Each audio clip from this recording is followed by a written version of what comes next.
Paramashivoham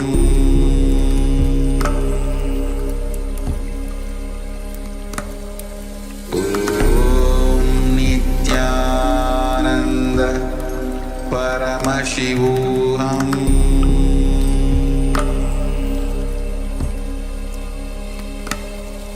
Om Nityananda Paramashivoham.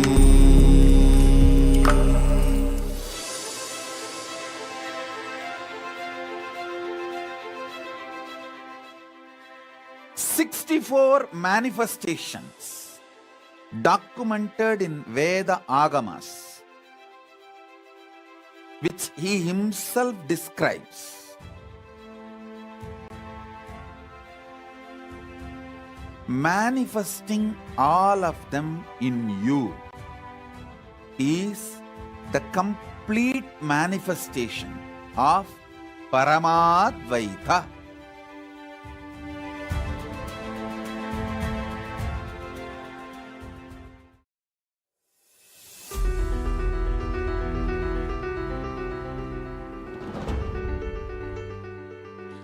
Tyaga is actually the catalyst which is responsible for multiple things to happen.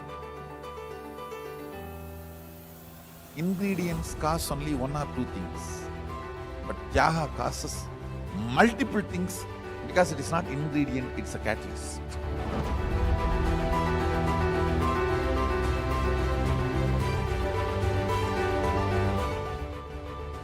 The kind of a luxurious lifestyle product, food or sexual needs, in every level, the Tyaga makes your DNA's natural selection process take a quantum jump and makes you evolve as Paramashiva.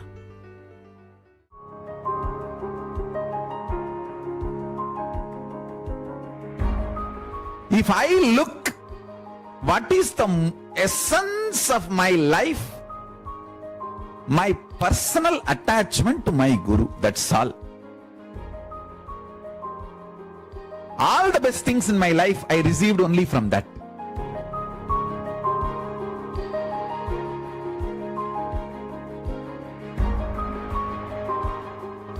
Without even knowing what is integrity, I enjoyed integrity with him. Without even knowing what is responsibility, I enjoyed responsibility for him. Without even knowing what is enriching, I was enriching about him to the world. Without even knowing what is Brahman, I had Brahman Jnana from him. Before even knowing the word Brahman, he gave me Brahman Jnana.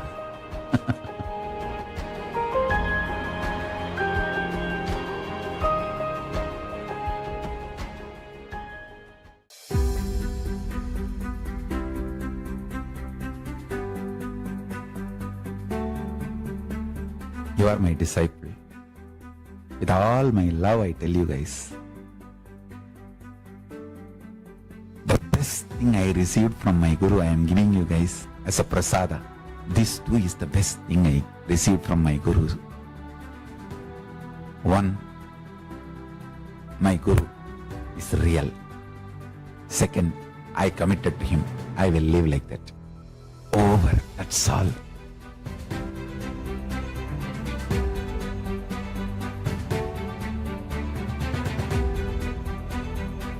And I tell you, you will always be successful. I am real. My words are real. It's my blessing to all of you. Ferocious blessing.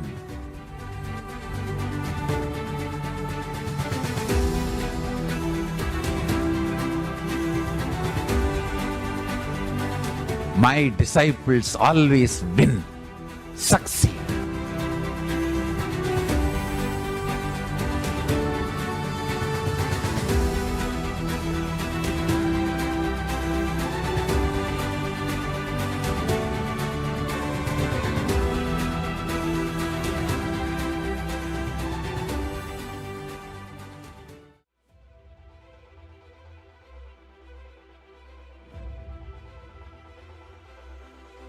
multi-dimensional space zones by understanding its existence,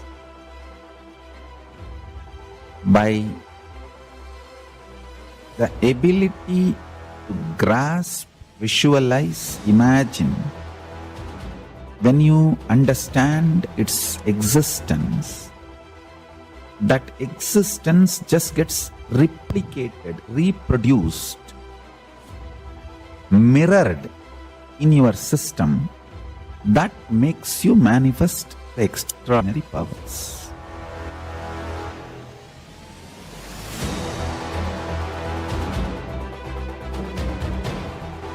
All the higher zones, they want as many number as possible immigrants. I am the direct ambassador of Sri Kailasa. I am here to enroll all of you to Kailasa, that's all.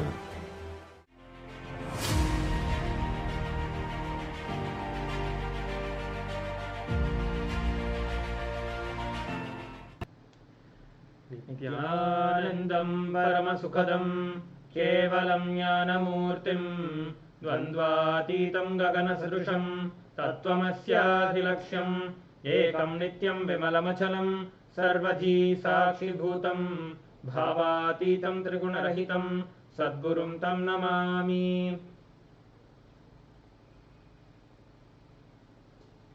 Nityanandam, we welcome all the Paramashivoham participants to today's first session of the Paramashivoham program.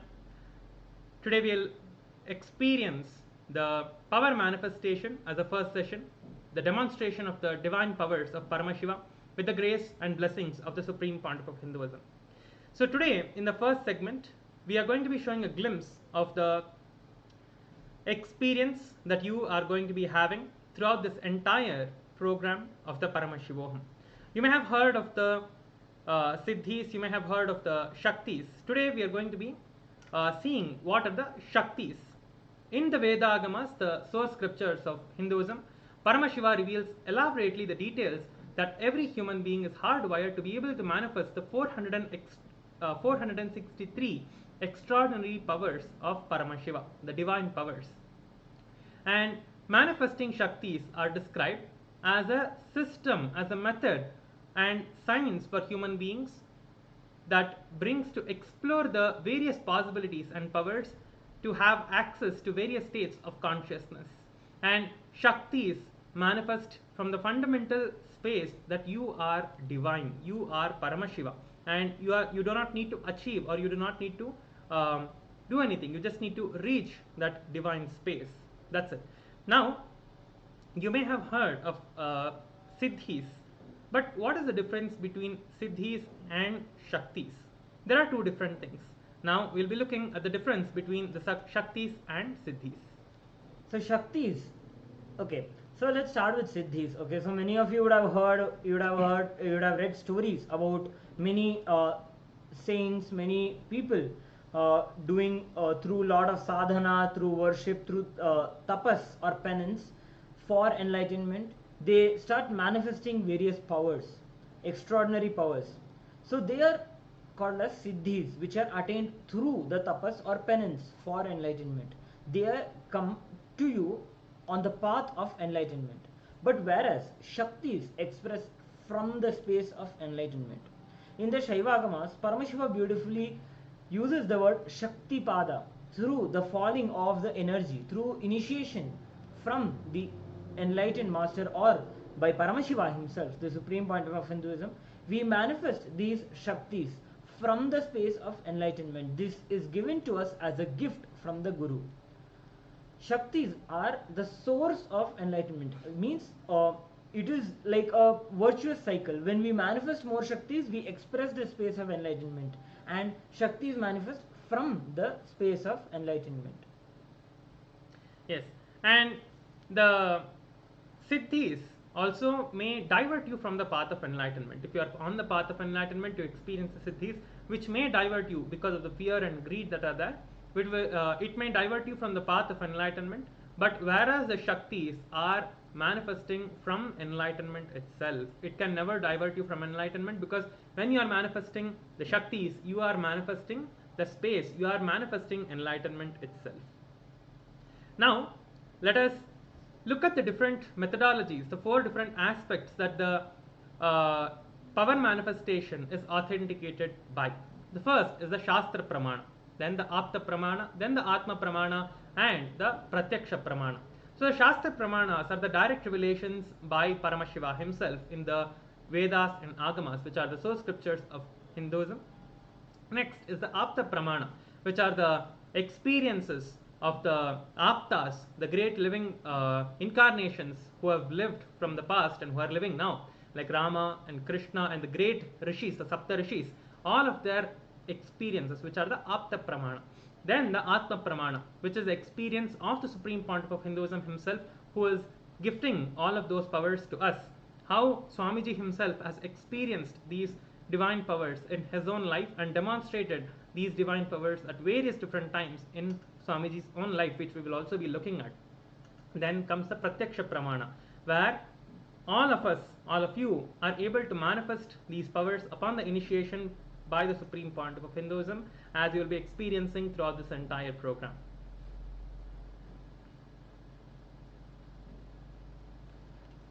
Paramashiva, you might be thinking we are using the term Paramashiva when we are talking about manifesting the space of enlightenment. Paramashiva is the primordial divinity in Sanatana Hindu Dharma, the ultimate reality and cause of the whole cosmos, who is self-effulgent, Swayam Prakasha, who is all-pervasive, Sarva Vyapi, who is unchanging beyond the time and space. He is a fundamental base of everything that is manifest and unmanifest, Vyakta and Avyakta. So Paramashiva, as the divinity, the primordial divinity, performs the 5 cosmic acts called as the Panchakritya, starting with the Srishti. Srishti is the creation of the cosmos. Then comes the Sthiti. Sthiti is the sovereign rulership and sustenance of the cosmos. Next is the Samhara, is the rejuvenation. All of us might have heard about the word God. God is generation, operation and destruction. But the Shiva, the Vedas and the Agamas give a deeper understanding of the destruction. It is not destruction. The word that is used is Samhara. Samhareti iti Samhara. Means coming back to one's source is called as Samhara. So he rejuvenates. It is not destruction, it is rejuvenation. Then is the Trobhava, pulling the individual soul out of the delusion. And then finally is the Anugraha, where Paramashiva liberates, he graces, blesses the individual soul to experience oneness with Paramashiva.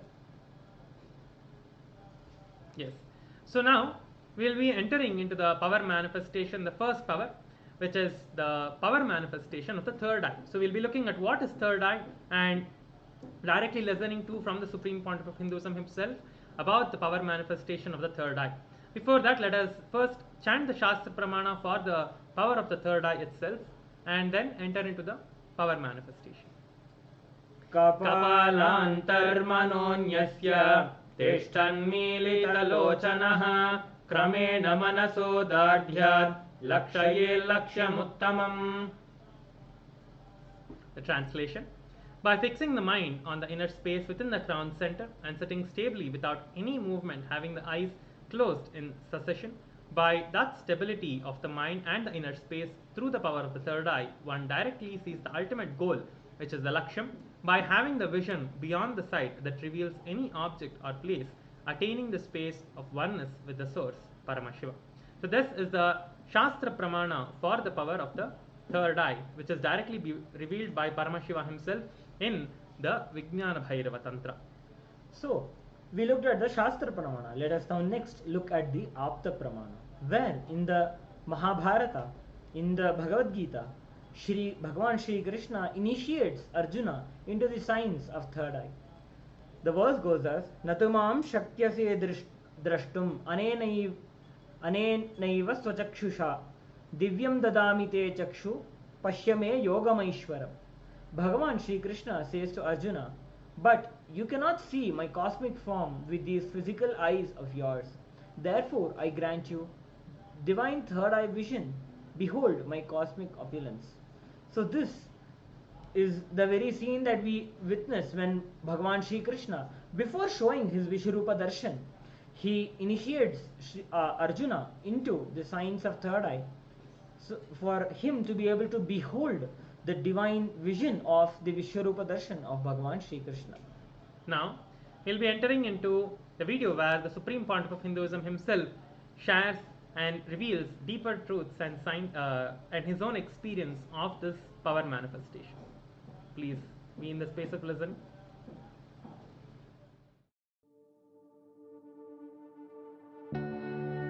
On the Vaikasi Visagam, I welcome you all with my love.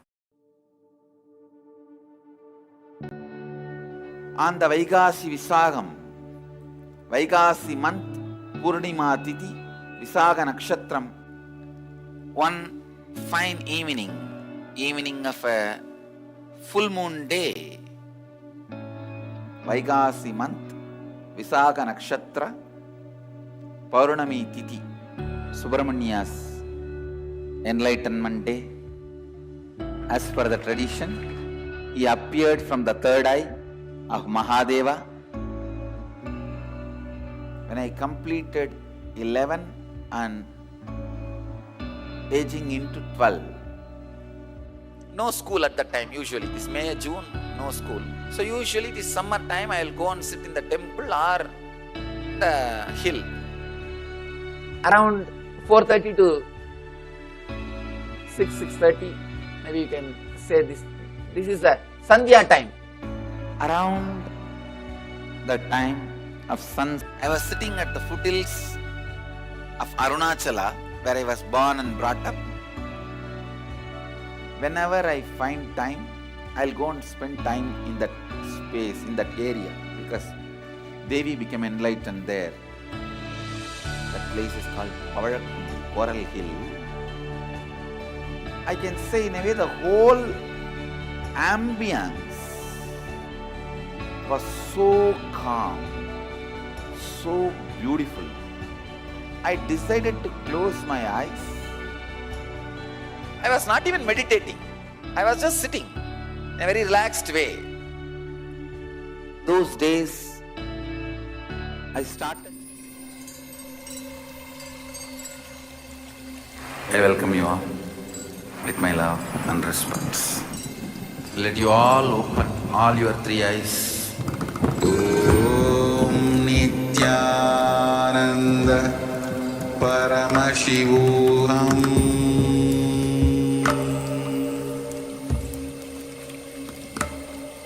Om Nityananda Paramashivoham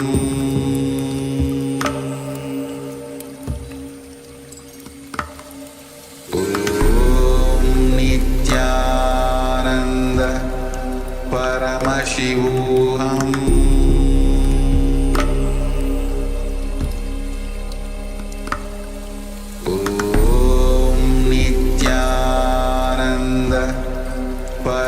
Paramashivoham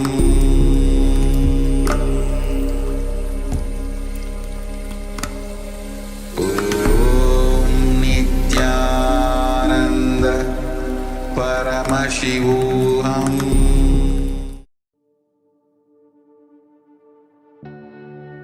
On the Vaikasi Visagam, Vaikasi month, Purnima Titi, Visaga Nakshatram, one fine evening of a full moon day, Vaikasi month, Visaga Nakshatra, Paurnami Titi, Subramania's enlightenment day.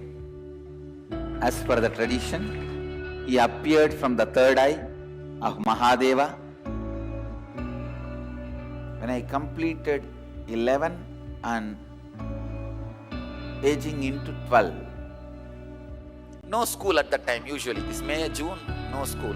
So usually this summer time I will go and sit in the temple or the hill.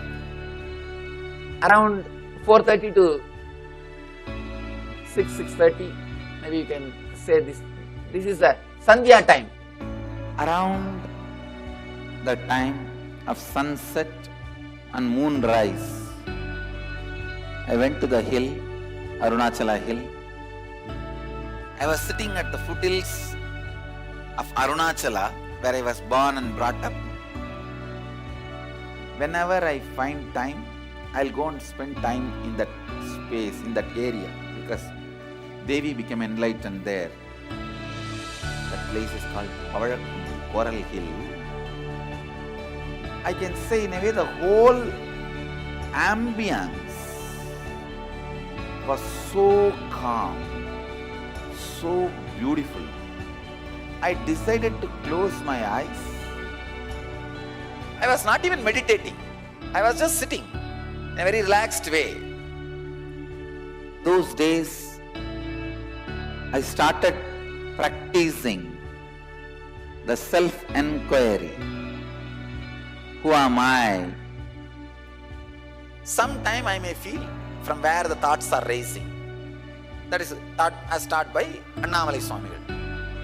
An enlightened being, enlightened master, who is a disciple of great incarnation, Ramana Maharshi. Once I closed the eyes, the intensity of my yearning started taking over me. I just felt, what is it I am seeking? Who is that me who is seeking? Who is that me that is deeply discontented about anything I see, hear? Who is that who is deeply discontented even about my own existence? Suddenly, one moment, something happened. Like I'm being sucked inside, pulled inside. Suddenly something opened in me. Something broke inside this Anandaganda area. Literally opened. Means now I know who is the experiencer. Life, alive. Being present in everything. Experiencing. दिव्यं ददामि ते चक्षुः पश्य मे योगमैश्वरम्. The first experience is that I was able to see everything around me, above me. I started seeing the whole 360 degree. I could see literally all the sides. 360 degree this side and 360 degree this side. 10 direction. Above and below, side, everything I could see without turning my head, without opening my eyes. My eyes was closed. I realized not only I was able to see, I was able to feel, experience how much I am alive inside my skin, the same frequency, the same depth. I was feeling I am alive outside my skin, everything, in everything. That whole 360 degree is me. The skin of the stone on rock on which I was sitting and the skin of this body both carry me equally. In both I exist equally. The frequency of the existence was same as it is felt inside the skin and outside the skin. The trees next to me, the temple near me, the hillock around me, the sky above me, and the moon, sun which was setting, moon which was rising. I felt I am alive in everything around me. The whole Arunachala hill, all the plants, bush, shrubs, the idea something is inside and something is outside is completely lost. I just know I am that oneness is the existence. There is no inner, there is no outer, there is no moving, there is no unmoving. The smallest movements of these plants is my movement, and the highest stillness of the center of the cosmos is my stillness. It will feel like as if the whole sky is centered on my Anandagandha. It looks like a huge balloon which is tied to my Anandagandha, and that balloon is the whole cosmos.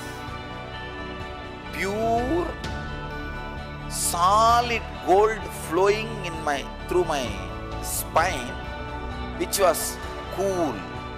Full 2.5 days I was able to see all 360 degree continuously.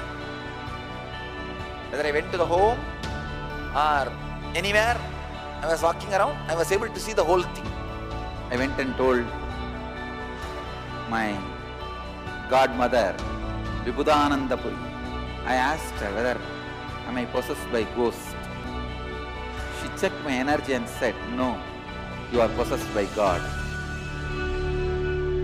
The vision of seeing 360 degree is settled, but that experience of I am one has never left. Now, that very experience getting reproduced in so many Gurukul kids, even adults. Love. Wow.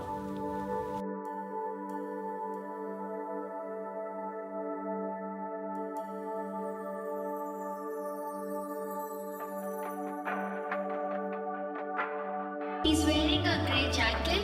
His name is Boris.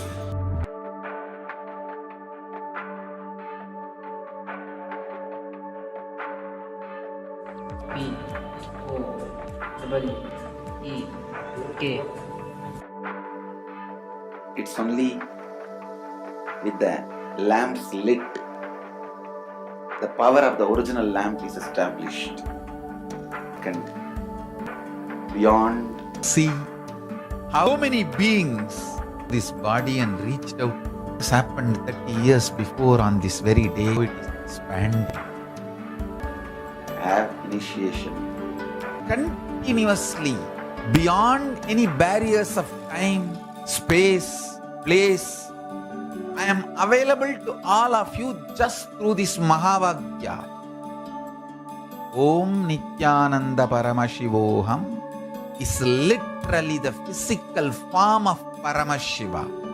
Chant this Mahavagya, use this password, repeat in your inner space. I'll be there physically, intensely available to do whatever you want. Om Nityananda Paramashivoham. Chant, I'm available. My blessings. Paramashivoham.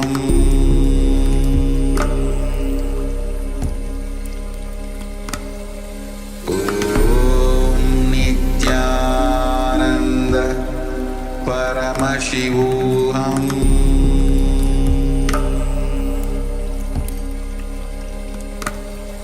Om Nityananda Paramashivoham.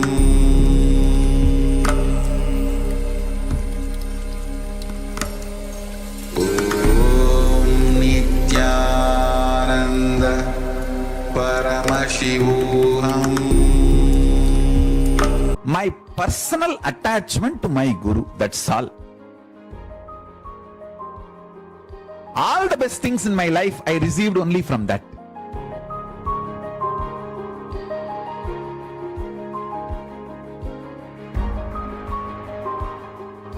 Without even knowing what is integrity, I enjoyed integrity with him. Without even knowing what is responsibility, I enjoyed responsibility for him. Without even knowing what is enriching, I was enriching about him to the world. Without even knowing what is Brahman, I had Brahman Jnana from him. Before even knowing the word Brahman, he gave me Brahman Jnana.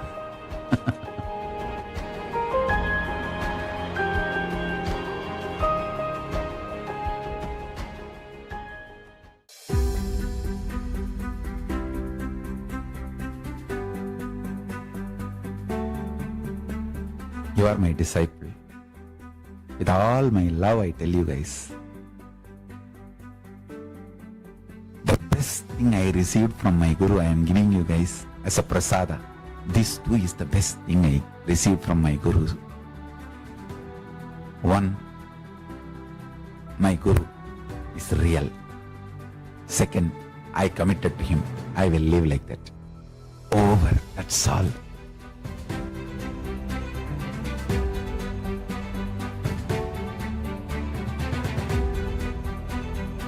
And I tell you,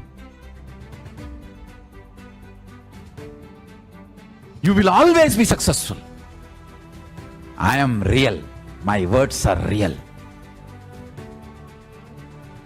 It's my blessing to all of you. Ferocious blessing.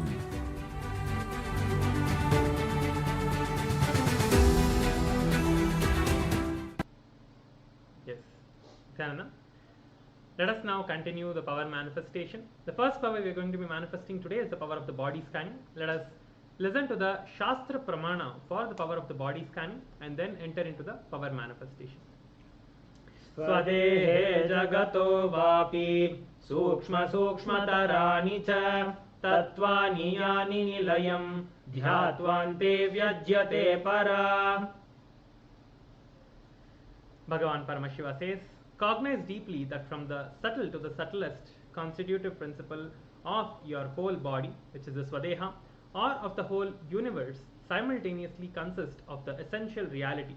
They are being absorbed in the source cause, Paramashiva. By the experience of such restful awareness, one becomes complete from all thoughts, and the ultimate universal divine power, Paradevi, Adi Shakti, is revealed, and the supreme power manifestation happens. Let us now enter into the power manifestation. This is the direct revelation by Paramashiva himself. Let us manifest the power of the body scanning. We have a person who has requested for the body scanning. We'll be doing the body scanning and revealing whatever Swamiji has from the third eye. Om Nityananda Paramashivoham. Om Nityananda Paramashivoham. Om Nityananda Paramashivoham. Om Nityananda Paramashivoham.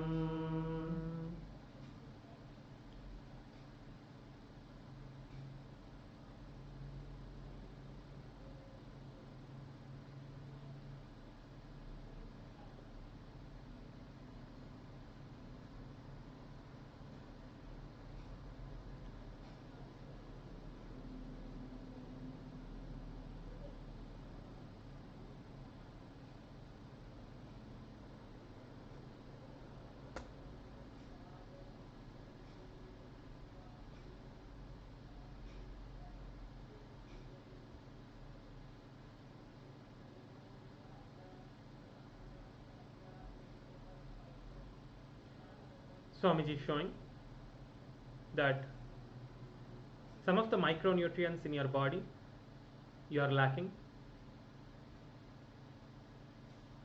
Swamiji is showing that the vitamin A and vitamin D you have in your body is deficient, and due to this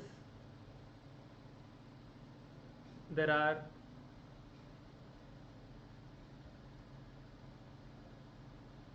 some things that are not functioning optimally in your body.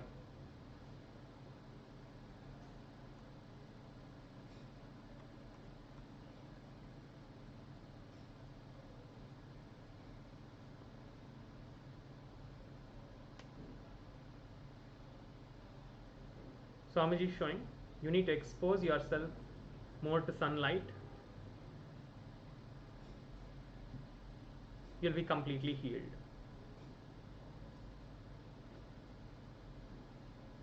Yes.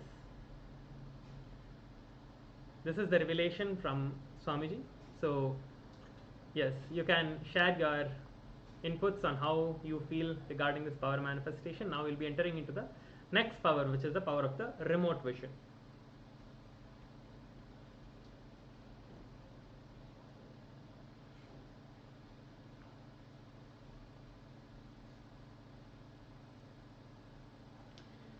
So we entering into the power of remote vision. Again, let us chant the Shastra Pramana of the power of the remote vision, which is directly from the Vijnana Bhairava Tantra.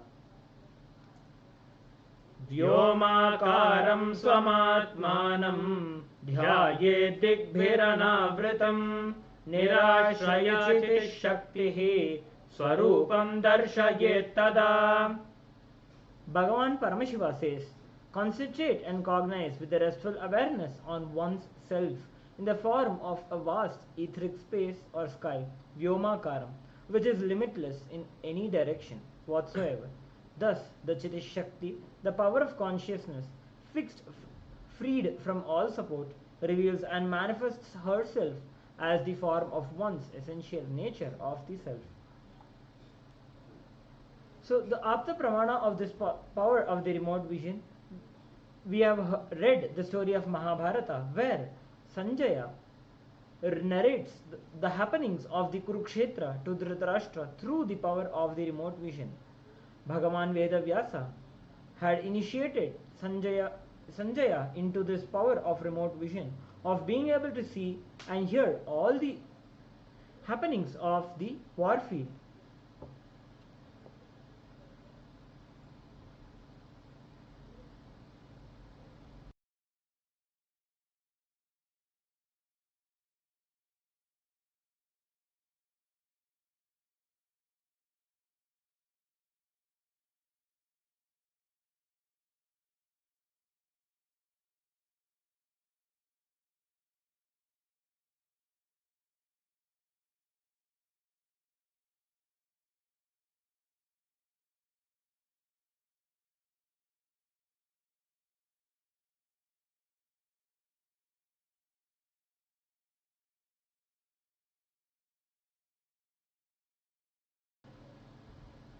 Yes. The Atma Pramana from the very own life of the Supreme Pontiff of Hinduism in this for this power manifestation is from the life of Narayana Swami Tata. Yes. So Narayana Swami Tata was one of the very great power manifestors who are one of the gurus of the Supreme Pontiff of Hinduism, who was very well known in the Tiruvannamalai, who was known also to see in remote distances at very at ease, with very comfortably. He used to just see at any distance and do the power of remote vision. One day, the senior police officer came to Narayana Swami Tata and was seeking help to find a thief who they were searching for the last 1 week. And Narayana Swami Tata turned towards the Supreme Pontiff of Hinduism and asked him, see the whereabouts in the mirror with the Jnanajana applied and show the police officer. The Supreme Pontiff of Hinduism not only saw the whereabouts of the thief in the mirror, but also showed the same to the police officer after the thief was caught. After that, the thief was caught, and the police officers were able to locate where he was and the whereabouts of the thief. So this is the direct revelations and also the experience from the Supreme Pontiff of Hinduism's life himself, where Swamiji has manifested the power of the remote vision. So let us now witness the power manifestation, the Sakshi Pramana, the demonstration of the power of the remote vision.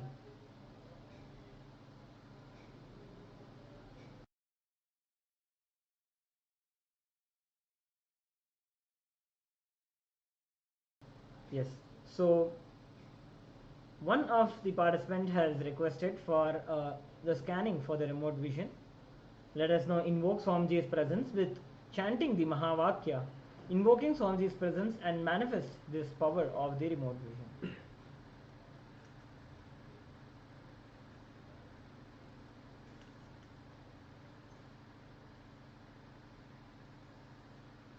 Om Nityananda Paramashivoham. Om Nityananda Paramashivoham. Om Nityananda Paramashivoham. Om Nityananda Paramashivoham. Om Nityananda Paramashivoham.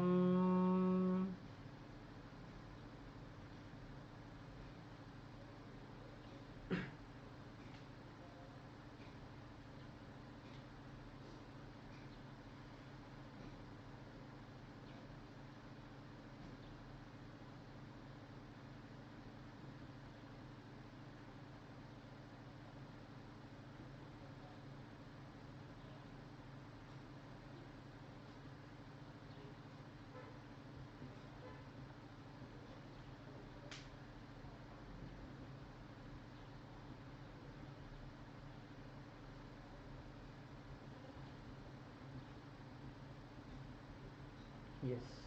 So Swamiji is revealing that you have a separate house, like a proper, it's a 2-floor house, and then you enter first.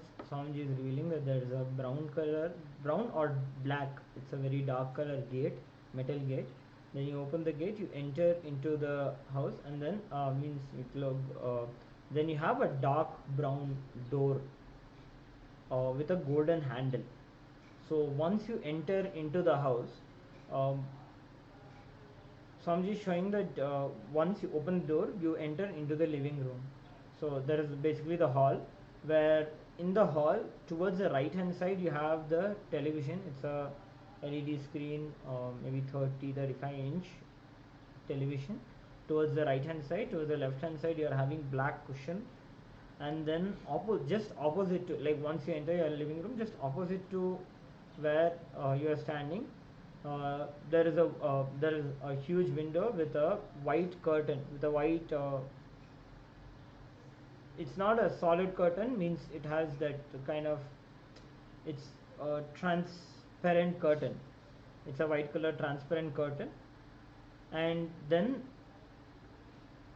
taking a right, you turn right and go straight, you enter into the kitchen of the house, where moment you enter into the kitchen, again even the kitchen has a dark brown colored door.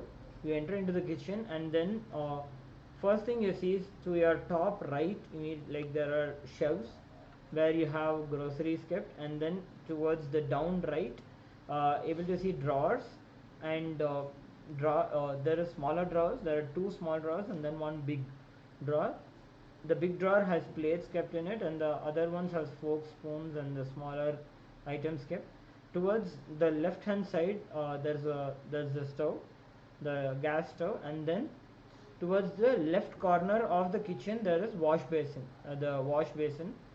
and then when you turn further left, you will see that there's a fridge in the kitchen. Kitchen has yellow light to give it like a warm feeling, and then you come back, and then I'm able to see that towards, when you walk out of kitchen, towards the left there are staircase to go upstairs.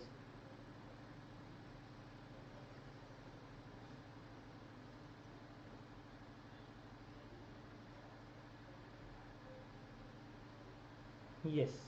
So maybe Nityananda, you can share about how much are you able to relate with what Swamiji has revealed about your house? Yes. So now we'll be entering into the next power manifestation. Thank you, Maharaj, for doing the power manifestation. So now we'll be doing the power of the consciousness over matter. So we'll be using the coconut to do the power manifestations. And before we entering into the power manifestation, let us chant the Shastra Pramana for this power, which is from the Vijnana Bhairava Tantra, Dharana 95, Sutra 120. क्वचिद् वस्तुनि विन्यस्य शनैर्दृष्टिं निवर्तयेत् तज्ज्ञानं चित्तसहितं देवि शून्यालयो भवेत्. Bhagavan Paramashiva says, having fixed one's eyes on a particular object or the vastu, one should slowly withdraw the sight from the object as well as slowly eliminate the knowledge of that object along with the thought and the impression of it. Then, O Devi, one abides in Shunya, the state where there is nothing other than this exists, which is the state of all inclusiveness.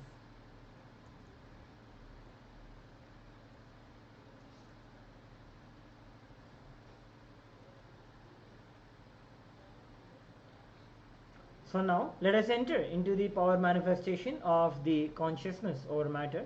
Here we have a coconut with us. Prem Swarupa Maharaj will be holding the coconut. So through the power of consciousness, we will be moving the object. Okay. So we request all the viewers, everyone, all the participants who are now watching us, to maybe take an object in your hand, any tomato, or if you have a coconut, anything is fine, any round object, you can take it in your hand, hold it, as now we'll be manifesting the power of consciousness over matter. This will also entangle you, the Shaktini Pada will happen, and this will entangle you into that space of oneness and help you experience and manifest that space of oneness with Swamiji. So let us now enter into the power manifestation.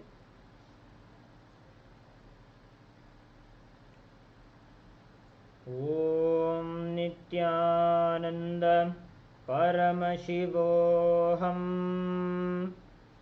Om Nityananda Paramashivoham. Om Nityananda Paramashivoham. Om Nityananda Paramashivoham.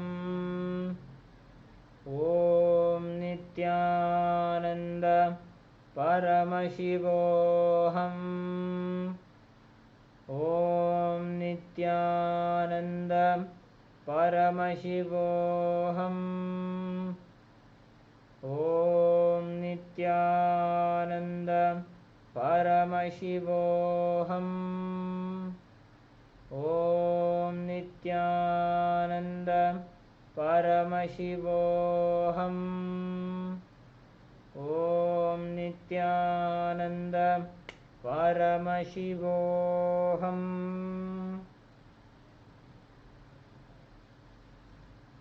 Yes.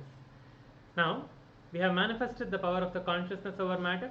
All of you can post how many of you were able to manifest this power as well. How many of you the coconut moved, or you felt it vibrating, or you rolled it, or anything, any movement or anything with the coconut, you can post it in the Zoom chat or in the YouTube comments. So with this we come to the end of the power manifestation demonstration, and we will be entering into the exciting days of the Paramashivoham program, where we are going to be having exciting sessions where you are going to learn how to manifest these divine powers of Paramashiva and experience this for yourself and have a breakthrough in your life. So with this, we'll be concluding the power manifestation with the Purna Mantra and then entering into the next segments. Please stay tuned, do not drop off or do not leave. Please stay tuned for the upcoming sessions.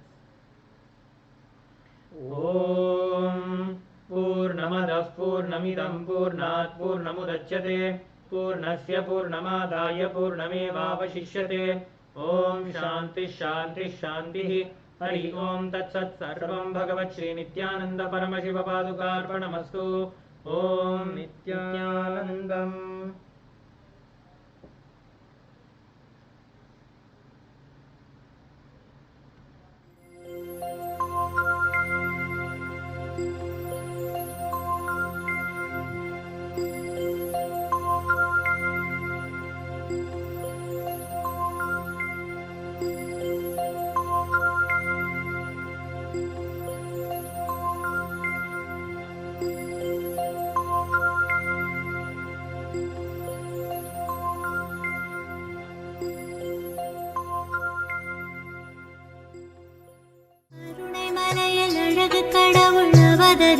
வரமளித்தது, கருணை மிகுந்த அன்னை என்னும் வரமளித்தது, கருணை மலையில் அழகு கடவுள் அவதரித்தது, கருணை மிகுந்த அன்னை என்னும் வரமளித்தது, பரமஞான ஒளியில் குழந்தை ஜொலி ஜொலித்தது, பரமஹம்ச நித்யன் என்னும் பெயரும் பெற்றது, பரமஞான ஒளியில் குழந்தை ஜொலி ஜொலித்தது, பரமஹம்ச நித்யன் என்னும் பெயரும் பெற்றது, கருணை மலையில் அழகு கடவுள் அவதரித்தது, கருணை மலையில் அழகு கடவுள் அவதரித்தது, கடவுள் அவதரித்தது, கடவுள் அவதரித்தது.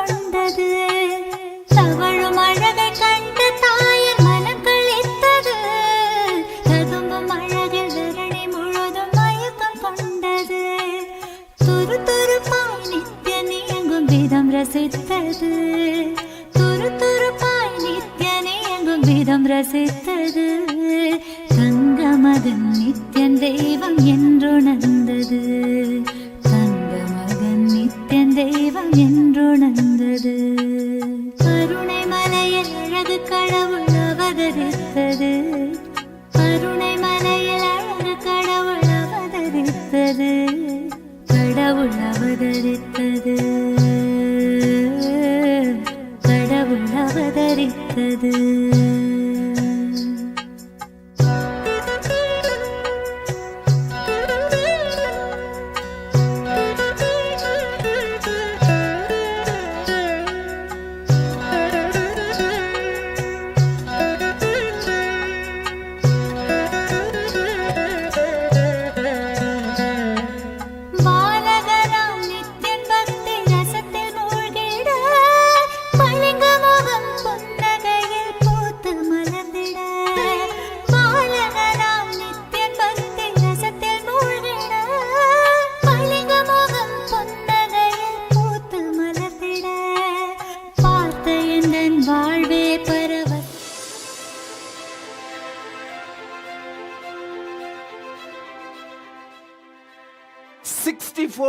Manifestations documented in Veda Agamas,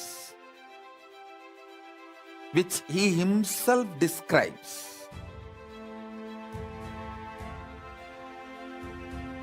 Manifesting all of them in you is the complete manifestation of Paramadvaita.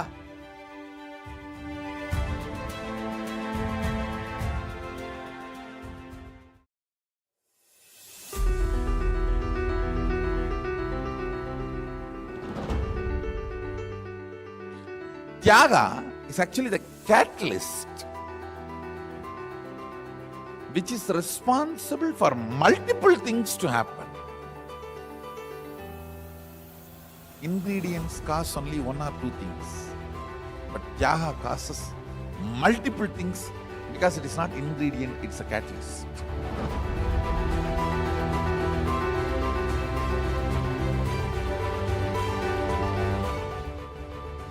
The kind of a luxurious lifestyle product, food or sexual needs, in every level, the Tyaga makes your DNA's natural selection process take a quantum jump and makes you evolve as Paramashiva.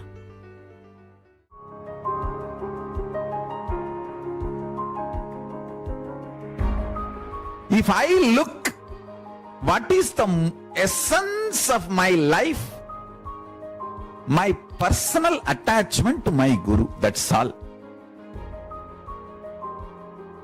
All the best things in my life I received only from that.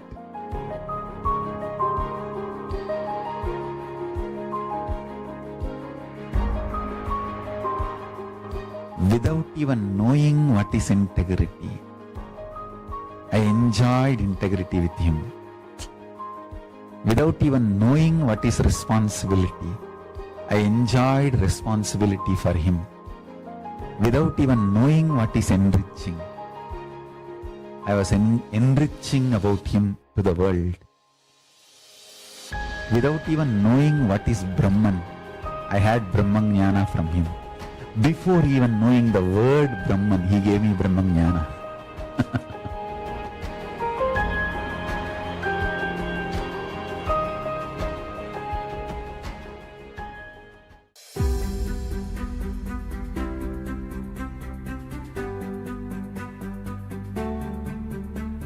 You are my disciple. With all my love, I tell you guys, the best thing I received from my Guru, I am giving you guys as a prasada. This too is the best thing I received from my Guru. One, my Guru is real. Second, I committed to him. I will live like that. Over. That's all.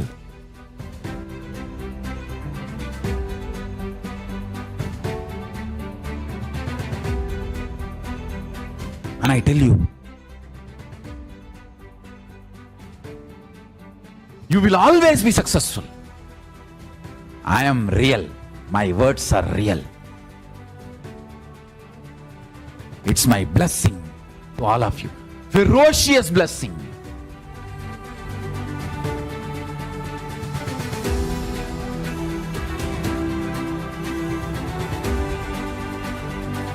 My disciples always win, succeed.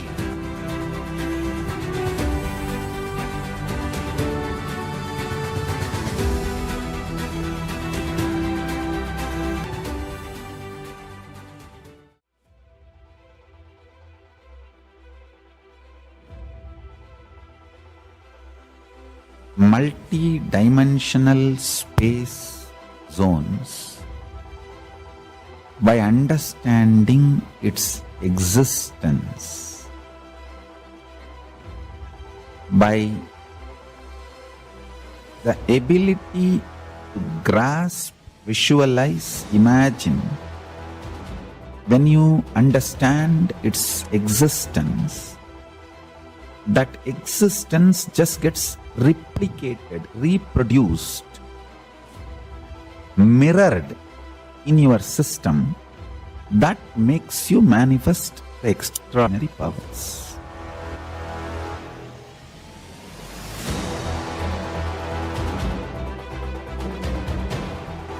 All the higher zones, they want as many number as possible immigrants. I am the direct ambassador of Sri Kailasa. I am here to enroll all of you to Kailasa, that's all.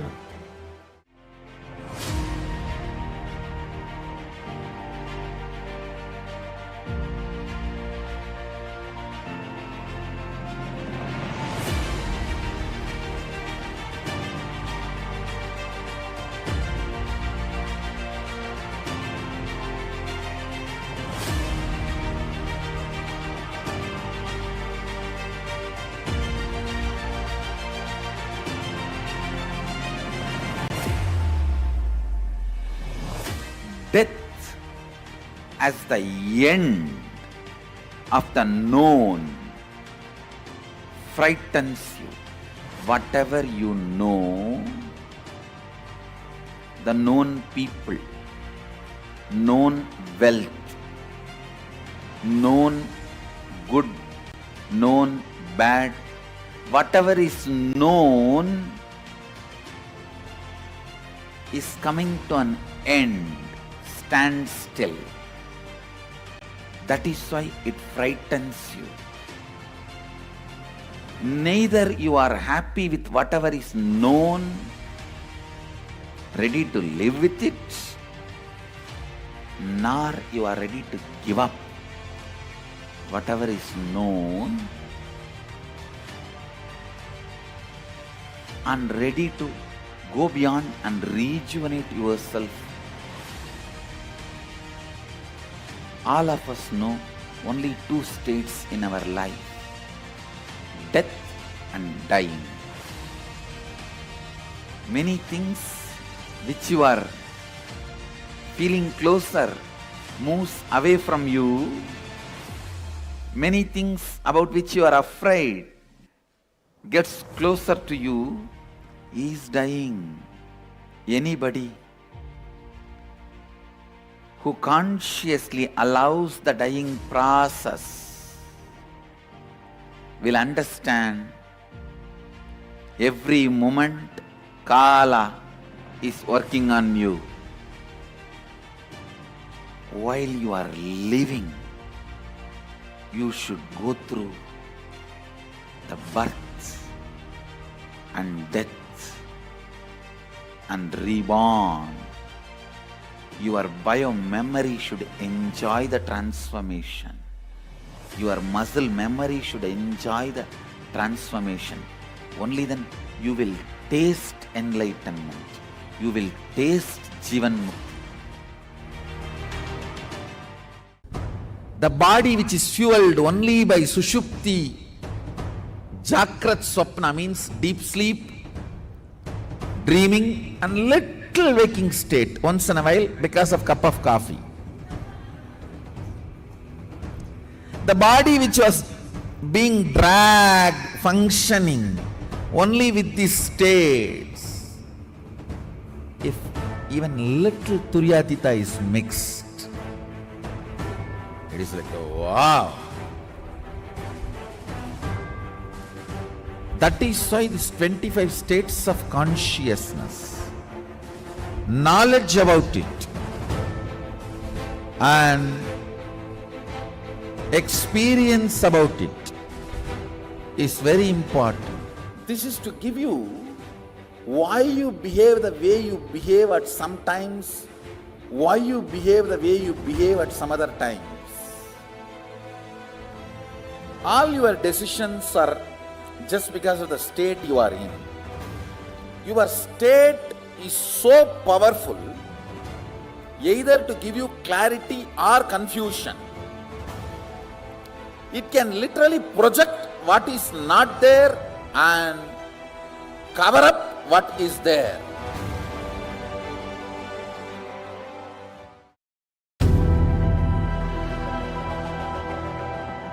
Born and practicing Hindus, listen. Nirvikalpa Samadhi, Navaganda Yoga Samadhi, Jiva Samadhi, Divya Sarira, all this is not only possible, simple.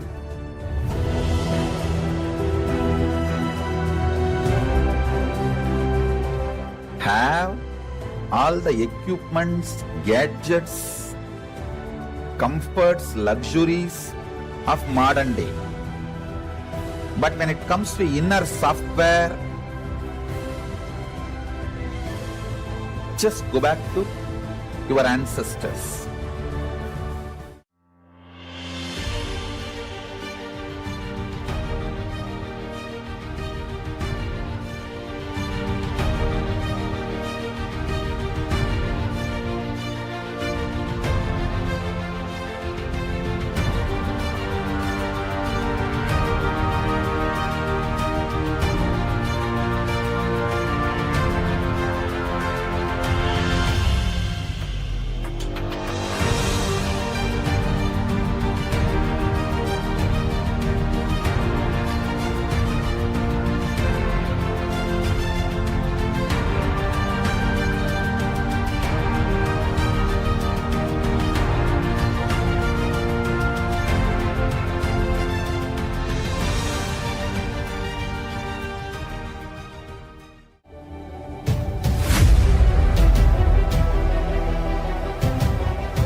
whatever I shared till now, condensing the whole thing and reviving it as experience, starting from completion, unclutching,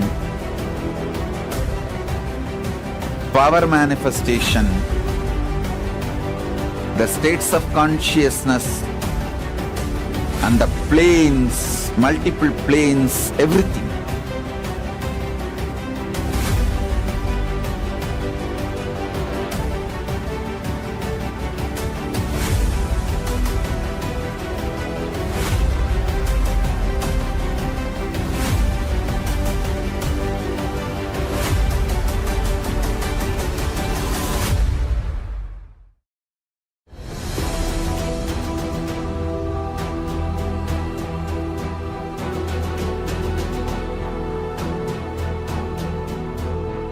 Your consciousness as power at this moment to swallow, digest, clean up all negativity and all toxins.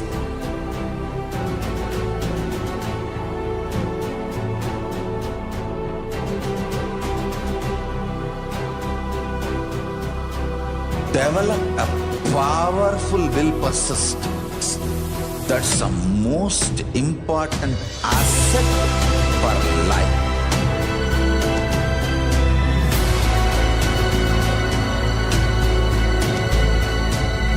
I am not giving you some life positive blah blah. I am giving you the facts of life. I am triggering your consciousness.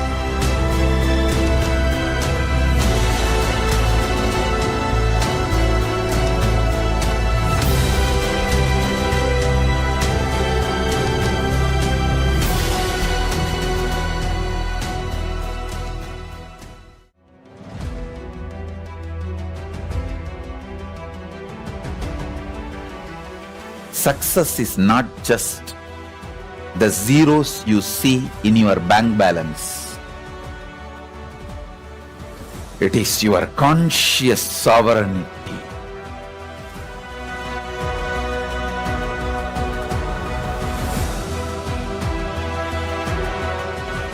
It is you feeling so good about you.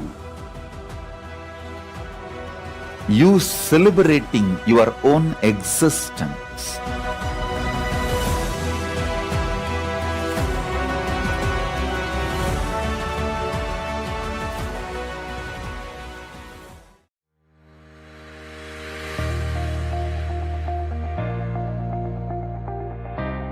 Celebrations, festivals are such wonderful way of keeping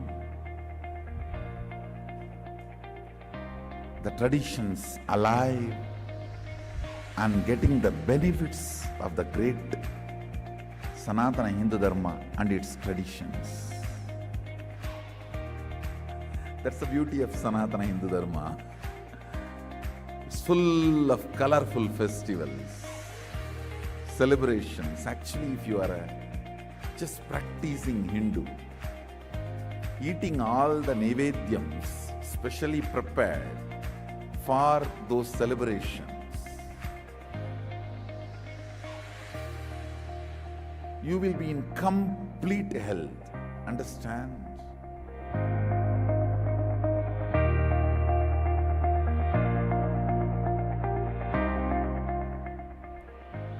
The first act of engaging with public by our Sangha should be celebration like a Kumbh Mela, festivals and celebrations like Navaratri, Shivaratri, Kirtans, processions. Celebrate, celebrate, celebrate. That is the way you will enjoy the Sanatana Hindu Dharma and share it with the world. Do you sometimes feel like you are just going through life without a true purpose?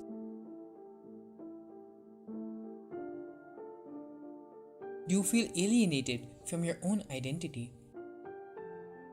Feel like you have no control or that you're living someone else's life? Everything you've earned, everything you've achieved seems meaningless? And the answer to the meaning of life, for generations, the sacred cosmic truth has been kept from you.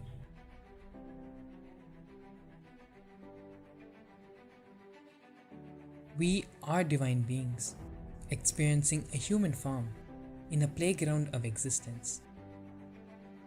Life was never meant to be a struggle. It was meant to be bliss. And it can be again. Join the Paramashivoham program today. Take back control of your life. Discover sacred cosmic secrets and divine truths about yourself, your world, and your reality. Take the leap to self-empowerment, self-realization, and a higher plane of existence. A meaning for life and a conscious cognition, a realization that you are a divine being. You are bliss, and you are one with the ultimate cosmic superconsciousness. You are Paramashiva. You are not human being having spiritual experience as you imagine. You are a spiritual being having human experience. That's the truth. You are Paramashiva having human experience.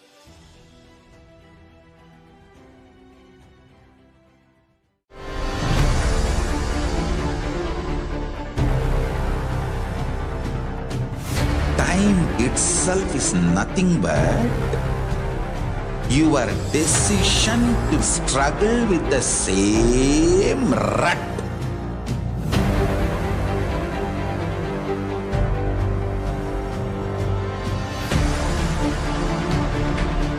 Your decision to struggle with the same rut is time, Kala. Your decision to swallow time is Kala Bhairava.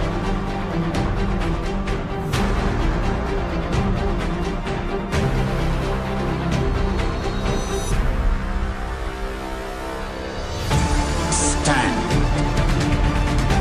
Be a conscious woman or man. Be conscious being.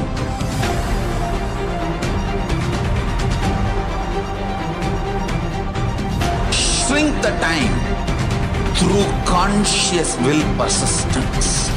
Make the future into present by being ferocious with yourself.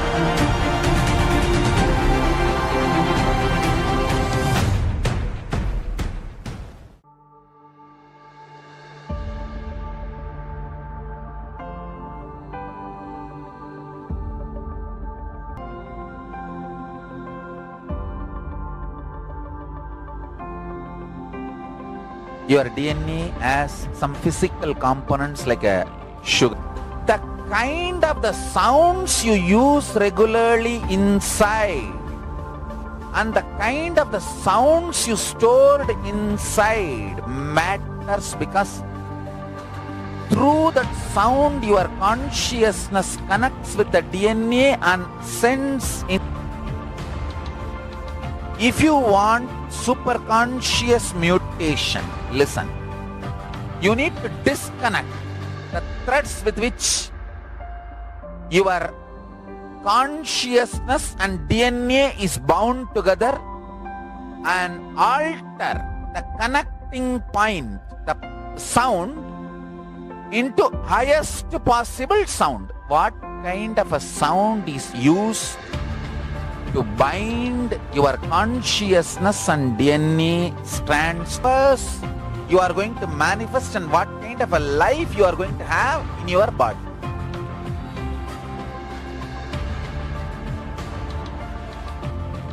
There are 4 situations in your life where consciousness is directly influencing your DNA. When you are hungry, when you are angry, when you are lusty, these four situations, your conscious and DNA is open. You can detox, remove stored inside you. Powerful sounds, Mahavagya, inside you. Anyone who desires to use Mahavagya to connect your consciousness and DNA will have the ultimate superconscious mutation. You will manifest health, you will manifest wealth, you will manifest beautiful relationships, you will manifest blissful life, you will manifest knowledge, you will manifest Paramashiva Jnana, the ultimate powerful cognitions, and Paramashiva Vijnana, ultimate applied science of Paramashiva, and all the powers naturally.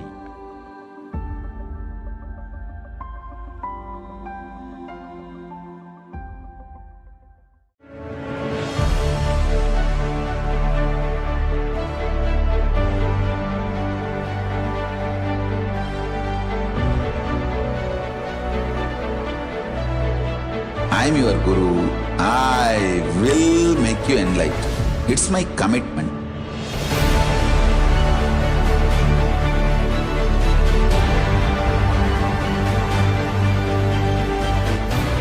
Till you become Paramashiva, I won't rest.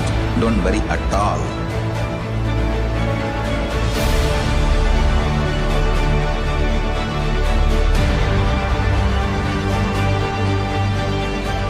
To all my disciples, I give you this as a boon. I'll swallow everything with which you are stuck and liberate you all.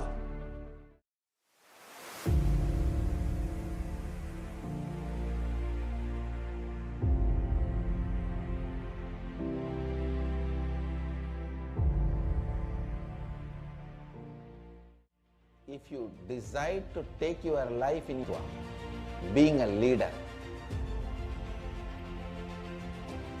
Being a leader means rewriting your future. Please understand, I am not teaching you personality development. No. I am not interested in doing a personality development program here. I am interested in helping you to rewrite your future. Means a total, complete disconnect from your past root patterns, from the past ideas you carry about you and the world. I tell you, no one can enter into your completion. No one can change the way reality occurs to you. You are the master of your reality. A man who starts and gives you various experiences.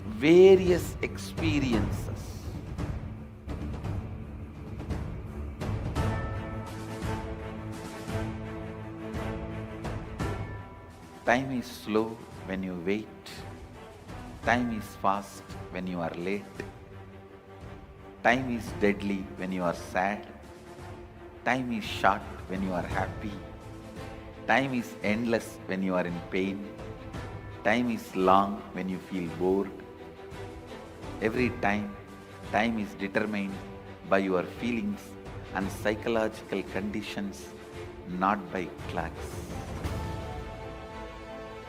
So learn to have nice time always.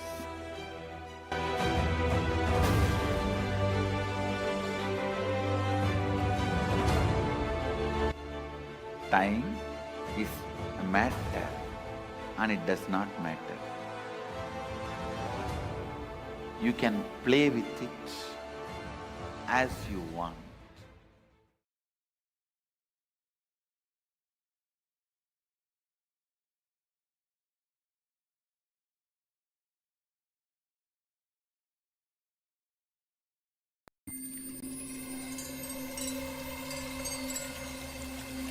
I welcome you all with my love and respect.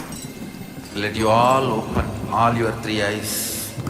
Om Nityananda Paramashivoham.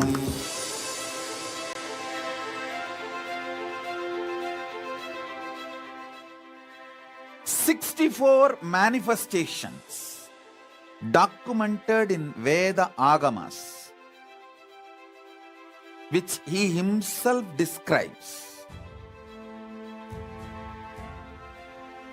is the complete manifestation of Paramadvaita."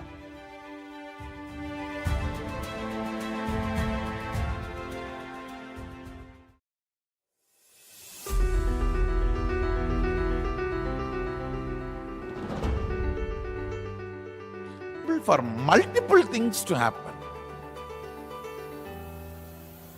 ingredients cause only one or two things, but Tyaga causes multiple things because it is not ingredient, it's a catalyst.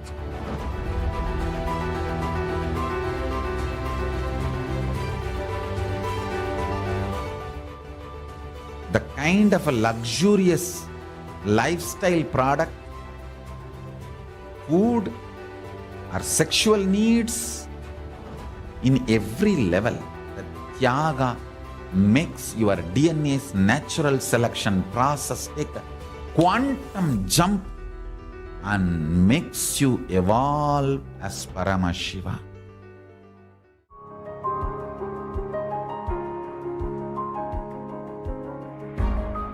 If I look what is the essence of my life, my personal attachment to my Guru, that's all. All the best things in my life I received only from that.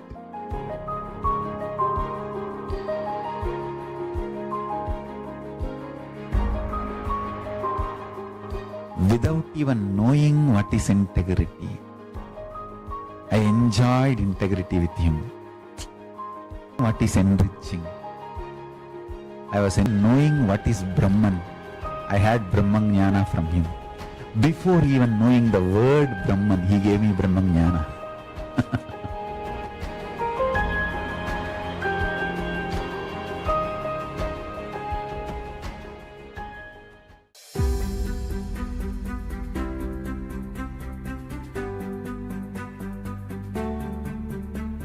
You are my disciple.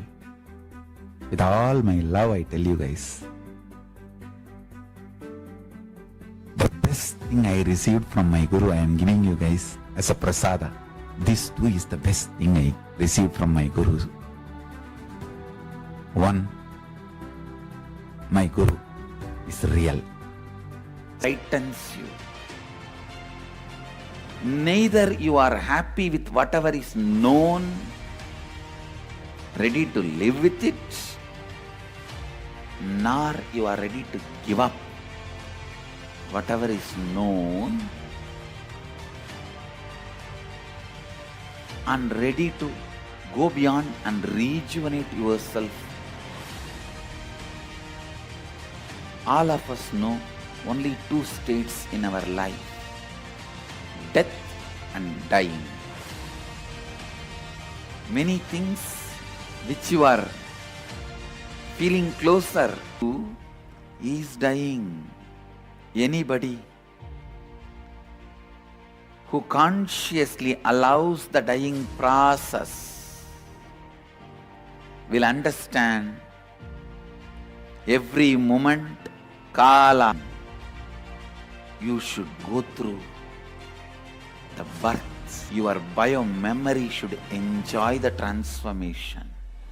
Your muscle memory should enjoy the transformation. Only then you will taste enlightenment. You will taste Jivan Mukti. The body which is fueled only by Sushupti, Jakrat Swapna means deep sleep, dreaming and little waking state once in a while because of cup of coffee. The body which was being dragged, functioning Only with these states, if even little Turyatita is mixed, it is like, wow. That is why these 25 states of consciousness, knowledge about it, and experience about it is very important. This is to give you why you behave the way you behave at some times, why you behave the way you behave at some other times. All your decisions are just because of the state you are in. Your state is so powerful, either to give you clarity or confusion. It can literally project what is not there and cover up what is there.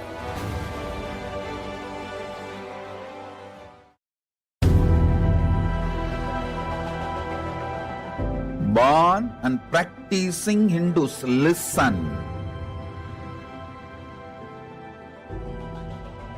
Nirvikalpa Samadhi, Navaganda Yoga Samadhi,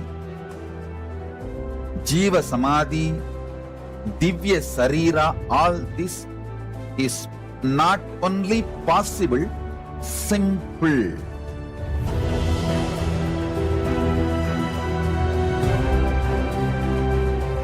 Have all the equipments, gadgets, comforts, luxuries of modern day. But when it comes to inner software, just go back to your ancestors.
Whatever I shared till now, condensing the whole thing and reviving it as experience, starting from completion, unclutching,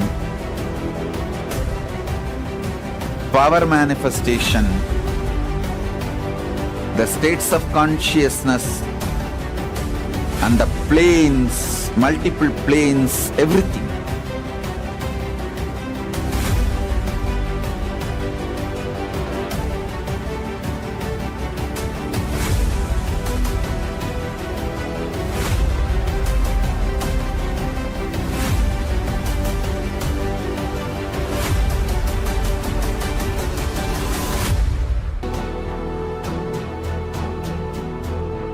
Your consciousness as power at this moment to swallow, digest, clean up all negativity and all toxins.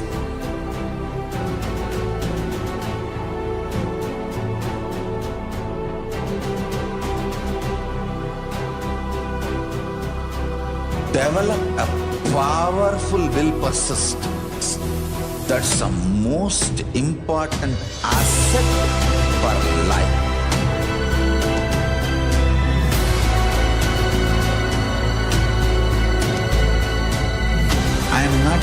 some life positive blah blah. I am giving you the facts of life.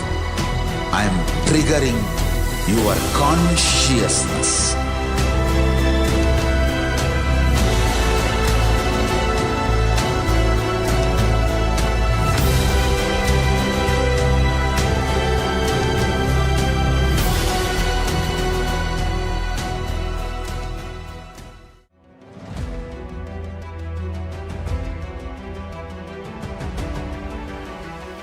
Success is not just the zeros you see in your bank balance. It is your conscious sovereignty.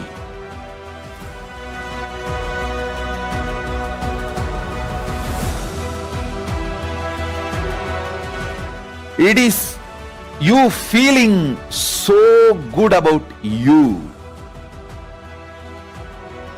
You celebrating your own existence.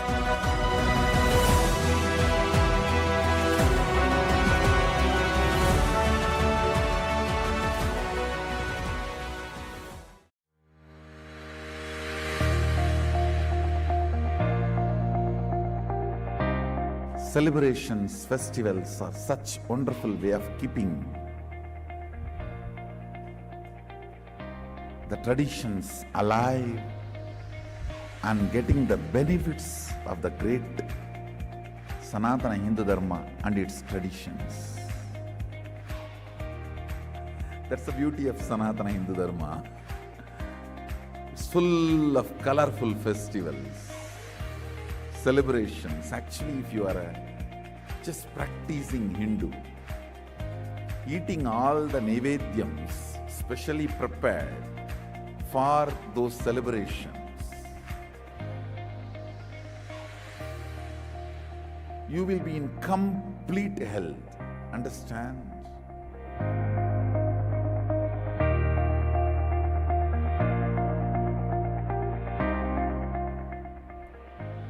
The first act of engaging with public by our Sangha should be celebration like a Kumbh Mela, festivals and celebrations like Navaratri, Shivaratri, Kirtans, processions. Celebrate, celebrate, celebrate. That is the way you will enjoy the Sanatana Hindu Dharma and share it with the world. Do you sometimes feel like you are just going through life without a true purpose?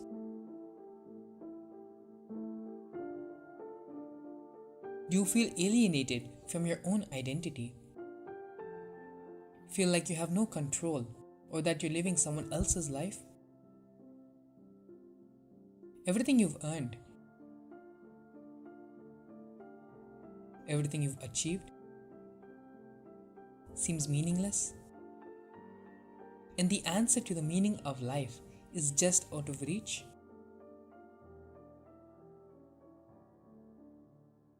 For generations, the sacred cosmic truth has been kept from you.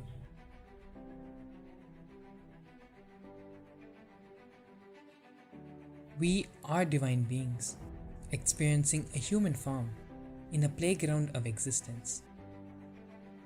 Life was never meant to be a struggle. It was meant to be bliss. And it can be again. Join the Paramashivoham program today.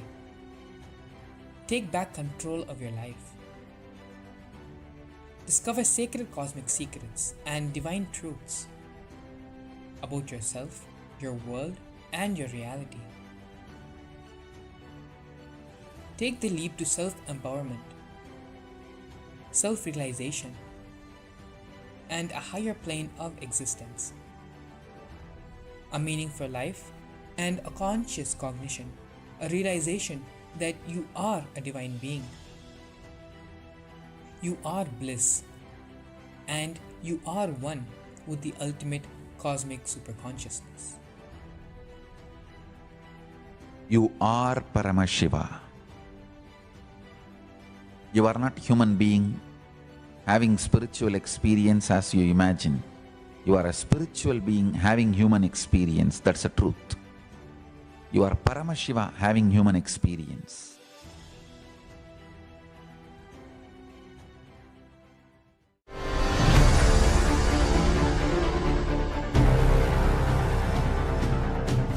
Time itself is nothing but your decision to struggle with the same rut.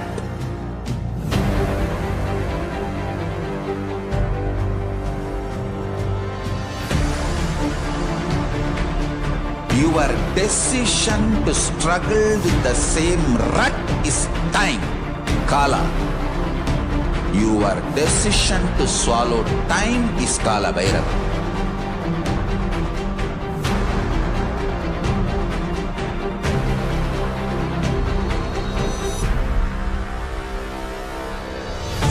Stand. Be a conscious woman or man. Be conscious being.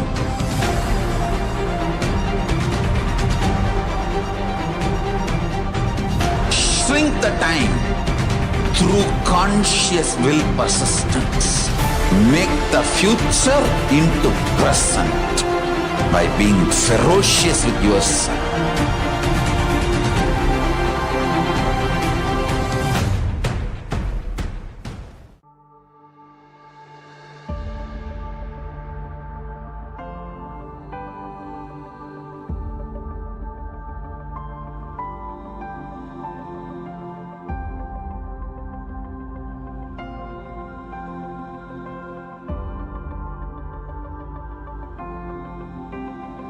Your DNA has some physical components like a sugar, so many other things. And they are kept together through water. The DNA strands and your consciousness is kept together through sound. And the kind of the sounds you use regularly inside and the kind of the sounds you stored inside matters, because through that sound your consciousness connects with the DNA and sends instruction, and DNA manifests your life. If you want superconscious mutation, listen.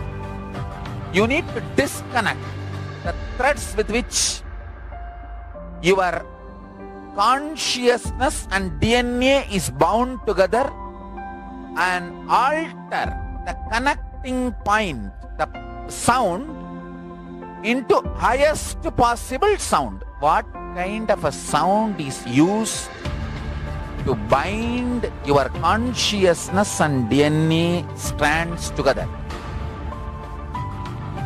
That decides what kind of a powers you are going to manifest and what kind of a life you are going to have in your body.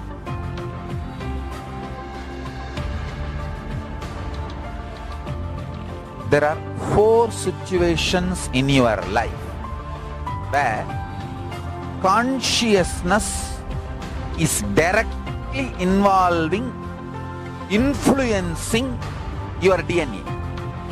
When you are hungry, when you are angry, when you are lusty, when you are about to fall sleepy, too tired, just want to get lost, withdraw. These 4 situations,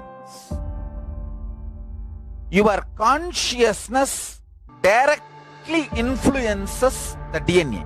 The door between the consciousness and DNA is open. During these 4 situations, if you use these 4 situations, you can detox, remove all the unconscious ideas, words. You store powerful sounds. Manifest health, you will manifest wealth, you will manifest beautiful relationships, you will manifest blissful life, you will manifest knowledge, you will manifest Paramashiva Jnana, the ultimate powerful cognitions, and Paramashiva Vijnana, ultimate applied science of Paramashiva, and all the powers naturally.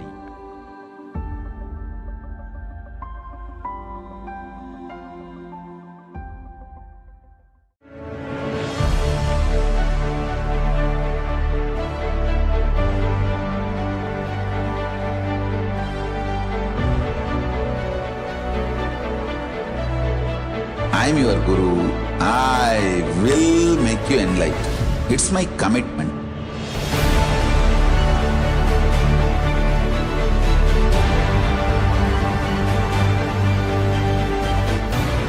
Till you become Paramashiva, I won't rest. Don't worry at all.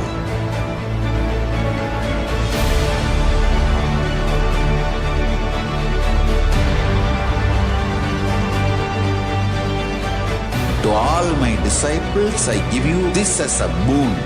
I'll swallow everything with which you are stuck and liberate you all.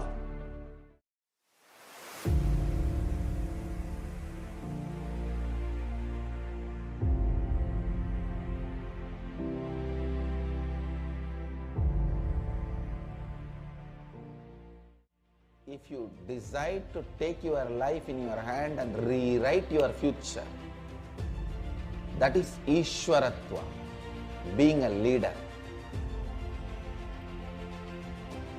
Being a leader means rewriting your future. Please understand, I am not teaching you personality development.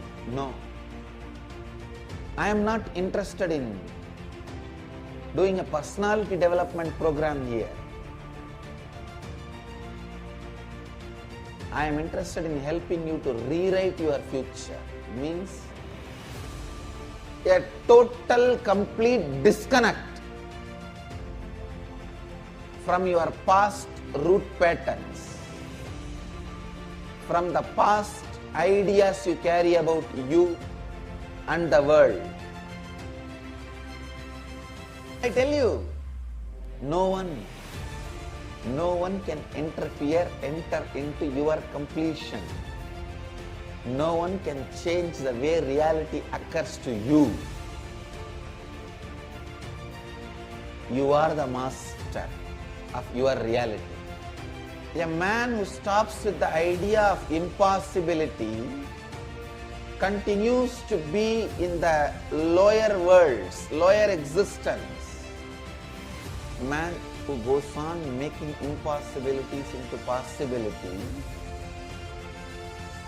achieves Ishwaratva, leadership, consciousness. Desire to have certain experiences. That pressure inside you creates time which is not there and gives you various experiences.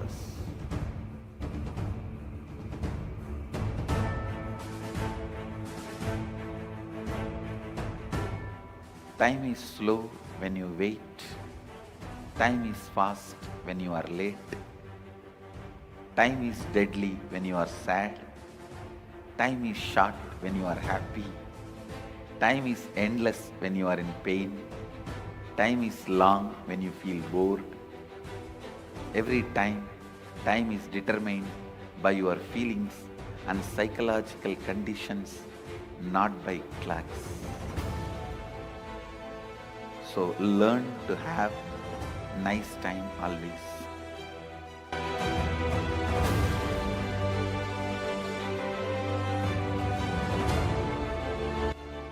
Time is a matter and it does not matter. It can be manipulated as you want. You can play with it as you want.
I welcome you all with my love and respect.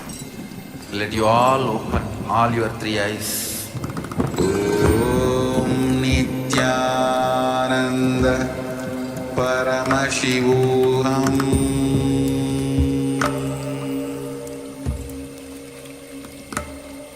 Om Nityananda Paramashivoham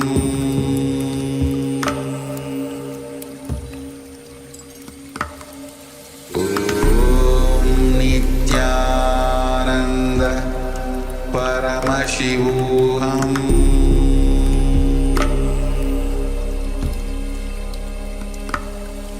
Om Nityananda Paramashivoham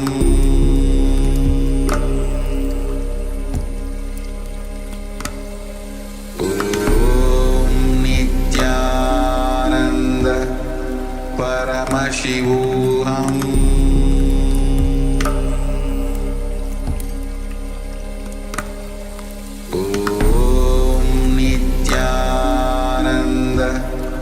Paramashivoham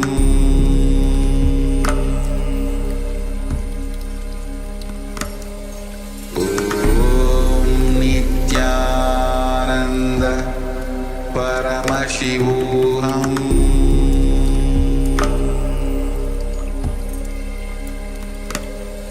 Om Nityananda Paramashivoham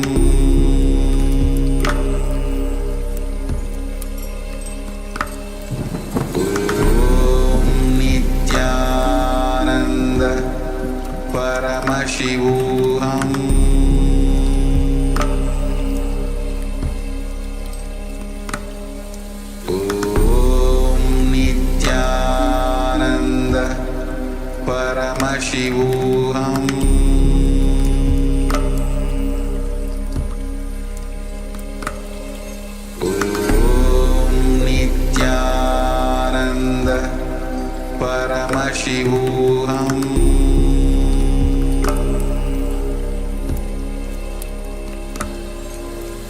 Om Nityananda Paramashivoham Om Nityananda Paramashivoham Paramashivoham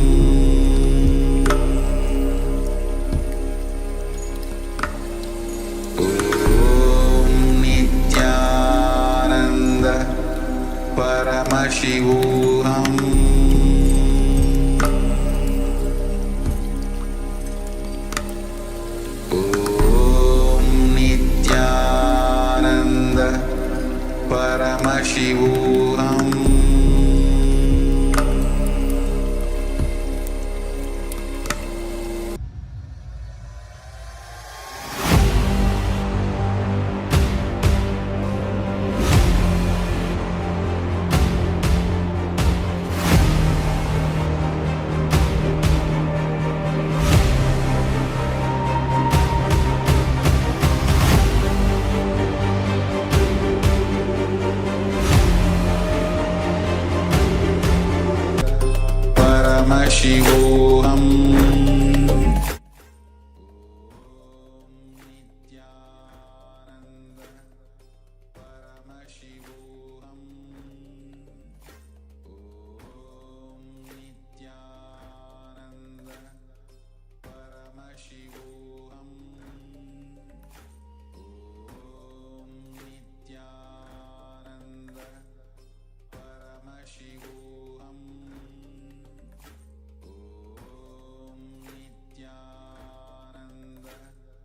Paramashivoham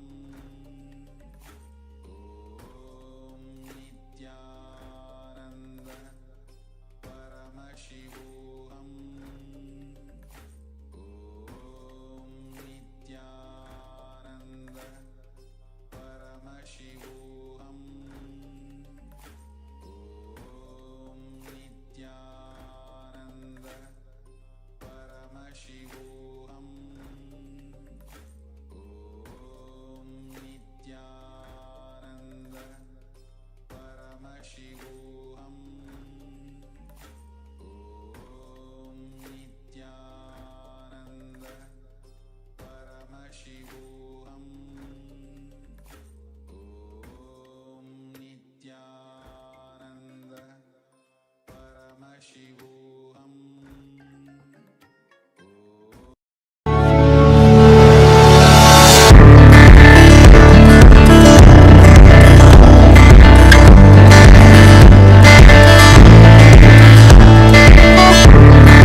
welcome you all with my love and respects. Before entering into the sutras, I want all of you to just sit for a few seconds. Sit straight and just prepare yourself.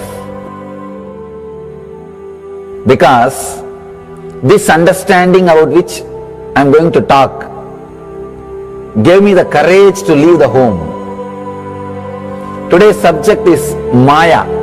Actually, many times, the young age I used to think I should leave the home, go around, live a sannyas life. Suddenly, one day, when I was reading one of the Shankara's work on this Maya, somehow the concept clicked. The word Maya cannot be translated into English. Thinking the lesser reality as the higher reality is what we call Maya. What you are seeing, you can't say this is illusion. No, this is not ultimate. Your understanding this is ultimate is illusion. The moment the click happened, I was ready not only to leave the house, decided to live like a Shankara. In the Vedic tradition, anybody wants to become enlightened has to leave their home. They have to become homeless. It is a basic condition for enlightenment. You can't be in your hometown. You have to start wandering, studying, because to enter into the ultimate truth, you need to have the courage to go behind wherever it leads. There is a beautiful sutra in Brahma Sutra, the first sutra of Brahma Sutra. It says, Atato Brahma Jinyasat. Let us inquire into the reality. It says, only a courageous person who is ready to go behind wherever truth leads can enter into this science. In those days, we had a beautiful system. When somebody becomes enlightened, he will go around and sit with all other scholars, pandits, learned people, and he will open up his understanding. The other person will open up his understanding. Whoever can take the other person to the deeper level of understanding will follow him. That's all. That is why exploring the truth into the deeper and deeper level has been made as a compulsory basic value for anybody who wants to explore the reality, explore into the truth. What we need to understand from this story, courage to go behind the truth, wherever it leads. Even they are ready to gamble with their life, but they are ready for truth.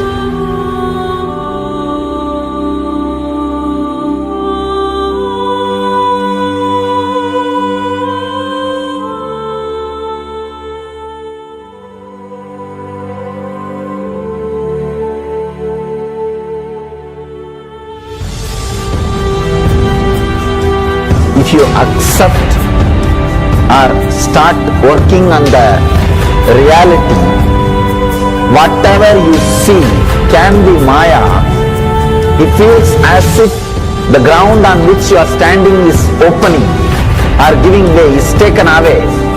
It needs courage. It may suddenly open a new door to you. You must be able to go into the door, only then you can see the next door. Because I am trying to reproduce the same understanding and experience which happened in me. Understand? When I understood that Maya, the concept of Maya, it gave me so much of joy and courage to do anything. I decided I will live like a Shankara. There is every possibility you will catch the glimpse. I am not telling you will run away from a home.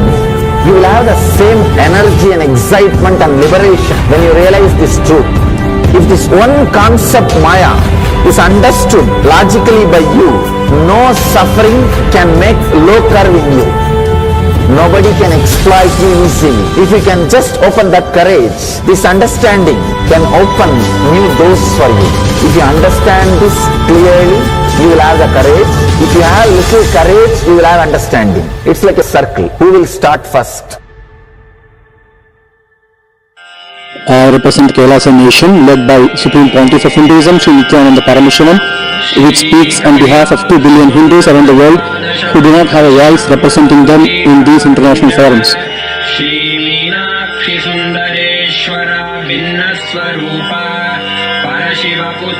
Alright, I'll start from my side first. I'll give understanding. Let you add courage to it. Let's enter into the sutra. Illusions deceive, colors circumscribe, even divisibles are indivisible. Look, become Shiva.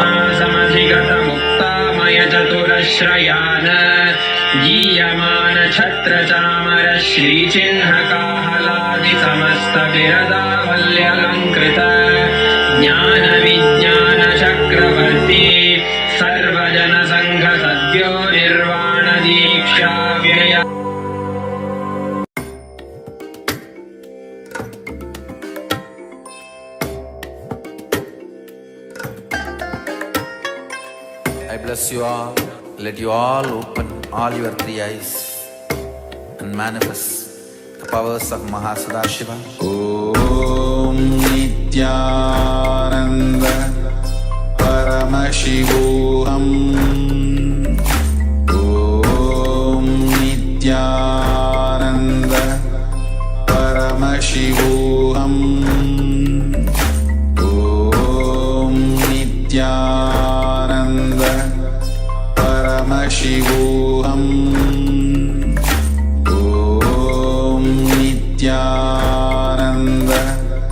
Paramashivoham. Om Nityananda Paramashivoham. Om Nityananda Paramashivoham. Om Nityananda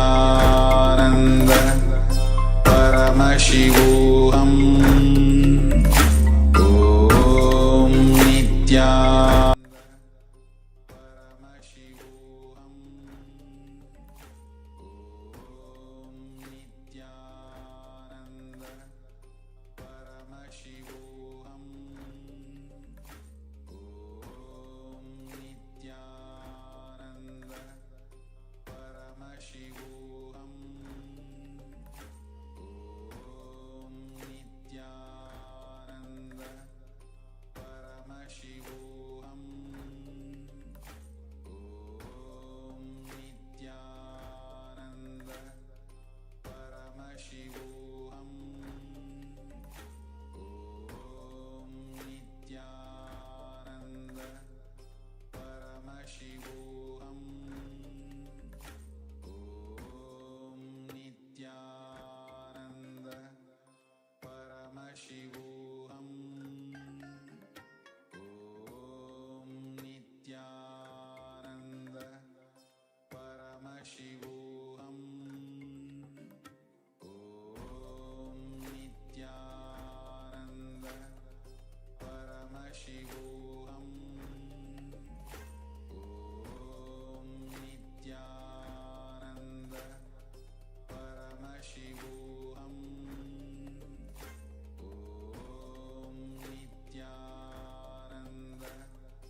message for all of you today is only one word, one phrase: live enlightenment.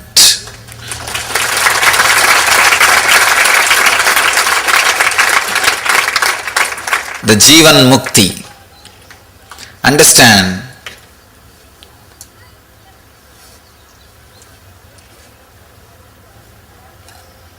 this year, let us all dedicate it to live enlightenment. Come whatever may.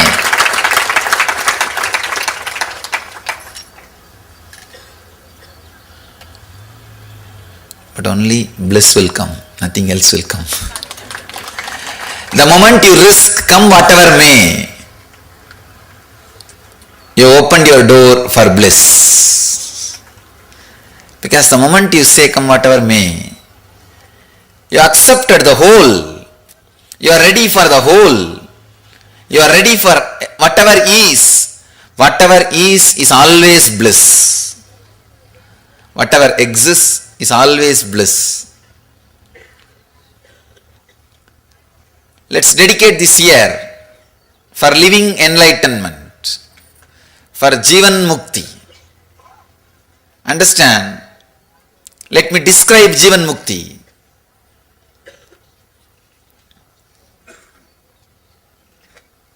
Conflict-free life in the inner world and the outer world. Conflict-free living.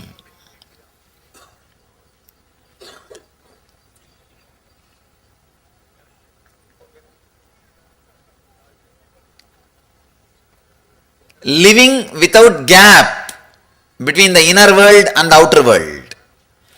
Either raise your energy, Shakti, to catch up with the outer world, or bring your Buddhi to catch up with the inner world. Raise your Shakti so that you can do whatever you want in the outer world, and raise your Buddhi so that you can accept whatever you have or whatever you are.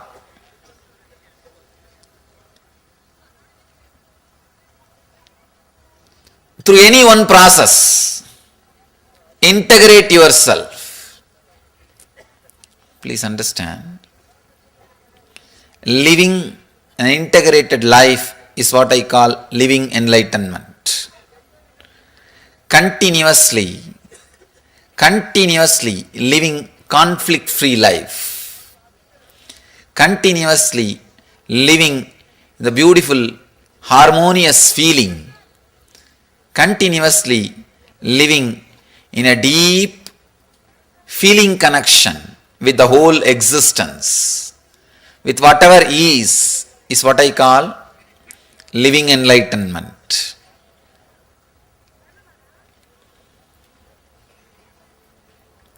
You have to put it in 4 words.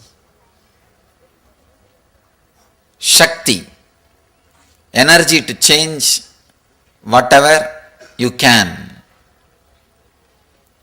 and Buddhi, intelligence to accept whatever is not needed to be changed, whatever doesn't need to be changed,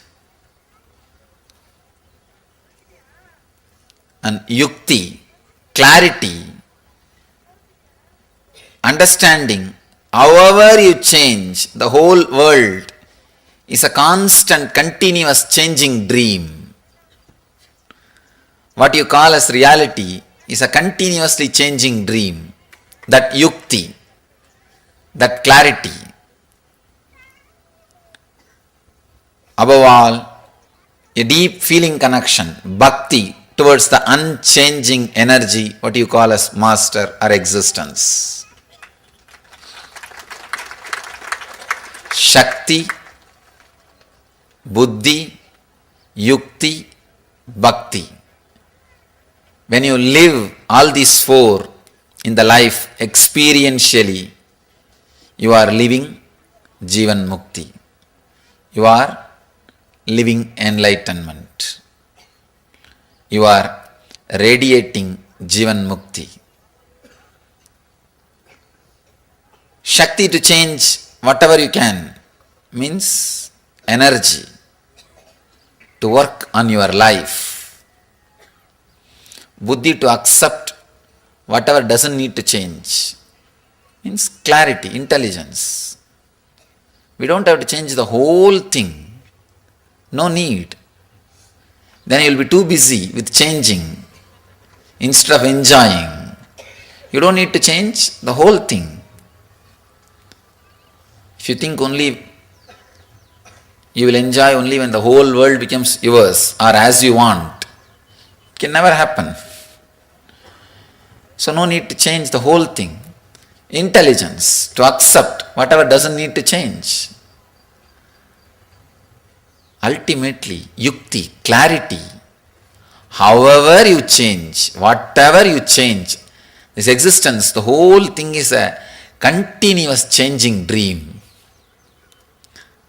With that clarity, you will have the ultimate inner healing or the ultimate rest or peace.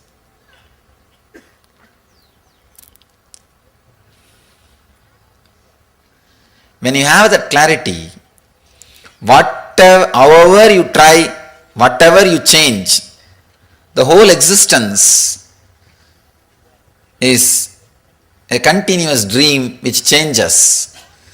Suddenly you will have deep feeling connection with one thing which does not change, which is eternal, Nitya Ananda.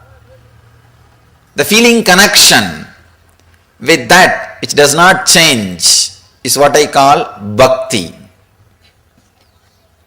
When you live all these four experientially, it is mukti. Radiate enlightenment continuously. Please understand, I am taking you deeper, further into living enlightenment.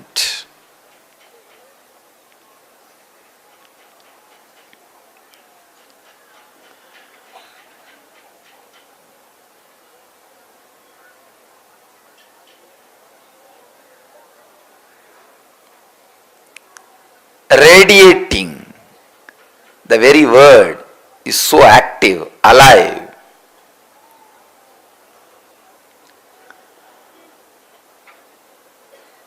Not only you living enlightenment, all the people around you, inspiring them through your living enlightenment is what I call radiating enlightenment. Let the enlightenment express through your muscles, in your thinking, in your words, in your action. Let it express through your being. Inspire all the people who are living around you. Please understand, the world is mirror for you. Whatever world experiences about you, you experience that as you. You continuously look into the world to know more about you, to have an idea about you. Now, create beautiful enlightened mirrors around you by radiating enlightenment. So that constantly you remember you are not only living, radiating enlightenment. So take up this as the mission for this year. People around you should really feel the power of your enlightenment, the power of your Jivan Mukti. When I say the word living enlightenment, energy to change whatever can be changed, intelligence to accept whatever need not be changed, clarity, however you change, the whole world is just one more changing dream, and devotion towards that which is unchanging. This is what I define as living enlightenment, Jivan Mukti. Now, let these great truths radiate through your system so strongly. Let all the people around you, the world around you, feel the power of enlightenment. Let your muscles radiate this truth. Please understand, do not think there is so much of anger in me, suffering is in me, pain is in me. Don't think all these things are here, how can I be Jivan Mukta? You can never have a space where all these things are not there and feel you are a Jivan Mukta. No. You have to become like a Kala Bhairava who is dancing between everything. Jivan Mukta Sarira means anything swallowed should be digested and should become part of your body. Jivan Mukta mind means anything seen, you should be able to swallow, digest it, crush it and clear it. It should become wisdom. Any food swallowed should become energy, and anything seen should become wisdom in you. That is what I call Jivan Mukta Sarira, the body of enlightened and the mind of an enlightened. If you are living just in present, you have no freedom to correct your past and project your future. If you are living only in the past and future, you have no freedom to correct in present. If you are living in past, present and future, only then you have freedom to correct, freedom to amend and freedom to project. Understand? Living in present is not enlightenment. I am throwing a new light. I am breaking one ice, old pot. Living in present is not enlightenment. That's what we always think. Living in past, present, future simultaneously is enlightenment. Means in your present moment, the whole past, the whole future will be present. The essence of whole past, the essence of whole future will be in the present, is what I call living enlightenment. Intensity.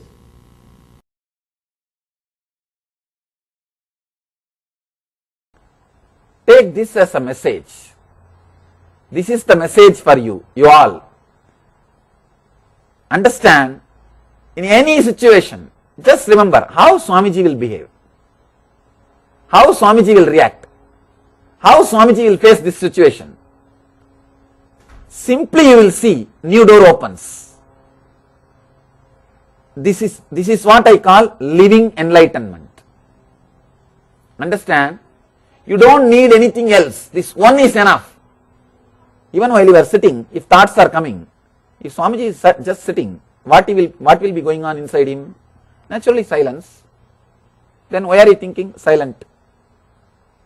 Over. Nothing else. That's all.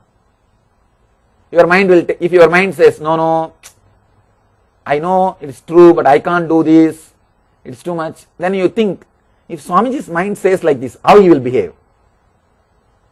You would have finished the mind that moment. That's all. Nothing else. That's all. Just be very clear. Carry this one message. Maybe you can take this one message and let this message become life into you. The message of living enlightenment. See, understand, from the age of 10, of course, around the age of 10 only I was inspired and impressed by him. That was the time I started. But I didn't even know it's a meditation technique or it's a technique or all those things. Just it started. How he will behave? How Annamalai Swami will behave for this situation? Because many times in the house, my brothers or family will, if they start fighting for something, some share this, that, and I'll think, how Annamalai Swami will behave?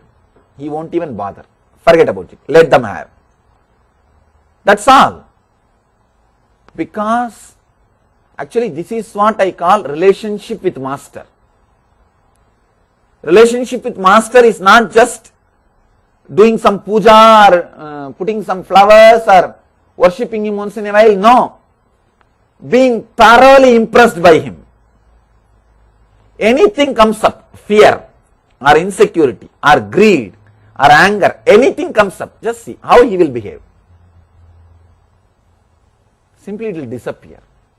It will just disappear. A simple understanding, living enlightenment. Simple understanding enough, it will disappear. Nothing else is needed. Carry this one message. Carry this one message. See, the ordinary relationship, your relationship with master, many times I used to tell people, relationship, strong feeling connected with master is enough, you don't need any other technique. That means this is what? This is what? Not just your ordinary relationship. Your ordinary relationship, you neither try to understand me nor try to imbibe. Just it is there. Just it is there, and that is not, I can't even call that as a relationship. It's a regular, ordinary thing. Feeling connected with master means just living him, living master. When you live the master, only then you feel connected to him. Only then you are expanding. Only then something is happening in you. Once a man woke up from his bed early morning. As soon as he woke up, he saw his eyes have bulged and ears have protruded. Heavy pain in the neck. Eyes have bulged, ears have protruded. Heavy pain in the neck. Immediately he rushed to a doctor who diagnosed, checked him thoroughly, and gave him some prescription and a warning. He said, it is a very serious problem. You should take these medicines for 6 months without even 1 day gap. The side effect of this will be, you will lose all your hair. The man religiously, without even missing 1 day, took all the medicines. The side effect, losing all the hair happened, but not the main effect. The problem continued. He went to the next doctor. Next doctor tried his best. He told, I think there is some serious problem in your left arm. It has to be amputated. What connection is there between the eyes and the ears or left arm only God knows. It has to be amputated. The suffering is so much, the man could not say anything except yes. He allowed his hand is amputated. After the surgery, 3 months he was alright. After 3 months, again the problem started. Problem continued. Then he went to the third doctor, who declared, we couldn't diagnose the problem, we couldn't find the reason for it. Hope you may be alive only 1 more month. The same situation continues, you will be alive only 1 more month. When he came to know that he will be alive only 1 more month, he was totally depressed. But after 2-3 days he recovered and decided to live his life. Wherever it is possible, whatever way it is possible, he started working. He started taking all types of loans. And he decided he is going to live only one more month. The first choice. He took all types of loans, got new bungalow, got new cars, furnitures, went to a tailor shop to have a new suit for himself. When the tailor was taking measurements, he said, make a 15-inch collar, high neck. Tailor said, no, for your size it has to be 18-inch. Man argued, no, what do you know? Last 6 months I am wearing only 15-inch. That feels good. Tailor said, do you know, instead of 18, if you wear 15, what will happen? Man asked, what will happen? Your eyes will bulge, ears will protrude. Nothing else. Your whole life, whatever solution you are trying to find from the outer world, it is just like this story. If you have missed the story, don't worry, just don't miss the laughter. I think she was enquiring. Even if you miss the story, don't miss the laughter. One more story, just dedicated to you. In India, Sardarji jokes are very popular. Any Sardarji? Oh. Any you don't mind? That's nice.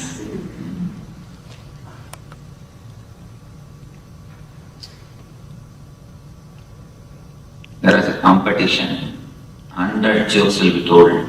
If you don't laugh, you will have $1 million prize.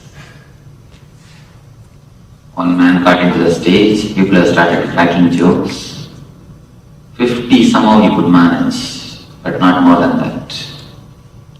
He has to laugh. Next man could manage 70. Third, our hero got into the stage.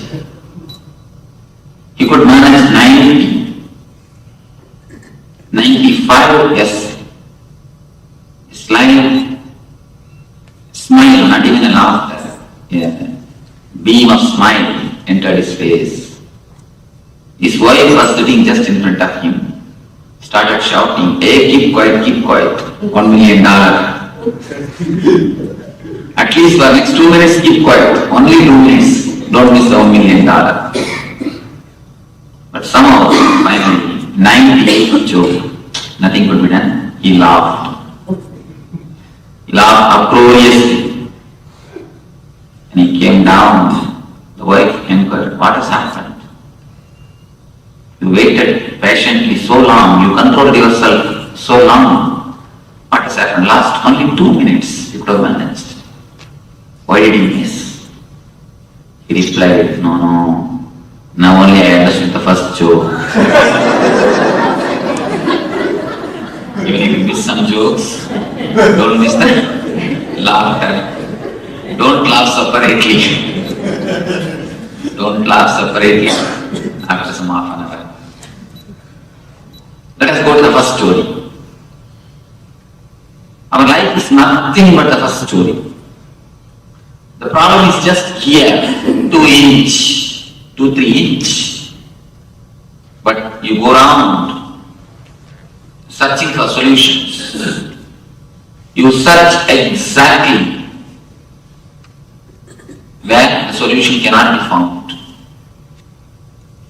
You search everywhere except yourself. If you just look into yourself for a second, for a moment, only the 2 inch of relaxation, nothing else, just that 2 inch of relaxation, the whole problem would have been solved. there will be not only solved, dissolved. Instead of that, you go on asking for solution from all possible astrologers, all possible temples, all possible masters, all possible palm readers, or whatever way it is possible, you try to find solutions. You go on searching for solutions in so many places, so many ways, but except looking into yourself.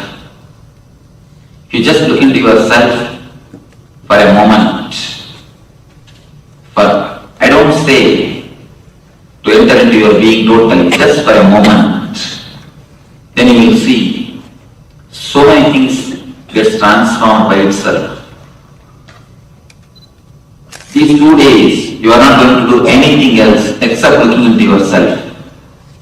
You are given place, no, space to look into yourself. Just to look, just to see, just to turn inwards. You are given a chance, time and space to look into your system, into your being. So here, I wanted to give you a few tips to use these 2 days maximum. Few points to be remembered, to have the maximum benefit, to have best out of this 2 days program. The program is called Ananda Spurana. The meaning of that word is bliss flowering. In the Spurana word, exactly there's no translation. It can be translated as a fountain. Like a fountain, bliss or the energy is continuously bubbling in you, flowing in you, happening in you. Only thing, you hide it. You don't let it happen to you. Now, for these 2 days, you are asked, you are requested to take away your hands.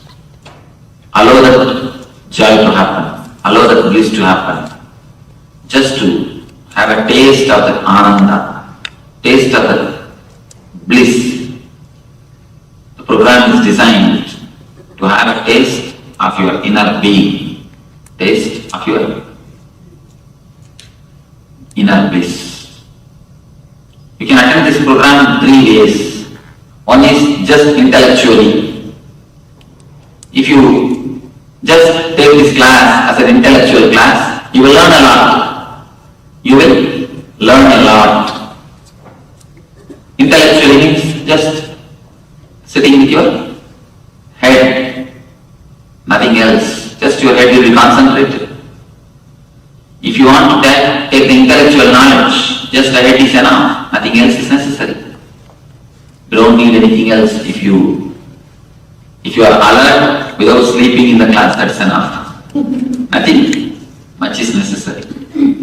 If you feel like sleeping, the last row is reserved for you. You can go there, sit and sleep. Please don't sleep inside the class. Not for your sake, at least for my sake. Why I say my sake? A small story. Once, a taxi driver from Chennai, anybody who had been to Chennai, who lived in Chennai? Then you will understand. Taxi driver in Chennai, they lead you directly to hell. A straight way to hell. They don't take you by shortcut or they don't take you by the long route or anything. Direct way to hell. If you are expectant mother, never sit in Chennai taxi.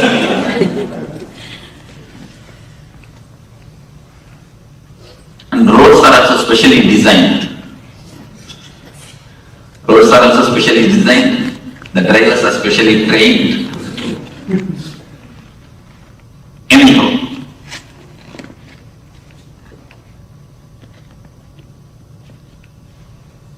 one day morning, one taxi driver from Chennai and religious preacher.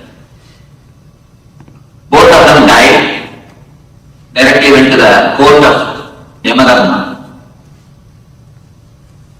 All of you understand that Yamadharma means he is the man who gives judgment. For people from West End, he is like a Saint Peter who gives the judgment. Now I will have a little problem. I have to use both cultural words, but I will try to manage. Whenever you don't understand any technical terms, you are free to ask me immediately. You don't have to feel shy.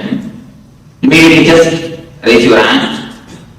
Then I will understand your question and answer. So you can feel free to question anything or to ask anything. Don't feel shy.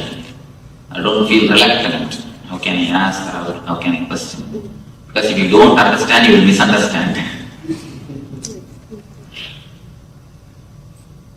So one more big problem is you will go and tell outside that this is what I heard. That will be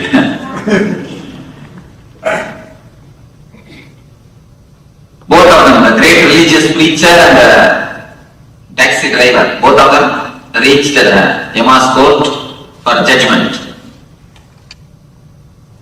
First, the taxi driver pushed himself into the cabin. Yama inquired, "What is your name?" He said, my name is so and so. "What were you doing?" "I was driving taxi in Chennai." So he took out the list of merit and sins. Finally he gave the judgment, "All right, let you have silken robe, golden staff, and first class AC seat in the Swarga, in the heaven." He sent. Next came this great religious preacher. He was asked, "What's your name?" "My name is so and so." "What were you doing?" "I was preaching God's word around the world. All over the world, I used to go around and preach Lord's name, preach the divine message." The list of the merit and sins is taken out and read. Yama gave the judgment. "Let you have cotton robe and wooden staff and third class room."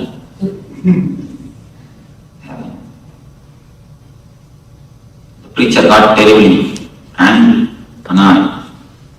He started shouting, "I'll sue you." Maybe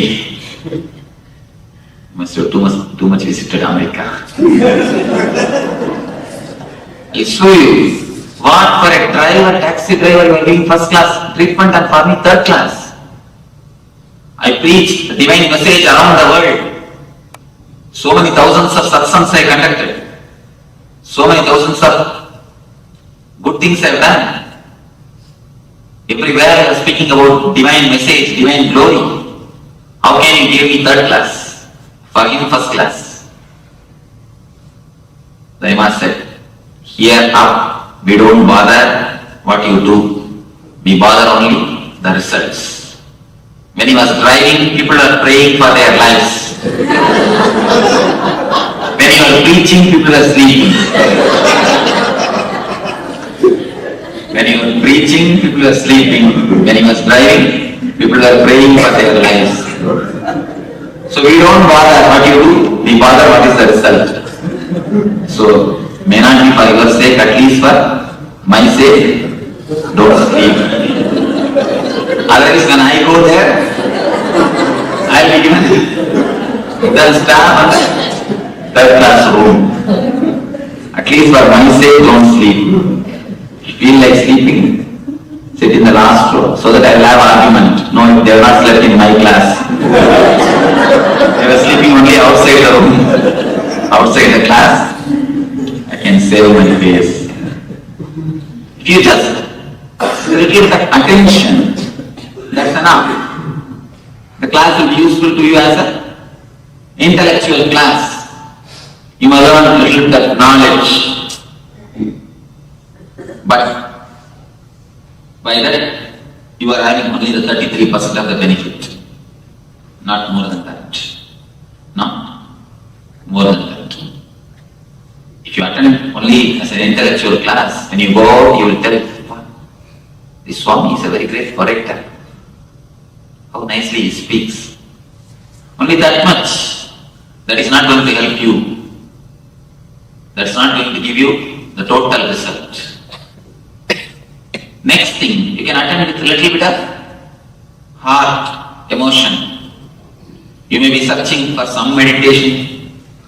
You may be thinking, you might have heard about meditation somewhere in some book. And that is now, in modern days, that is the best-selling ideology. So somewhere you must have read. So you are thinking, I should go for some meditation. Some of you heard about me, you are coming here. If you attend it with a little bit of emotion, or a little bit of thinking of meditation, a little bit of art, you may have the second layer. You may feel a little refreshed, you may feel a little relaxed, you may feel a little joyful. But even that is not enough. When you feel a little bit joyful, you will go and tell, wow, we had a beautiful weekend this time. It was really a nice weekend. But even that is not enough. Only when you attend with your whole being,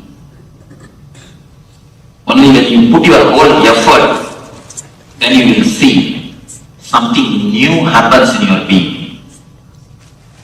Only then you will really have all the 100% benefit.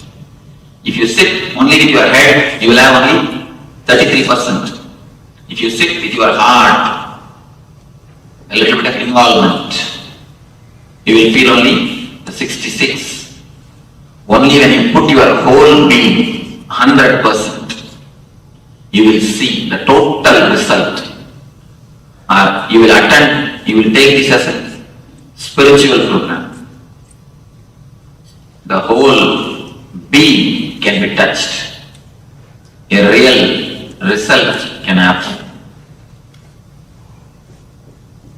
Water becomes steam only at the 100 degree, never at the 99.9.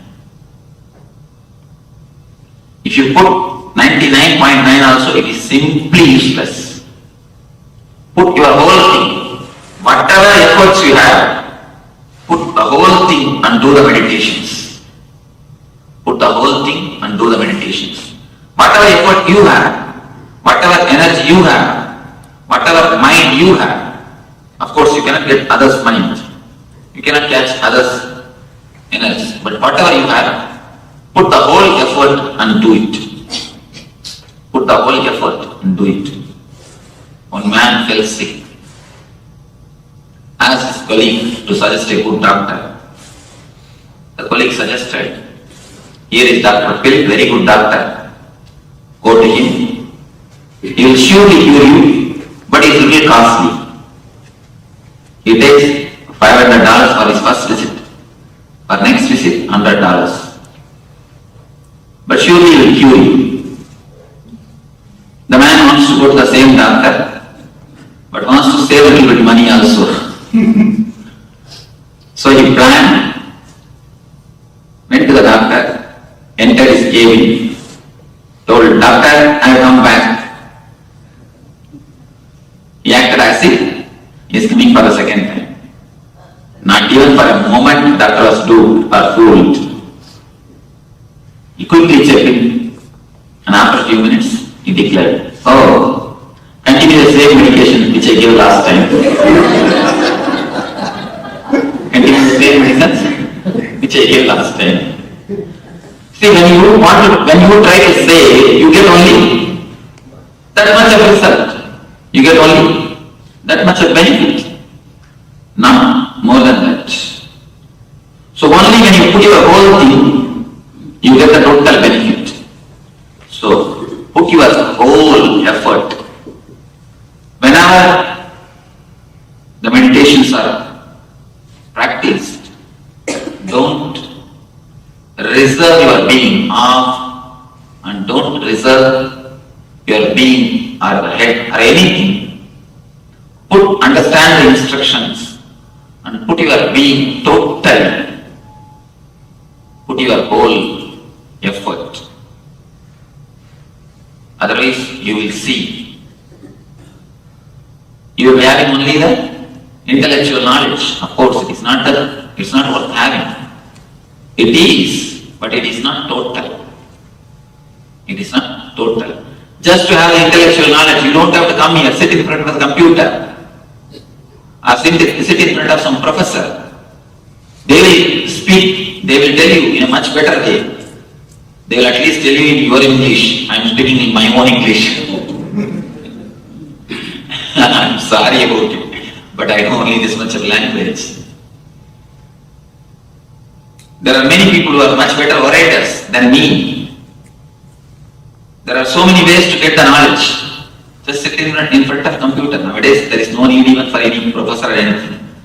Just sit in front of internet. You get all the information, but it will be only intellectual. If you attend this class also, only with your head, only with your attention, it will be nothing more than intellectual. If you attend with a little heart, little love, sympathy for me, oh, he seems to sound logical. That much of sympathy. With that, if you sit, of course, you will taste some one meditation. You will have the taste of one meditation. You will feel a little relaxed. You will feel a little joyful.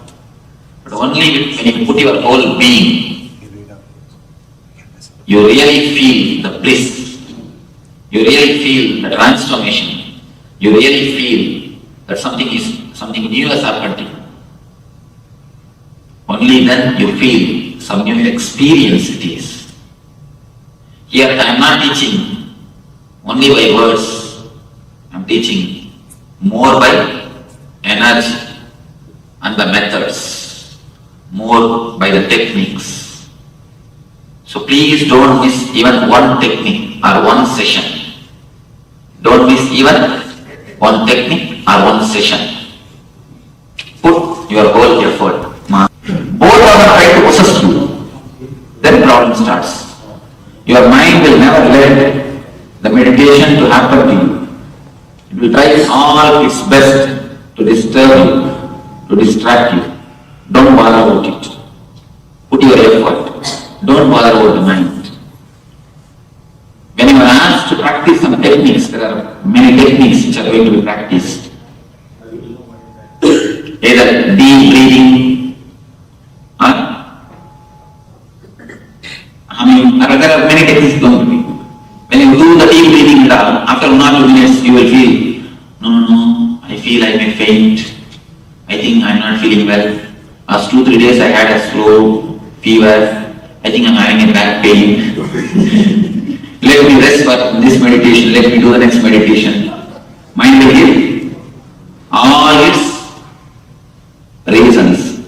Please don't listen to the mind. Even if you faint, don't bother. Volunteers are here, will take care of you.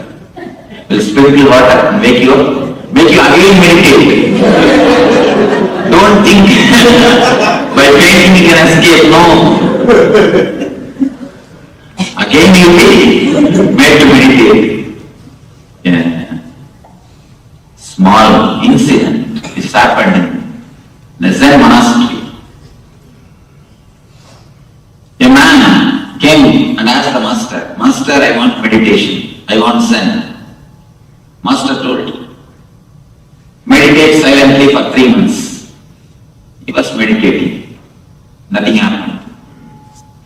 Again he went and asked, meditate silently for 3 months. Nothing happened. Same way it continued for 5 times. 6th time the disciple told, it's enough, I am leaving ashram. Master told, no, wait, only for 1 week. Then also nothing happened. This time Master told, tell yourself, in 3 days you are going to become enlightened or you will kill yourself. Disciple told, all right, that's the right thing. Because what is the use in living? I have no other way. He decided and sat, either I become enlightened and get up, or I die. The moment when he sat, he became enlightened. It's nothing. The meditation or the spirituality is nothing. It is just your conscious decision. A clear conscious decision. I will let your urge become urgent. Let your whole being be used. If you have back pain, don't bother, do totally. You will see the back pain disappears. Because around the world, thousands and thousands of people have practiced these meditation techniques. I have always seen. If you ask the people who attended, then you will be able to understand. You will be able to listen their experiences. Not one or two. Here the Swarna was telling me, she had 15 years of back pain. It has simply disappeared. It's not there at all. How many months over? She's not here. I think more than 2-3 months. 2-3 months, no? Last time when you attended? 5 months over. Huh? September you came attended. You all came attended. September they attended. Now already 5 months over.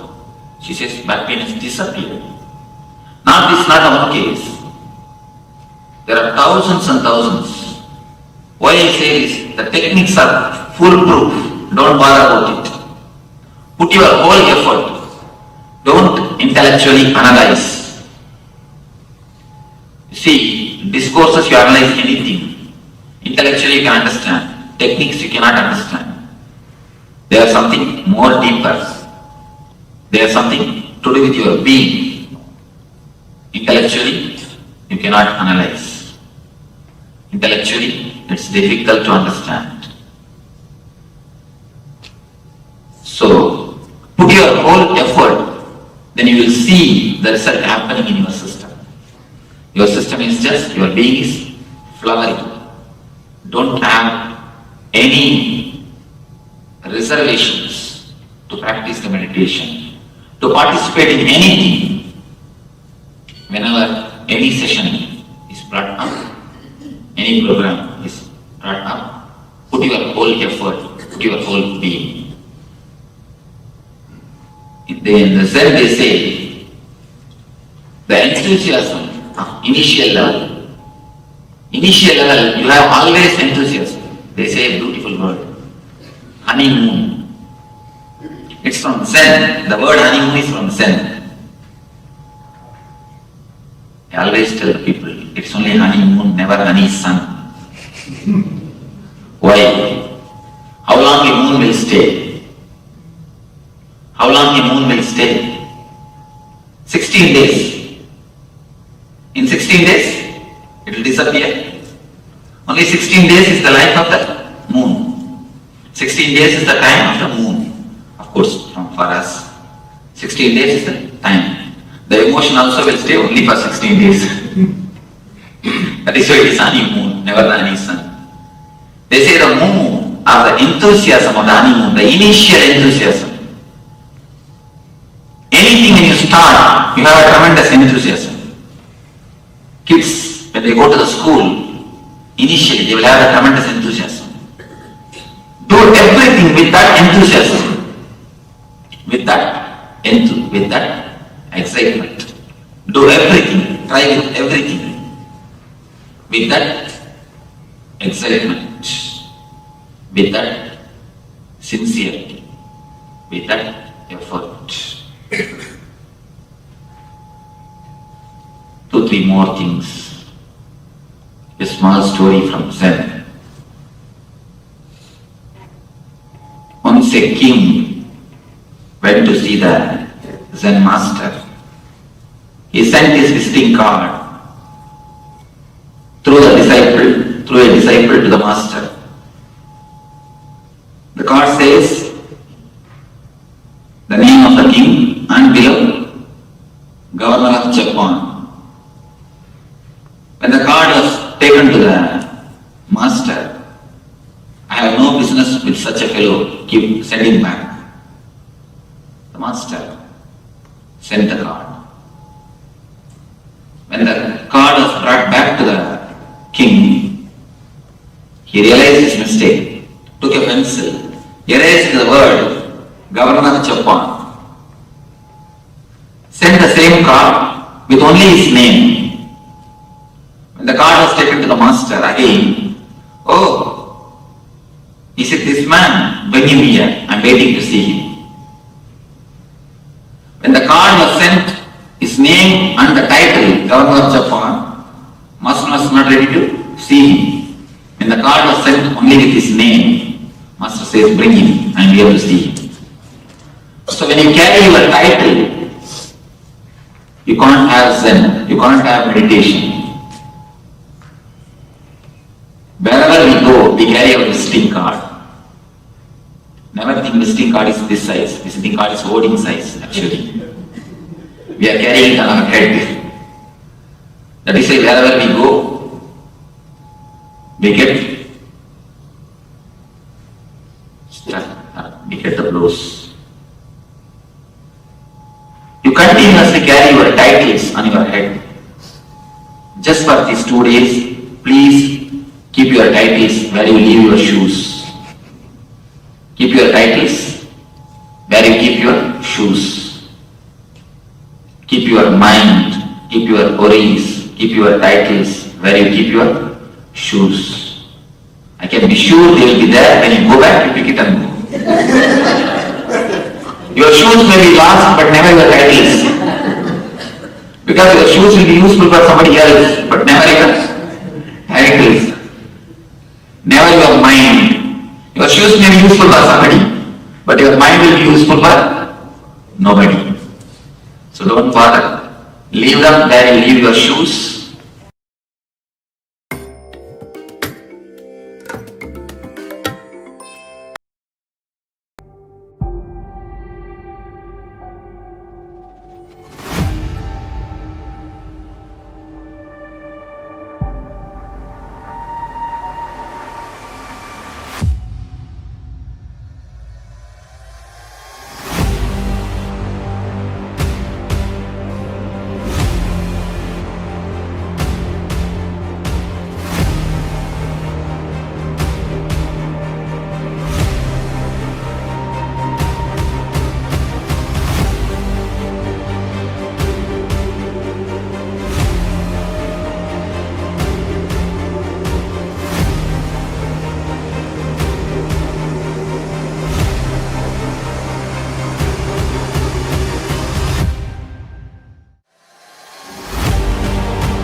different things through this next segment.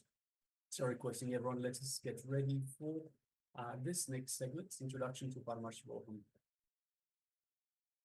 So first of all, again, welcome all of you to this intangible but yet definitive experiences and signs of awakening from Vedas and Agamas.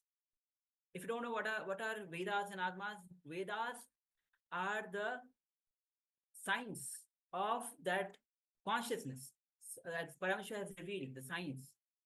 Agamas are the applied science of that revelation by Paramashiva of awakening.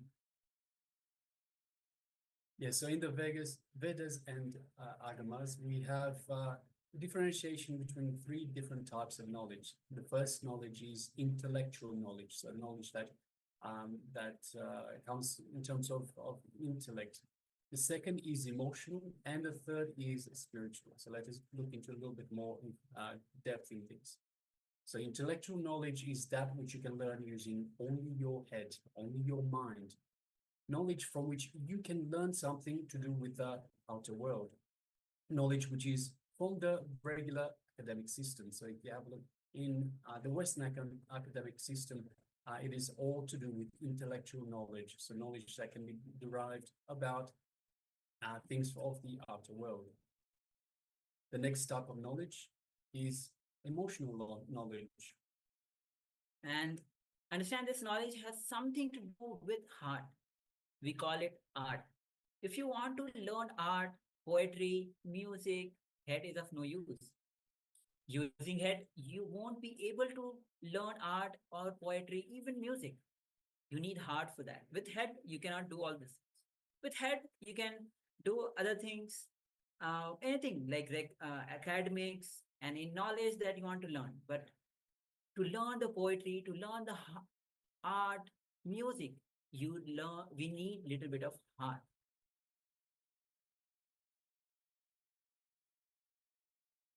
So there's a beautiful tale in this terms of the emotional or the emotional knowledge. So there's a potter, and the potter is doing pottery work, making various pots. His son also picked up the art and started making pots as well. Somebody asked the son, "How did you learn this from your father?" He answered, "No, I did not learn. I just picked it up. Seeing every day what he is doing, I picked it up." If you have to learn something from heart, something like art, music, it can only be taught through Gurukulam system. Gurukulam system is a holistic system integrating physical, emotional, mental, and spiritual development of the student. Understand, this is a very important point. A Gurukul system, which is the Vedic educational system, where the students learn not only the knowledge, but the system integrates the physical development of the student, emotional development of the student, mental development of the student, and spiritual development of the student. See how it is unique. If you just look around the education nowadays, there's so many components are missing in this today's education system. Just burdening with the information, with even the physical bags that we carry, books, but actual education system, which is through the Gurukulam system, develops the student at various levels, including physical, emotional, mental, spiritual. So understand, all the great magicians you see across the Bharat are trained through the Gurukulam system. Yes, and in fact, Swamiji beautifully says that the Gurukul system is competence-based education, whereas the Western system, academic system, is a competition-based system. And yes, by having competence, by going through the Gurukul system, you learn competence. You learn how to do everything, to pick up competence in everything that you do, as opposed to just simply learning from books and becoming a robot in just doing tests and tests and tests. So the third type of knowledge is the spiritual knowledge. This is the type of knowledge that comes from deep learning. From deep learning comes deep knowledge. It can neither be taught nor picked up. This type of knowledge can only be transmitted from being to being. So the Gurukulam system is traditional Hindu education, and it starts off with a beautiful context shared by both the Guru and the disciple. So this is how the spiritual knowledge is being transmitted from the Guru to disciple, from being to being. Yes. So understand, it's a very beautiful mantra, and this is the context is very important. And the verse goes as Om Sahana Bhavatu Sahana Bhunaktu Saha Viryam Karavavahai Tejasvina Vidhihatamastuma Vidhishavaihi Om Shanti Shanti Shanti. So the meaning of this mantra, understand the meaning. This is Sanskrit words. Understand the beautiful meaning of this mantra. Let both of us be together. Together means who? The Guru and the disciple. And protect it. Let us not hurt each other. Let us not cherish enmity towards each other. Let us not cherish anger towards each other. Understand, this is how beautiful the mantra itself. Before the system, before the education start, both of them chant this mantra. You can compare this with the today's teacher and the student relationship, where so many ways they hurt each other, not only through anger, enmity, even physically. There are so many ways you might have experienced, heard about it. But the Gurukulam system, the mantra itself starts with this words, with this beautiful context. Yes, the Gurukulam system. So with this beautiful mantra, the Guru and the disciple both pray to existence, to Parashakti, or to God, like you wish. Let us both help each other. So if we come to a proper time, if we are punctual, if we are showing our respect to each other, all of us leaving all our duties, let's gather here to get helped by each other. Even a single person missing here will be something less. So Swamiji beautifully says, come with a simple, sincere mind. Let us not be serious. Just come simply in a relaxed way. Come with an open mind. It's very important. Come with an open mind. Because only when you are with open mind, you will be able to receive. Otherwise, you are already bounded or limited by some set of hot current beliefs. So understand what is that empowering education? Education transmission. See, as per Hinduism, knowledge transmission is complete only when it becomes a lifestyle practice. Yes, it is a very important part of it. It's not just you reading it and telling to others to live it and giving advices to others so that they can practice. No. When the knowledge becomes your lifestyle, a lifestyle practice for you itself, then that is the complete Hinduism knowledge transmission system. So there's a beautiful verse from Sanskrit Subhashitam which says, Acharya padamadatte padam shishya swamedhaya padmam sabrahmacharibhi padam kalam kramena cha.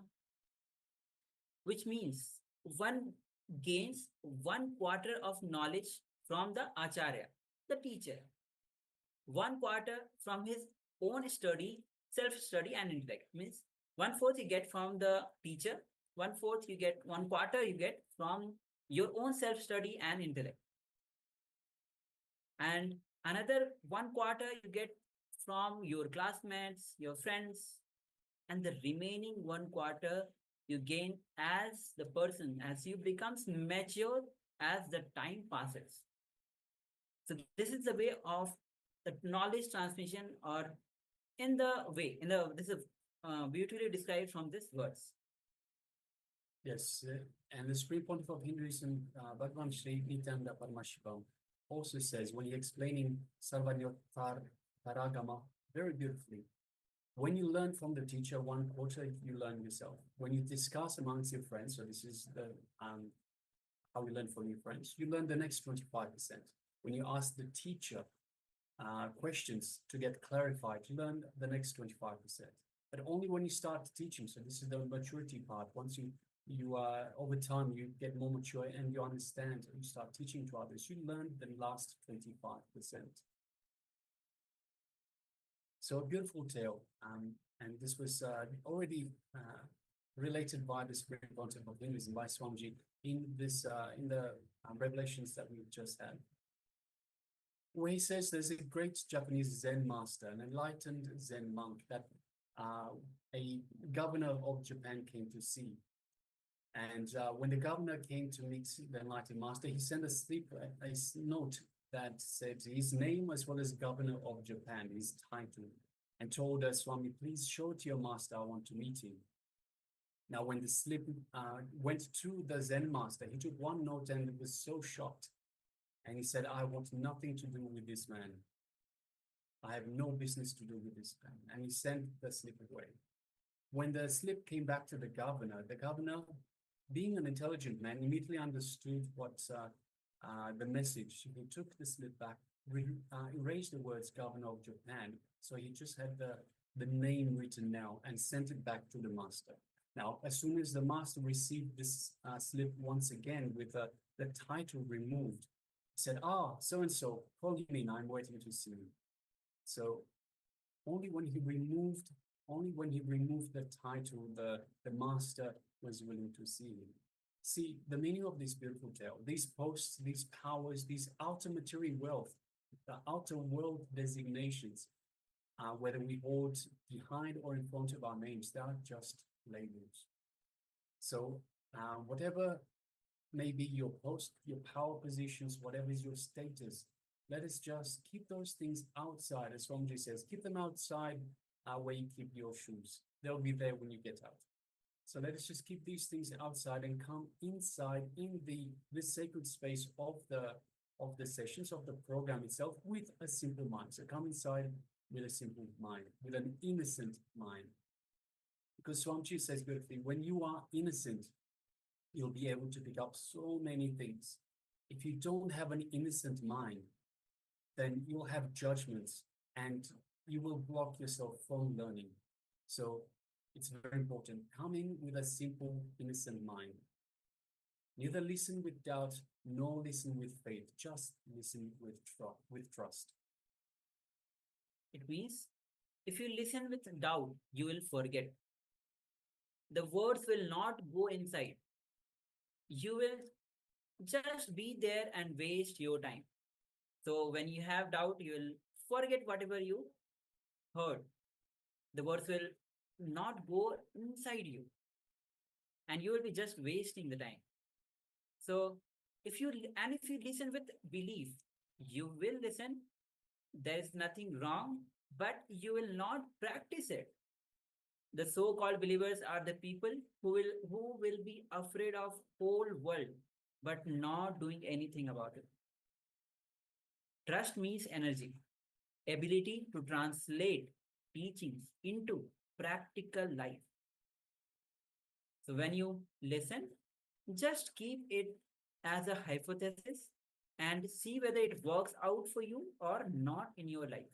And if it works, practice it widely.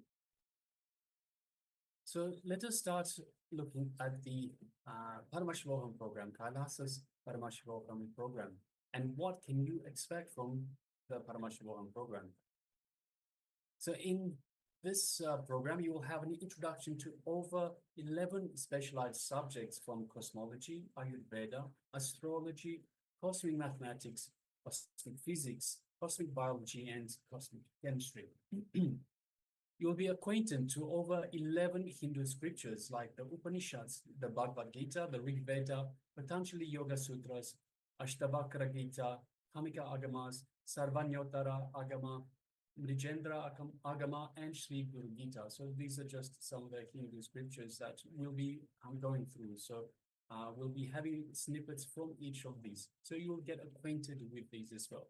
you'll also have exposure and manifestation of over 11 extraordinary powers of the third eye. So we will practice these powers of the third eye. So starting from tomorrow, tonight in the darshan, during the darshan time, you will get initiated in these powers of the third eye.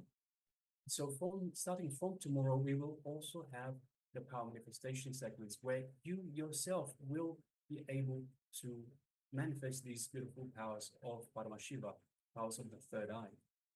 And you will also have access to over 150 meditation techniques, kriyas. So during this program, during these 21 days, you will have over 150 different techniques, meditation, kriyas, activities, and internalization exercise.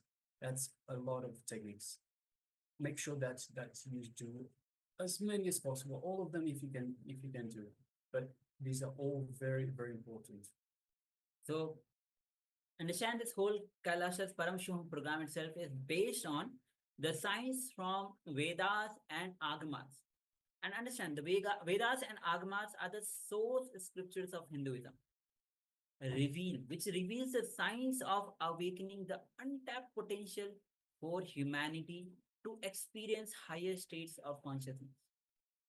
In the Bhagavad Gita, chapter 16, 24th shloka, which translates as, therefore, let the scripture be the authority in the determining of what ought to be done and what ought not to be done. Having known what is said in the audience of the scripture, thou shalt act here in this world. So Vedas and Agamas are the scriptural reference. Yes, so let us start on the first one of these internalization exercises. The first one of all the different activities, so of the 150. The first one is right now. It is called Listen to Yourself. So requesting everyone to please gather a pen and paper and get ready for this exercise. This is the very first exercise, listening to yourself. So we'll display this slide for you in just a moment.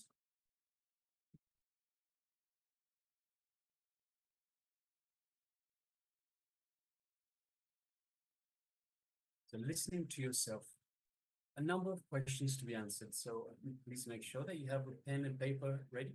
And not just for now, but make sure that you have a pen and paper ready at all times, because we will be requesting you to write down, to keep track of, to write down powerful cognitions. So this is actually a very important thing to keep in mind. Swamiji, the Supreme Pontiff of Hinduism, will be revealing so many important truths, things that make you click, that make you go, aha, that's how it works. These are powerful cognitions, and it's important that you write these down. So as soon as you have one of those aha moments, write it down. Something that you realize for yourself, something that will take you that step further in your spiritual endeavor. So please make sure you always have a pen and paper ready and write down any powerful cognitions that you get. Now let us start with this first exercise, listening to yourself. And the first step is just ask yourself this: what is the purpose of your life? So please make sure you write these down for yourself. So you write down the question and write down the answer. Now these are only for yourself. So this is for you. What is the purpose of your life? What do you aspire to be? What motivates you to wake up every day? What do you value most in life? So requesting everyone, please write these down, and then take a moment to share with us in the chat box what you see as the purpose of your life. What do you want it to be, and what do you wake up every day to what motivates you to wake up, and of course, what is the most thing that you value in your life. So take a moment to do this exercise for yourself, and then take a moment again and share with us in the chat box. Let's begin.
Now let us move on to the next step.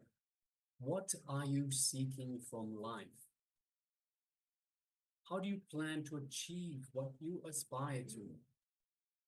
And are all your actions in life aligned to this, to what you are seeking, to what you aspire to be? Let us take a few more minutes.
Now, let's enter to third step. What are you seeking from this Paramashivoham program? What is your reason to attend this program? Understand, this is a very important question. As you are attending this program, you need to understand what is the reason for you that you are attending this program, and what do you expect from this program. Please take a moment and pen down these answers for these questions. Please go ahead.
Now you can relax from this exercise. Understand that these exercise questions, when you write it down, you will have the clarity in your life, clarity when you are attending this program. So you'll be totally involved about why you are attending this program, what is the purpose of your life, what you aspire to be, and all the other questions and answers that you have been looking for in your life. And through this program, it will be again and again reminding you. So also with regards to this, requesting everyone please take a moment and share with us in the chat box, share with us what your aims are, what you wish to get out of this program, and so forth. See, this program is designed so we can tailor this, we can tailor the program to yourself, to your particular needs. So if you tell us what exactly you're seeking from this program, if you tell us what your aspirations are in life, if you tell us what you value most in life, then we can tailor this program to your needs. So requesting everyone, please take a moment and share with us in the chat box. So for those of you in the Zoom room, let us know in the Zoom room. And for those of you following us on YouTube, let us know in the YouTube chat. So once again, we'll be able to better tailor the program to your needs, and we can use we can provide examples that are exactly what you need, and see how we can progress you further. We can help you to reach these goals, we help you to reach what you aspire to be, both in terms of the physical life, the desires that you have, as well as the spiritual life. So requesting everyone, please take a moment and share with us in the chat box. So as you are sharing, let's enter into the next, or a few tips on how to manifest the super conscious breakthrough. Understand, all of us have come down to this planet Earth to have the super conscious breakthrough. Swami says very beautifully, only in this planet Earth, that super conscious breakthrough. Even the devatas, when they have to, yes, they are the higher level frequencies beings, but to have that super conscious breakthrough, to have that ultimate breakthrough, the ultimate enlightenment, they have to come down to the planet Earth, because this is the portal through which they can raise themselves. So this is the planet Earth, and especially when you are in the human body, whether you remember, you don't remember, all of us are here to have that super conscious breakthrough. So understand, when you are going through this program, be present all the 21 days of this program and be totally involved when you participate. And anyone who sits in the breathing space of the avatar, as all of us, you are sitting here, and Swamiji himself, avatar who himself was established in the highest realization. They draw his knowledge and wisdom beyond the dimension of the world. So it's for all of us. So when you are sitting in the breathing space of the avatar, you draw his knowledge and wisdom beyond the dimensions of words. The non-verbal understanding as well as verbal instructions is transmitted. The act of sitting is named as the physical happening, but what takes place spiritually is beyond words. So do not miss this experience. We are blessed with this opportunity every moment in the Master's presence is there for full 21 days. Yes, don't miss it. Whether you understand or not, whether you cognize it or not, when you are here, Swamiji's presence is there all 21 days. So do every exercise, and throughout the program, you will not be ranked while doing the exercise. And the whole program is designed by the Supreme Pontiff of Hinduism to guide you to your breakthrough, to your superconscious breakthrough.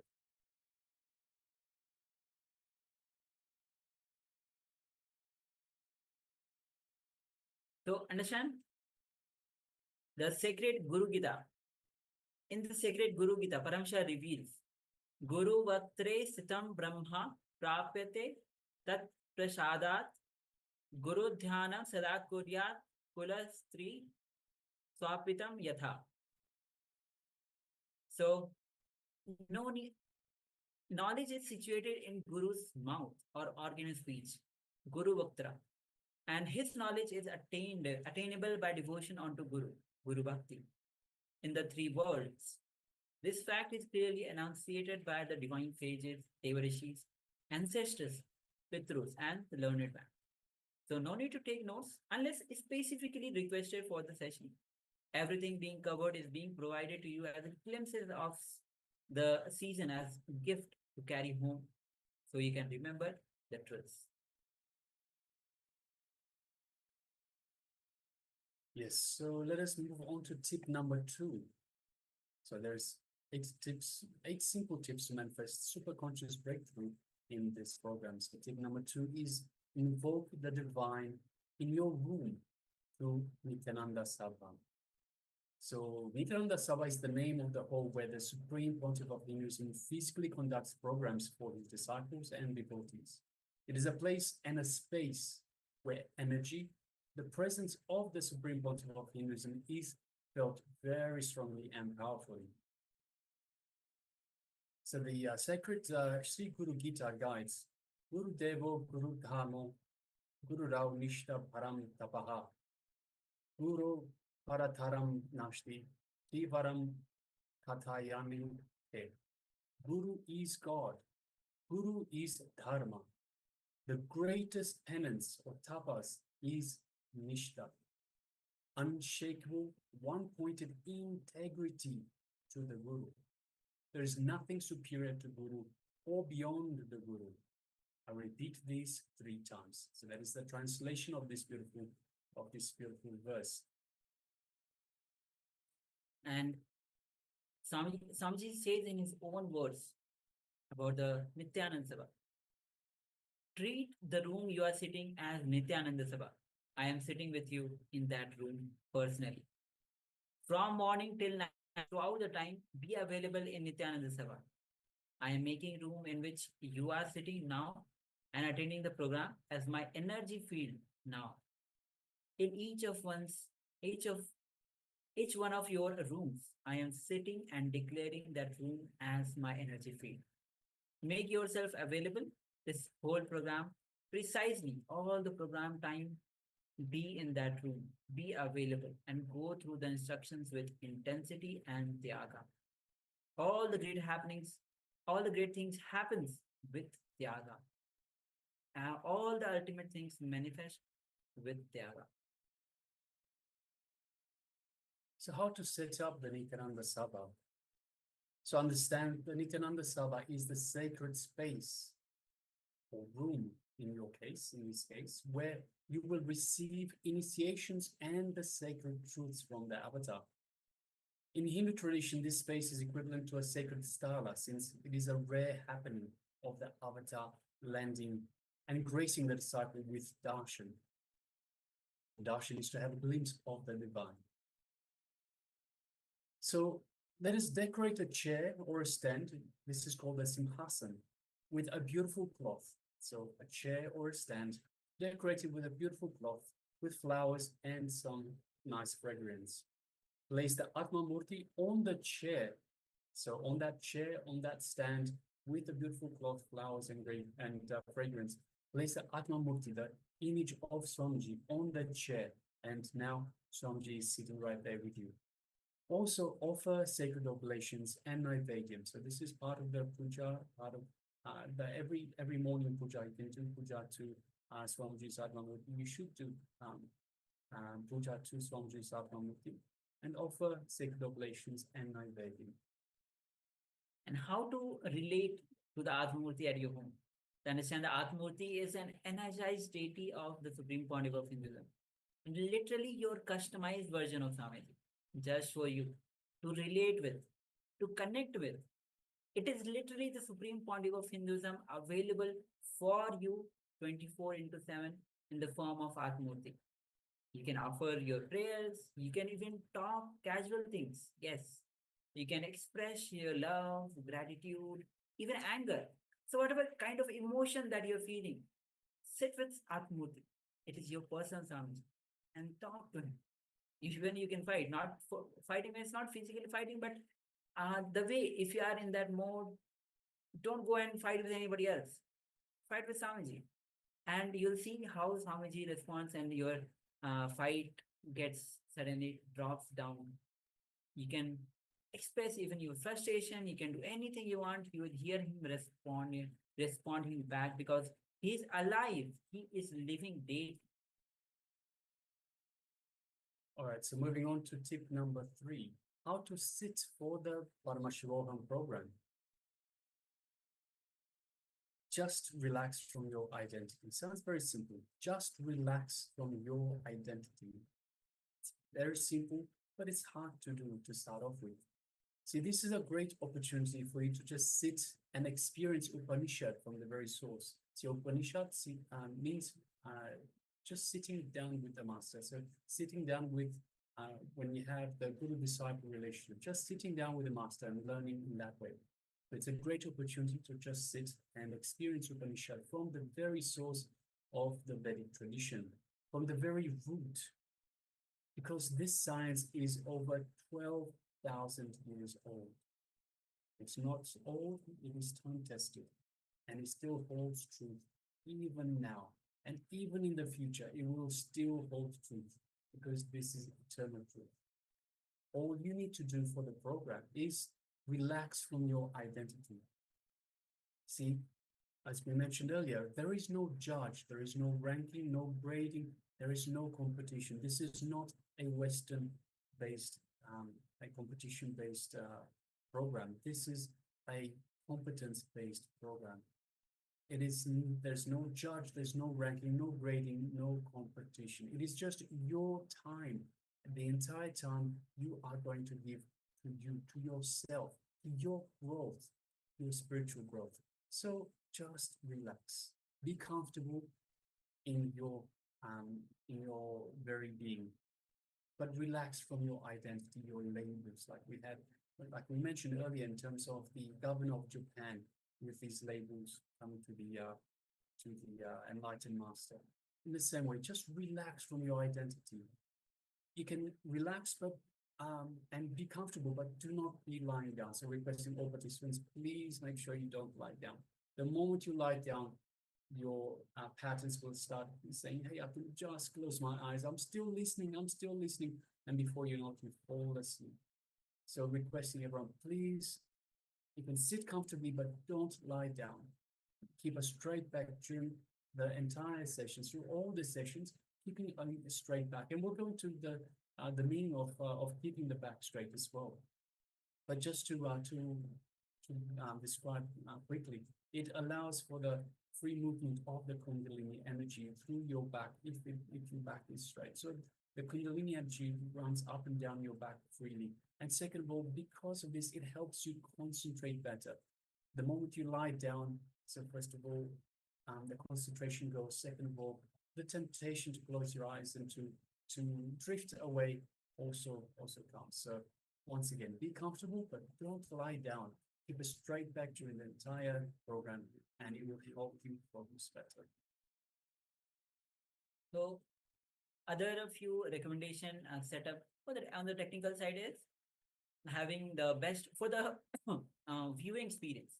You can have the large TV screen in front of you for the good viewing experience. Have a good audio headphone and even the video. You can have the good internet broadband connections.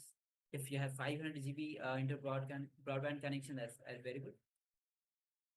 Of course, you need the two-way, which is Zoom two-way video conferencing, and ability to access to turn on or off the mic button whenever required.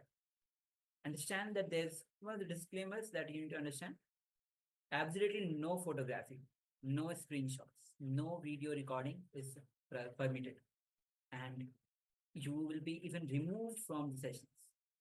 So please respect the process and the sacred space for yourself and your other participants attending the program alongside with you. Yes, so some materials to keep with you always.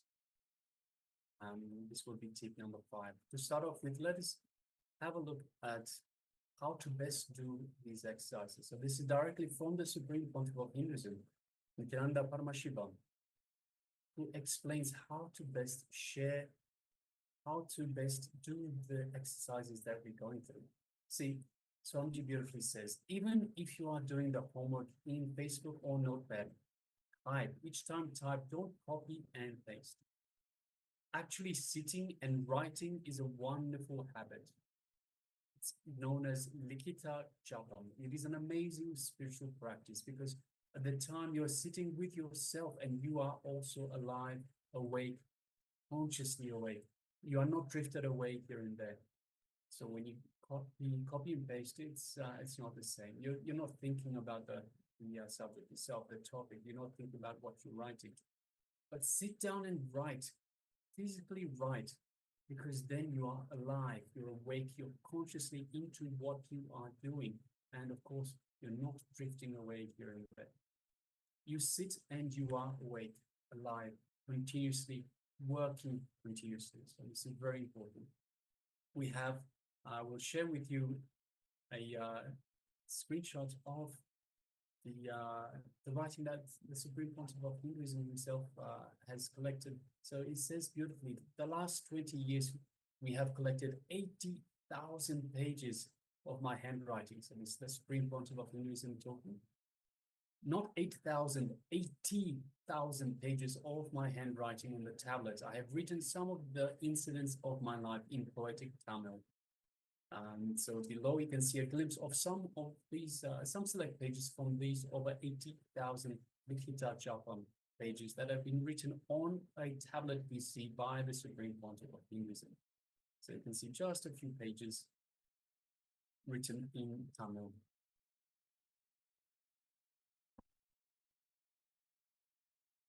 Right. So next, as we move,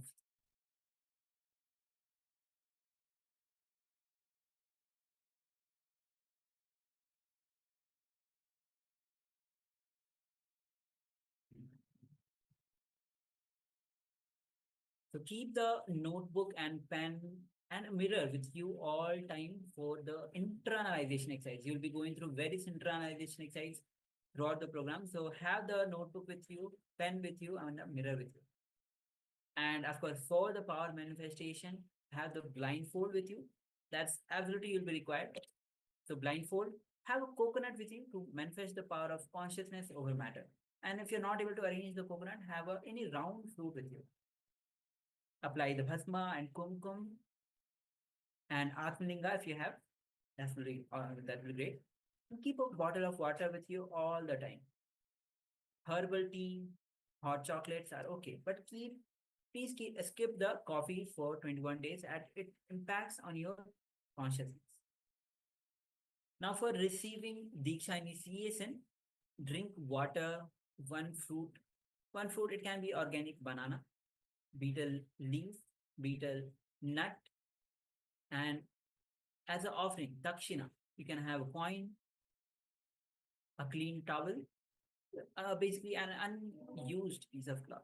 This is required for the Dīkṣā, for the initiation. And for recording your extraordinary power manifestation, you will need to have the timestamp camera on your tablet.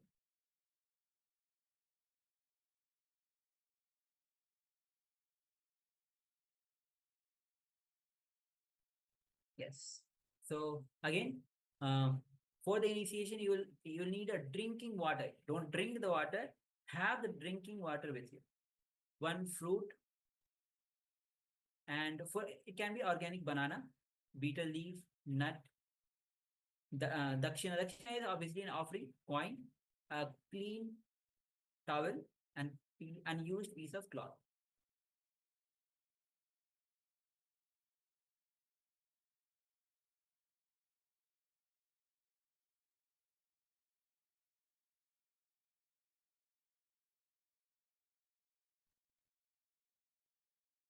Yes, tip number 6, be dressed for superconscious breakthrough. Let's share this slide with you. So how to be dressed for superconscious breakthrough. It is literally a celebration. So as per tradition, we have to look our best. So let us just share with you now. So on the right-hand side, you can see on, so we have the photographs. On the left-hand side of the photographs, you can see the traditional Indian clothing, saris, churidar that are for women. And on the right side, you can see the kurtas or the dhoti for the men. So these are the clothing that are recommended.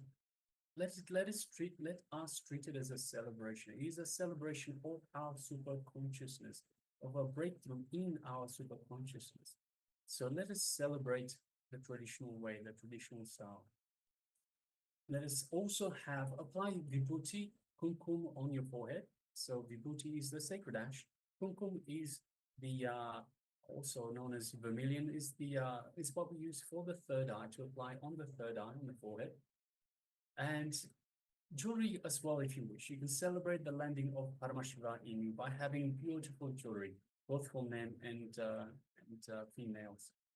And preferably, during Dīkṣā or Darshan, it is preferred to have white clothing. That is the best in terms of receiving the Dīkṣā, in terms of receiving the energy Darshan of the Supreme Pontiff of Hinduism. So at Darshan time, requesting if you can please wear white clothing.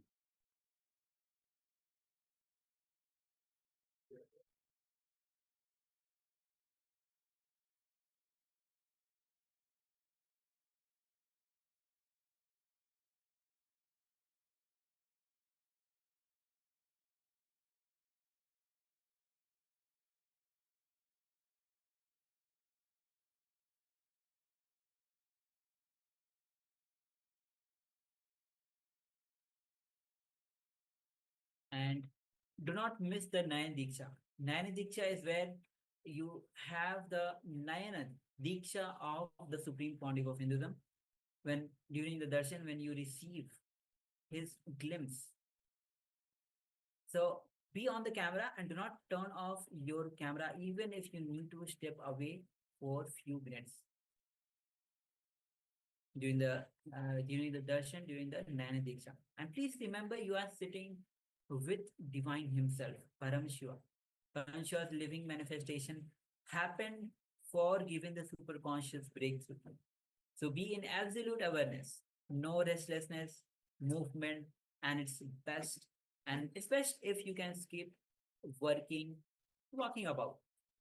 And during darshan time, especially avoid eating during these hours. It's what you have waited for multiple lifetimes. Soak yourself every second of the darshan. Understand that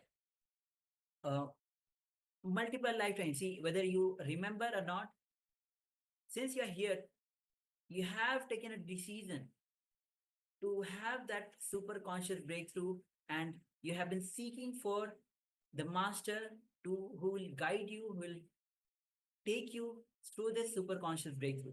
And you are here, that means you have been waited for multiple lifetimes.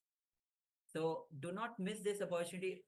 And if you miss this opportunity, and Swamiji himself, who is here, who is the living manifestation of Paramashiva, who is the living incarnation of Paramashiva, happened on the planet Earth to give this super conscious breakthrough for what we have been looking for multiple lifetimes. So soak yourself in every second of the darshan. Yes, tip number 8, detox. Detox is a must.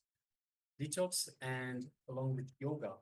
So yoga is very important. Starting from tomorrow, we will have yoga as the first session of every single day. It is a very important part of the program. So requesting everyone, please make sure you don't skip on yoga. Please make sure that you do yoga.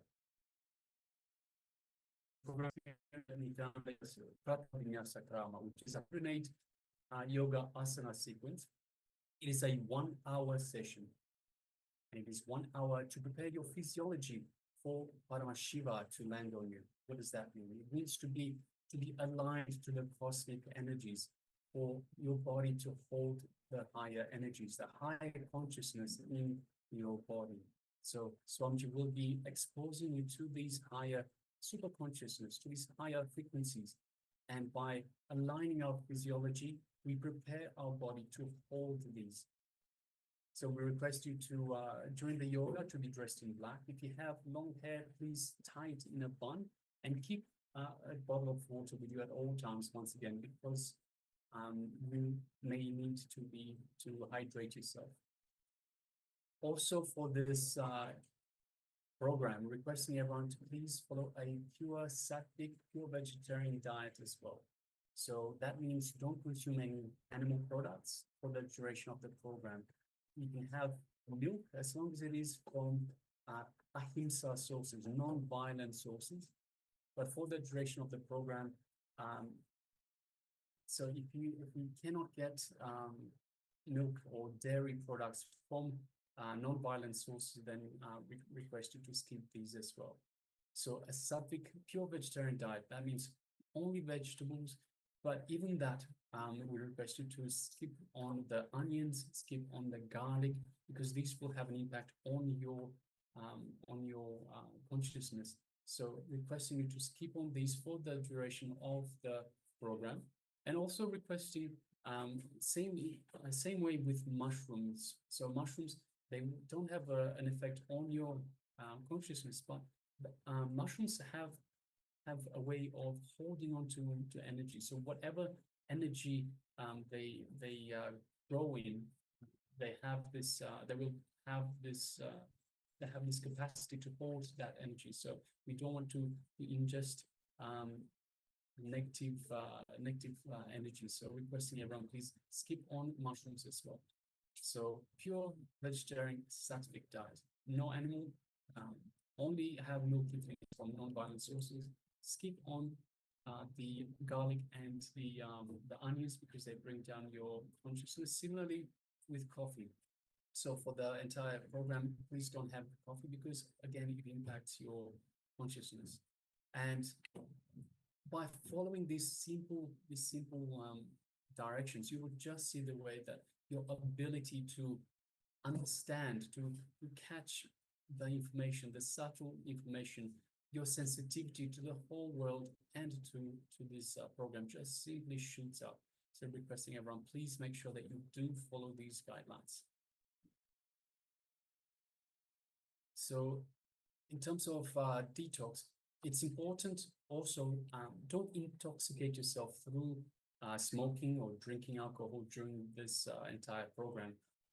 You will see, so even if you are addicted to these in any way, you will see after the 21 days, you will not need these additives anymore. You will feel joyful without these additives. In terms of detox, see, during the process of our life, because of our family, because of our upbringing, because of society, we toxify our body with we put in all sorts of toxins into our body, mostly through ingesting food. It is important that we start detoxing our body, removing these toxins from our body, so we can start with a fresh, clean body. So when we start with a clean body, then we can hold on to higher energies, high consciousness, and we also are able to better align our body through yoga to these super consciousness energies. So in terms of detoxing, requesting everyone have some haritaki. So if you don't have haritaki with you, please seek out and get it. Make sure that you have haritaki. It is a wonder detox product. Have a teaspoon of haritaki with water every night. So before you go to sleep, last thing, just before you go to sleep, have a teaspoon of haritaki powder and a glass of water. And it will do its magic. Overnight, it will detox your body, and it will remove so much of the toxins that you put in over God knows how many years. And also request every morning do Jala Aushada. So what is Jala Aushada? See, you can store perhaps 1.5 liters of water overnight in a copper vessel. So a copper vessel. in the morning, once after it's been sitting the whole night in the copper vessel, in the morning you can energize the water by holding the water container in your hands and chanting the Mahavakya.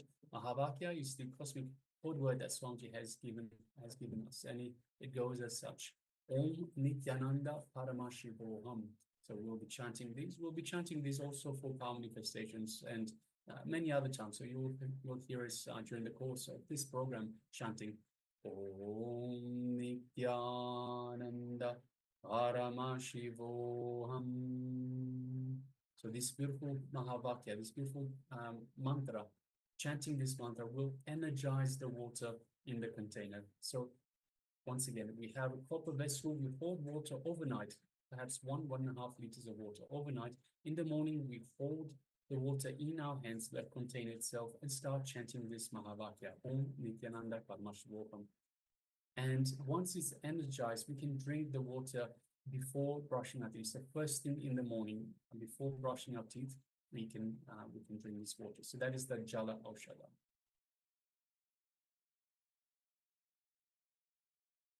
So welcome all of you to this program, the Paramashivoham program, and we all acharyas are going to be available to you for your support. Any kind of questions you have, any kind of support that you need will be available for you.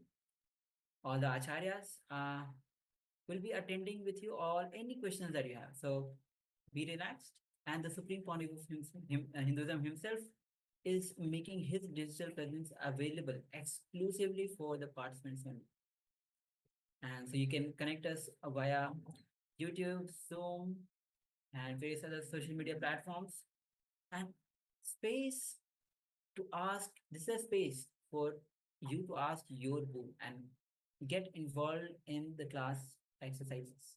So sit, enjoy, relax, and participate in the process.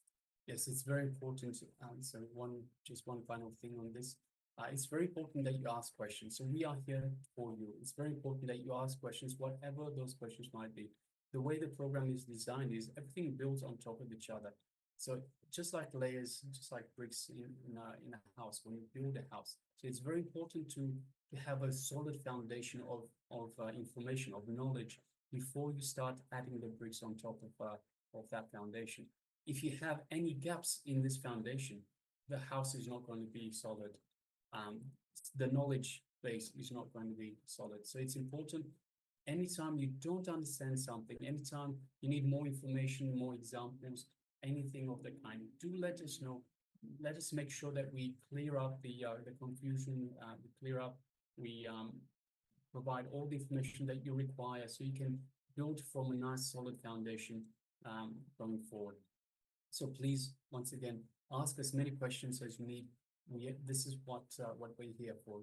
We are here for you. All right. So we just now talked about the detox. So now we'll be entering into one of the detox, and which is going to be neem juice. The detox with neem juice. Understand, detoxification is not just removing toxins from your system.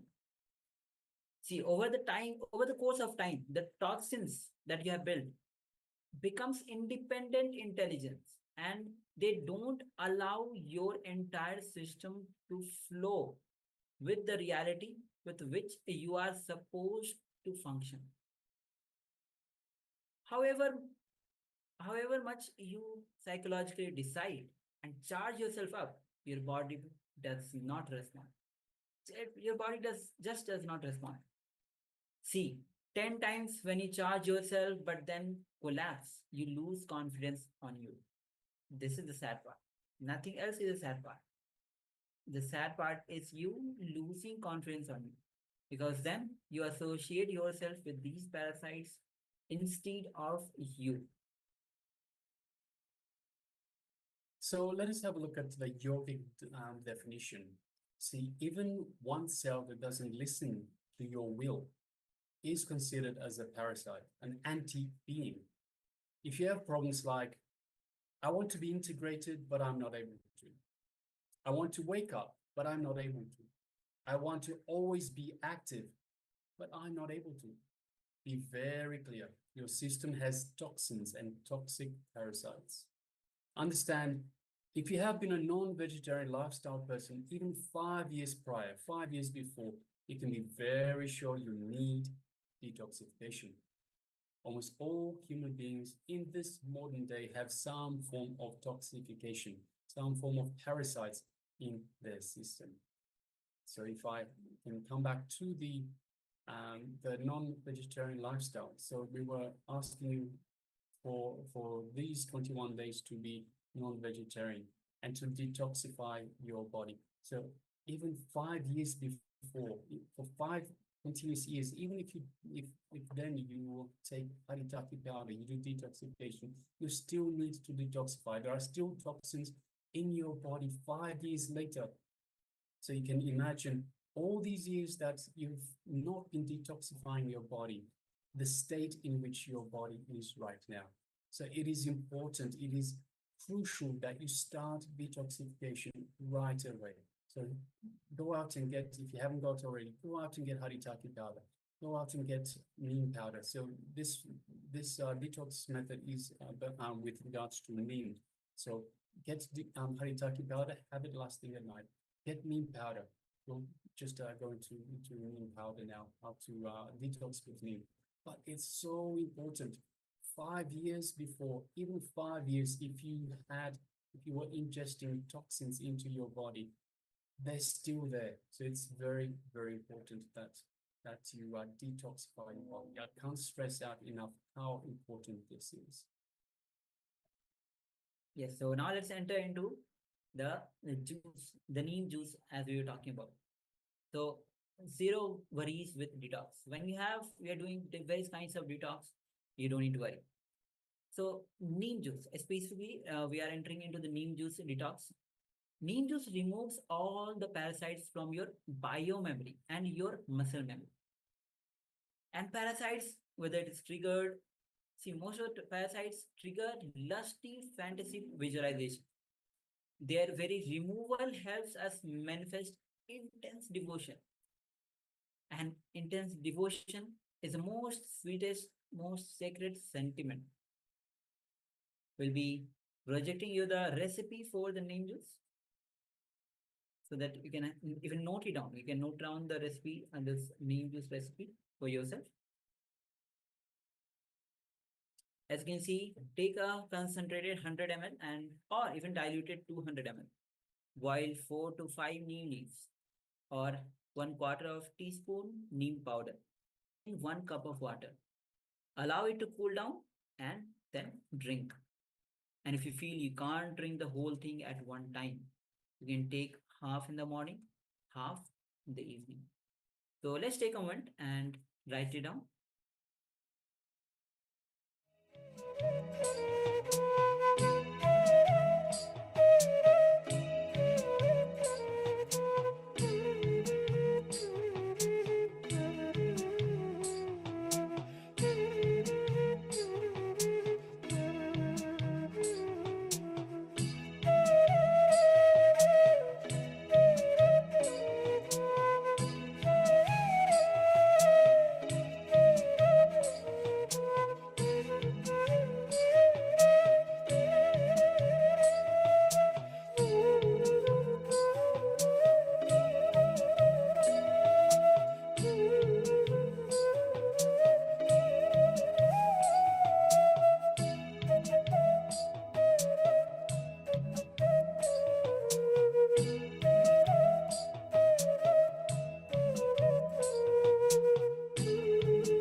So now you can relax. And now we are entering into the next session, which is going to be on Avatar Sastra. Understand that Swamiji himself is an incarnation of Paramashiva, an avatar himself, who has incarnated on this planet Earth to give the super conscious breakthrough. So, any questions that you have, the answer to the great why that all of you have, that why of you coming to this planet Earth, I know for sure at any given moment of time, at one point you must have this question, must you have asked this question to yourself. Understand you have come to this planet Earth to have the super conscious breakthrough. The beautiful words which says, Avigyata Pashusho hi Drishti Dharma Samashritaha Vigyata Shashvat Shuddhi Shashivo Natra Sanshayaha. He who does not realize this truth will always remain an eternally bound soul involved in the repeated phenomena of being born again and again. He who realizes this truth gets immortalized and attains absolute purity. He becomes one with Lord Shiva himself. There is no doubt about it.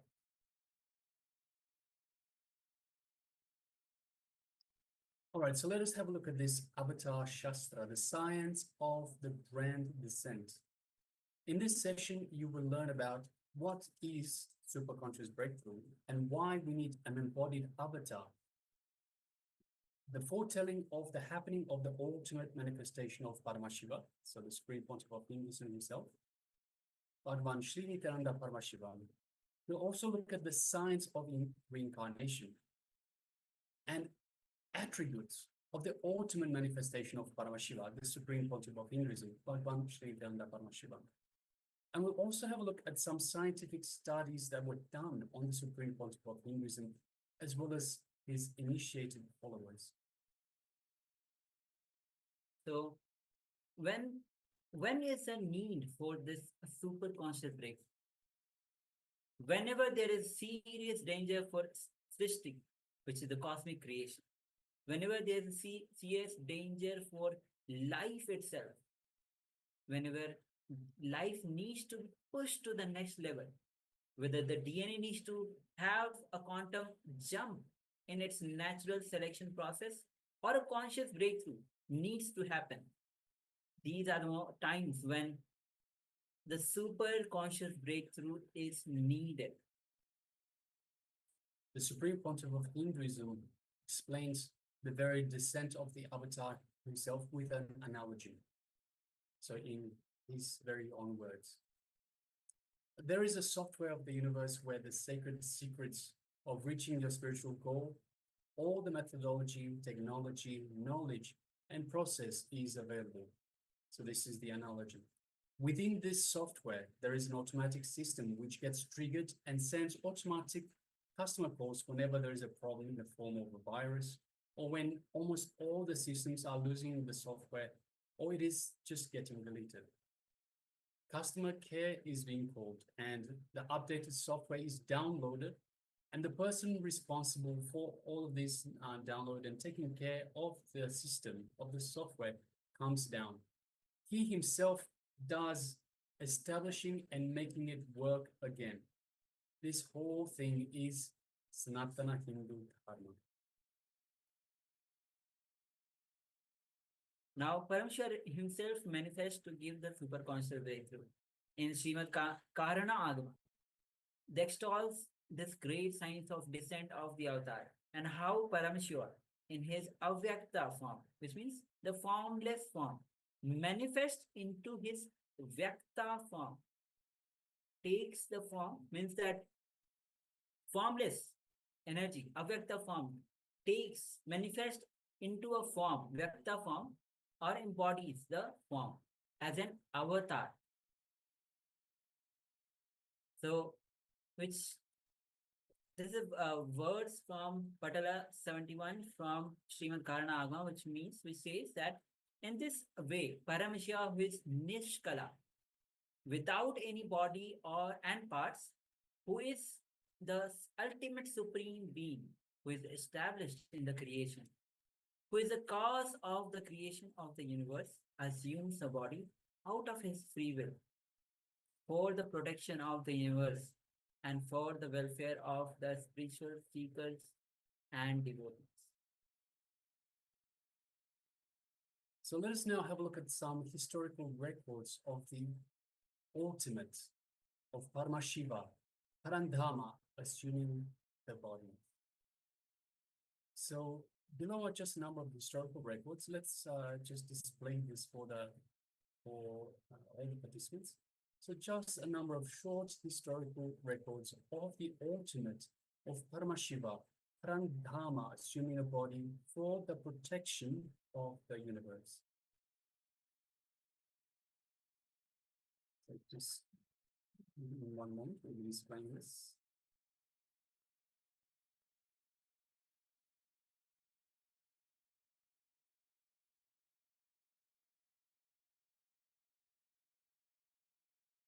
So first of all, Bhagavan Vishnu incarnated in the form of a fish, known as the Matsyavatara, so the fish incarnation of Lord Vishnu, to bring the Veda and Agama back from the dark energy during the manifestation of the universe itself. He landed these on planet Earth to give them to Lord Brahma. And after the great deluge, Bhagavan Vishnu, in the same form of the Matsyavatara, then brought Manu's boat to land at Karaikal and restarted civilization. Second historical record is in the form of Bhagavan Shri Ramachandra Prabhu, which is also known as Lord Rama, who incarnated to save the 54 desas, or the Hindu nations, 54 Hindu nations, consisting of 7 crore or 70 million people from the evil reign of King Ravana. And this is also detailed in the epic Ramayana. Third historical record is Bhagavan Sri Krishna himself, who incarnated to end the apocalypse, wherein King Duryodhana almost led the world to nuclear collapse. And this is detailed in the epic Mahabharata. And fourth, Bhagavan Paramashiva himself protected the city of Varanasi, saying, I will hold these people, protect them even during the Pralaya, which is a great deluge. So these are just 4 historical records that we have of the ultimate of Paramashiva, Parandhama, assuming a human body.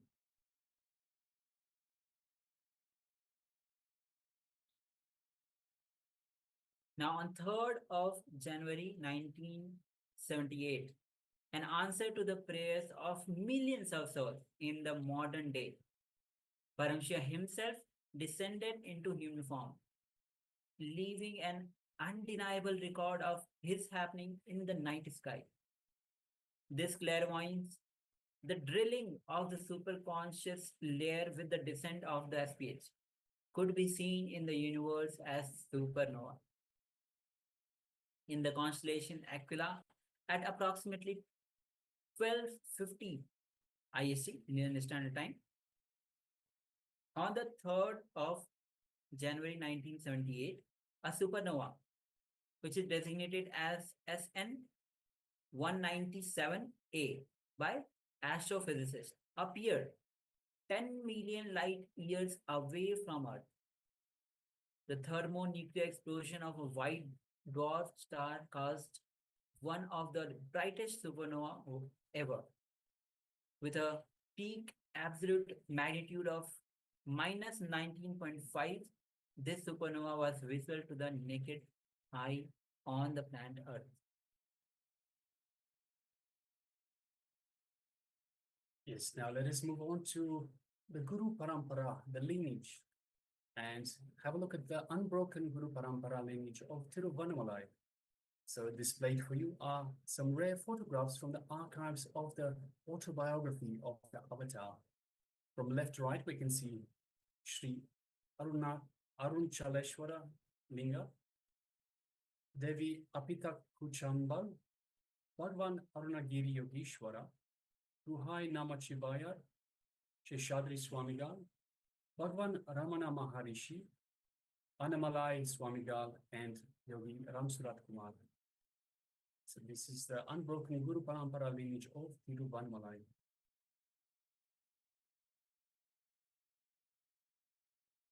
So, and here you can see the scripture Arunachal Puranam records Paramashiva's promise that he will always be available in the threefold form for the entire humanity.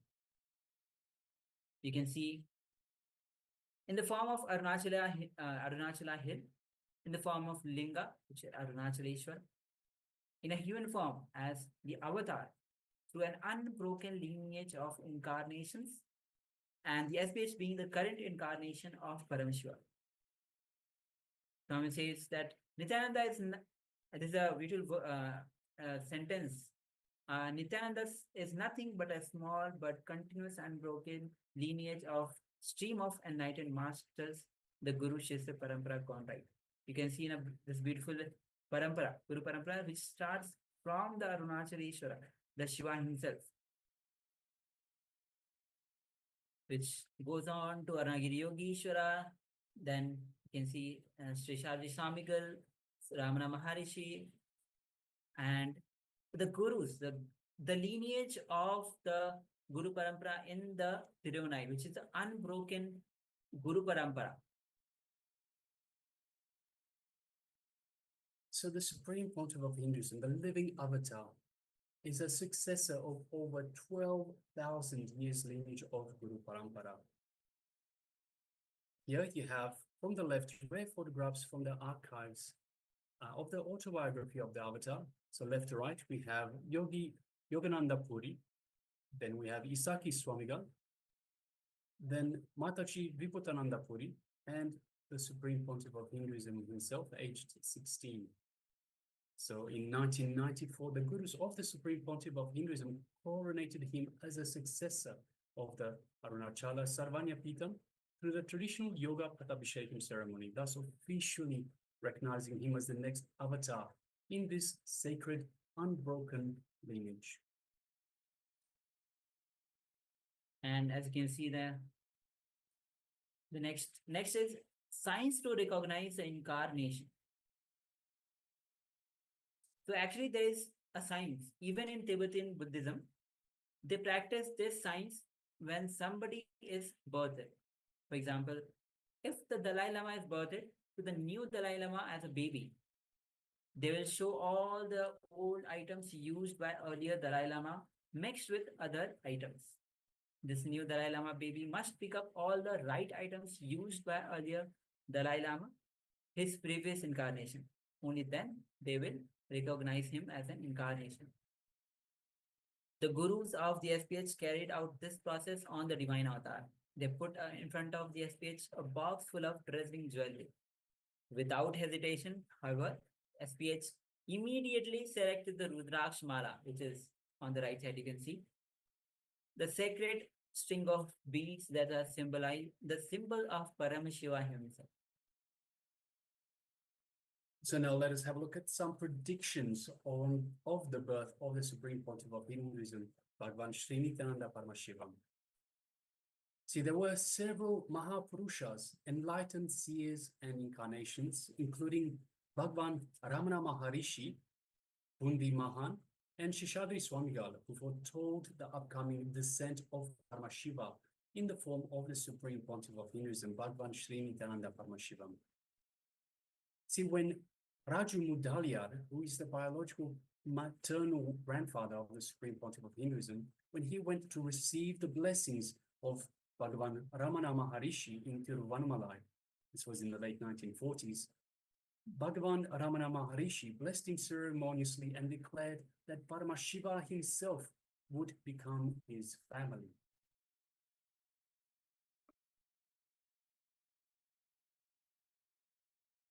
Now, and another prediction, as we are going through the predictions on the birth of the SPH, Bhagwan Srinityananda Paramashivam, you can see in this photo, and to the right is the Pundi Mahan, a revered enlightened being who blessed the mother of the SPH. Ma Lokanaiki. You can see in the picture on the bottom left. That Paramashiva himself will be born to her. Photo at the left, you can see the Arunachala hill, which is the embodiment of Paramashiva. And the top right, the Supreme Pontiff of Hinduism, just in the same picture, in the top right, Supreme Pontiff of Hinduism at the age of 2, with his biological mother, Ma Lokanaik. So for the predictions of the birth of the Supreme Pontiff of Hinduism, in the form of the Nadi readings, so predictions that sing the glory of the happening of the avatar, Jiva Nadi. So the Nadi readings are precise predictions of the future as written thousands of years ago by Rishi or sage Agastya.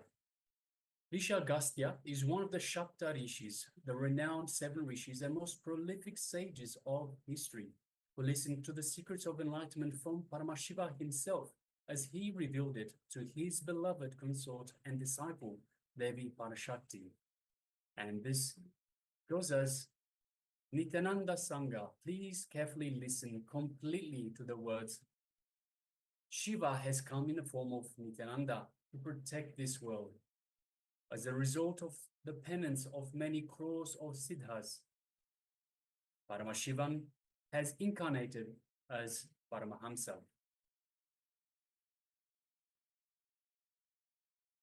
Now, birthing the formless into form. Mata Vibhutanandpuri, who is the guru of the SPH, who initiated the SPH into the science of Tantra, Vedanta, and Sri Vidya, brought an explosion onto the Arunachaleshwara Linga to the Mahakala Bhairava deity in the Arunachaleshwara temple in Tiruvannamalai and kept it in the Brahma Tirtham, which is the water body, to cool off. She then brought it to the SPH biological mother's womb, the SPH mother womb, and the SPH father body were mystically prepared at the same time for the SPH to assume the form.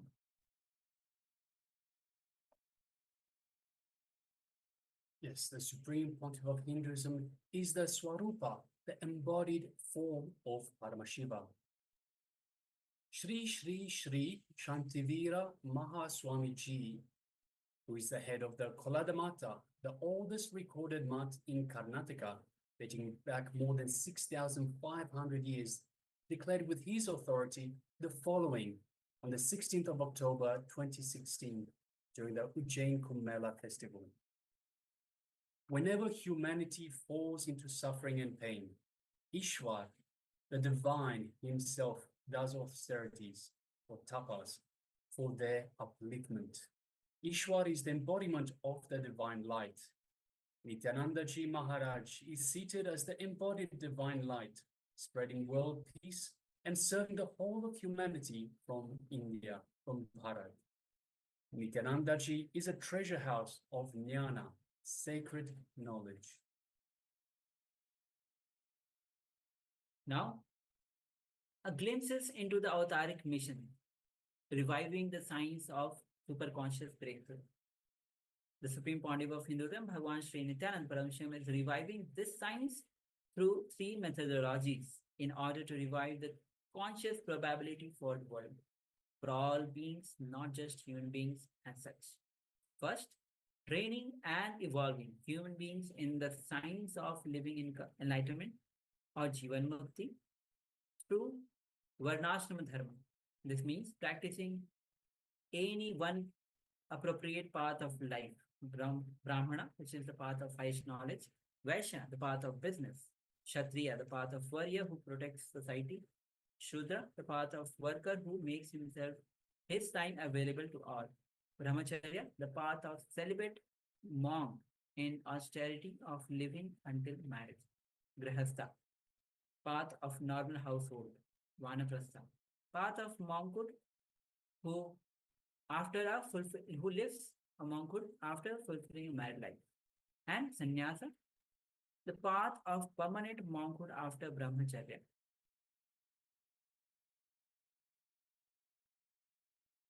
So a glimpse into the avataric mission, reviving the science of superconscious breakthrough.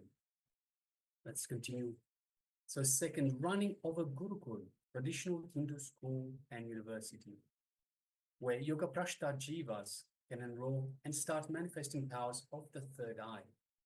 Yoga Prashta Jivas means beings who in their previous births were close to getting enlightenment, but for some reason or another left their body just before enlightenment. And third, science of bringing through incarnations, bringing through gods and goddesses of Kailasa, Paramashiva's various dimensions to assume a human body, and keeping a powerful ecosystem and ambience for the incarnations to flower. This science was alive in the Hindu Adishaiva tradition and even in Tibetan Buddhist tradition. So now let's enter into how Swamiji revived the Supreme Pontiff of Hinduism, revived and established over 21 kingdoms in just under 25 years. At the age of 3, 1981, he was initiated into Chaturmasya to teach at the age of 3. And at the age of 3, started teaching. At the age of 10, 1988, he was coronated as the successor of the kingdom of Kailasa Paramparagata Kanchi Sarvangipitham, Tonde Mandala Adiram. At the age of 29 May 1989, he had the funnest experience with the whole. At the age of 12, 1990, the first great pause when the speech enters into deep samadhi. At the age of 16, 1994, coronation as the successor of kingdom of Kailasa Paramparagata Arunachala Sarvangipitham. At the age of 21, 31st of December 1999, he revived the Kashi Sarvangipitham and his avataric realization of beginning of the revival, Satya Sankalpa for reviving Kailasa. At the age of 22, 7th November 2000, second great pause when the SPH enters into Samadhi. At the age of 23, 2001, a vision of the banyan tree and the world headquarters. At the age of 24, 4th of November 2002, the SPH laid down the foundation stone for Adi Kailas on Ananda Spurna. At the age of 24, 19th of November 2002, the first Nityananda Annalaya free foods was served for all. At the age of 25, 1st Jan 2003, the second Kailasa, Adi Kailasa Sarvangipitham, was established.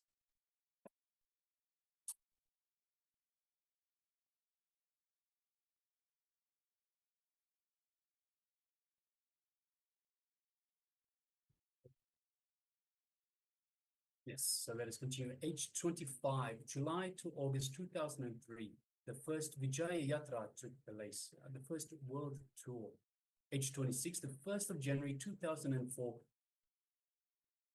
he was coronated as successor of Sri Pura Sarvanyapitham through the Patabhishekam ritual. Age 26, January to July 2004, the second world tour took place. So Swamiji, the Supreme Pontiff of Hinduism, went on to the second world tour, taking his teachings to the world. That same year, on the 2nd of February, the Science of Power Manifestation was released, including healer's initiation, where people were initiated into healing both themselves and others. Still age 26, May 24th to 27, a breakthrough scientific research was published on the potential of human brain from brain studies that were performed on the Supreme Pontiff of Hinduism. Around the same time, the Nityananda Spurna program got released. It is going beyond death, Nityananda Spurna program. Same year, on the 12th of June 2004, Swamiji has led devotees in pilgrimages, and the first Himalaya Yatra took place. In July of the same year, the first visit to Malaysia took place. 31st of December of 2004, Swamiji, the Supreme Pontiff of Hinduism, was coronated as the successor of the illustrious lineage of Ishvaku, that rules the Surangi kingdom. Aged 27, the next year, 2005, 3rd of September, he established Kailasa in Duarte, Los Angeles, the first enlightenment ecosystem outside of India. And aged 28, on the 10th of September 2006, the first ever Kumbh Mela took place in the USA. Now, at the age of 28, 2nd October 2006, there was the inauguration of Nityananda Gurukul happened, which is the traditional Hindu education school. At the age of 28, 12th of November 2006, he revived the Salem Sarvangapitham. At the age of 29, 1st of January 2007, he inaugurated the Gar Mandir of Adi Kailash Sarvangapitham, reviving the Agni Vamsa Adi Pallava Sarvangapitham. At the age of 29, 22 January 2007, he was declared as the Mahamandaleshwar of Mahanirvani Akhada. At the age of 29, 27th of May 2007, he establishes Kailasa in Malaysia. At the age of 29, 14th of April 2007, he establishes Kailasa in Ohio and other US Kailasa. At the age of 29, 25th of August 2007, he has been named as chairman of International Vedic Hindu University. At the age of 29, November 2007, he establishes Kailasa in Los Angeles. At the age of 29, the SPH advocates interfaith harmony alongside Dalai Lama. At the age of 30, 22nd January 2008, establishes Kailasa in Tiruvannamalai. At the age of 30, he launches a huge Kalpataru Padayatra journey by foot, reaching millions of devotees of people in their home. At the age of 30, 3rd March 2009, he declares celebration of Living Enlightenment Day.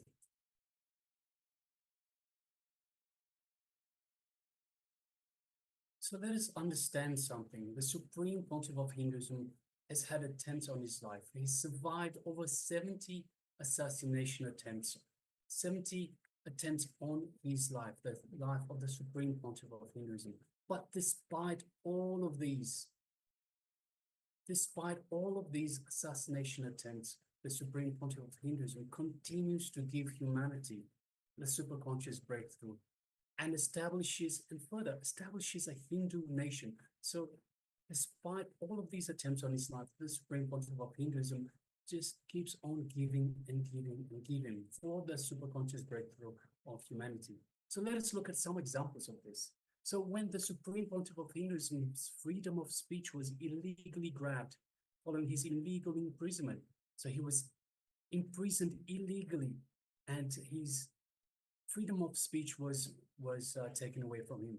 Still, the Supreme Pontiff of Hinduism began intense penance, panchatapas, seated in a circle of fire in order to bring peace to the world. So it was all for humanity. Next, when the HRNCE started interfering in Tamil Nadu temples, so Tamil Nadu is a state in southern India, the Supreme Pontiff of Hinduism took the responsibility to revive the oldest kingdom of Madurai. When the attempted assassination against the SPH happened in Melkote, the Supreme Pontiff of Hinduism opened his doors of his very home for programs of for 1,500 people, 1,500 people to attend the Sadashivoham program. So despite the assassination attempt, he opened his doors, put himself in the line, opened the doors to his very home to people, to 1,500 people to attend the program. When the attack on the Nityananda Gurukul happened, the Supreme Pontiff of Hinduism continued meditation programs both in Bali and Cambodia. So it is very clear to understand no matter what stands in the way, Swamiji will not let anything stop him from his commitment to humanity, his commitment to bringing a superconscious breakthrough to humanity. And beyond that, to establish a Hindu nation. So in 2019, from 2019 until date, he has survived over 70 assassination attempts. In only a few years, 70 assassination attempts. We're in 2025 now. 6 years, maybe less than 6 years. 70 assassination attempts, more than 10, 12 attempts on his life every single year. Assassination attempts, lawfare, character assassination by the media, brutal destruction of his monasteries worldwide. The Supreme Pontiff of Hinduism continues to enrich humanity, to give it this super conscious breakthrough. And he has brought together Kailasas across the borders, across the world. And on 18th of December 2022, he established a sovereign nation, the only Hindu nation in the world, Kailasa, where Hinduism is legitimate and can be practiced in its original entirety.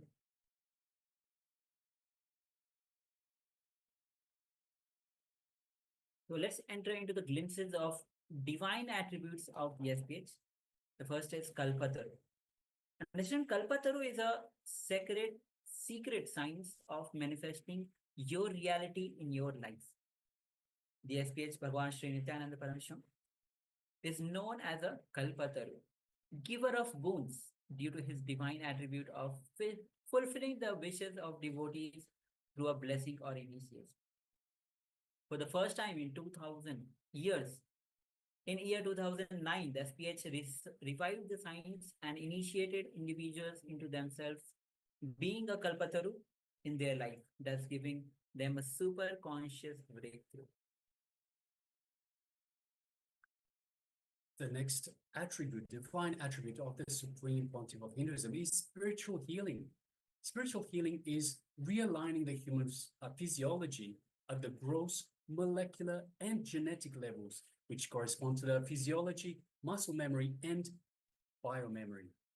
Non-alignment at any of these levels leads to ill health or disease, which can be reprogrammed by a simple transfer of bioenergy from the master to the person requiring healing, affecting changes not only at the physical, but also at the molecular and genetic levels.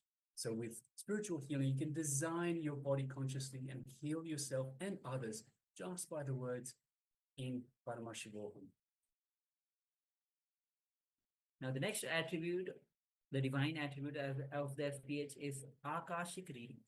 Akashic records are the energy records of all the events that have ever happened, are happening, and will happen in the cosmos. They are stored in Hiranyagarbha, which means a cosmic womb, or Karya Brahma in a coded form. Whenever an avatar requires these codified details of past and future, it is through the Hiranyagarbha that the SPH accesses the Akashic records and reveals it to the people as the ultimate guidance for their life. So now let's look at the next divine attribute called as Vijnana Akarshana. True knowledge, intuition, and right cognition are the specific attributes needed for a being to become enlightened. So once again, true knowledge, intuition, and right cognition. The Supreme Pontiff of Hinduism affects this in his disciples through special processes involving initiation, teaching, and transforming the disciple to live in a state of completion, which decreases the number of normal thoughts and increases clarity and energy. The next divine attribute is Paramashiva Akarshana. Shivagama, which is the authoritative scripture revealed directly by Lord Paramashiva, declares that we are all nothing but Paramashiva himself.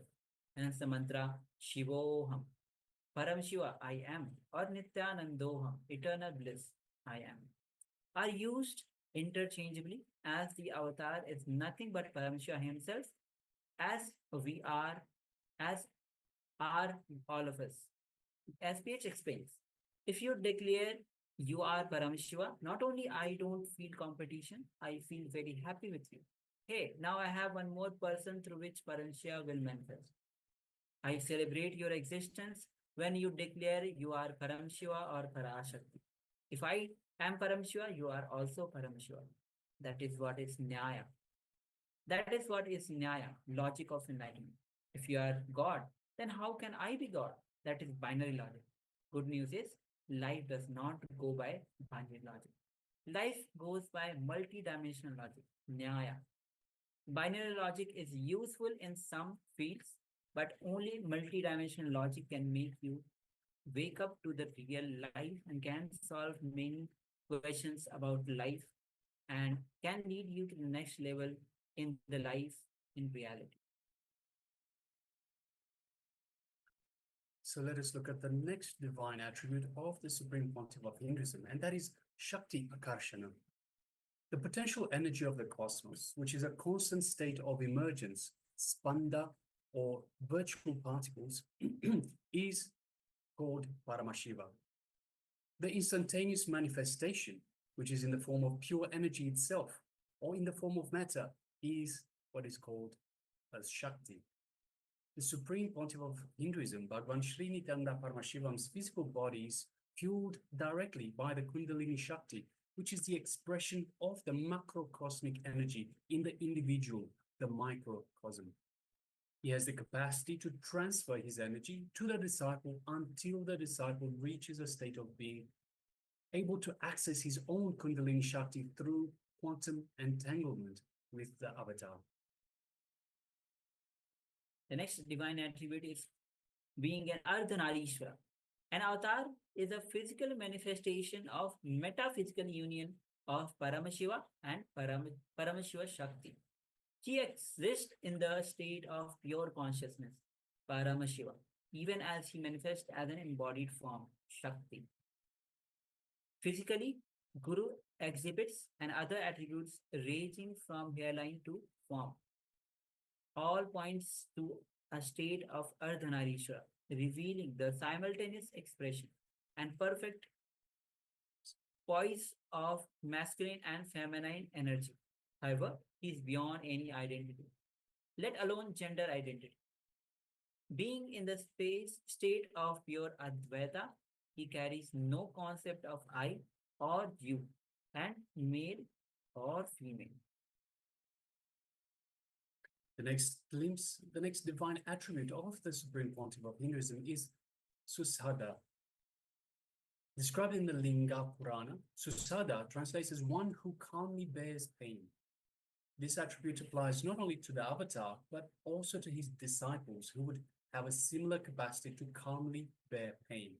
A striking example of the Supreme Pontiff of Hinduism, Bhagavan Sri Nityananda Paramashivam, being beyond pain, was revealed on 14th of June 2011, when the Supreme Pontiff of Hinduism sustained a type 1 open fracture, a compound fracture of both bones of his right forearm when he fell off a horse. So both bones, the radius and the ulna bones in the forearm, in the right forearm.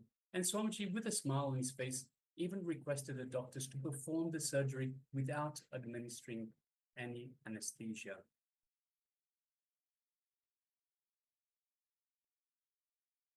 So the next attribute of the SPH is being a Divya Sharira. Now, Sanskrit word Divya Sharira is sometimes translated as divine body, but the phrase hardly conveys the full scope of the original term.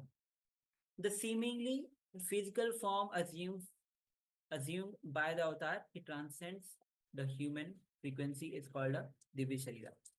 Though appearing similar to the human form, the physiology is far from that of a normal human being in the area of crucial significance. Moreover, there is an intense sensitivity to smell, sound, and touch. Physicians who examine the SPH have repeatedly noticed the increased sensitivity to touch, which in normal human beings also mean a high level of sensitivity to pain, as both are similar neutral phenomena. neural phenomena. But in the case of the SPH, the heightened touch sensitivity is simultaneously associated with the absence of cognition of pain.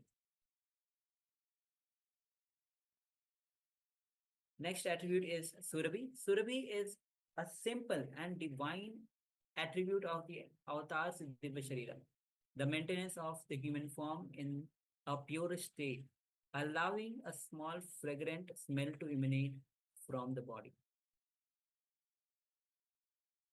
The next is the significance of avatar in your life. Now, the experience which you carry about you, that I exist, should function from all the body parts and connect with the reality. Understand? What you think as you, the individual self, should function through all trillions of cells and relate with reality. That is the exact definition of awakening. Only a person whose trillions of cells are awakened can be established in Satya, truth. Without a master, you can go on creating, you can achieve, but awakening all trillions of cells is easiest only with the master. All right, so let us have a look at some brain studies that were done on the Supreme Pontiff of Hinduism, Bhagwan Srinitananda Paramashivoham, starting with imaging brain activity. In the summer of 2004, a team of scientists that were led by Dr. Murali Krishna, MD, president at Integris Mental Health of Oklahoma City in the USA, conducted a series of state-of-the-art tests, including the advanced technology of positron emission tomography, which is also known as the PET scan, and quantitative electroencephalography, also known as the QEEG, to study the SPH neurological systems.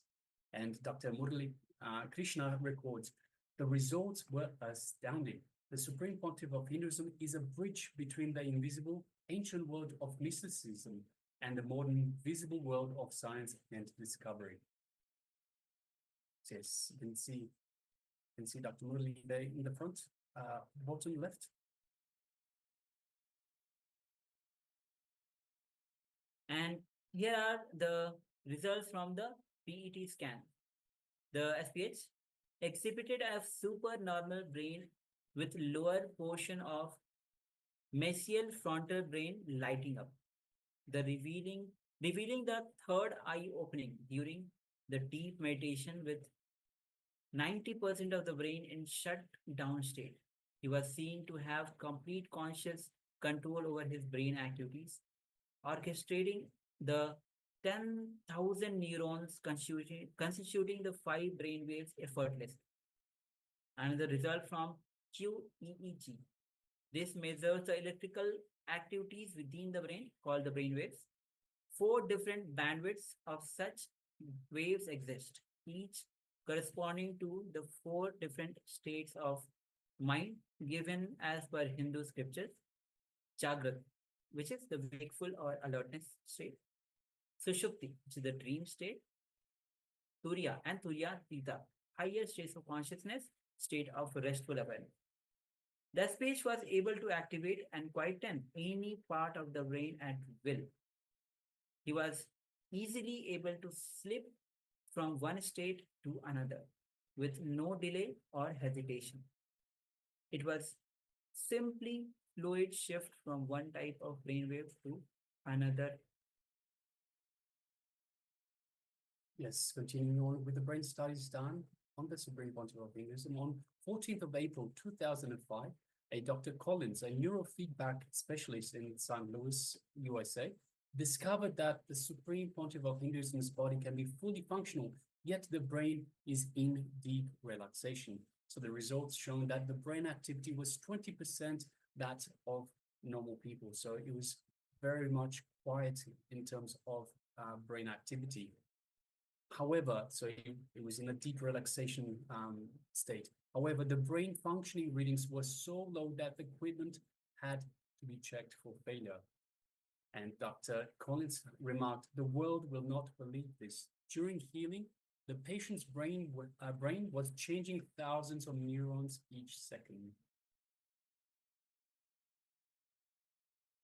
And The heart rate variability between the SPH and a volunteer subject was simultaneously recorded while the subject received healing from the SPH. This was on 29th of April 2005.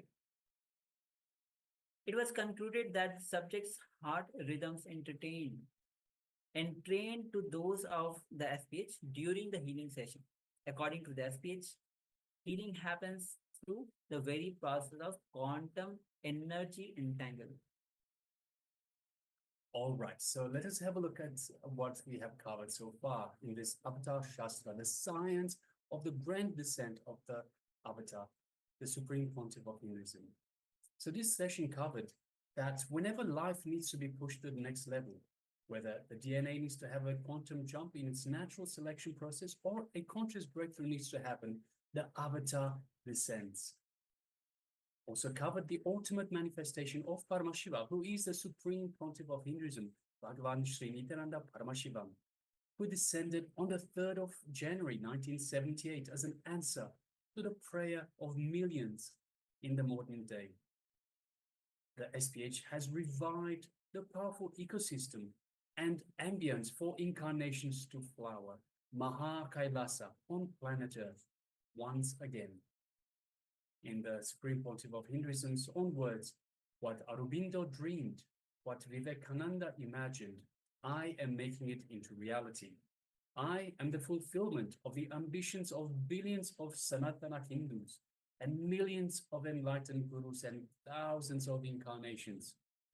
This was the Supreme Pontiff of Hinduism's own words on the 19th of December 2016. We also had a look that through Paramashivoham, the Supreme Pontiff of Hinduism is initiating humanity into the science of superconsciousness, bringing through superconscious breakthrough to humanity. So this is the role of this very program. His attributes, we also had a look at the Supreme Pontiff of Hinduism's attributes and powers, some of which we are taking advantage of in this very program for your benefit. Also, we had a look at scientific studies of the Supreme Pontiff of Hinduism, as well as his initiated followers. So all the brain studies, all the scientific studies, both on him and initiated followers that we had looked at just recently. Now, what is the science of Nine Dīkṣā? We touched the Nine Dīkṣā about what is Nine Dīkṣā during the introduction to Paramashivoham. Now, let's look into the science. Nine Dīkṣā, which does not involve touch and can be conducted across large distances, uses the principle of presence of mirror neurons in the disciple, being able to reflect the energy projected by the living avatar.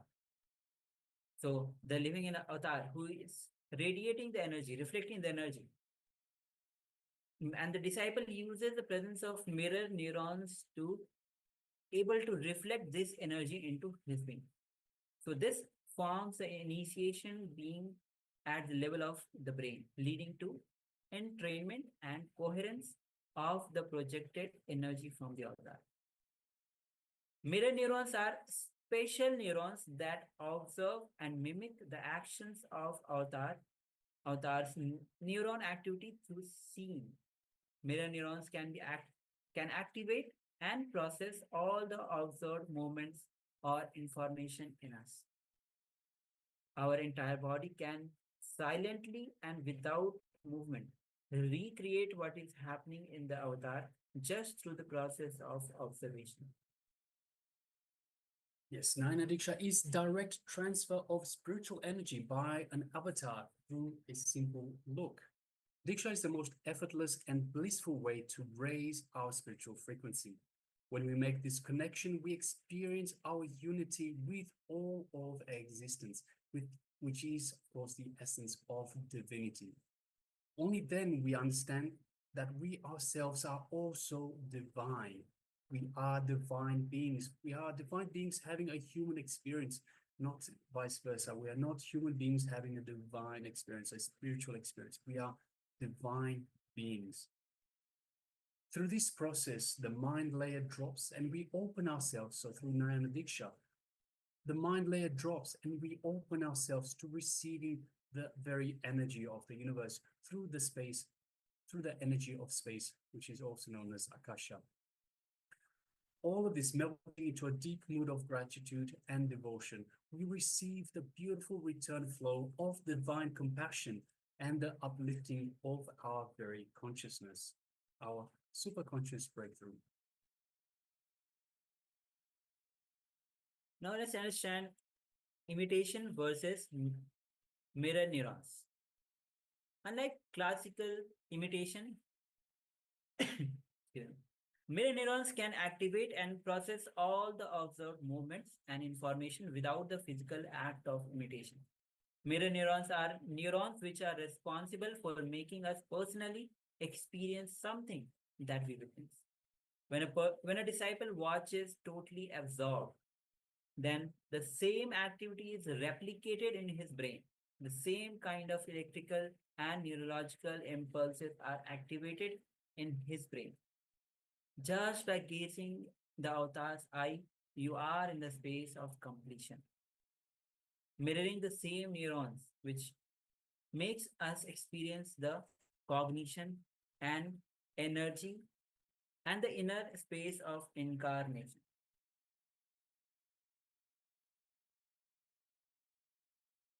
Yes.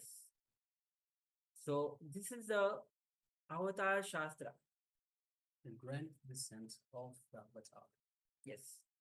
So now we'll be entering into the internalization exercise on the Avatar Shastra.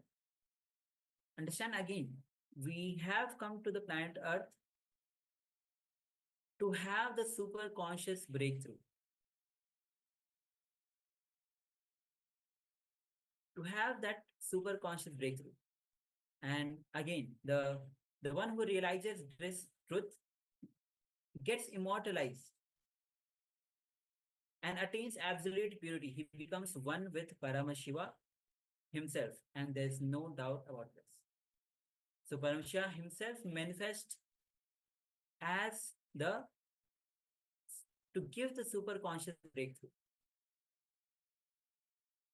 What is super conscious breakthrough? The consciousness which embodies the body and the mind needs to start operating in the next level of frequencies. A new body, a new mind, a new internal and new intra organs needs to be built for a new being to manifest.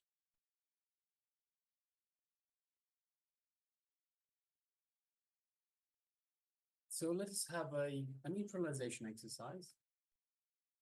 See, we come to this planet to have this superconscious breakthrough. Whatever you think as your goal, if you had more powers, more Shaktis, and you start manifesting, that goal will suddenly become 100 times more. Because now you know that with more, you can do more. So once you have the Shaktis, once you have the powers, you know you can do so much more. And when you know you can do so much more, your goal becomes so much more as well. So as we begin this Paramashivoham journey, let us recollect, analyze, and write 2 to 3 incidents in our life when we really felt that we can do more. We can really do more. So requesting everyone to have a pen and paper ready. And let us start writing down 2 to 3 incidents in your life when you felt you can really do more. So the Supreme Pontiff of Hinduism shares one incident from his own life. See, in real powerfulness, you will do so much, but you will never feel you are doing so much. So when you have these powers, when you know you can do so much more, your goal becomes so much more, but you feel like you're not really doing so much because you can do so much. So Swamiji says beautifully, so once again, in real powerfulness, you will do so much, but you will never feel you are doing so much. I tell you honestly, in Swamiji's own words, I can do more and more and more. I really feel I'm not doing anything. Every night when I seek to fall into samadhi, I feel, what is this? I have not done anything today. The Supreme Pontiff of Hinduism's lifestyle is 24 hours active, attending to each devotee, each prayer, and handling 1,000 projects at any one time. So this is the proof from the Supreme Pontiff of Hinduism. So the Supreme Pontiff of Hinduism sharing from his own life. So now let us get into this internalization exercise. Let us write down 2 to 3 incidents when we really felt we can do more. Let's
Yes, Nityananda. After this beautiful exercise, let us now get ready to one of the main topics of the day. As Bhagavan has revealed the science of Kalpataru. What is Kalpataru? Kalpataru is the wish-fulfilling tree. We are all sitting under a Kalpataru, and whatever we cherish, whatever we cultivate, that is what is being fulfilled by that tree. So Swamiji is going to reveal the science, how we can utilize this fact to manifest anything that we want into reality. We can literally shape our life the way we want, shape our body, our entire situation, our relationships, everything. We can shape it the way we want with this science of Kalpataru. So let us listen deeply and imbibe the truths that Swamiji is revealing so we can benefit from this science to the max. Requesting everyone to please be in a space of deep listening and restful awareness as we receive the introduction to the science of Kalpataru.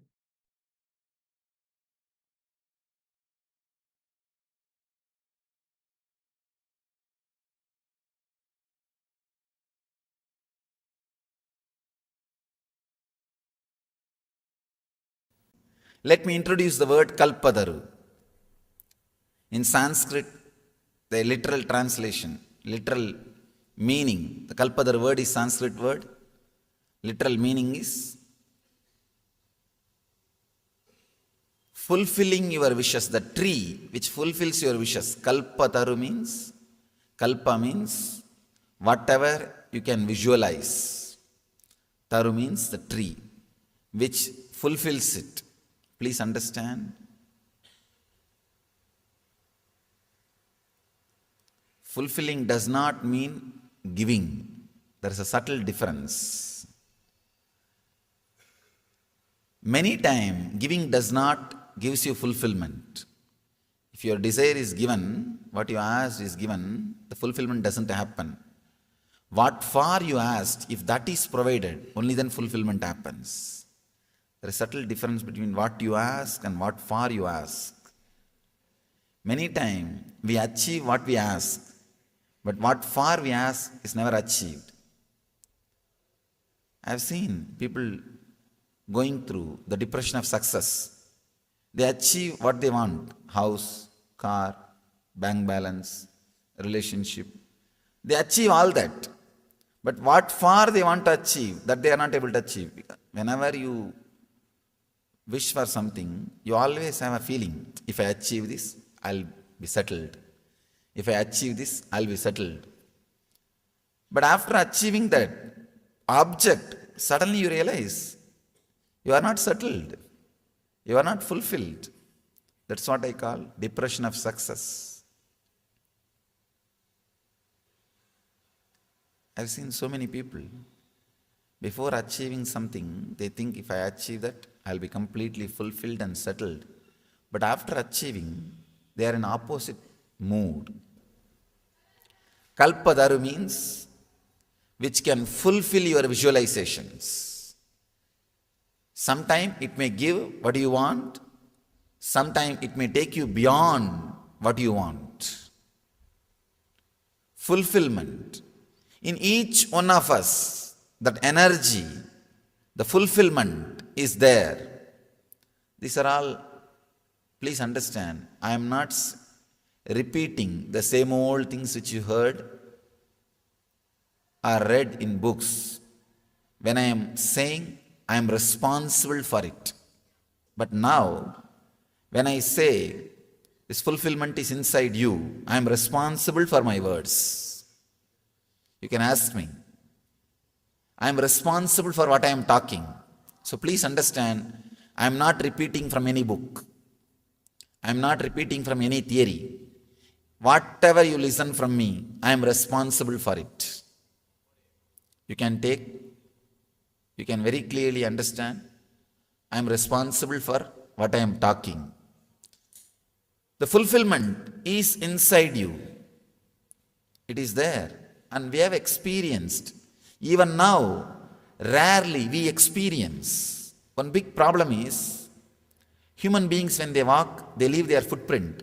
The birds don't leave their footprint. Same way, suffering leaves samskara, engram, memory in you. But fulfillment, which you experience in your life, rarely doesn't leave footprint, doesn't leave any memory inside you. That is why you don't remember the moments when you experienced fulfillment. But you can always recall the moments which you experienced suffering. The painful moments you can always recall and remember, recollect, cherish. That's what we are doing whole day. Whole day we are doing that only. Constantly we bring our past back. Actually, if you have any problem directly, any pain, suffering, we are very comfortable with the present moment. We think, oh, life is going as it should be. If nothing is there, if everything goes well, we feel empty and lonely. First thing, oh, if everything is going smooth today, tomorrow it is going to be a very bad day. That's our mind. Then, even if that is not satisfying, we bring all the old memories. See what happened to me a few days before. That shouldn't have happened. This shouldn't have happened. We cherish. In a way, we are habituated to cherish suffering. We are habituated to cherish pains. We are trained. We are enjoying. If they are not there, we are missing something. We feel lonely. They become our company. Fulfillment does not leave imprint, does not leave engram in us. It is a gap. First truth, whatever you may seek, you are behind fulfillment, directly or indirectly. Second thing, this is an important truth. Through objects, the fulfillment is never achieved. This is the second truth. All of you know. I don't need to give any explanation or any examples. All your lives are living examples for this truth. Just through objects, fulfillment is never achieved. If just through objects fulfillment is achieved, then in the whole world at least few should have achieved. There are so many people who achieved the status through money, whatever can be bought, they have. They can have. Either they have or they can have. Through money, whatever can be achieved, either they have or they can have. At least that kind of people should have achieved fulfillment. It's not there. Means, just through objects, fulfillment is not achieved. That is, you are a living example for that truth. Almost everyone is living example for that truth. I want to share my experience, the third truth. When you travel towards fulfillment directly, when you seek fulfillment directly, please understand, it may look little illogical, but I am sharing the straight truth, my experience with you. When you seek the fulfillment directly, suddenly the energy which is overflowing in you, all the objects which you are seeking starts traveling towards you. That is what I say. That's why I say bliss attracts fortune. The tremendous energy overflowing in you, suddenly all the objects towards which you are traveling starts traveling towards you. You start attracting different energy towards your life. See, usually if you are depressed, if you are filled with sympathy, self-pity, suddenly you will see you will be attracting the people who are abusing you, who are disturbing you, disrespecting you. You will be attracting situations, everything very abusive, very disrespectful. You are carrying the blueprint of your life. Whatever blueprint you carry, you reproduce it, you expand it and express it in the outer world. If the blueprint changes, if you are different, if your quality of awareness differs, your whole life has to change. Anyhow, today will internalize these truths experientially by meditating. Seeking completely changes your consciousness. When you start seeking, yoga and kshema happens to you. In Gita, Krishna says, yoga kshemam vahamyaham. That is what he means. When the energy travel, the direction of your energies travel, when it changes, yoga and kshema starts happening in you. Yoga means achieving all the objects which you are seeking.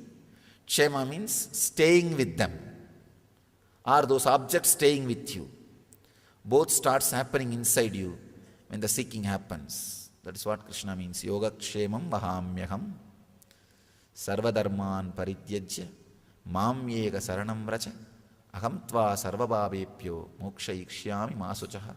He says in the 18th chapter. When you drop all the way of living and completely surrender and relax, you will see you are completely liberated. Ordinarily it looks too egoistic. How can a man who walked on the earth can liberate? Of course, now you won't feel hurt because he's not in the physical body. But if somebody who's in the physical body says, this is too much. Anyhow, another one sloka says, Ananyas chintayanto mamyechana pariyuvasade desham nityavayuktanam yogakshemam vahamyaham.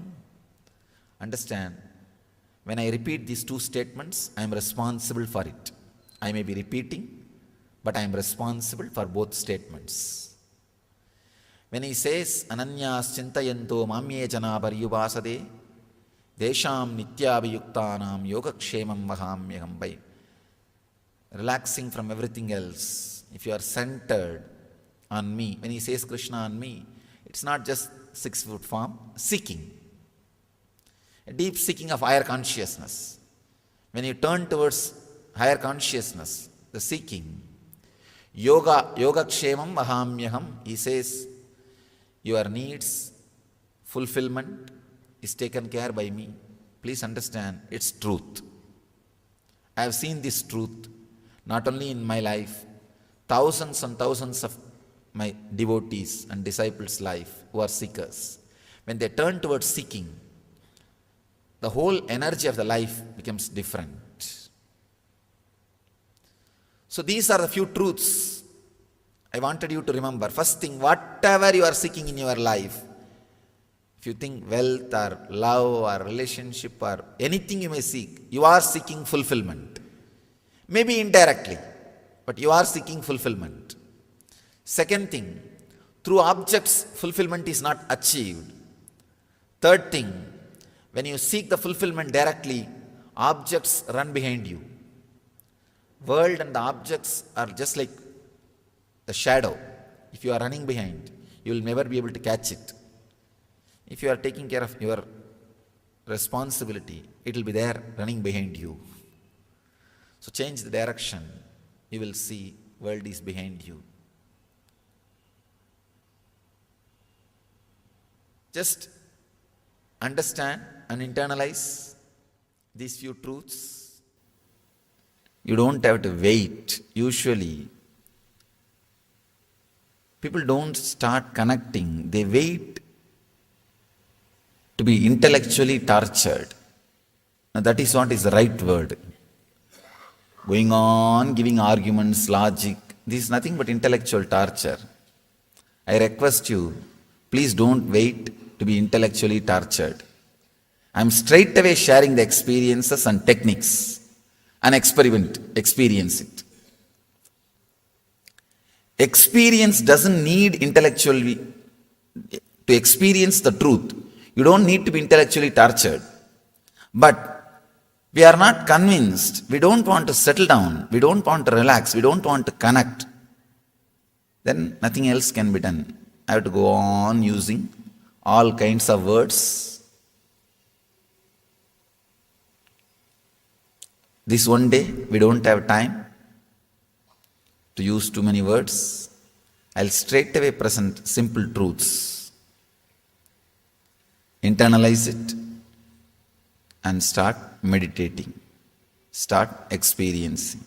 Let me introduce the word Kalpadaru. In Sanskrit, the literal translation, literal meaning, the Kalpadaru word is Sanskrit word. Literal meaning is fulfilling your wishes, the tree which fulfills your wishes. Kalpataru means, kalpa means whatever you can visualize. Taru means the tree which fulfills it. Please understand. Fulfilling does not mean giving. There is a subtle difference. Many times, giving does not gives you fulfillment. If your desire is given, what you asked is given, the fulfillment doesn't happen. What for you asked, if that is provided, only then fulfillment happens. There is a subtle difference between what you ask and what for you ask. Many times, we achieve what we ask, but what for we ask is never achieved. I have seen people going through the depression of success. They achieve what they want: house, car, bank balance, relationship. They achieve all that. But what for they want to achieve, that they are not able to achieve. Whenever you wish for something, you always have a feeling, if I achieve this, I'll be settled. If I achieve this, I'll be settled. But after achieving that object, suddenly you realize you are not settled. You are not fulfilled. That's what I call depression of success. I've seen so many people, before achieving something, they think if I achieve that, I'll be completely fulfilled and settled. But after achieving, they are in opposite mood. Completely opposite mood. You can see from your young age. The moment you start feeling the individual identity, you have some deep emptiness. From that moment, we feel a deep emptiness. First we think, if I am educated and I'll be settled in the life, that emptiness will disappear. After education we think, no, if I am employed and if I am standing on my own, that emptiness will disappear. After that we think, no, if I am married and have love in my life, that emptiness will disappear. After marriage, if I have kids and a family, the emptiness will disappear. After that, no, if I have a house and car, emptiness will disappear. After that, if a son stands on his own feet, emptiness will disappear. Then you think, if he gets married, I think I am settled. When he gets married, no. If I have my grandkids, I am settled. Till you settle down in the tomb, graveyard, we don't feel we are settled. That emptiness which starts the moment you feel the individual identity continues to drive your life crazy.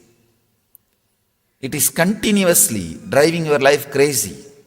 The big problem is, whatever people tell, you believe and start doing it. If somebody says, with money that emptiness will disappear, you run behind money. If somebody says, no, with good relationships, that emptiness will disappear, you start running behind. If somebody says, no, if you have a position in the society and security, the emptiness will disappear. Big problem is, you are running behind the goals set by the people who themselves have not experienced the fulfillment. They themselves have not experienced the fulfillment. But they are setting the goal. You are running behind that goal. That is what we call Maya. Maya means Yama iti Maya, which is not there, but which makes you run with fear and greed as if it is there. Yama iti Maya, in Sanskrit we say, which is not there, but which makes you continuously feel, which creates the responses of fear and greed in you as if it is there.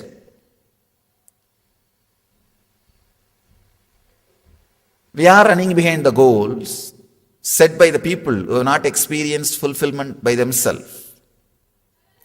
Kalpadaru means which can fulfill your visualizations. Sometimes it may give what you want, sometimes it may take you beyond what you want. Fulfillment. In each one of us, that energy, the fulfillment is there. These are all, please understand, I am not repeating the same old things which you heard or read in books. When I am saying, I am responsible for it.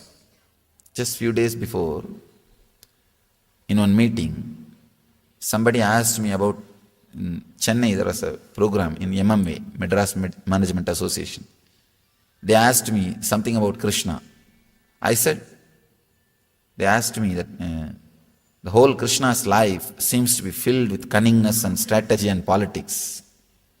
You want us to imitate that. I told him, first, your understanding about Krishna is wrong. Second thing, even if it is right, I am not responsible for his behavior. And I am not responsible for his words. But now, when I say this fulfillment is inside you, I am responsible for my words. You can ask me. I am responsible for what I am talking. So please understand, I am not repeating from any book. I am not repeating from any theory. Whatever you listen from me, I am responsible for it. You can very clearly understand, I am responsible for what I am talking. The fulfillment is inside you. It is there. And we have experienced. Even now, rarely we experience. One big problem is, human beings when they walk, they leave their footprint. The birds don't leave their footprint. Same way, suffering leaves samskara, engram, memory in you.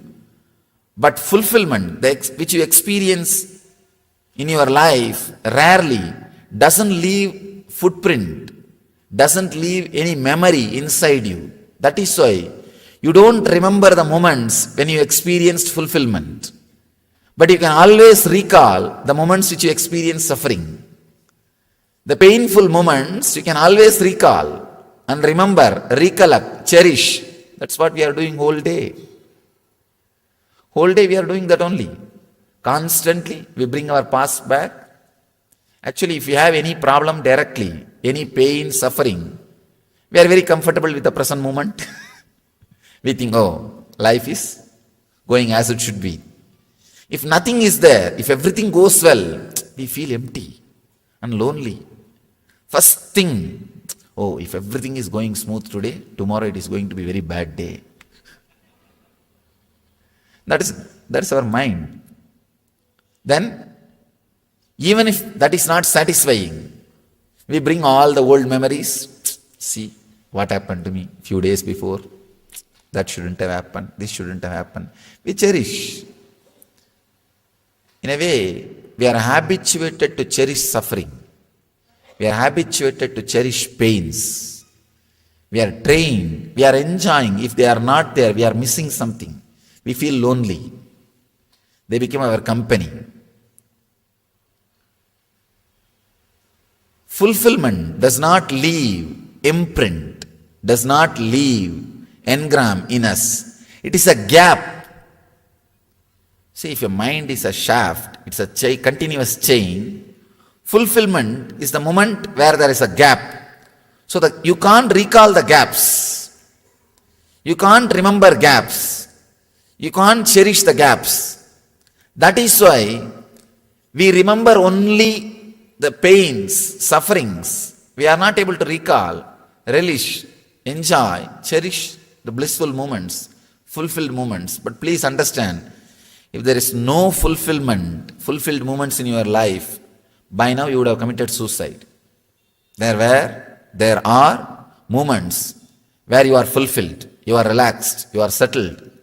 Only thing, your mind doesn't allow you to remember it, recall it. And another one big problem is, the fulfillment happens in you as an accident. You do not know the science of recreating it. You do not know the science of reproducing it. It happens as an accident. Sometime you are working for this, suddenly something else happens and you feel fulfilled. You don't know why it happened. You don't know the chemistry of fulfillment. All I am trying to share with you in this one day is chemistry of fulfillment, the science of fulfillment, where you can bring this moment of fulfillment again and again at your wish. Whenever you want, bringing that fulfilled feeling to your consciousness and cherishing, relaxing into it. I can say this is the ultimate spiritual truth or spiritual science. Bringing that fulfilled feeling again and again to your inner space and relaxing into it.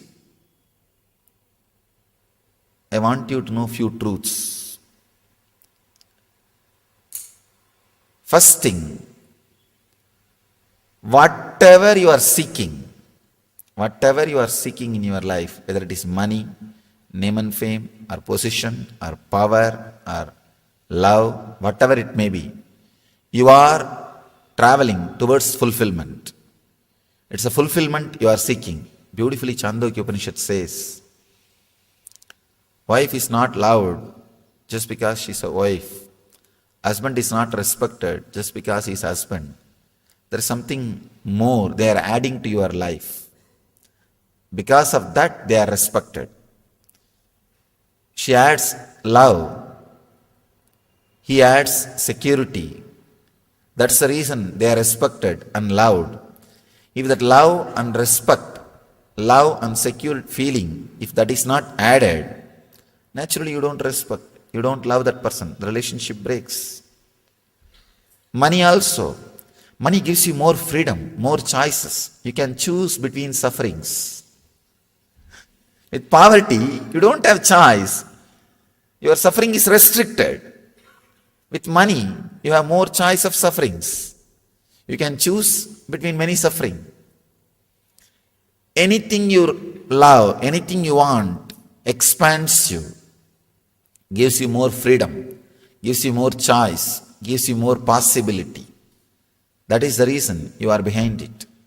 So anything you ask, anything you want, directly, indirectly, it leads you to fulfillment. It leads you to fulfillment. That is the reason you are seeking it. You are working for it. First truth, whatever you may seek, you are behind fulfillment, directly or indirectly. Second thing, this is an important truth. Through objects, the fulfillment is never achieved. This is the second truth. All of you know. I don't need to give any explanation or any examples. All your lives are living examples for this truth. Just through objects, fulfillment is never achieved. If just through objects fulfillment is achieved, then in the whole world at least few should have achieved. There are so many people who achieved the status through money. Whatever can be bought, they have. They can have. Either they have or they can have. Through money, whatever can be achieved, either they have or they can have. At least that kind of people should have achieved fulfillment. It's not there. Means, just through objects, fulfillment is not achieved. That is, you are a living example for that truth. Almost everyone is living example for that truth. I want to share my experience, the third truth. When you travel towards fulfillment directly, when you seek fulfillment directly, please understand, it may look little illogical, but I am sharing the straight truth, my experience with you. When you seek the fulfillment directly, suddenly the energy which is overflowing in you, all the objects which you are seeking starts traveling towards you. That's what I say. That's why I say bliss attracts fortune. The tremendous energy overflowing in you, suddenly all the objects towards which you are traveling starts traveling towards you. You start attracting different energy towards your life. See, usually if you are depressed, if you are filled with sympathy, self-pity, suddenly you will see you will be attracting the people who are abusing you, who are disturbing you, disrespecting you. You will be attracting situations, everything very abusive, very disrespectful. You are carrying the blueprint of your life. Whatever blueprint you carry, you reproduce it, you expand it and express it in the outer world. If the blueprint changes, if you are different, if your quality of awareness differs, your whole life has to change. Please understand. If you are seeking, what you are seeking, there is a very subtle truth. Very subtle truth I want you to understand. If the object of your seeking is changed, if the object of your seeking is deepened, the seeker's quality is deepened. Please understand. It's a very subtle truth. What you are seeking in your life, if that has changed, the seeker's quality, your very consciousness changes. What you are seeking in your life directly plays a role in your consciousness. I have seen, if people have become spiritual seekers, suddenly wealth accumulates around them. Many people come and complain to me. No, Swamiji, after I became seeker, I lose interest in the outer world, my business. I tell them, no, something seriously wrong in you. Your suppressed laziness now wants to take over you. All of us have suppressed laziness. Many times we want to take a vacation, especially when you see a palace like this. Suddenly you think, I should go and stay like this in a resort like this for a few days. You have suppressed desire for vacation, that laziness, that takes over you. That you call it as spirituality or seeking. No. When a real seeking starts in you, when you are really clear about your seeking goal, suddenly you see your personality becomes deep.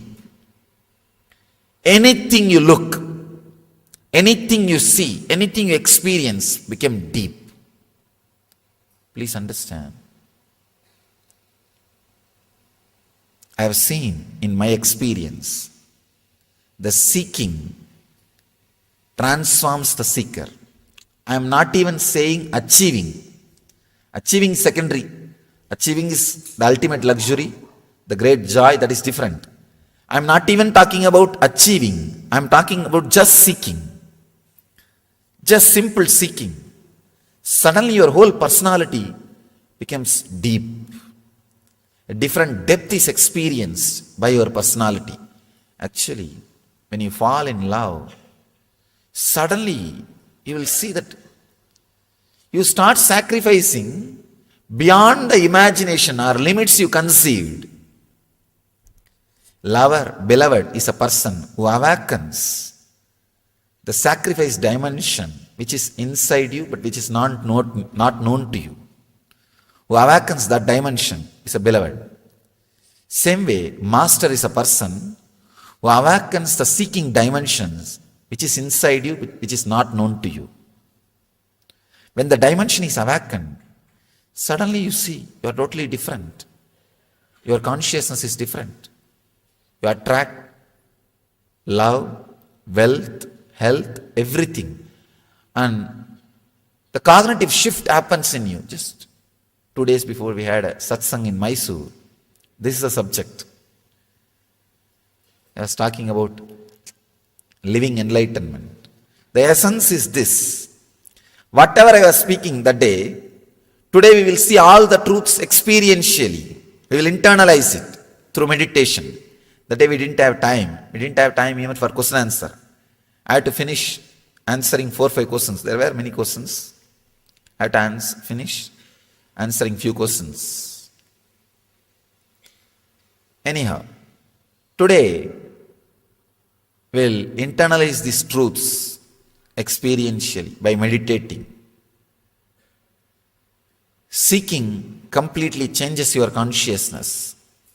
When you start seeking, yoga and kshema happens to you. In Gita, Krishna says, yoga kshemam vahamyaham. That is what he means.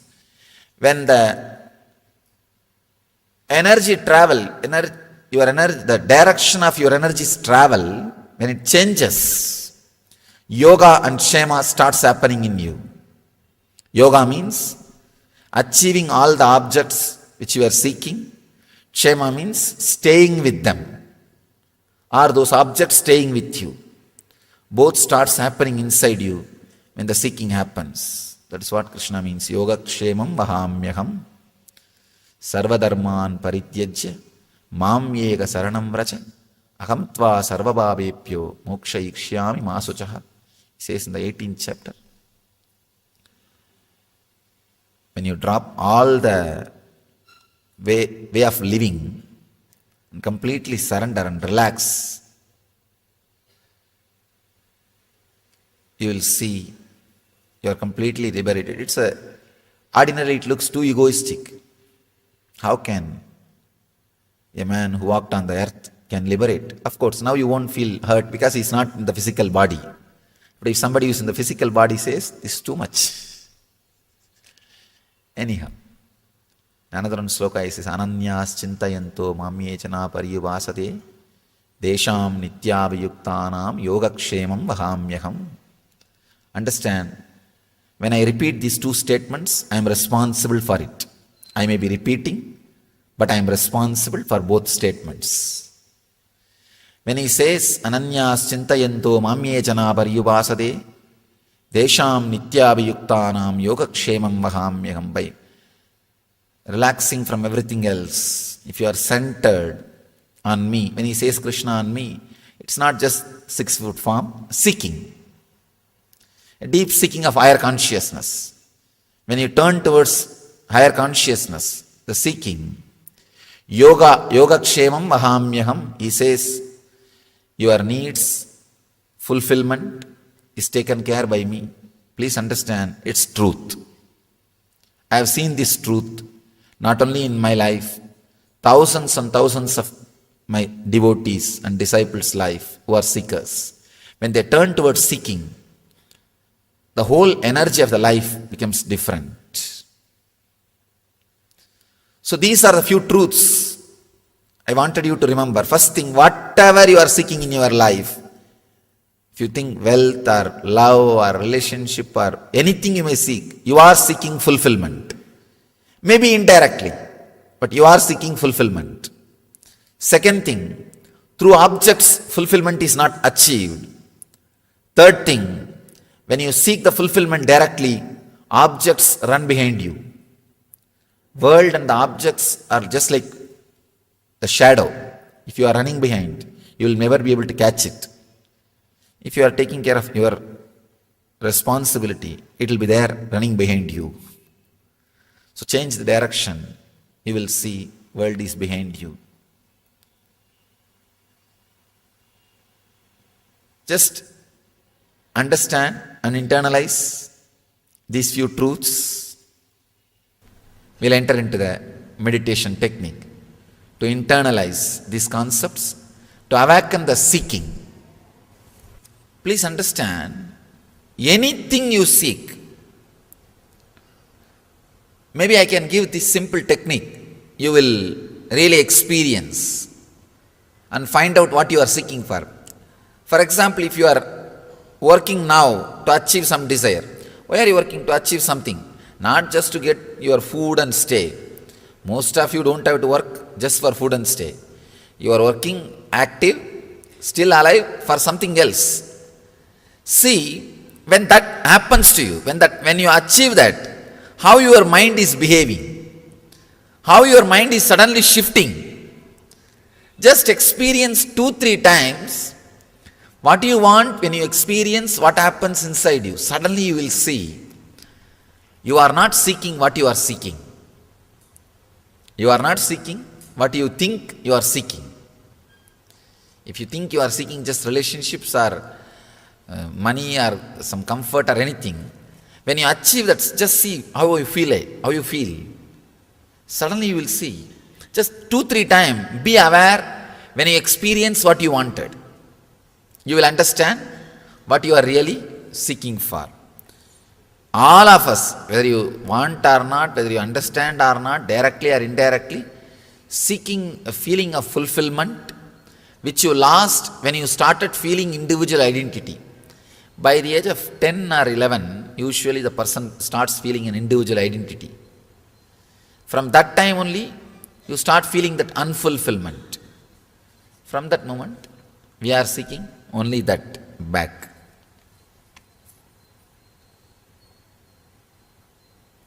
So many times I see the same kind of disturbing situations come in my life. Means you are carrying the blueprint of that. Straight away you are responsible. Nobody else is responsible. If it's an accident, even for accident we are only responsible. To tell you honestly, even for accident, we attract accidents. Please understand, I am not insensitive towards your suffering. I am not talking irresponsibly. I am talking responsibly. Even your accidents you are attracting. You may say, how can it be, Swamiji? I was driving in right lane, that fellow came and dashed. How can you say that I am attracting? So, as you say, so many times I see the same kind of disturbing situations to come in my life. We are responsible. Change the blueprint. It may take little time and energy, but you have to. It is just like if you become overweight, if you put on weight, you work for 6 months to reduce and bring it to balance. Same way, you accumulated too much of samskara, too much of engrams. So work for 6 months, take it as a project. That's all. But the problem is weight everybody can see, so you feel compelled to reduce. The engrams nobody can see, so you think, oh, I am okay, I am comfortable, it's okay. That's the only problem. But take it as a project. That's the only way.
Yes.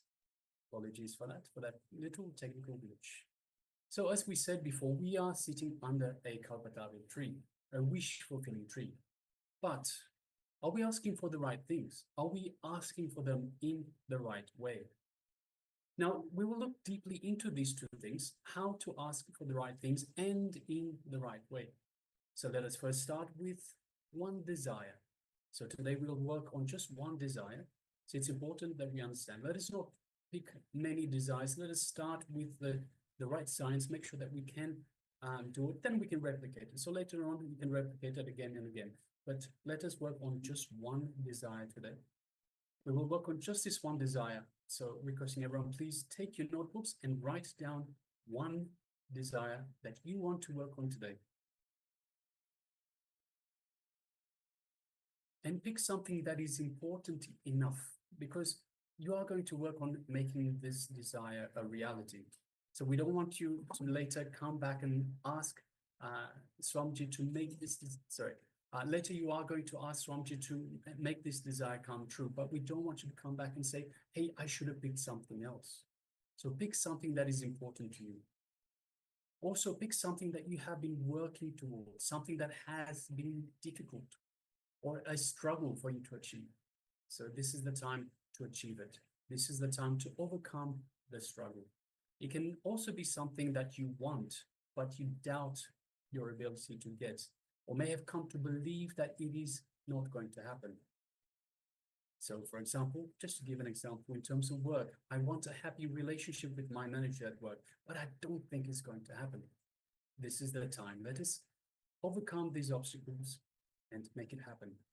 Yes, as today we are focusing on manifesting one single desire, that is to get comfortable with the science. Once you are established in the science, you know that you can use it to manifest anything you want. But first, let us manifest something. Let us not lose focus. Pick one desire, manifest it, and verify for ourselves, yes, the science is actually working. Once you have that confidence, then you can use it for whatever you want. You will be initiated into the science, so you have the right, the permission to use it for whatever you want to manifest. Without further ado, let's enter into the first step of this Kalpataru process.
Yes. So after you've written this one goal, so this is one goal, one desire that we are going to work on for today.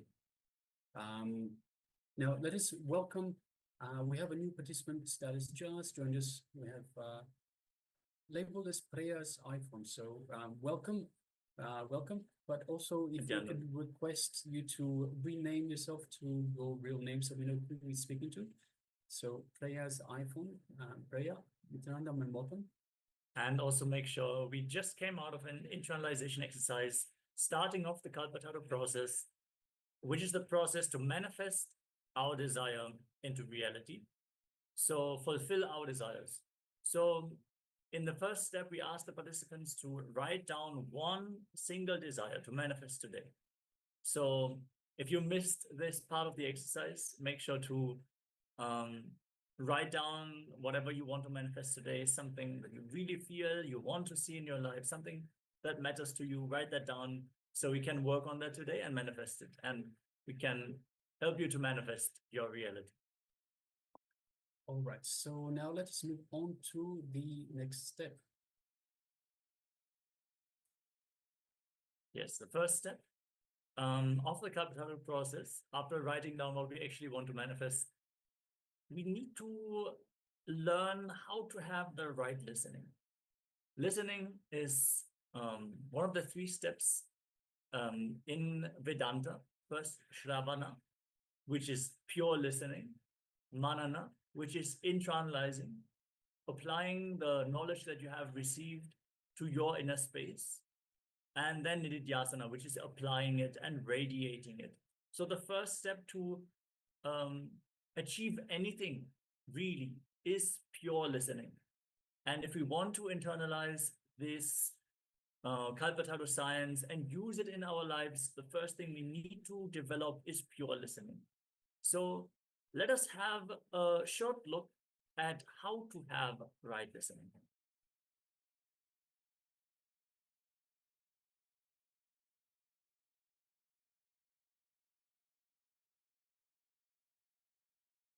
Please be very clear, there is a big difference between these 3.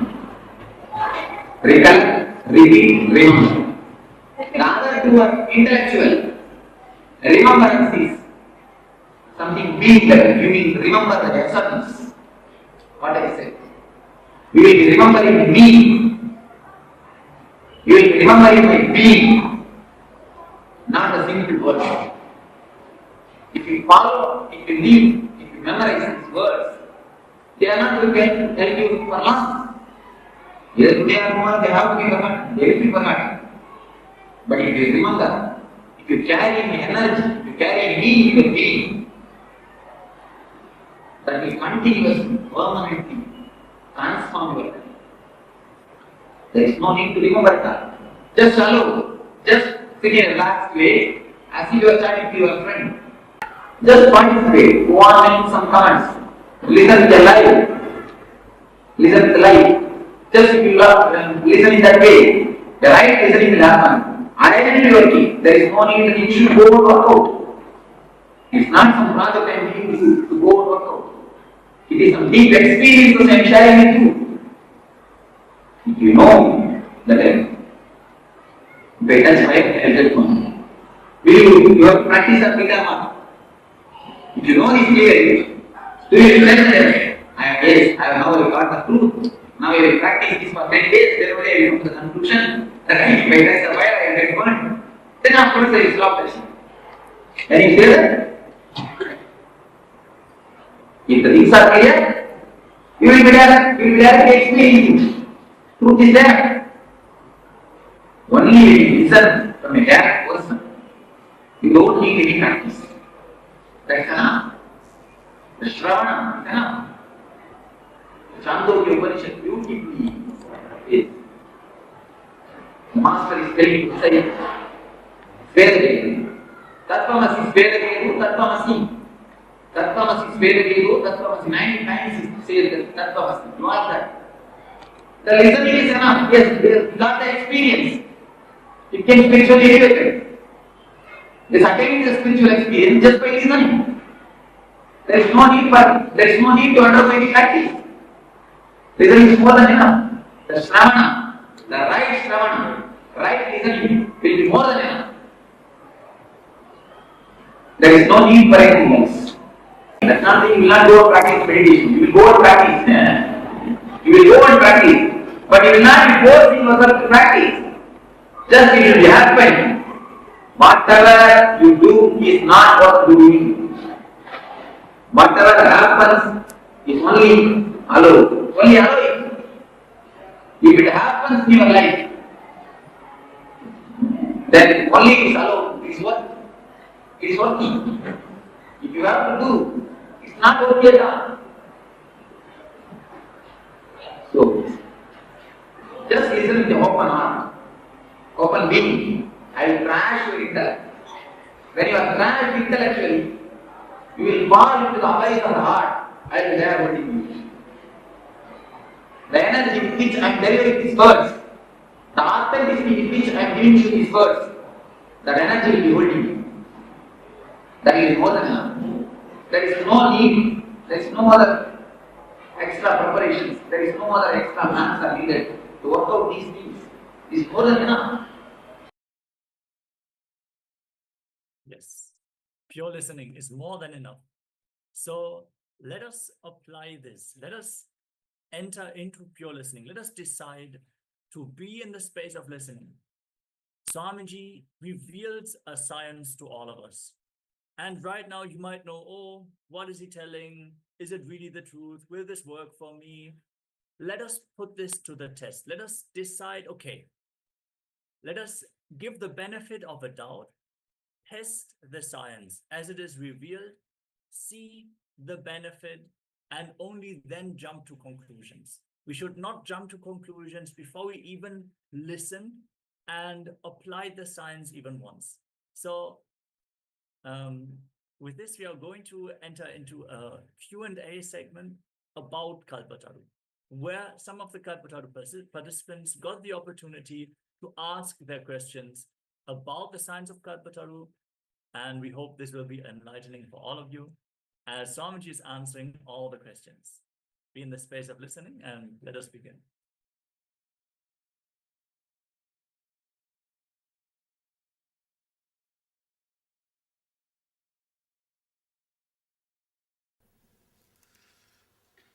Swamiji is a seeker. If a seeker has a tremendous pull towards his goal, as you said, he or she would sacrifice anything beyond imagination to achieve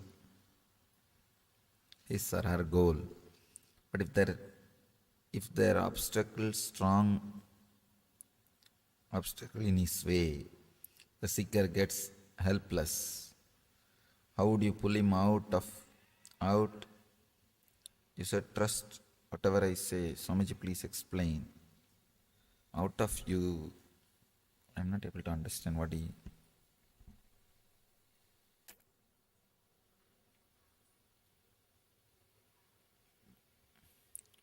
Manisha,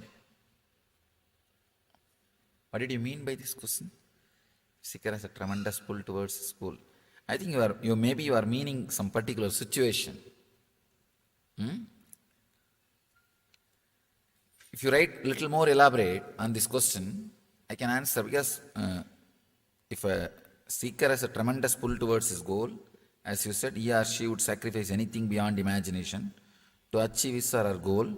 But if there are strong obstacles in his way, there is no such thing as strong obstacles. It is just the mind playing two games, you see.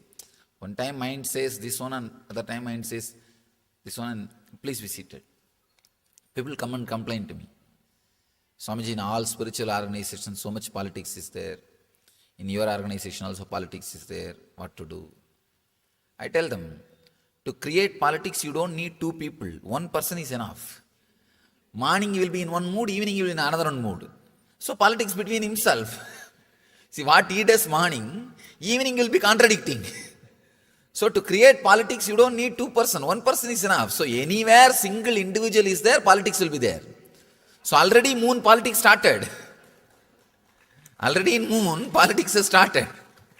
So understand, to do politics, you don't need two person. It's the internal politics. So even this question is related to that only. Morning your mind says something is important in your life, and evening your mind says something else is important. That is what you call obstacles. There is no such thing as obstacles. There is no such thing as obstacles. It is your priority. That's all. And your emotional strength to fulfill your priority. Emotional readiness to live your priority. That's all is there. Otherwise there is no obstacle. Obstacle word is just, there are so many words, meaningless, but commonly given meaning because of our hypocrisy. Same with the gap between the efficiency and victory, achievement. There is no gap. Because of our hypocrisy, we don't want to believe we don't have efficiency. We know we have not achieved the result, but we don't want to believe we are responsible for it. So we always say, no, for my efficiency, for my skills, I should have been somewhere. God has punished me. All these are usual statements we use to hide our inefficiency. So these words like gap between the efficiency and success and these obstacles, all these words are just meaningless.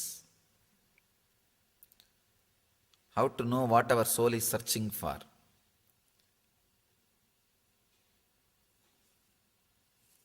Please understand, anything you seek,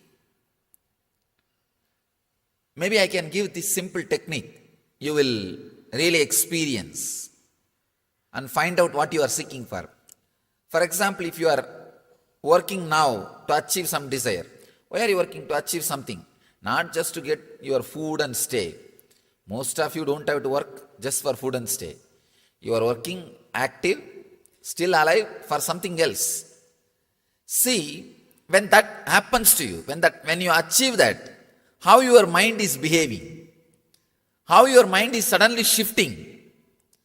Just experience 2-3 times what you want. When you experience what happens inside you, suddenly you will see you are not seeking what you are seeking. You are not seeking what you think you are seeking. If you think you are seeking just relationships or money or some comfort or anything, when you achieve that, just see how you feel. Suddenly you will see. Just 2-3 times, be aware when you experience what you wanted. You will understand what you are really seeking for. All of us, whether you want or not, whether you understand or not, directly or indirectly, seeking a feeling of fulfillment, which you lost when you started feeling individual identity. By the age of 10 or 11, usually the person starts feeling an individual identity. From that time only, you start feeling that unfulfillment. From that moment, we are seeking only that back.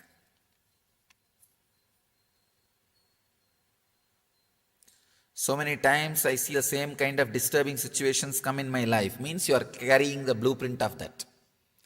Straight away you are responsible. Nobody else is responsible. If it's an accident, even for accident we are only responsible. To tell you honestly, even for accident, we attract accidents. Please understand, I am not insensitive towards your suffering. I am not talking irresponsibly. I am talking responsibly. Even your accidents you are attracting. You may say, how can it be, Swamiji? I was driving in the right lane, that fellow came and dashed. How can you say that I am attracting? Please understand, there is no effect without cause. There can't be anything without your silent permission. In the inner space, all of us, see, whenever after a certain incident, the result is liked by you, you call it as miracle and you are responsible. If that aftermath is not as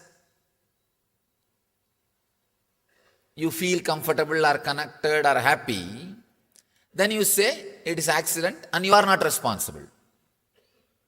That's a drama we play. It's just hypocrisy, whether you like or not, understand or not. It's a very deep but truth. Even your accidents, we attract. We attract our accidents. I can quote many incidents. Even the one incident can quote. Many times you would have heard from this from me, because I'm seeing 70% are regular devotees. Only 30% I'm seeing new faces. But at least for the 30%, I'll repeat this incident. It's happened in USA. One 4 or 5-year-old child was brought to me for autism, to heal. Child was having autism, so they brought the kid to heal. He was born and brought up in Telugu family, settled in USA.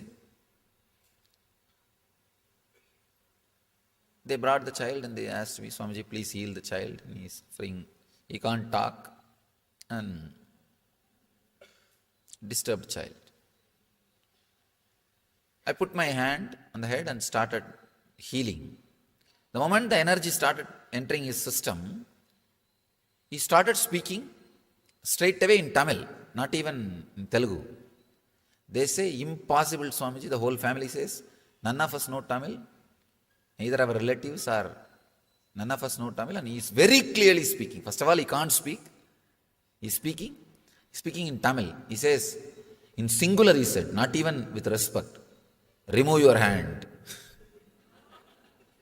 He told me in Tamil, Kaiye edra. In singular. I was shocked. I was really shocked. First thing, I was shocked because he was able to speak. Second thing, he's speaking a very clear, fluent Tamil. And in singular. I was shocked. I thought maybe he's possessed some spirit or ghost. Even then, usually spirits don't stand in front of an enlightened energy. I was completely taken aback and I asked, who is speaking? May I know? That guy said, don't you understand? I am the owner of this body. Don't think I am ghost or some spirit. I am owner of this body. I am speaking. Remove your hand. First remove the hand and then we will talk. He was very strong. I said, why? Don't you understand? I am healing you. Why do you want me to remove the hand? He says, I don't want to be healed. I want to live like this. I was shocked. I asked, why? What made you to take this decision? He says, I am tired of living a responsible routine life. Taking bath, going to college, going to office, and I am tired of this responsible life. There is nothing. So I decided one life I will enjoy without any responsibility. I want others to take care of me. People to attend me.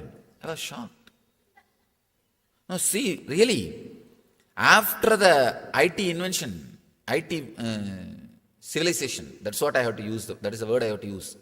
After this IT revolution only, the artistic child have become more. Because people are tired of working 24 hours. What will you do? Unnecessarily creating infrastructure without enjoying. Now, I am not saying reduce GDP. No. I am saying learn how to live also. You will actually be more productive, more creative, and you will be enjoying also. I have seen these countries too much oriented towards working. Those countries are suffering tremendously with depression and this kind of kids.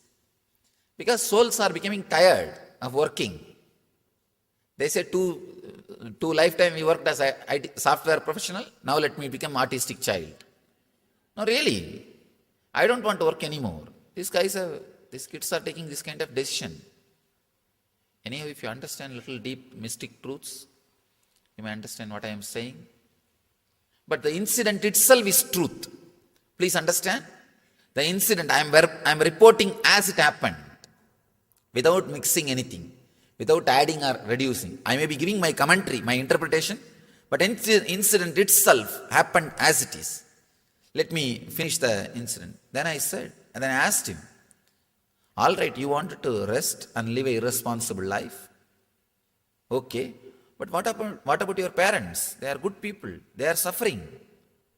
Why did you take birth to them? They are very good people. He says, I took birth to this couple because they are very good people. They will take care of me. Somebody else may put me in some residential school or somewhere else. They may put me in some residential houses, homes, to be taken care. I know these people are good people. That's why I took birth in their family. Actually, usually, whatever you read intellectually, here as an intellectual truth, sometimes some incident will make that as a reality, experience. Some incident suddenly will make the truth as a click in your life. Something will click. You know, God, what that Swami said or what that book says is true. You will experience. Same way, I have read many places. You are authority of your life. You make decisions. All these things I have read. When you take birth, you choose your parents. All those things I have read in many Upanishads and books. To tell you honestly, I don't believe whatever I read. I may tell others to believe, but I don't believe. I don't believe. But when this happened, it was such a strong click for me. I know. Now I know. Experientially. Now whatever I am saying, you may not believe, but my experience, I have seen. When I remove the hand, again that fellow is dumb. He is not able to speak. Not only he is not speaking Tamil, he can't speak a single word. If I put the hand again on his head and ask any question, he answers. It's my experience. Shocking, mystical, but truth is very clear. When he speaks, very clearly he is uttering the words. Only thing he is uttering in a singular abusive language. Because he is very tired. Retired, he wants just retirement. Tired. Want to retire. Irritated. Stressed. But doesn't know how to retire eternally. How to retire. So, instead of, for example, if I want to leave this space, I can just get up and walk. Instead trying to commit suicide. Unnecessary. That's what that child has done. That's what the child has done. If he wants to rest, he can just relax by reducing the engrams, samskaras. But he doesn't know the technique. So he reduces the expression part. He reduces the possibilities of expression. Like taking birth as a physically or mentally handicapped child.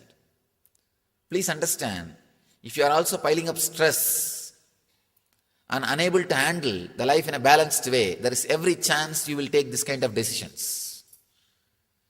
So don't wait to meditate. Don't wait to get rid of the stress. Don't wait to get rid of the emotional pains. Don't wait to heal yourself. It is time. Now I am not threatening you. I am not threatening.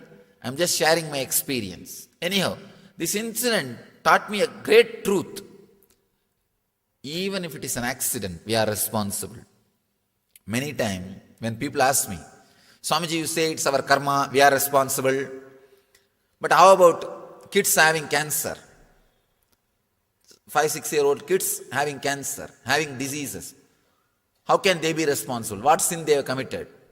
Now I know the answer. Now I know the answer. That incident, it was a real strong click. Very strong click. Whether you want or not, understand or not, we are responsible. We attract. Anything in our life we attract, we are responsible for it. So, as you say, so many times I see the same kind of disturbing situations to come in my life. We are responsible. Change the blueprint. It may take little time and energy, but you have to. It is just like if you become overweight, if you put on weight, you work for 6 months to reduce and bring it to balance. Same way, you accumulated too much of samskara, too much of engrams. So work for 6 months, take it as a project. That's all. But the problem is weight everybody can see. So you feel compelled to reduce. The engrams nobody can see. So you think, oh, I am okay, I am comfortable, it's okay. That's the only problem. But take it as a project. That's the only way. Seeker has a tremendous pull towards school. I think you are meaning some particular situation. If you write little more elaborate on this question, I can answer, because if a seeker has a tremendous pull towards his goal, as you said, he or she would sacrifice anything beyond imagination to achieve his or her goal. But if there are obstacles, strong obstacles in his way, there is no such thing as strong obstacles. It is just the mind playing two games, you see. One time mind says this one, and other time mind says this one, and please be seated. People come and complain to me. Swamiji, in all spiritual organizations, so much politics is there. In your organization also politics is there. What to do? I tell them, to create politics, you don't need two people. One person is enough. Morning you will be in one mood, evening you will be in another one mood. So politics between himself. See, what he does morning, evening will be contradicting. So to create politics, you don't need two person. One person is enough. So anywhere single individual is there, politics will be there. So already moon politics started. Already in moon, politics has started. So understand, to do politics, you don't need two person. It's the internal politics. So even this question is related to that only. Morning your mind says something is important in your life, and evening your mind says something else is important. That is what you call obstacles. There is no such thing as obstacles. There is no such thing as obstacles. It is your priority. That's all. And your emotional strength to fulfill your priority. Emotional readiness to live your priority. That's all is the... Otherwise there is no obstacle. Obstacle word is just... There are so many words, meaningless, but commonly given meaning because of our hypocrisy. Same with the gap between the efficiency and victory, achievement. There is no gap. Because of our hypocrisy, we don't want to believe we don't have efficiency. We know we have not achieved the result, but we don't want to believe we are responsible for it. So we always say, no, for my efficiency, for my skills, I should have been somewhere. God has punished me.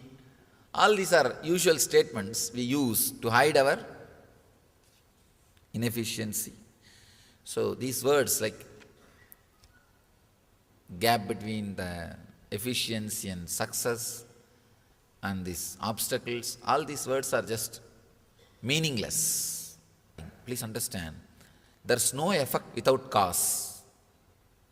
There can't be anything without your silent permission.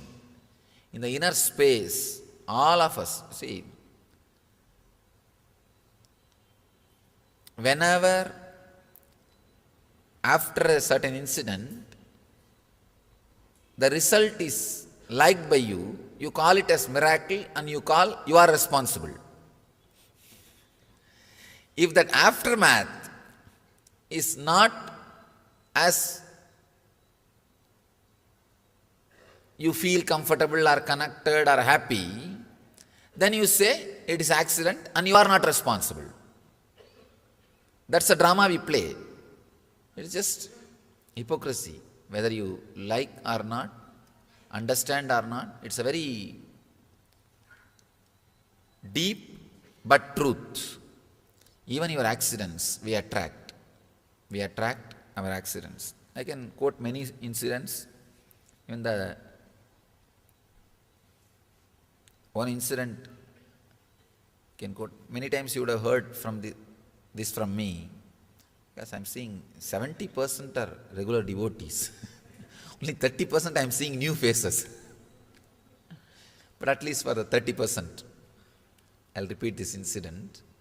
It's happened in USA. One 4 or 5-year-old child was brought to me for autism, to heal. Child was having autism, so they brought the kid to heal. He was born and brought up in Telugu family, settled in USA. They brought the child and they asked me, Swamiji, please heal the child. And he is suffering. He can't talk. And disturbed child. I put my hand on the head and started healing. The moment the energy started entering his system, he started speaking straight away in Tamil, not even in Telugu. They say, impossible, Swamiji. The whole family says, none of us know Tamil. Neither our relatives or none of us know Tamil. And he is very clearly speaking. First of all, he can't speak. He is speaking in Tamil. He says, in singular he said, not even with respect, remove your hand. He told me in Tamil, Kaiye edra. In singular. I was shocked. I was really shocked. First thing, I was shocked because he was able to speak. Second thing, he is speaking a very clear, fluent Tamil. And in singular. I was shocked. I thought maybe he possessed some spirit or ghost. Even then, usually spirits don't stand in front of an enlightened energy. I was completely taken aback and I asked, who is speaking? May I know? That guy said, don't you understand? I am the owner of this body.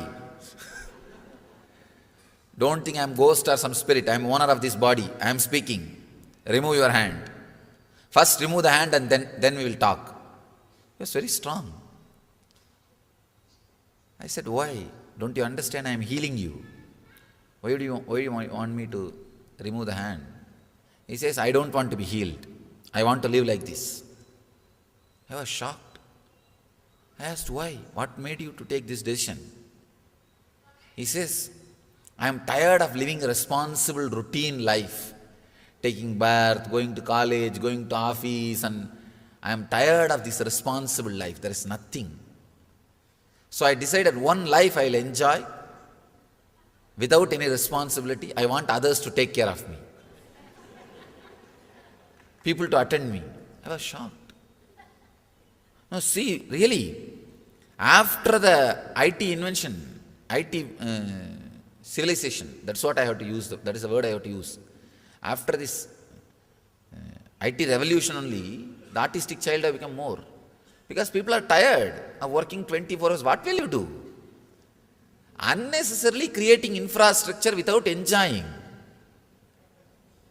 Now, I am not saying reduce GDP. No. I am saying learn how to live also. You will actually be more productive, more creative, and you will be enjoying also. I have seen these countries too much oriented towards working. Those countries are suffering tremendously with depression and this kind of kids. Because souls are becoming tired of working. They say two lifetime we worked as a IT software professional, now let me become artistic child. No, really, I don't want to work anymore. These kids are taking this kind of decision. Anyhow, if you understand little deep mystic truths, you may understand what I am saying. But the incident itself is truth. Please understand.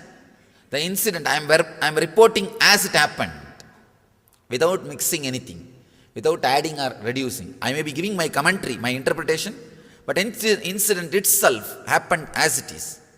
Let me finish the incident. Then I asked him, all right, you wanted to rest and live a irresponsible life. Okay. But what about your parents? They are good people. They are suffering. Why did you take birth to them? They are very good people. He says, I took birth to this couple because they are very good people. They will take care of me. Somebody else may put me in some residential school or somewhere else. They may put me in some residential houses, homes, to be taken care. I know these people are good people. That's why took birth in their family. Actually, usually, whatever you read intellectually, here as an intellectual truth, sometimes some incident will make that as a reality, experience. Some incident suddenly will make the truth as a click in your life. Something will click. You know, God, what that Swami said or what that book says is true. You will experience. Same way, I have read many places. You are authority of your life. you make decisions. All these things I have read. When you take birth, you choose your parents. All those things I have read in many Upanishads and books. To tell you honestly, I don't believe whatever I read. I may tell others to believe, but I don't believe. I don't believe. But when this happened, it was such a strong click for me. I know. Now I know experientially. Now whatever I am saying, you may not believe, but my experience, I have seen. When I remove the hand, again that fellow is dumb. He is not able to speak. Not only he is not speaking Tamil, he can't speak a single word. If I put the hand again on his head and ask any question, he answers. It's my experience. Shocking, mystical, but truth. He is very clear. When he speaks, very clearly he is uttering the words. Only thing he is uttering in a singular abusive language. Because he is very tired. Retired, he wants just retirement. Tired, want to retire, irritated, stressed, but doesn't know how to retire eternally. How to retire. So, instead of, for example, if I want to leave this space, I can just get up and walk. Instead, trying to commit suicide. Unnecessary. That's what that child has done. That's what the child has done. If he wants to rest, he can just relax by reducing the engrams, samskaras. But he doesn't know the technique. So he reduces the expression part. He reduces the possibilities of expression. Like taking birth as a physically or mentally handicapped child. Please understand, if you are also piling up stress and unable to handle the life in a balanced way, there is every chance you will take this kind of decisions. So don't wait to meditate. Don't wait to get rid of the stress. Don't wait to get rid of the emotional pains. Don't wait to heal yourself. It is time. Now I am not threatening you. I am not threatening. I am just sharing my experience. Anyhow, this incident taught me a great truth. Even if it is an accident, we are responsible. Many times, when people ask me, Swamiji, you say it's our karma, we are responsible. But how about kids having cancer? 5-6-year-old kids having cancer, having diseases. How can they be responsible? What sin they have committed? Now I know the answer. Now I know the answer. That incident, it was a real strong click. Very strong click. Whether you want or not, understand or not, we are responsible. We attract. Anything in our life we attract, we are responsible for it. So, as you say, so many times I see the same kind of disturbing situations to come in my life. We are responsible. Change the blueprint. It may take little time and energy, but you have to. It is just like if you become overweight, if you put on weight, you work for 6 months to reduce and bring it to balance. Same way, you accumulated too much of samskara, too much of engrams. So work for 6 months, take it as a project. That's all. But the problem is weight everybody can see. So you feel compelled to reduce. The engrams nobody can see. So you think, oh, I am okay. I am comfortable. It's okay. That's the only problem. But take it as a project. That's the only way.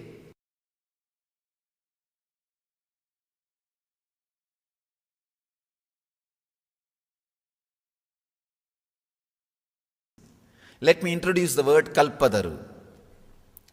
In Sanskrit, the literal translation, literal meaning, the kalpadaru word is Sanskrit word. Literal meaning is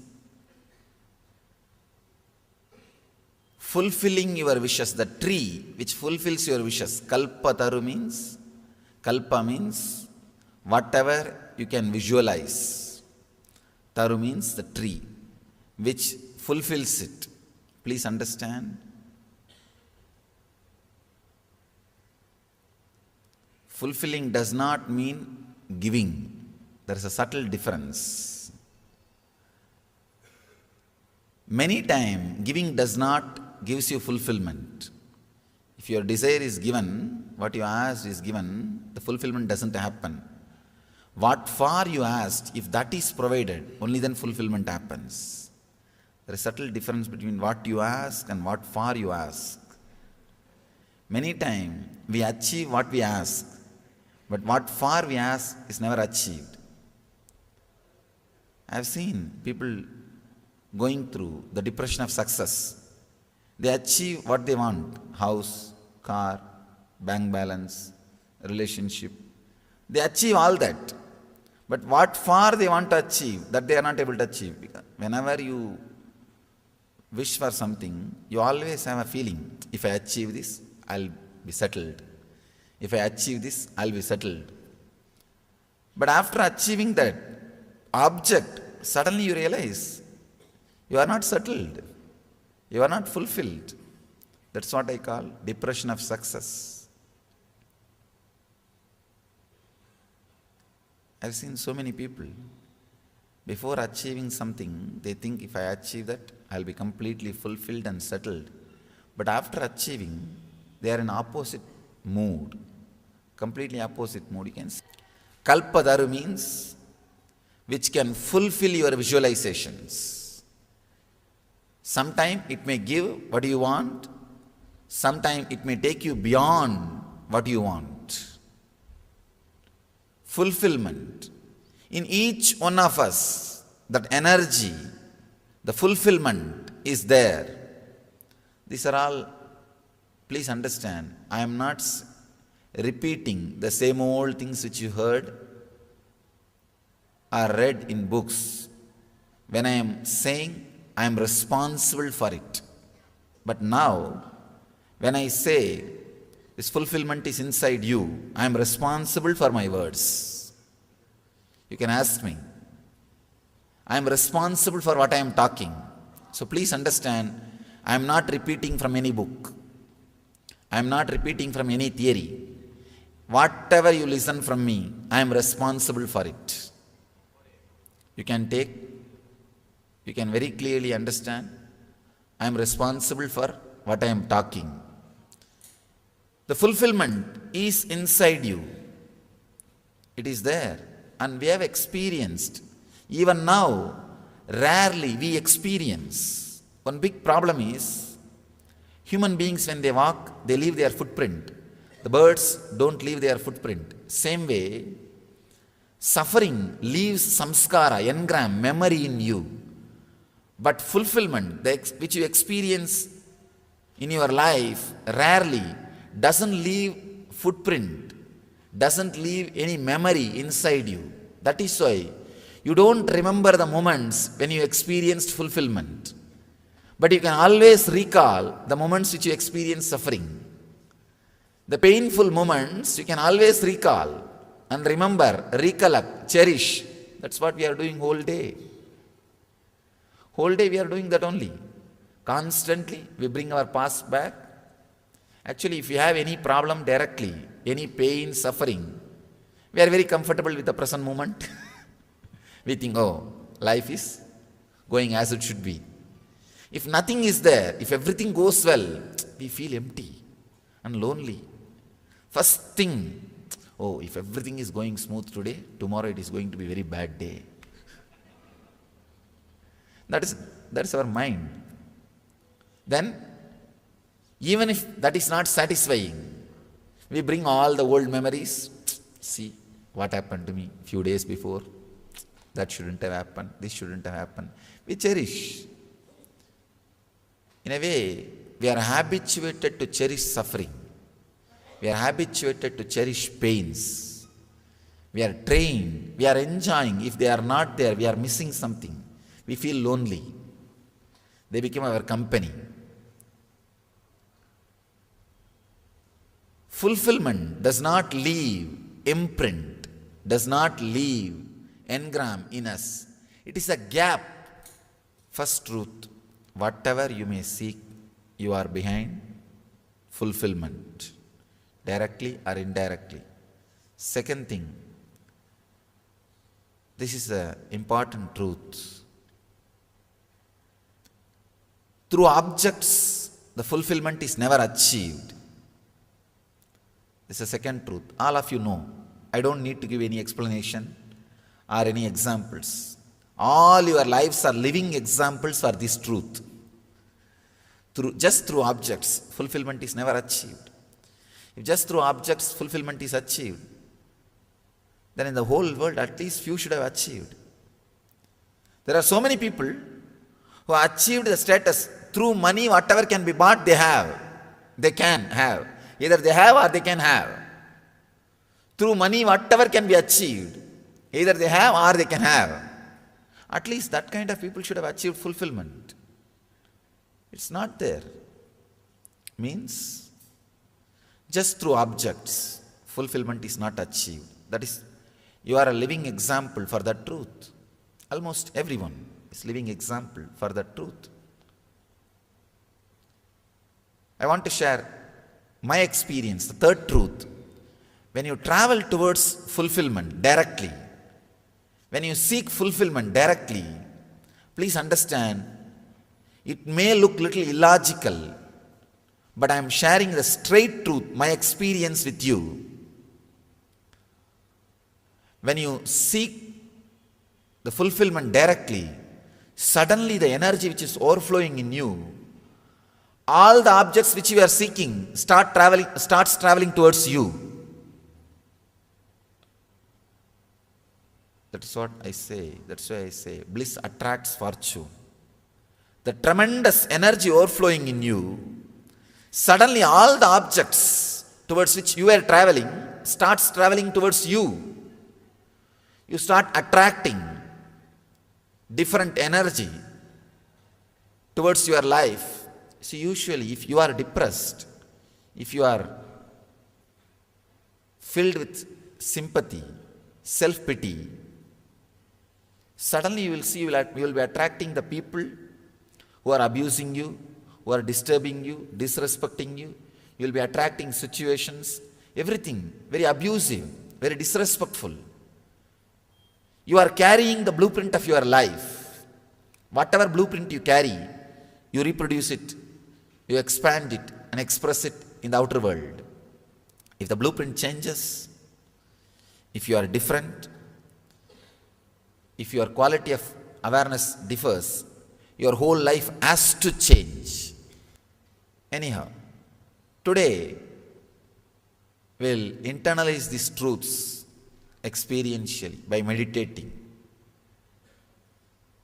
Seeking completely changes your consciousness. When you start seeking, yoga and kshema happens to you. In Gita, Krishna says, yoga kshemam vahamyaham. That is what he means. When the energy travel, the direction of your energies travel, when it changes, yoga and kshema starts happening in you. Yoga means achieving all the objects which you are seeking. Kshema means staying with them, or those objects staying with you. Both starts happening inside you when the seeking happens. That is what Krishna means. Yoga kshemam vahamyaham sarvadharman parityajya mamyega saranam vracha aham tva sarvabhavepyo mokshayikshami masuchaha. He says in the 18th chapter. When you drop all the way of living and completely surrender and relax, you will see you are completely liberated. Ordinarily it looks too egoistic.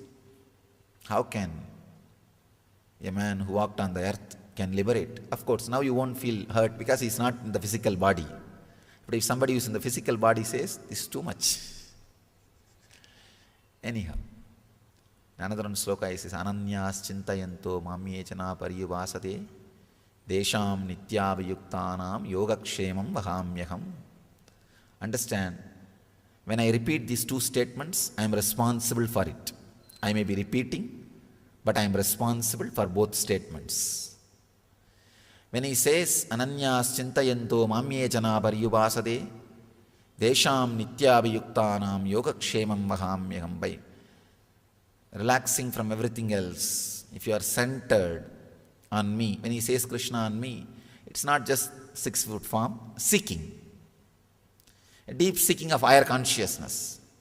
When you turn towards higher consciousness, the seeking, Yogakshemam Mahamyaham, he says, your needs, fulfillment is taken care by me.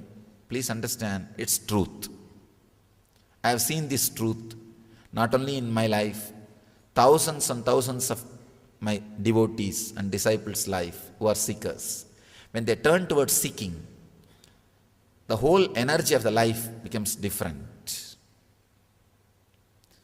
So these are the few truths I wanted you to remember. First thing, whatever you are seeking in your life, if you think wealth or love or relationship or anything you may seek, you are seeking fulfillment. Maybe indirectly, but you are seeking fulfillment. Second thing, through objects, fulfillment is not achieved. Third thing, when you seek the fulfillment directly, objects run behind you.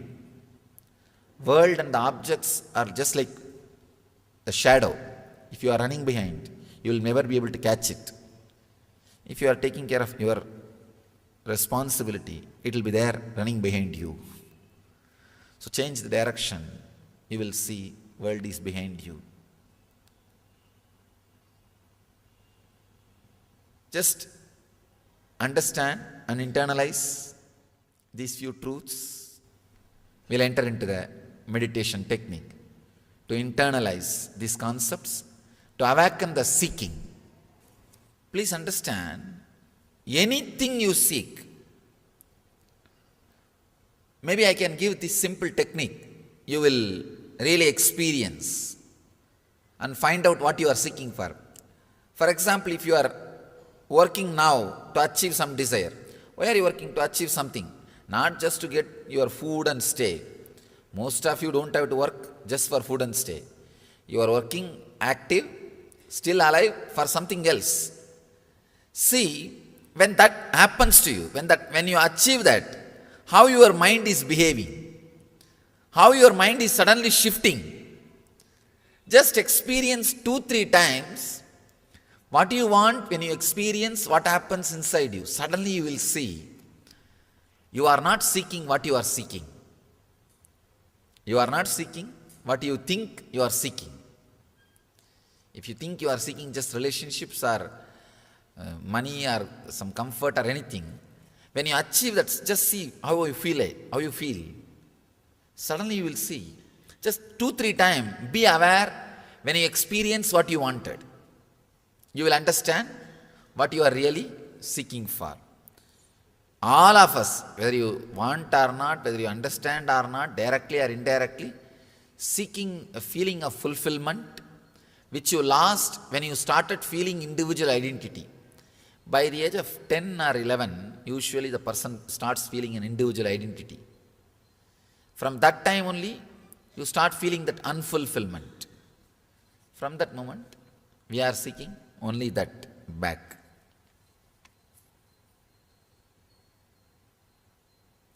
So many times I see the same kind of disturbing situations come in my life. Means you are carrying the blueprint of that. Straight away you are responsible. Nobody else is responsible. If it's an accident, even for accident we are only responsible. To tell you honestly, even for accident, we attract accidents. Please understand, I am not insensitive towards your suffering. I am not talking irresponsibly.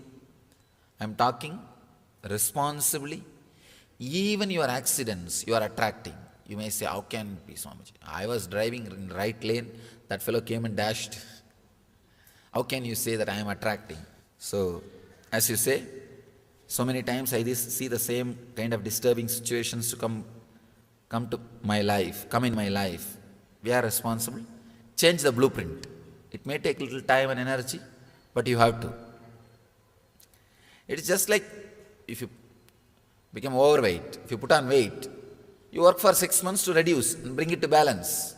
Same way, you accumulated too much of samskara, too much of engrams. So work for 6 months, take it as a project. That's all. But the problem is weight everybody can see. So you feel compelled to reduce. The engrams nobody can see. So you think, oh, I am okay. I am comfortable. It's okay.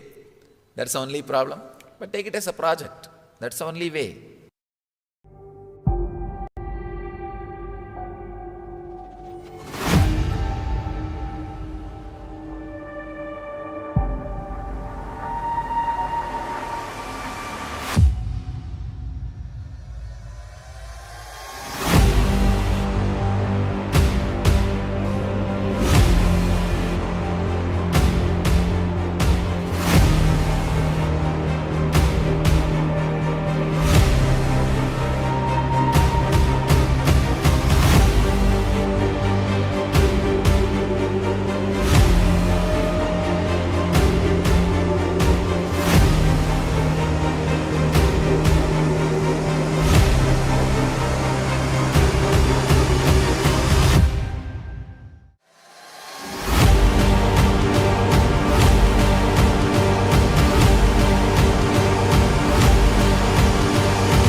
Yes,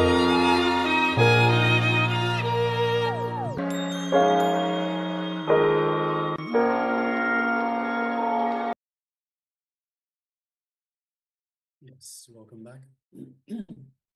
So after those wonderful revelations by the Supreme Pontiff of Hinduism, let us start our Kalpataru process. Let us go to the first step of the Kalpataru process, which is creating the space. Now it is very important. Let's look into the importance of space itself.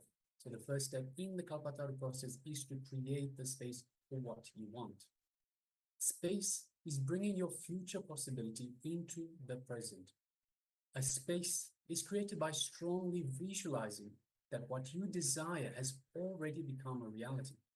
Imagine what you want is already present. So whether you're thinking about wealth, whether you're thinking health, whatever it might be, relationships, imagine, visualize that it has already happened. Whatever the desire, it has already happened.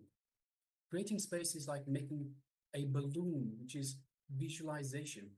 Now, infusing air into that balloon is the second part, which is like infusing the energy for the reality to manifest. So if you're creating a space for health, just see it as already real. You are already healthy. You are living healthily. This is creation of space for health. Your inner space is equivalent to your womb as such. The way a child can grow in a womb is the same way that you can grow whatever you want in your inner space. And it can be made into reality. It can really be delivered. So the second step of the Kalpataru process is eliminating self-doubt, self-hatred, and self-denial in the space. When you create a space, what happens is naturally your mind will not accept the space you have created. No. I have knee pain. I can't even sit. I have back pain. I'm coughing. I'm sneezing. I have a headache. All my spare parts are functioning on their own. How can I be healthy? Your mind will question all of this. Because of your experiences that you had so far, you will not believe that the space you created is actually going to manifest for you. When you create a space complete with all the doubts that happen in you, including the doubt whether you can create the space, the doubt whether the space will really become real, complete with all that. And this is important to not fight with the space created. Take responsibility for the space you created. If you have created a space that you will be completely healed, you will become healthy. Don't fight with it. Don't challenge it. Take responsibility for it and act from that space of responsibility. You letting your possibility to happen in you, you trusting your possibility without self-doubt, you responding to your possibility without self-doubt is Kundalini energy. When the impossibilities come up, see what pattern is it? Is it self-doubt, self-hatred, or self-denial? Find out when this kind of pattern started in you, constantly doubting you and making you believe impossibility. Decide to relive and complete. Drop it. Then the third step of the Kalpataru process is to recreate that space. So after we've created the space in the first place, we've removed the self-doubt, self-hate, self-denial. So then after completing with the self-denial, self-hate, self-doubt, which is of course very important, let's recreate this space. So we recreate the space from the right context, from the right building blocks, from the right foundation. So the space is like a balloon, and SDHD, so self-doubt, self-hate, self-denial, are like holes in that balloon. So of course, when we have holes in a balloon, we don't continue to blow into that balloon. It's pointless. So we simply throw it away. So similarly, after completing with SDHD, self-doubt, self-hate, self-denial, we have to recreate the space, recreate the balloon so we can blow it up. So we recreate the space by creating this new balloon that we can blow air into, and it will expand into our reality. So decide to hold on to this new space that you created as a reality for your life. Align all your thoughts, all your actions, feelings, and your whole life to this reality. you will see simply the space you created will radiate itself and become a reality in your life. Especially when the master blesses, and this is the following steps. When the master blesses, his integrity, authenticity, his responsibility, it is like the Ganga entering into a well. It will completely flush out the well. Remove any blockages. It will just completely wash through any blockages, and it will become a Ganga itself. So decide to hold on to this. Decide to hold on to this new space that you created and make it your reality. Align all your thoughts, actions, feelings, and life to this new reality. Yes, this is what is going to happen during the Kalpataru Darshan. So once we go through the entire process, the final step will be Swamiji energizing the declaration that you have made, the decision for what you want to manifest. In this step, the Supreme Pontiff of Hinduism and incarnation plays his part in the process. In this step, you will talk to Swamiji, the Supreme Pontiff of Hinduism, and express your desire verbally. This does two things. First, through his presence, just by looking at you, the Supreme Pontiff of Hinduism will awaken your Kundalini energy. This is what is called Shiva Dīkṣā, which has been mentioned before. When Swamiji gazes at you, you will be energized, initiated. Yes, and it's important, and this step is very important.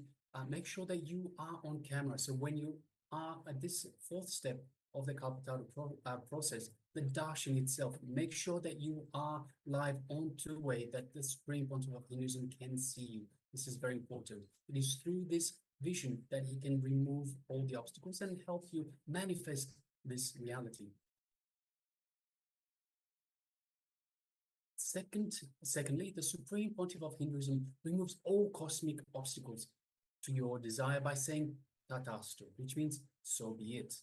This is a cosmic blessing. Understand, it is a cosmic blessing. Since the Supreme Pontiff of Hinduism lives in the space of oneness with the cosmos, he's able to say yes on behalf of the cosmos. The strength of his integrity also gives him the power of words, which is Vaksiti. When he says yes to something, the cosmic forces have to move to remove the obstacles in his way. They just have to.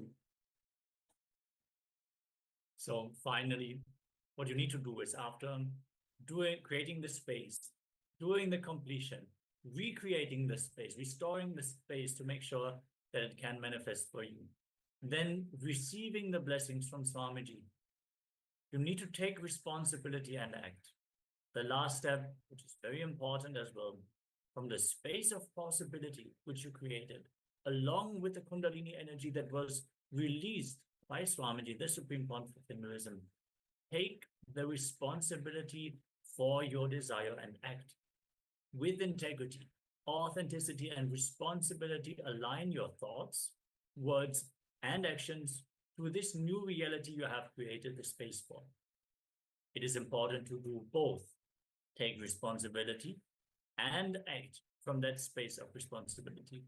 Often people think that asking Swamiji for blessings is enough. They don't have to do anything.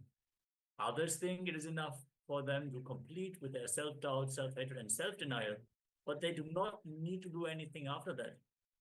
Do not stop there. Finish the final step, which is to take responsibility and act from the space you have created. Again, the space being the strong visualization that what you want to manifest is already your reality, acting from that space. So it doesn't stay just an imagination. You have to act from it. Then it will show itself, it will reveal itself as your actual reality. That is the power of the science of Kalpataru.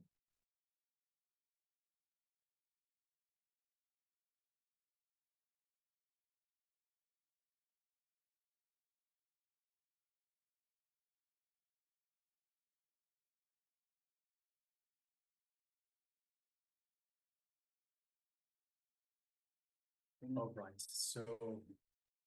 right, so next, let us move on to the next step which is identifying incompletions that are associated with self-doubt, self-hate, self-denial. So we've already identified the desire that we want to manifest in this Kalpataru program, in this process. Now we've had a look, we've created the space, and now let us start having a look at the incompletions with SDHD. So this is the next step. Start with the desire that you wrote in the previous section, and in this section, let us work on the self-doubt, self-hatred, self-denial. All the SDHD that is associated with that very desire. So first of all, let us write down, so requesting everyone, please gather a pen and paper and write down the set of reasons why you find it difficult to achieve your desire. So for what reason you find it difficult to achieve your desire? Why has it not happened up till now? What is blocking you from achieving your desire? Then against each reason, so this is a two-step process. Against each reason, write down if it is self-doubt, self-hatred, or self-denial. So let us start with the first step. Write down the set of reasons why you find it difficult to achieve your desire. Let us begin.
Now, against each reason that you've written down, reason why you find it difficult to achieve your desire, write down if it is self-doubt, self-hatred, or self-denial. This will require careful introspection. Sometimes it can involve more than one, perhaps even all three. So for example, if you write, I want a promotion, but I'm not as skilled as I'd like to be. Next question is, what is stopping you from acquiring the skills needed? If the answer is, I don't think I can learn these skills, it is self-doubt. If the answer is, I don't think I'm meant to learn it, then it's self-denial. Since you are tying your ability to do something with how you see the functioning of the world. So once again, against each reason, write down whether it is self-doubt, self-hatred, or self-denial. Let us continue.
Now moving on to the next step of this process. So for each of the items in your list, analyze, depending on whether it is self-doubt, self-hatred, or self-denial. Write down the belief, the images, and the gaps between them. So your inner image, your outer image, and others' image, life image, and the gaps between them, which is self-doubt, self-hatred, and self-denial. For example, the belief, I don't think I can learn this skill, could be based on an inner image of, I am not good at learning. I am not good enough. So what is the source of your belief? What were the incident or the incidents that created this belief in you? So let's rewind. We have written down the various different cognitions, and we looked in whether they are self-doubt, self-hatred, and self-denial. And now we are going to look in by what is that self-doubt, self-hate, or self-denial fueled? What is the origin of it? A belief could be, I don't think I can learn this skill. I'm not good at learning. If that is the thought current underneath, then let's look in what is the source of that belief. What were the incident or incidents that made you to believe this, that you are not good at learning? Maybe at the age of 5, you were outsmarted by your sibling, or you answered a question wrongly, even though you were so sure that this is the right answer. You were not able to study for a test, something like this. It can be different for anyone, but look in, where did this idea originate from? If you have any questions or doubts, if you need any help with this exercise, do let us know so we can guide you through this process, so you can also gain clarity and manifest the breakthrough, to manifest what you want in your life. Let's continue with the exercise.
let us now move on to the next step. When that incident happened, how did you perceive yourself? How did you perceive the situation or others? What are your three images?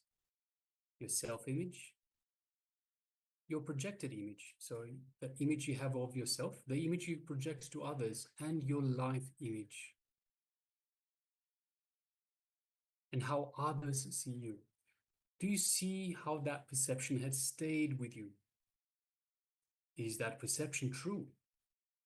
Is there perhaps a chance that the perception you had is wrong? Are there any situations that repeat again and again? So let us go through these questions. So let us continue. If you have any questions, do let us know. So when that incident happened, how did you perceive yourself, the situation, and others? So this in relation to the three images of yourself, how you see yourself, how you project yourself to others, and how others see you. And do you see how that perception has stayed with you? Is that perception really true? And are there any situations that repeat again and again along the same lines? Let us continue.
Many times we bring vasanas even from other lifetimes. The possibility or the tendency for a pattern to develop. When you are a young child, you don't have patterns, but you do have vasanas. You do have the tendency to develop a pattern. So, yes, this is quite advanced terminology. I thank you for asking this question so we can clarify it for all the participants.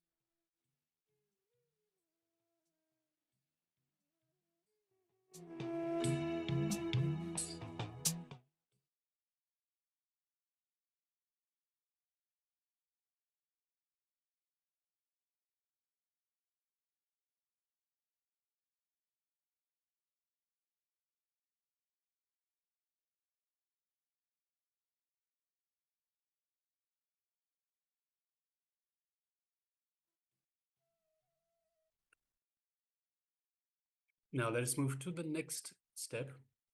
Take one incompletion from the previous exercise and work on it. On a sheet of paper, make 2 vertical columns. So just draw a line right down the middle of the page. On the left column, let's say binding cognition. On the right column, liberating cognition. So in the left column, write down exactly how you cognized the situation. So this is the incompletion from the previous exercise, how you cognized the situation and how it bound you to feel powerless. How it bound you to make you think about the situation in only this one powerless way. On the right-hand side, write down liberating cognition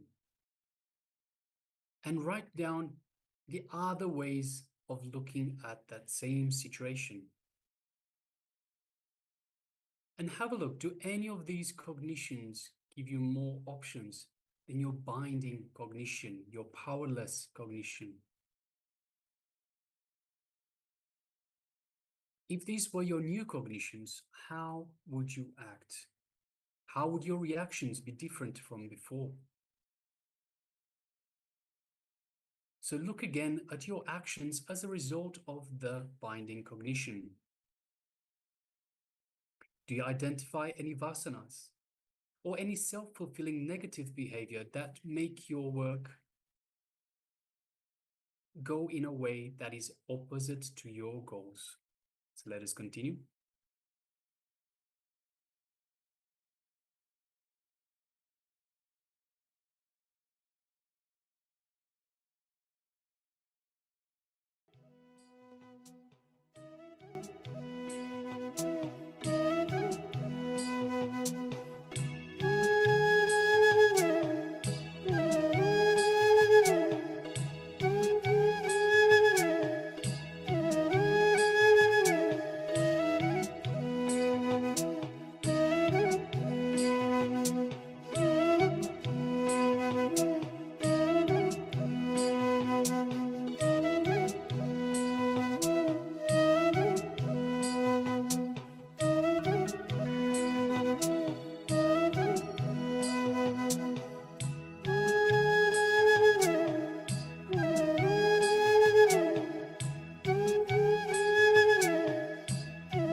Now start doing the completion process with the incidents you identified in the previous section. Don't be distracted by outer events or other thoughts. Take this time for the process. Start reliving the situations and incidents as if they were happening to you right this moment. If you feel emotional, do not resist or do not break the process. Go through the emotions and relive them as if they were happening now. Do not disconnect from the emotion, even if it is painful. Let's enter into this part of the process.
Now let us look at all the identities that you have cognized in each of these situations.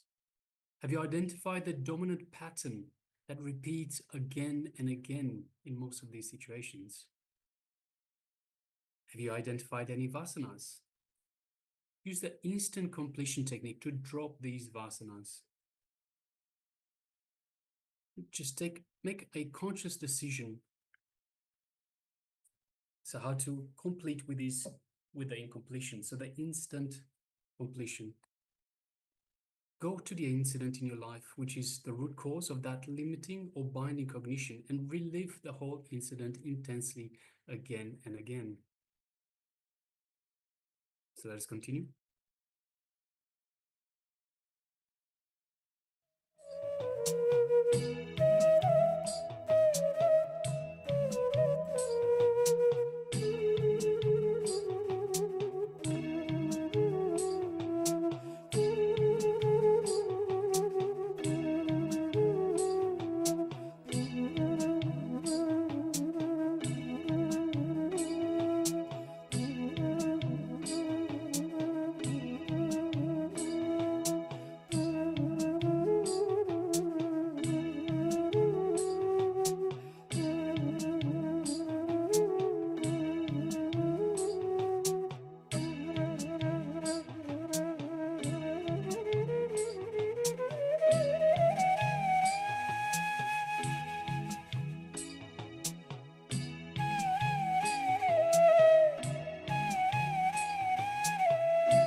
Yes.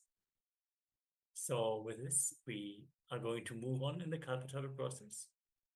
I want to address one sharing of Ma Ganga Priya, Nityananda. You have shared that you have identified patterns that keep happening to you and also your parents again and again. We invite you to participate in the program because this is exactly what we are going to look into. We are going to dive deep into the patterns and complete with them that can resolve not only our personal patterns, that can even resolve the patterns of lifetimes and of our family tree also. So we invite you to dive deep with us. There's only so much time in one day, but that's why it is a 21-day program. So all the different angles, all the different patterns, all the different emotions, layers of the body, so many things can be addressed in this program. So thank you for sharing your experience now. Beautiful. And let us now move on in the Kalpataru process. Yes, so let us move on to the next segment in our program for today. And we'll be looking at the science of Kalpataru as well as Kundalini awakening and a brief introduction to the third eye. So requesting everyone, let us sit comfortably and let's sit with the head, neck and spine in a straight line to allow for this Kundalini,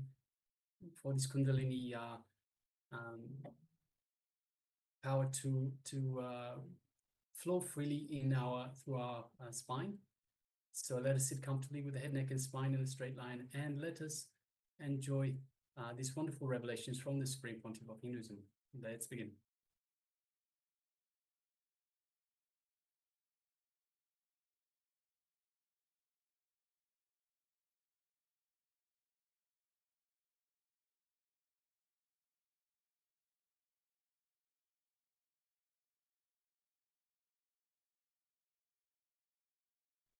Yes, and meanwhile, if you have any other questions, please feel free to ask.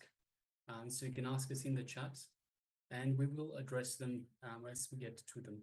So also welcoming Ma Irene Lemos, Nityananda. Nityananda, good to have you with us, Ma.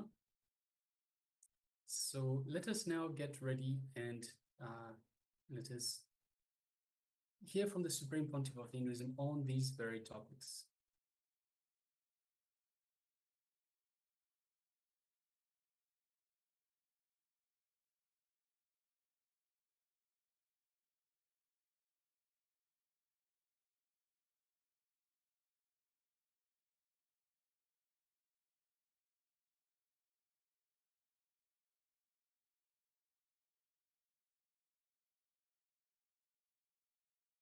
Yes, sorry for the technical glitch. We're going to proceed into the video in just a few moments.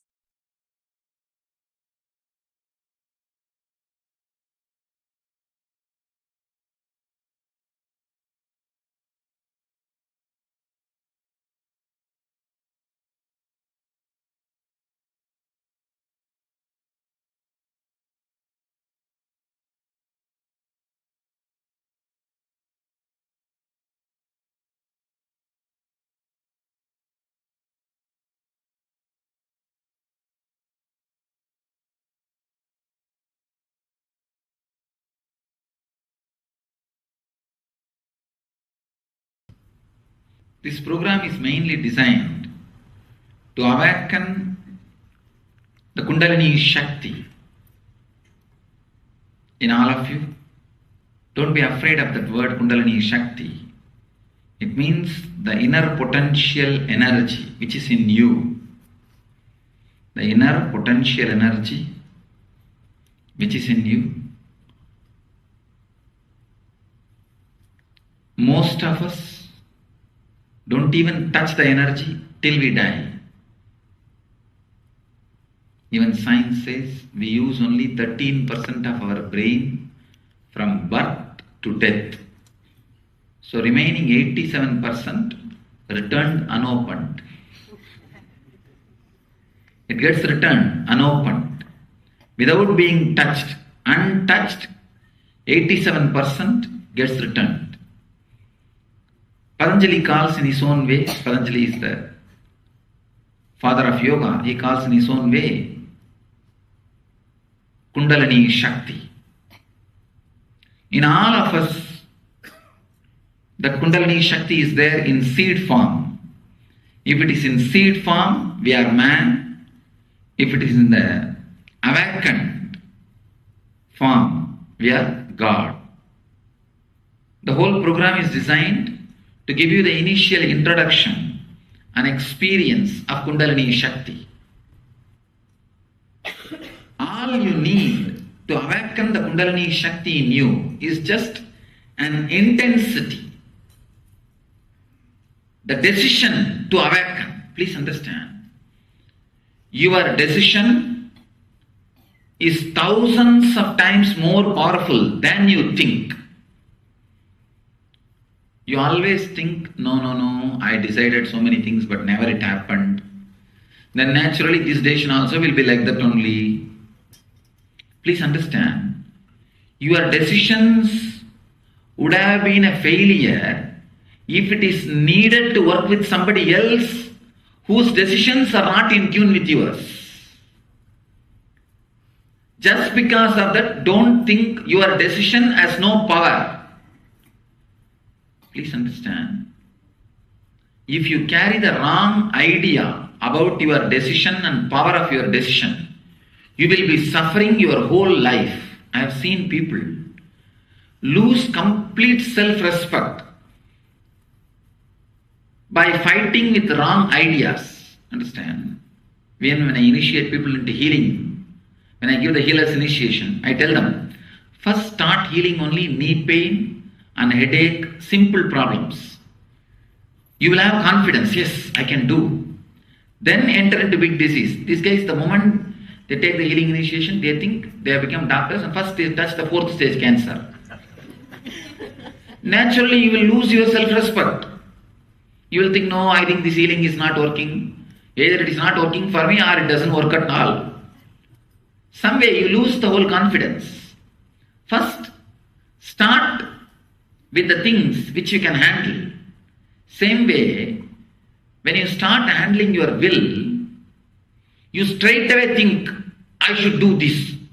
Some extraordinary. You try to imagine, and naturally, for that extraordinary things, only one person's will is not enough. Too many wills need to align. When that does not happen, when it becomes failure, you don't think the project has become failure because the others' wills are not aligned. You start thinking your will is not enough. Your resolution is not strong enough. You lose respect for yourself and for your resolution, power of your resolution. The power of your thoughts is too beyond your comprehension. Please understand, any will you create is recorded in the cosmos. And you have to fulfill it. It has to be realized through your body. Any will you create, that is why I always tell people, even when you are in low mood, do not think, do not contemplate that you should die. I have seen many people, oh, instead of living like this, better if I die. These guys will not have the courage or energy to commit suicide. But they will go on cherishing this thought, let me die, let me die, let me die. Naturally the thought, that attracts accidents or diseases like cancer towards you. Any will you create, any sankalpa you create. Sankalpa means, kalpa means imagination. Sankalpa means adding your presence to imagination. If it is imagined in the dream, it is kalpa. If the same thing is imagined when you are sitting, when you are in awareness, it is sankalpa. Sat kalpa. Sat means your awareness, that you exist. The idea that you exist. I think in the day before yesterday, Yoga Sutra you would have heard. Whenever you carry the idea that you exist, you are carrying the all-knowingness in seed form in you. Knowing that you exist is the root or the seed of all-knowingness. So with that all-knowingness, with that seed, any imagination you attest, you empower, will get recorded in cosmos. And that has to be realized through your body. No other way. Till then, your body will be alive. Even if you lose it, you will have to take one more to finish all the sankalpas you made. So any sankalpa you make is actually like giving birth to a child. Any sankalpa you make, you give birth to a child. Now you are responsible for growing it. Same way, any sankalpa you make, now you are responsible to realize it in the body. We do not know the power of our will. Two things. One, you try two big things in the initial level and you take your failure upon yourself instead of finding the right reason. That's the one reason why you don't carry respect for your will. Second thing, you carry or you create many self-contradicting wills. People sometimes ask me, Swamiji, all spiritual organizations or temples are filled with politics. Why are you creating one more temple, one more spiritual organization? I tell them, to create politics you don't even need two persons. One person is enough. Morning you will be thinking in one way, evening you will think in a different way, then he is having politics between himself. You can see your life. Morning you think in one way, evening you think in the opposite way, means politics between morning you and evening you. So you don't need 2% for politics. You are enough to create enough politics for yourself. Self-contradicting wills is what I call creating politics within you. Morning, when you feel fresh and alive, when you are in the gym, you plan, I should do this. I'll make my business $1 billion industry by this year. In the evening, when you are tired, you are planning, I should go for vacation 21 days to India and do inner awakening. Of course, it is not self-contradicting. Or if you plan, I'll go and have vacation in the Hawaii. Your mood, morning it says one and evening it says something else. Self-contradicting sankalpas, self-contradicting will. Actually, if you come and do inner awakening, it will not be self-contradicting. But if you think, I think I'm not interested in doing anything, it's okay, let me lie down. I've seen many of these guys are now enjoying the unemployment benefits. And one guy came just day before yesterday in the darshan. I asked him, are you looking for a job? Swamiji, I feel so settled with the unemployment benefit itself. I said, oh God, this is so dangerous, this unemployment benefit. And I said, nothing doing, start looking for the job. Human mind, the will which you create, when it is self-contradictory, you put yourself to the lower and lower and lower levels of consciousness. You almost live like a stone. The difference between stone and you is, stone is caught with too many self-contradicting wills. Understand? The less number of self-contradicting wills, the more conscious you are. More you become conscious, less number of self-contradicting wills. Self-contradicting thoughts reduces the very frequency in which you are living. Please understand. Just because you are a human being, don't think all human beings are living in the same frequency. I'm working with thousands of people who are in the slum, who are in the villages, who are in the tribal area people. We are doing a lot of social service. I'm working with them. Directly building them and giving them house or giving them anything does not really work at all. Please understand, I'm telling you from my experience. Unless you give them little responsibility, knowledge, and raise their consciousness, then give them whatever you want. It doesn't stay with them. Earlier, when I started this service in the villages and slums, and we have a program called NIV, Nityanandam in Villages, trying to give them public toilets, building and giving them toilets and all that, and giving them houses, and simple, not big way, but whatever small way we can. First thing I told our disciples, give them our LBP program, give them our meditation, then give the service. These guys did not listen. They said, Swamiji, what is the use of giving them meditation when they are hungry? We will take care of them, we will do service first. I said, no, you guys are entering into the action which will be utter failure. Exactly I saw. These guys will go and build the house or do whatever needs, and they'll do and come back. In 1 year, that fellow will sell that house or rent that house to somebody else and go back to the same slum. No, really. Unless the state is raised, even if the status is added, nothing happens. If you give some furnitures, or especially the tsunami affected victims, we are trying to give boats. Next month, if you go and check, that boat is already sold and drunk. I saw, unless you raise the consciousness of the human being, you can't do anything. You can't do anything. I saw, because I'm working in the field, I myself go to the field. I don't send people. If some relief work means, I'll be there in the spot. I personally go and see. I saw huge service done by Swaminarayan people in Chennai beach side. The whole thing,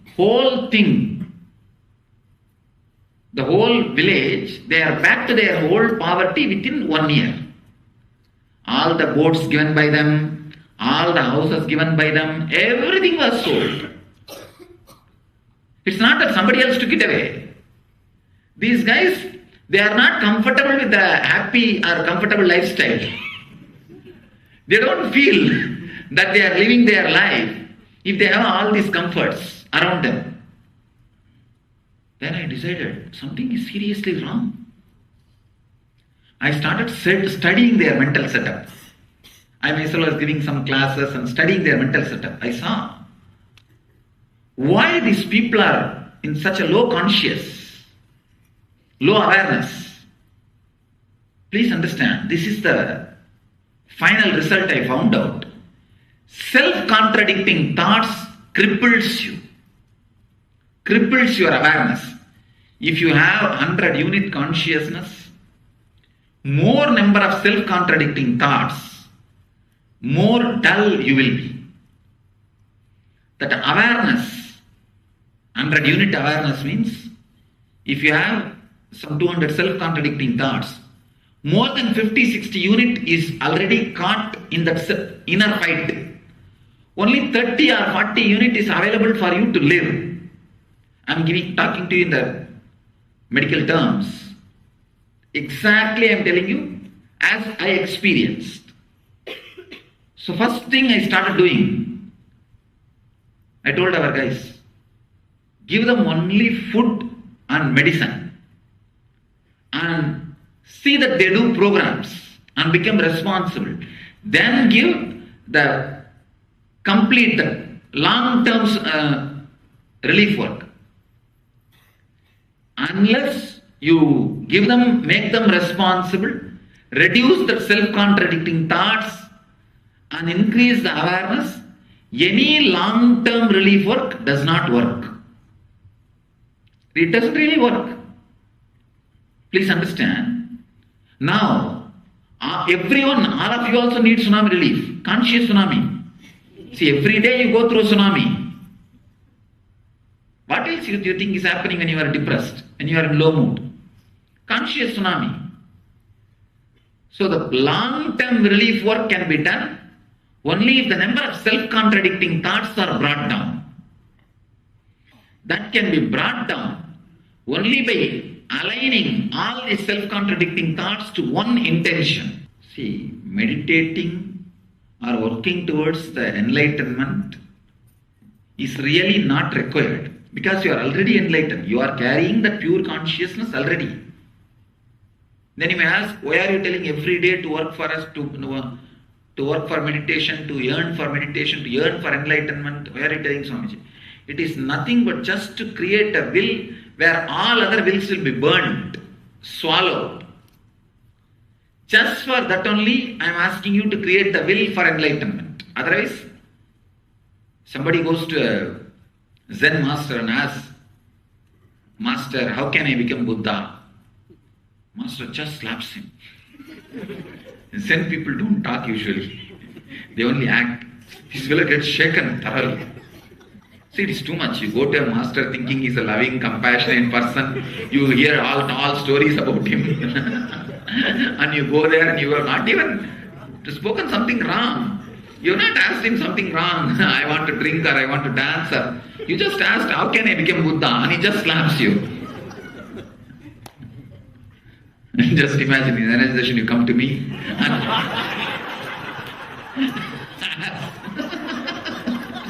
Swamiji, how can I get enlightened? I just slap pocket to that. Of course, in this country you may sue.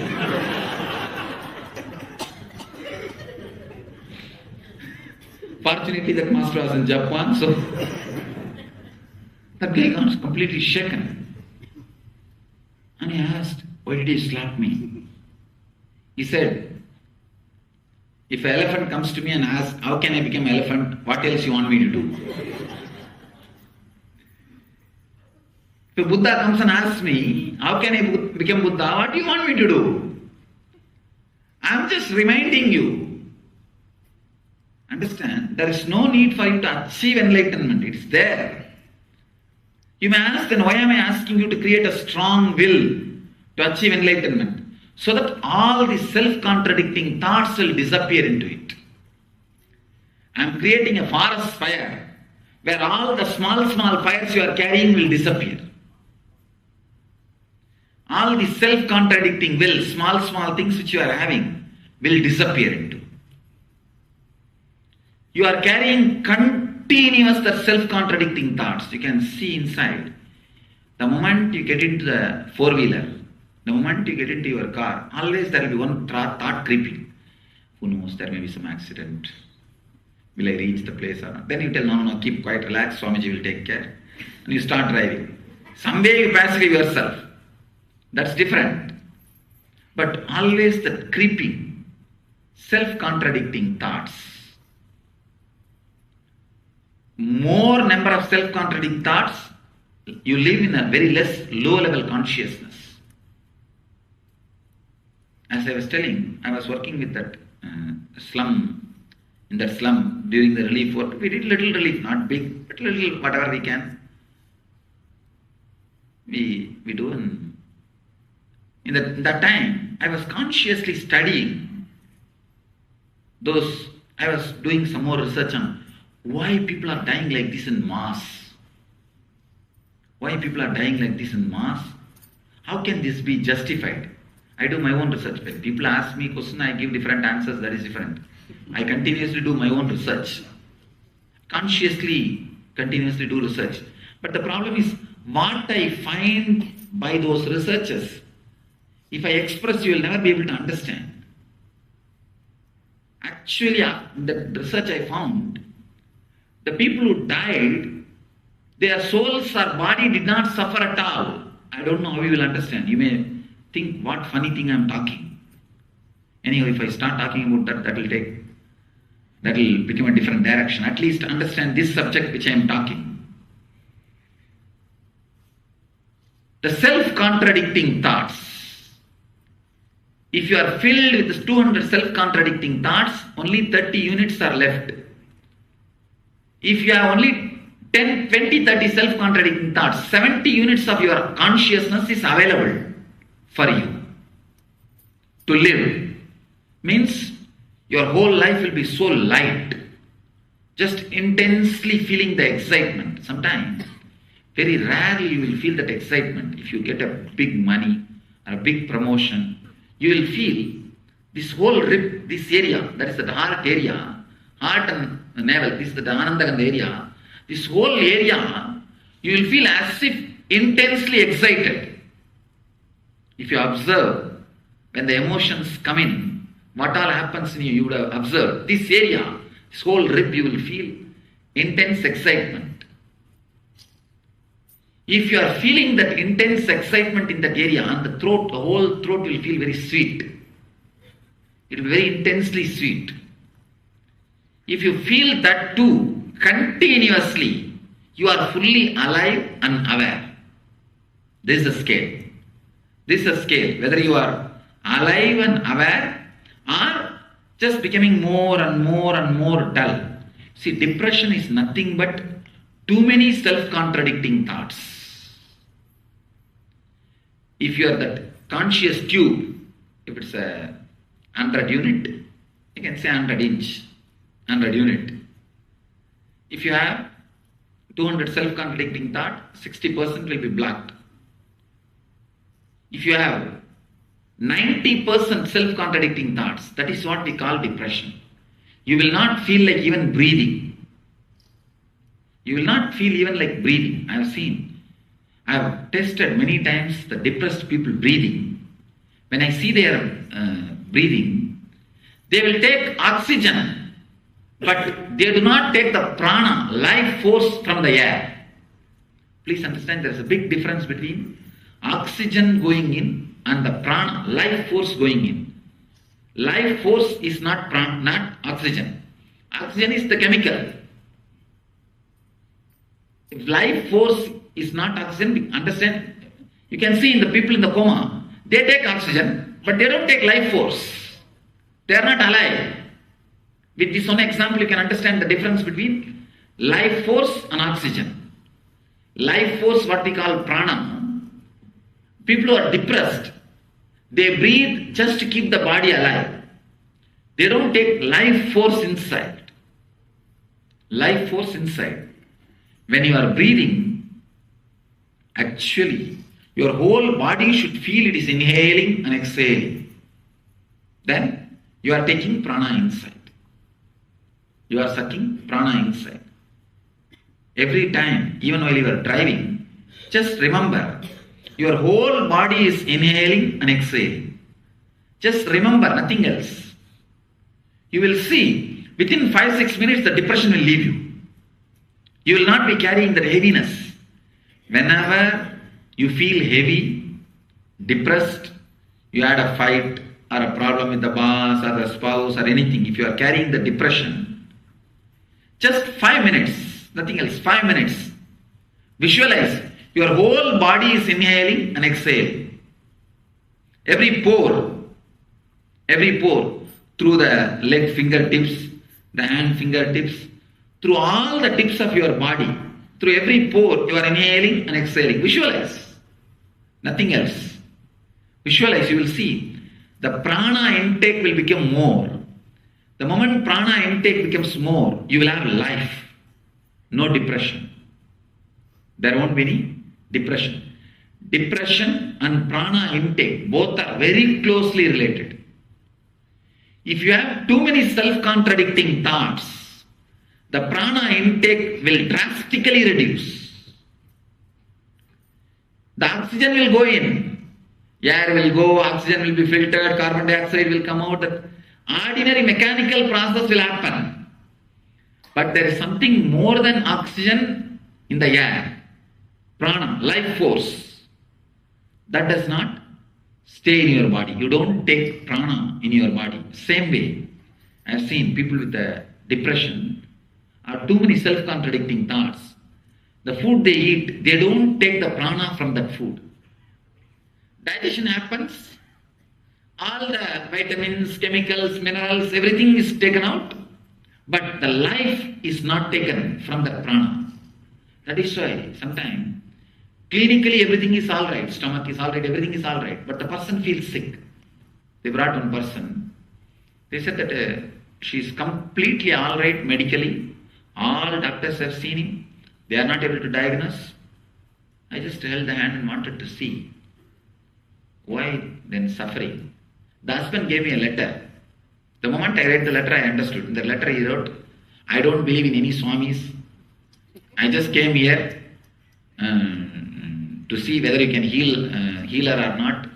For that I came. Then immediately I understood. Now I know the problem. Means, even to come here, they have so much of self-contradiction. I told him, then don't, he wrote a letter that I don't believe in any swamis. I came believing you that you will heal my wife. I said, don't say you are believing. You came as a customer, don't bother, I will heal her. But at least you be very clear. What do you want? Don't say you are believing. You came to check me out. He said, no, heal her, I will believe you. I said, I am not asking you to believe me. It's too cheap. Get out. Too cheap. I'll heal her, don't bother. But you don't have to bargain with me. If I heal her, you will believe me and all that. And I said, stop this self-contradiction. Either, if you are feeling connected, feel connected, don't bother. If you don't feel connected, perfectly alright. You don't have to have so much of self-contradiction. The same mental setup, that self-contradiction.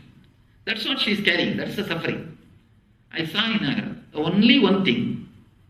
Whatever food she intakes, the life force is not sucked by the consciousness. The body is not taking the life force. It's taking all the minerals, vitamins and everything is normal. But the life force is not taken. All it is just altered.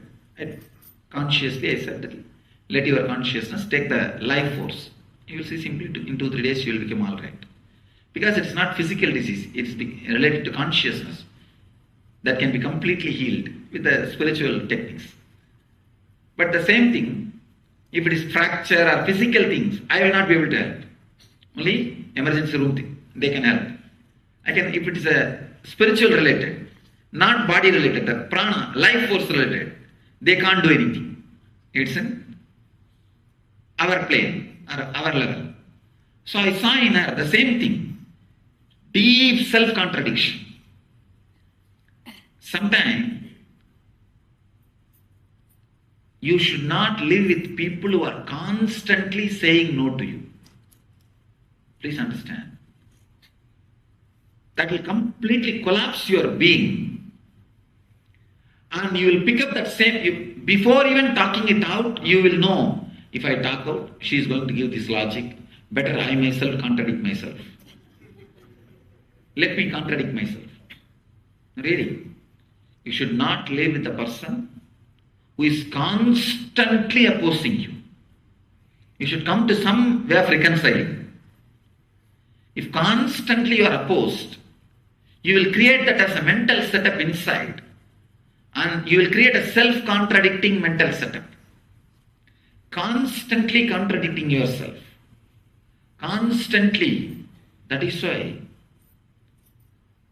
I always tell people, a child which is brought up in the situation where he is not given the intelligence is equal to the abused child. See how, if a child is abused in the young age physically, child abuse is the worst thing because that becomes engram in the child. That becomes engram in the child. That is why I can say that worst crime in the Vedic tradition, that's considered as a Panchama Bhadaka. In the 5 crimes, there is a list of 5 crimes. In that, the child abusal is one. Child abusal is one of the Panchama Bhadaka. Anyhow, the same way, how the child abuse is a crime, same way, a child should be brought up by constant giving intelligence. It should not feel it is caught up in a situation where everybody is saying no. Same way in your family. Do not live with the ambience of continuous no's. And same way, don't give continuous no to everybody.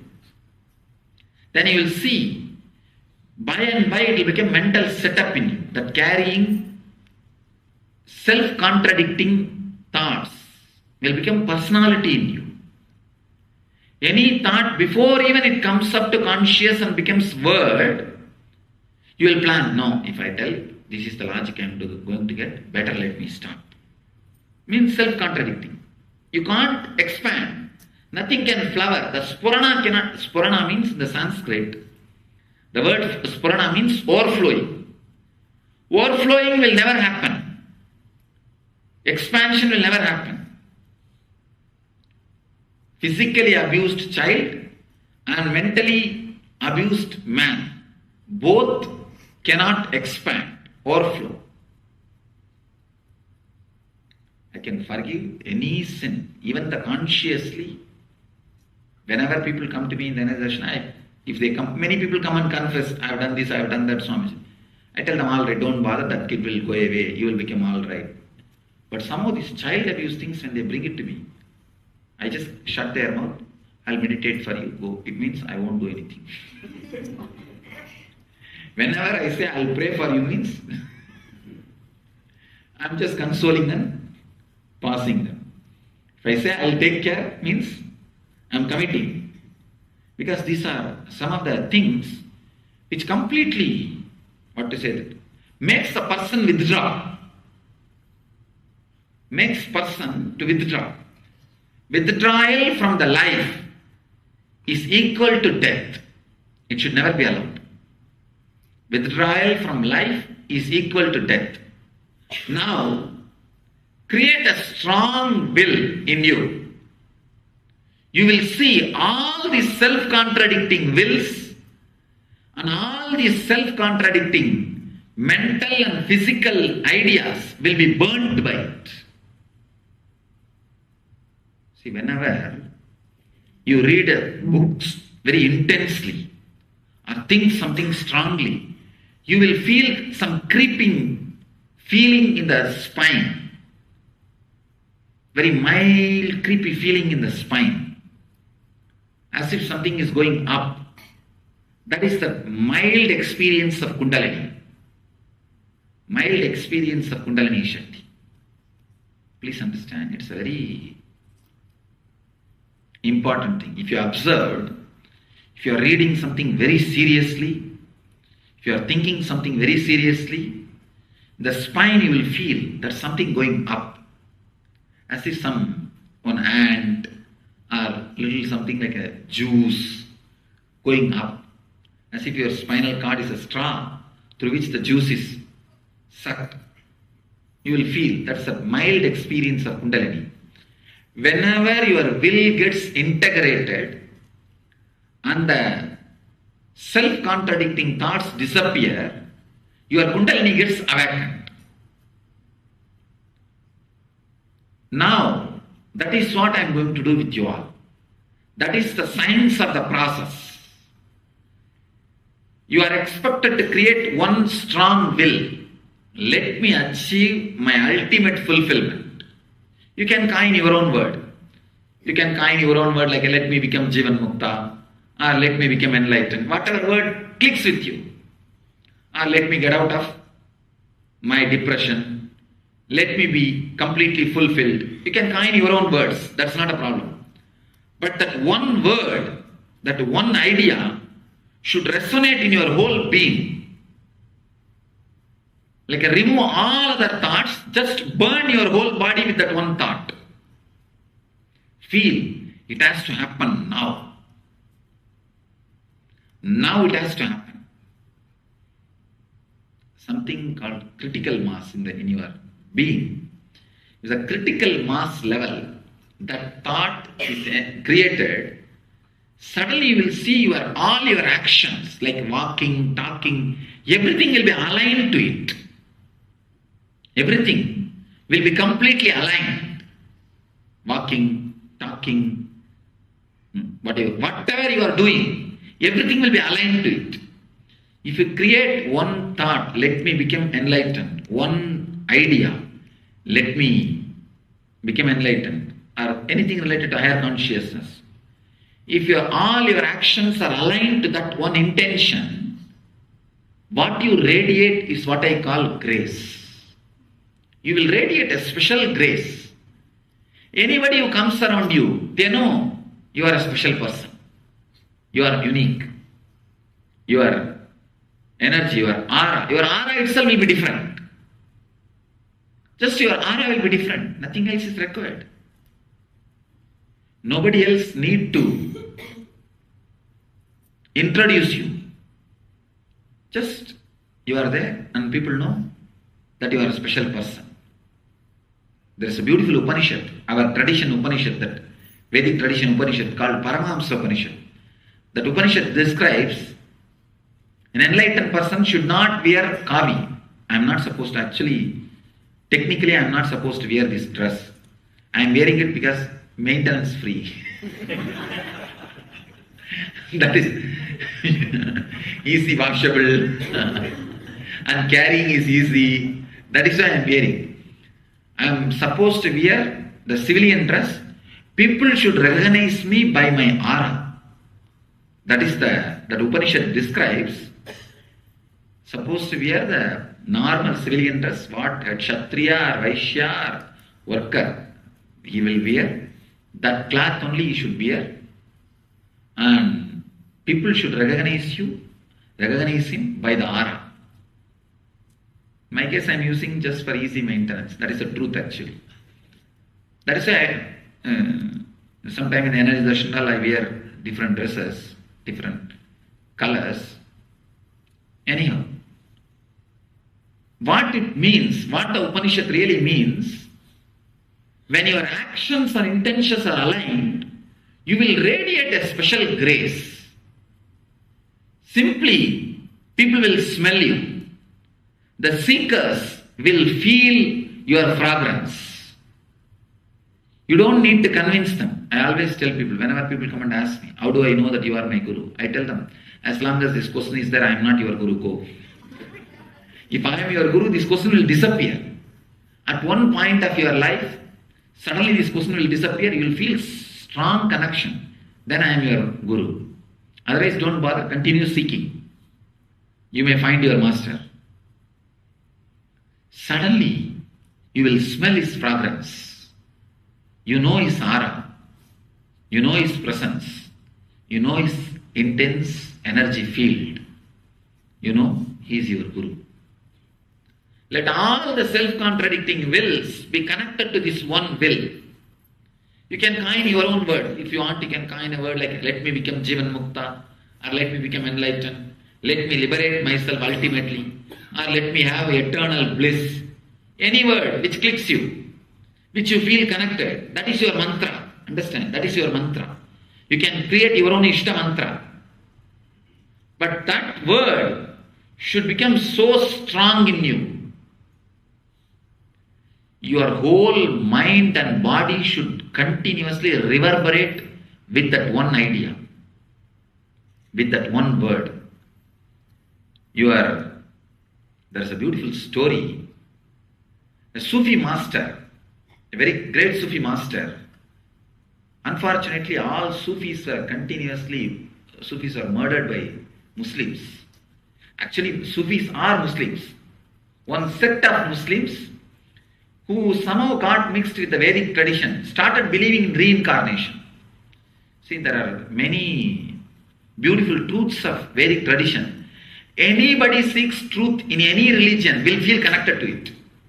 Like reincarnation theory, karma theory, the truths about the consciousness and Atman. Anywhere anybody is a seeker, he will simply feel connected to this truth if he comes in contact with this truth. Like this, some of the intense Muslim seekers came in touch with these truths and they were so excited and they had their own experience and they started teaching this truth. That sect is called Sufis. Sufis are the group evolved when the Islam met with the Vedic tradition. So the Sufis are continuously murdered by Muslims. They don't want anybody else to claim as Muslims except themselves. They don't want to be open to the ideas of the Vedic tradition, like reincarnation. There was one master, he has become enlightened and he was constantly telling people that Anal Haq means I am the truth, I am the ultimate, I have seen. Not egoistically, please understand, not egoistically. He is telling you the truth so that you can also experience, to inspire. This king got completely fed up. He said, how dare you say you are the God? God is only one, that is Allah, and Muhammad is the only prophet, and Quran is the only book. And he said, I don't know about that, but I am telling you about my experience. This guy, this king, violent fellows, he just cut the head of that Sufi master, the enlightened being. His head fell and the head wrote Anal Haq in the blood and relaxed. Understand? The head wrote Anal Haq and relaxed. Means I am the truth. Means every blood, every cell, every pore was vibrating with this one truth. With that one truth, I am the ultimate truth. Same way, now the word which you pick up, the mantra which you pick up for you, it should vibrate in you continuously. See that your whole mind chants that one idea intensely. Same way there's it's not a story, it's a truth. The Joshi Mat Shankaracharya there. In Himalayas there's a mat, Joshi Mat. Shankara established 4 mats. One is in Himalayas, Joshi Mat. That Shankaracharya, he was enlightened person that time, that Aurangzeb time. Aurangzeb was ruling. That time that Shankaracharya was an enlightened master. His Aurangzeb went and surrounded the mutt to kill everybody and destroy the mutt. And he has killed almost everybody. He was about to kill this Shankaracharya. The Shankaracharya told, just give me half an hour. I have never taught this mantra which I am practicing, which I practice for my enlightenment. I will teach this to somebody and I will tell that fellow not to live in the city. He will go away to forest. He will never disturb you. So that I will be peaceful, that I will keep this mantra alive. It should not die with me. Just give me half an hour. I have never taught this mantra to anybody because I don't know that this kind of problem will come. So Aurangzeb said, that is what I wanted. I wanted this to be killed, demolished, destroyed. And he just cut his head. And the blood which came out of his head, that wrote that mantra on the wall, on the stone wall. And the story says, after some time, after the Aurangzeb went away, after everything got settled, the local few devotees who have survived, when they came back, they saw that mantra in the wall. From that, they learned that mantra, started meditating, that tradition was kept alive. Still that place, Joshimath, is maintained. Of course, the blood is not there still, but that place is maintained. They call it, they took Upadesha from that stone.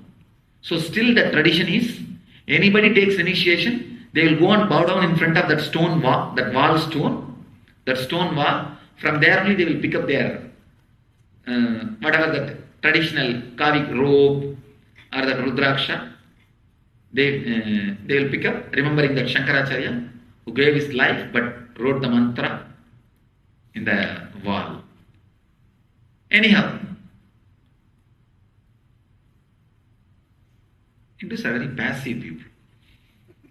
Very passive people. Sometimes too passive. What to do? Even I am like that only. Sometimes when people come and ask me this, some controversial subject, I tell them, oh, it's okay. Let us be peaceful. Let us be silent. Accept everything. All right, what to do? This one line should become mantra in you, should vibrate in you. Should vibrate in you. Don't carry anger. Just because I am not telling you this story to create anger in you. That fellow has died and it's okay, over. Now what to do? Now what to do? Forget about it. I am telling you the moral of the story. I want you to understand is, this one mantra should become your blood. All self-contradicting thoughts or will should disappear in this one will. And Aurangzeb also had a very bad death. This guy, same way he was killing all the masters and the mutts and everything. He came to Aurangabad. If you are from that area, there is a Nagababa temple. There is a Samadhi of Nagababa, enlightened Guru, Avadhuta Baba. He was an enlightened being and he never used to wear clothes. He used to sit naked. His Samadhi, there is a beautiful small temple on his Samadhi. His disciple is also an enlightened person. His disciple was sitting in his Samadhi and meditating. When this Aurangzeb came and he was about to destroy that temple, that Shivalinga. Then this disciple, he just stopped the sword and said, hey, destroy everything, I have no problem. Don't. I am not saying no. Don't touch the Shivalinga. It's an energy center. Don't do this. And the disciple's hand was bleeding. Don't do this. If you want, you kill me. But don't touch the Shivalinga. It's an energy center. My master has left this continuously to help the planet Earth. He wants to make himself available through the Shivalinga to the world. Don't touch this. That fellow did not listen. Oh, that is the importance. Let me destroy that first. He threw his sword on that Shivalinga. At that very moment he had paralytic attack and fell and died. Any of you know the story? The story was covered by historians. This is the original story. Still the whole thing is written in stone in that Aurangabad, Aurangabad Avadhuta Baba's temple. There is a place. I visited that place where that guy died. Anyhow, So whatever he did, he had punishment. You don't have to carry anger about him. I am saying you need to know this story to understand. Let this one mantra vibrate in you. Now design yourself any one mantra like, let me become Jivan Mukta, or let me experience Jivan Mukti, let me become enlightened, let me become fulfilled. Any word is okay. Intensely use that word with deep feeling, with deep prayer, or with creating a strong will. You can do anything. Either you can create a strong will, or you can create a deep prayer, or both. See, if you pray to your own soul, superconscious energy, it's a will. If you create a will towards the God, it's prayer, that's all. If you say, let me become enlightened to yourself, it is prayer. It is a will, it's a will. If you tell, let me become enlightened towards the God, it's a prayer. You can create prayer or will, or both.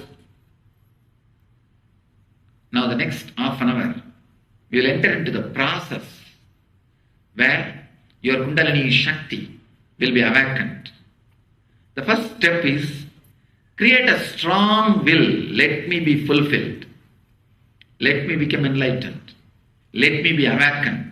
Let me become Jivan Mukta. Any one word you can pick up. Create a strong will. That will should be so strong, even your nerves should feel it. Your nerves, your whole body should feel it. This is the first step. Create a strong prayer. Let your heart melt, eyes pour with this one prayer. With this one prayer, create a strong will. That's the first step. Second step, I'll be awakening your Kundalini Shakti. Just allow whatever is happening inside you with the restful awareness. You will see something strongly flowing through your spine.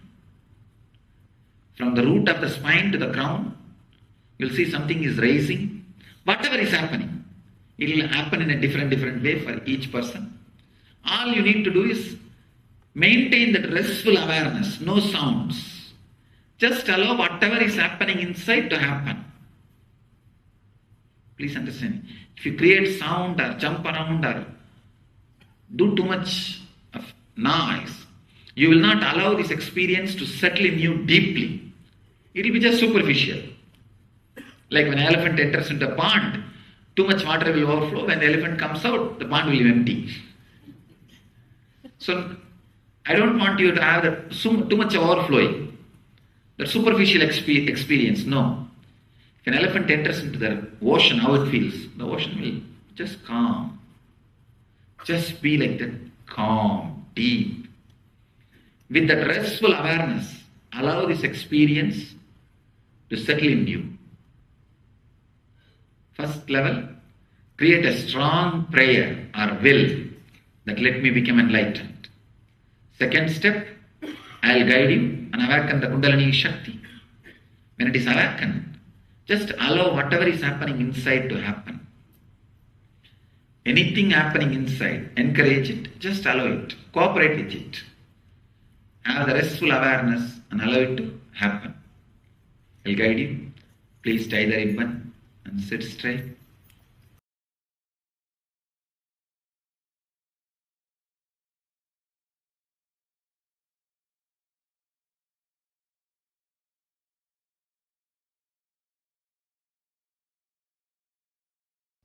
There is a big difference between every action you take with the idea of impossibility and with the idea of possibility. Understand? For example, from Haridwar you are traveling to Delhi. You are going by walk. Every step you take, you put with the idea you are never going to reach Delhi, with all kinds of doubts. Who knows whether this is the right road? Who knows whether the weather will be helping us? Who knows, I will not get into some accident and die. With all kinds of doubts. The more and more number of steps you put, more and more you will be tired, sick, depressed. If you walk in the same road with the idea of possibility, more and more you will be excited. When you see every name board, wow, we are coming closer to Delhi, closer to Delhi. And the ideas, what you are going to achieve, enjoy, have in Delhi.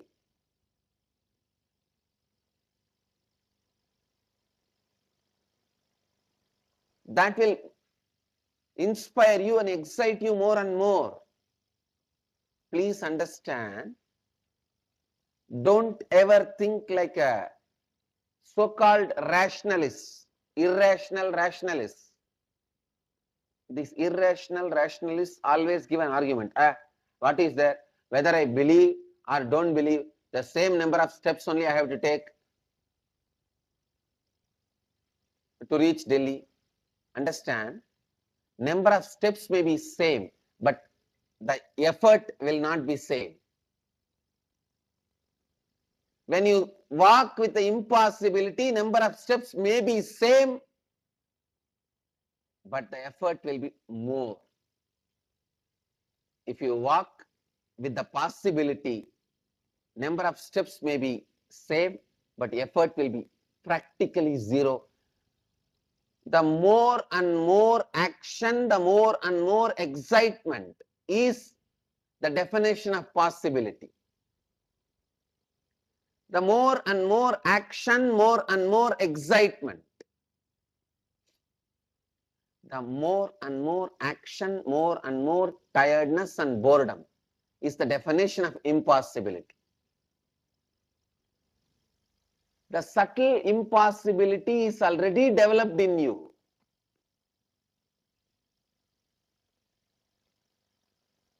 I tell you, beauty in the action is possibility.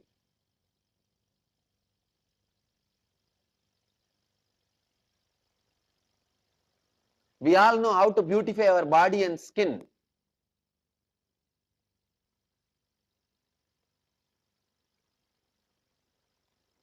We need to know how to beautify our actions.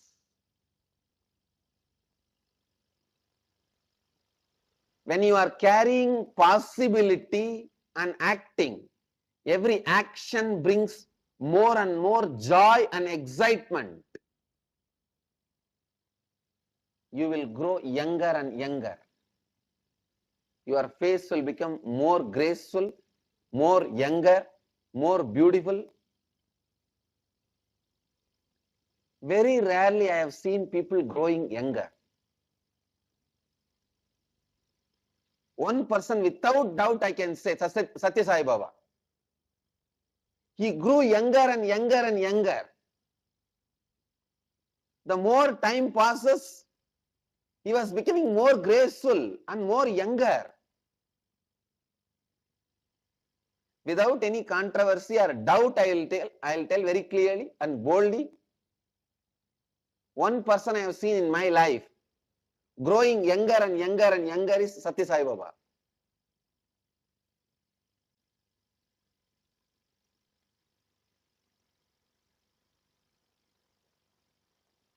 I have seen Yogi Ram Sarat Kumar also. Not only the face and the being, even the lifestyle, everything. Bhagavan Ram Sarat Kumar, the more the number of years, he became more like a child. He was growing younger. I tell you, the same Haridwar to Delhi, if you walk with the idea of impossibility, SDHD, you will not even cross Roorkee. Before that itself, in some Ganga canal, you may fall and die. With SDHD, you will not even cross Roorkee.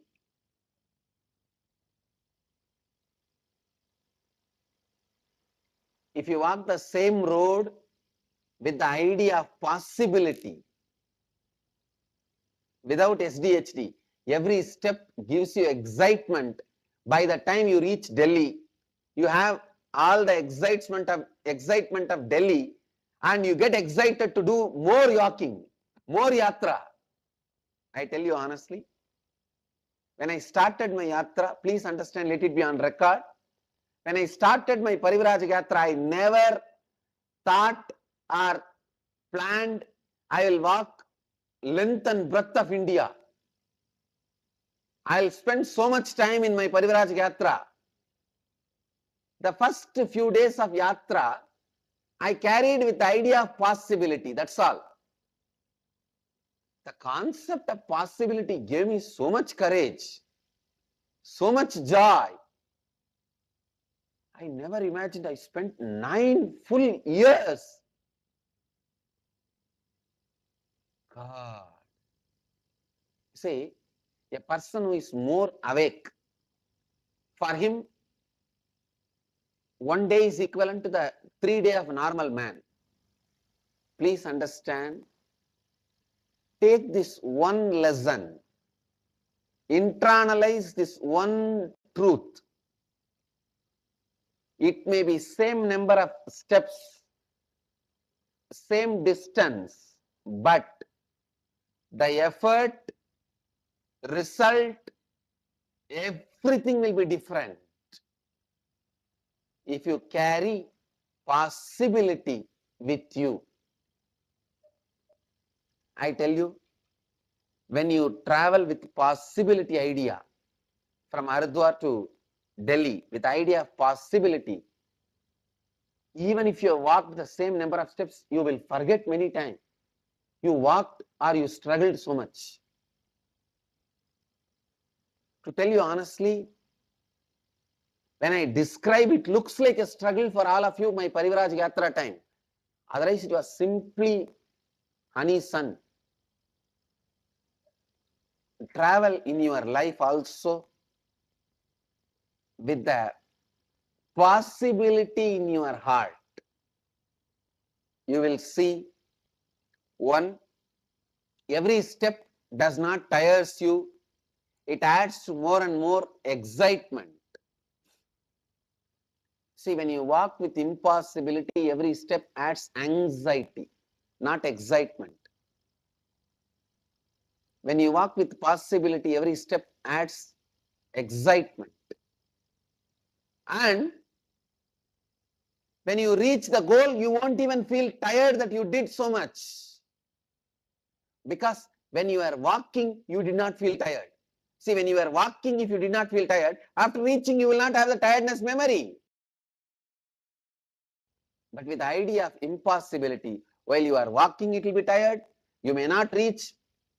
By mistake, if you reach, it will give you the idea of, oh, so much difficulty.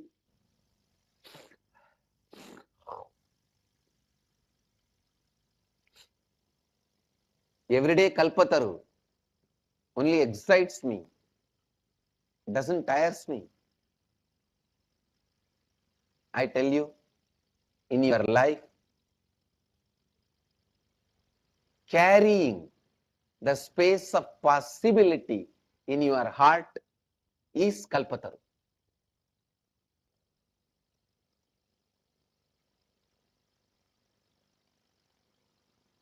So meditate on this one truth. Carrying the space of possibility in your heart is Kalpataru.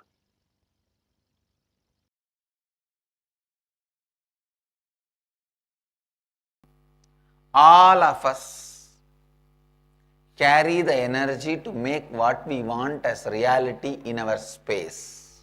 All of us carry the energy to make what we want as reality. That is what is life. What is life? Your ability to make what you want as reality is life. Whether you want health, wealth, happy relationships, bliss, completion, whatever you want, causing that in your life, ability to cause that in your life is life. For example, you can't do anything in your life. Then how can you call even that as a life? Maybe we can say that dead man not yet buried. Dead person not yet buried. No. The ability to cause exists in everyone. Unfortunately, like if too much of wood is dumped on small fire, please understand, even too much of wood can put off the fire if the fire is too small and wood is too much. Same way, too much of impossibility is dumped on possibility fire. The possibility fire is too small and the impossibility wood is too much. If the fire can somehow manage to catch the wood, it will burn any amount of wood. It can even burn forests. That crucial initial moment where the wood is dumped on fire, if the fire gives up on itself, over. Somehow there is a blower or a little wind, the fire is supported, encouraged, enriched, initiated, and it catches the wood, then any amount of wood, the fire can't be put off. All of us have the possibility as a fire in us, the space of possibility as fire in us. But unfortunately, the idea of impossibility, too much is dumped on us. Too much is dumped on us.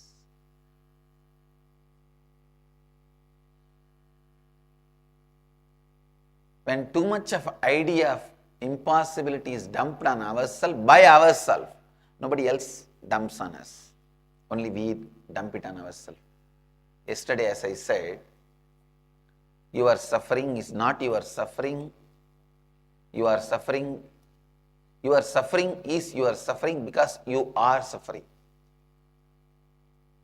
No one dumps on us. Understand? It's we. It's we. It's we. So no one dumps the idea of impossibility on us. We go on thinking, grinding, making some idea as member of your inner space again and again is remembrance. Making it as a member of you again and again is remembering. Because you remember impossibility again and again and again, the impossibility becomes member of you. Who gives the membership card? You. By remembering, you give membership card. Again and again, remembering makes the impossibility as member of you. Membering is done by remembering.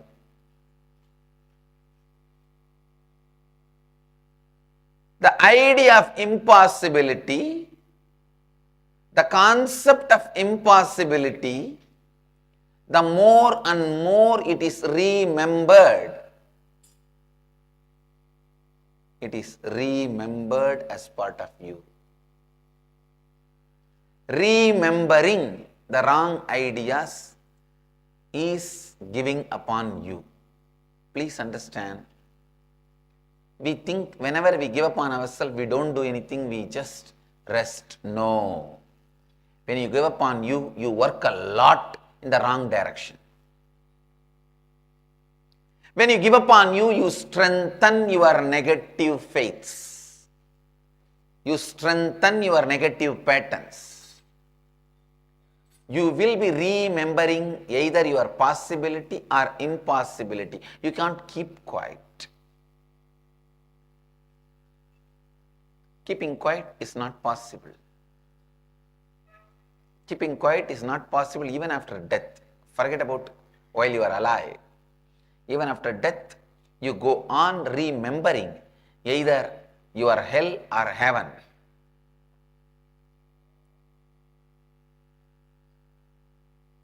So when you remember your impossibility in you,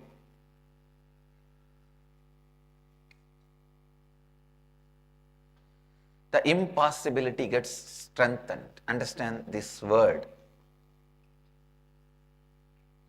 Beautiful word. Remembering.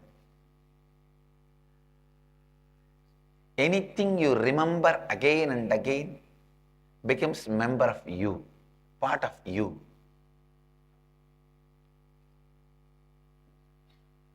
If you remember about integrity again and again, that becomes part of you. If you remember about authenticity again and again, that becomes part of you. If you remember about possibility again and again, that becomes part of you. If you remember impossibility again and again and again, that becomes part of you. Understand? Anything you remember again and again becomes your muscle memory. Anything you remember again and again from your muscle memory becomes your bio memory. Anything you remember from your bio memory again and again becomes your bio energy. Please remember this truth, never to allow impossibility to be remembered again and again and again.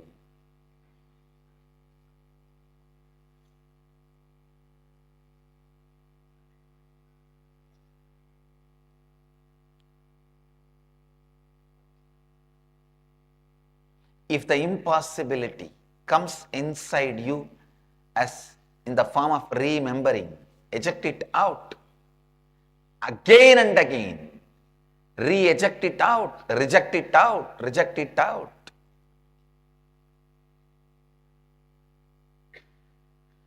Remember possibility, re-eject impossibility. That is essence of Kalpataru. Mahadeva is embodiment of possibility. Eternal embodiment of possibility.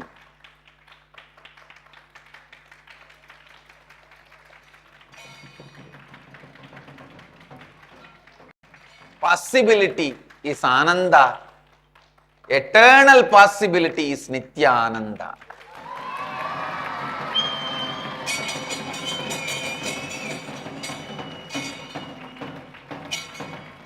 I am not giving possibility as a fantasy to you. I am giving possibility as a factuality to you.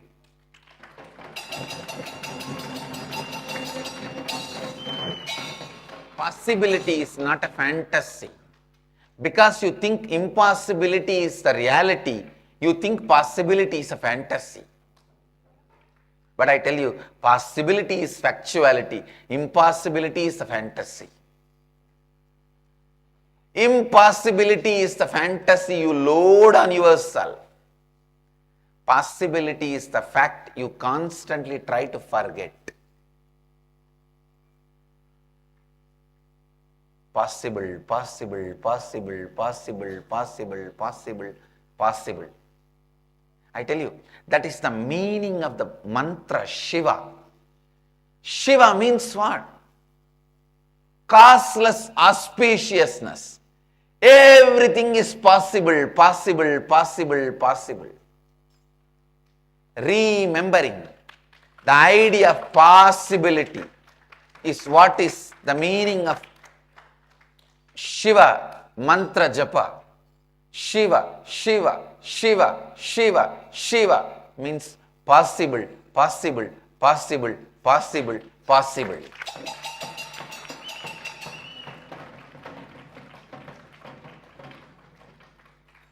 Shiva, Shiva, Shiva, Shiva, Shiva, Shiva, Shiva, Shiva, Shiva.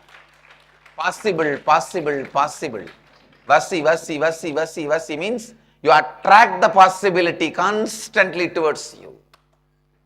Shiva becomes Vashi. Vashi means attracting. Attracting possibility towards you. Shiva, Shiva, Shiva, Shiva, Shiva, Shiva, Shiva, Shiva. Shiva means possibility. The biggest impossibility you believe in you is getting rid of your past personality, your old personality. That's the biggest impossibility you believe.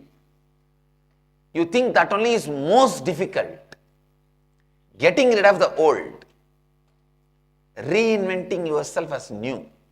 That only you think most impossible, most difficult. Shiva is embodiment of getting rid of old and possibility of new. The power of rejuvenation. He can get you rid of anything. He can get you rid of your karmas, negative patterns, body, mind, disease.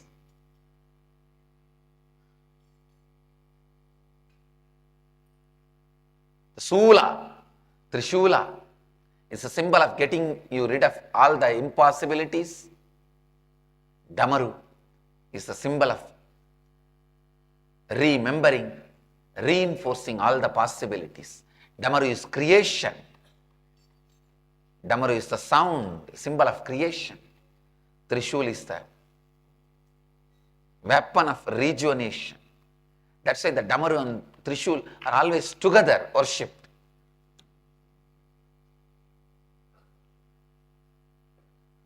Through the Trishul, he removes all the old impossibilities.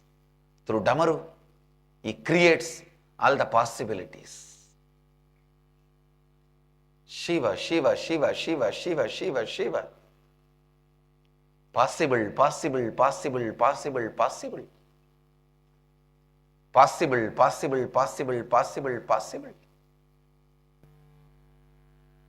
The ability to build the possibility inside you is tapas. Not allowing impossibility in you, re-ejecting impossibility is renunciation. Building the biomemory of possibility is tapas. And initiating you into the level of your biomemory with the energy of possibility is Kalpataru.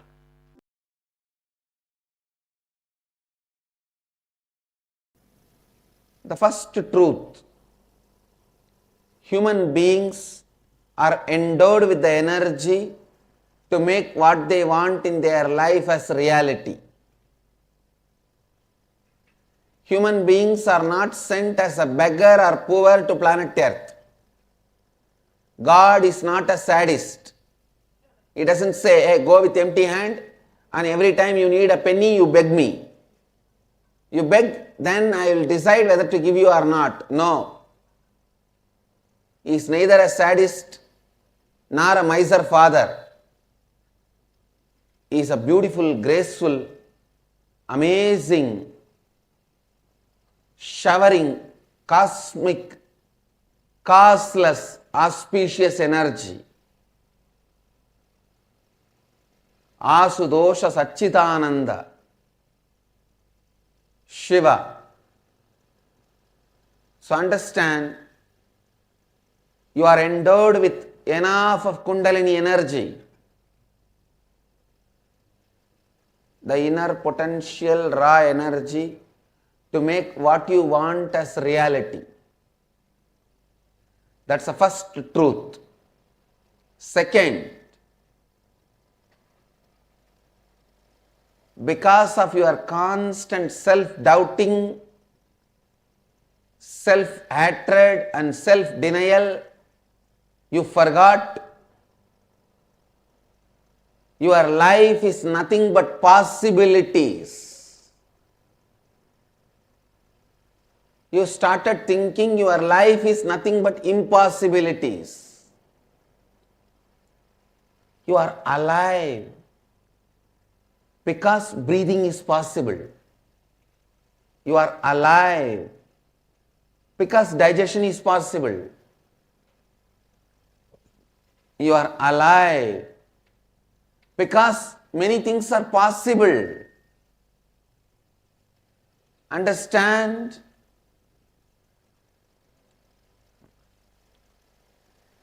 Understand? Life is possibility. It is not impossibility.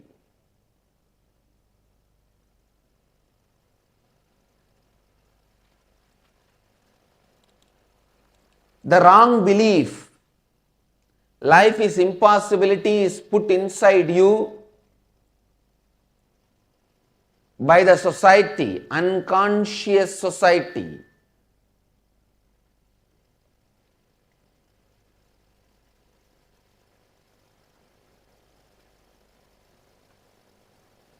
So you need to know the truth, the ancient secret which produced greatest leaders in every field. Please understand the most ancient secret, secret of the secret of the secret, which produced greatest leaders of every field.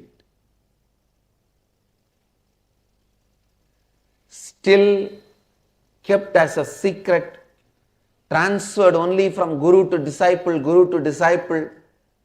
in the world's oldest ancient civilization, the spiritual tradition. I am sharing that with the world. Listen. Science of awakening the inner potential bioenergy, Kundalini Shakti, and directing it to create what you want as reality. This science was available with this ancient Vedic civilization. It was transmitted from guru to disciple, guru to disciple, guru to disciple. It's called Karna Parampara, means just by listening, never by writing. Just by listening, this science was transmitted. It was never printed. This only Krishna calls as Raja Vidya Rajaguhyam, the royal knowledge, royal secret.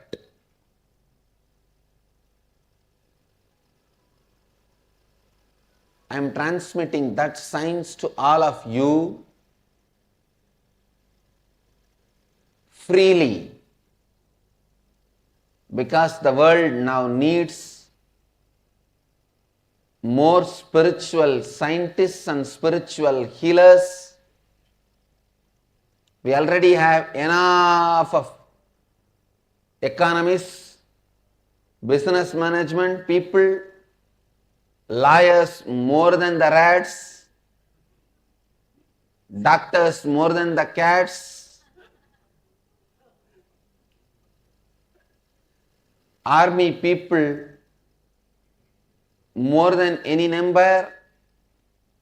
We have too many people. Lawyers, doctors, engineers, army, media, too many. World immediately needs spiritual healers, spiritual activists, spiritual scientists, scientists with the saintly basis, a scientist we need urgently. That is why I have decided to share this knowledge with the whole world. So listen.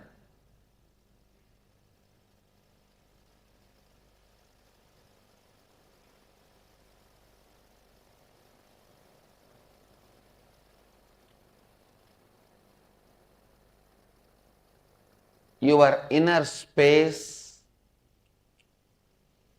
is equivalent to your womb. How in the womb a child can grow, another one life can grow. Same way in your inner space, whatever you want can grow and it can be made into reality. It can be delivered. It is called Hrid Garbha, Hridaya Garbha. Your inner space is called Hrid Garbha, Hridaya Garbha, Chitakasha, Chidambara. All these different words are used for your inner space. Anything you create in your inner space and ready to take the responsibility for it,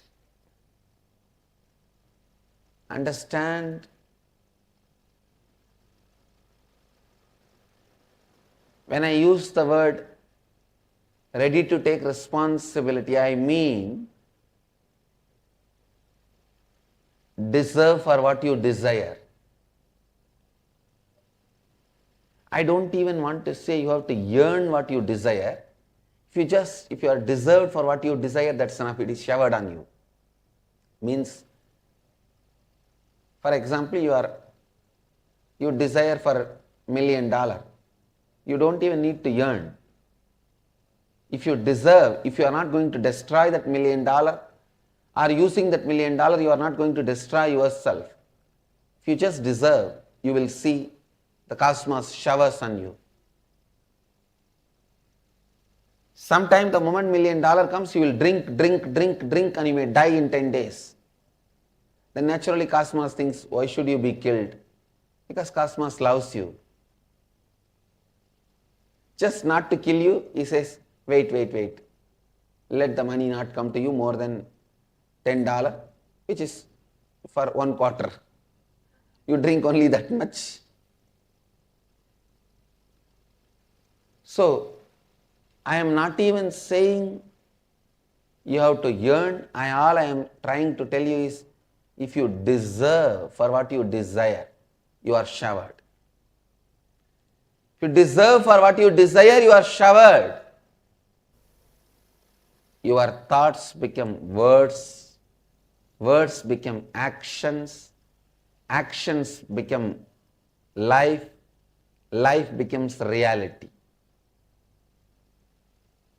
It is a simple science, straightforward science.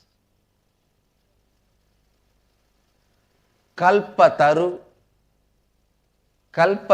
process is initiating you to harness the power of your reality by making you harness the power of your words, power of your thoughts, power of your actions, power of your life.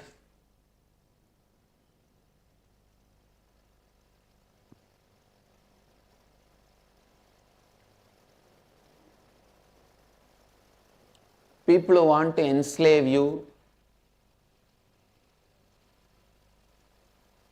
constantly brainwash you. Life is full of difficulty and impossibility.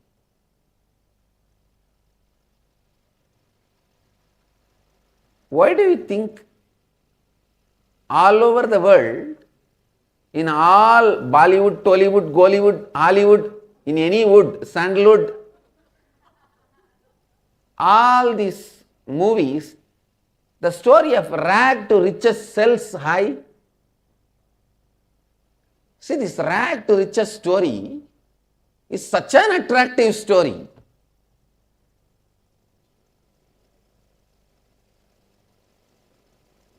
Everybody just celebrates that person as a hero if he is from rag to riches.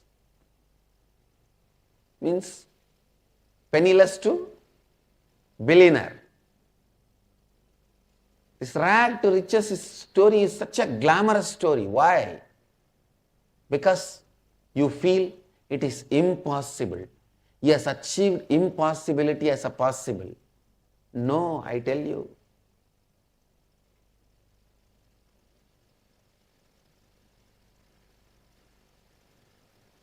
Nothing is impossible. If you are stuck with the idea of impossible, even brushing your teeth is impossible. If you are clear about possibility, simply the whole thing is possible.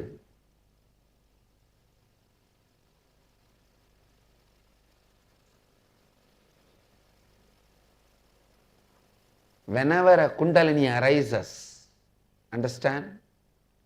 Kundalini is portrayed in Hindu tradition like a snake. The hiss of the Kundalini snake is possible.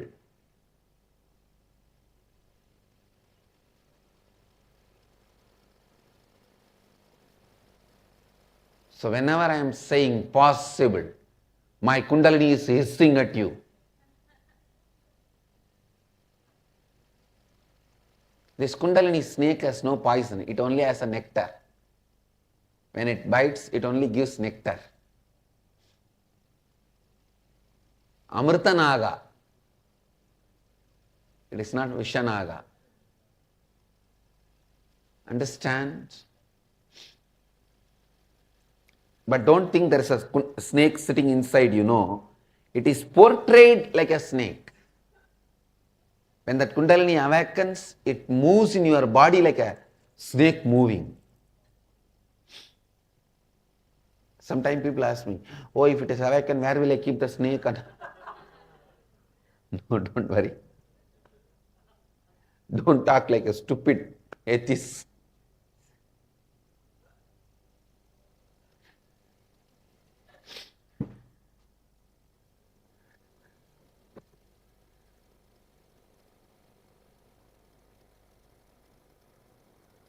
Please listen. I am giving you the science of possibility.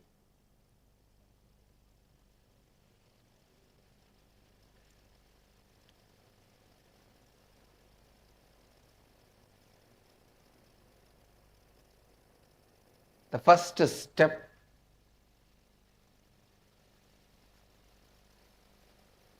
creating the space for what you want.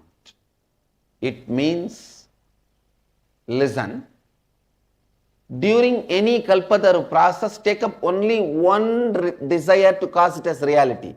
Don't take up two. You will mess it up. Don't become greedy. Greed is nothing but powerlessness. You are afraid. Who knows? Second time it will happen or not. I am not just giving you one boon, I am giving you the science of making what you want into reality.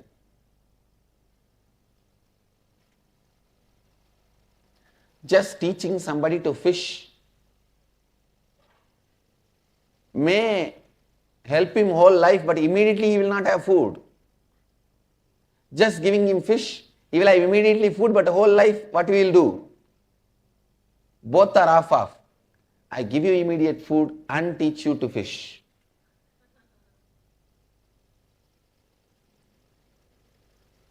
Listen.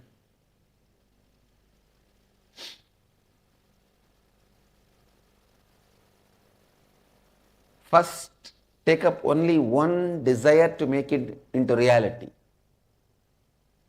Second instruction, visualize that it has already happened. For example, if you are taking up a desire to become healthy, visualize, create a space. It is already happened. It is present.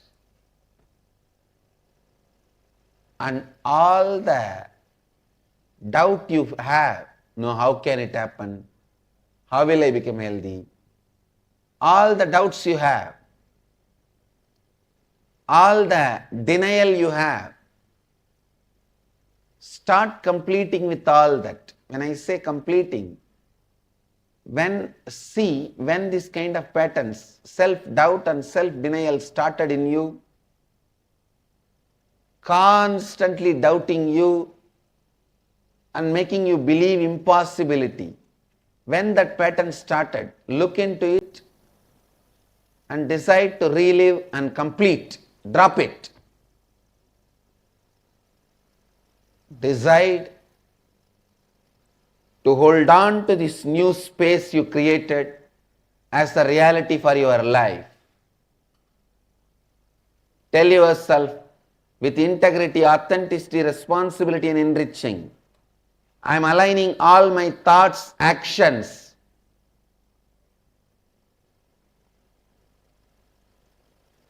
feeling and life to this reality.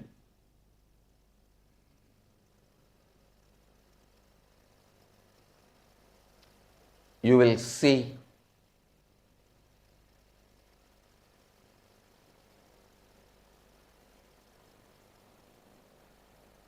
simply the space you created start opening itself, radiating itself, becoming reality in your life.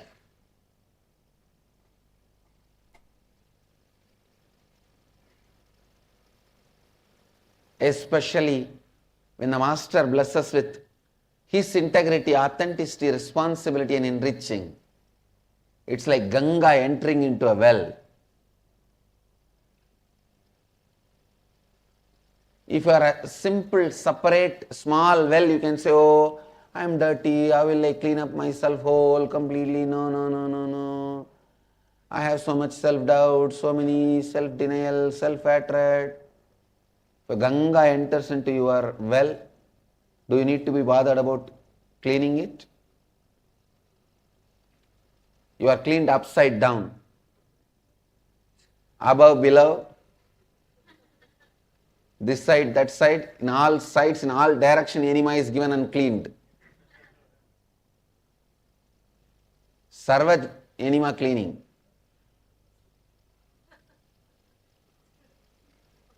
Water wash, water service. Please understand, take responsibility for what you desire. Make yourself deserve for what you desire. You will see cosmos goes on showering.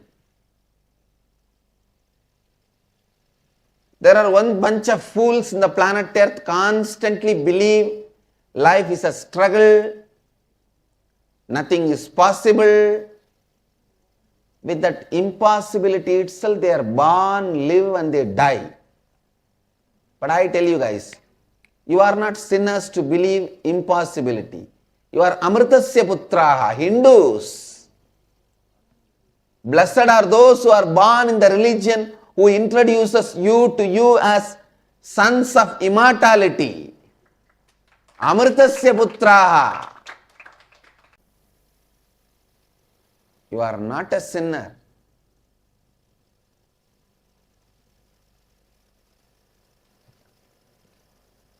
Shrinvandu Vishwe Amritasya Putraha.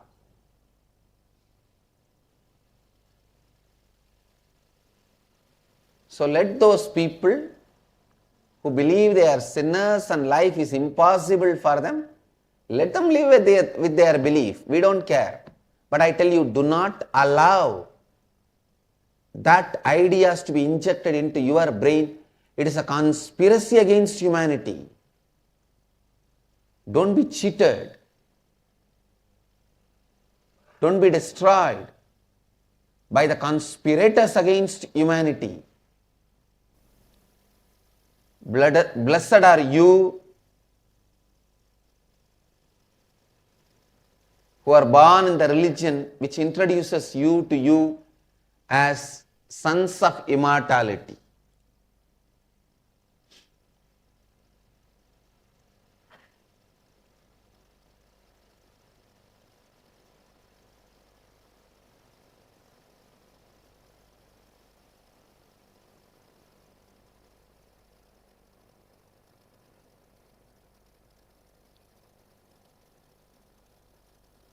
Whoever carries whatever belief, let them carry and let them live. But you don't need to be affected, abused by the wrong beliefs. So you understand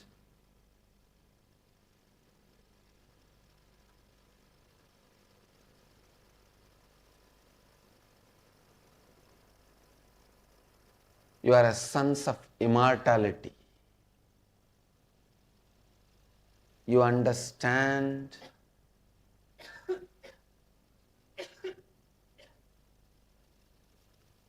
your experience of eternity.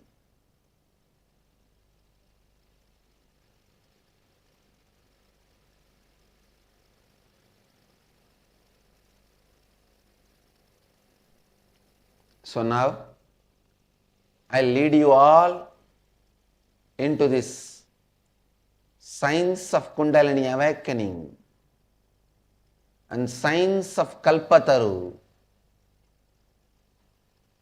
which is the most ancient royal knowledge and royal secret.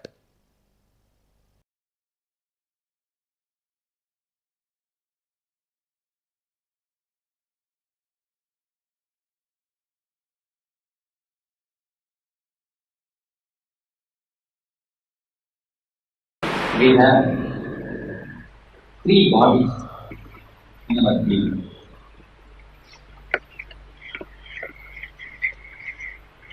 We all think, we all live, we all move with only one body. That is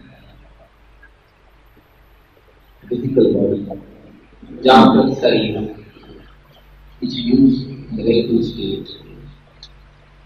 We have one more body, which we use in Swapna, in dream state.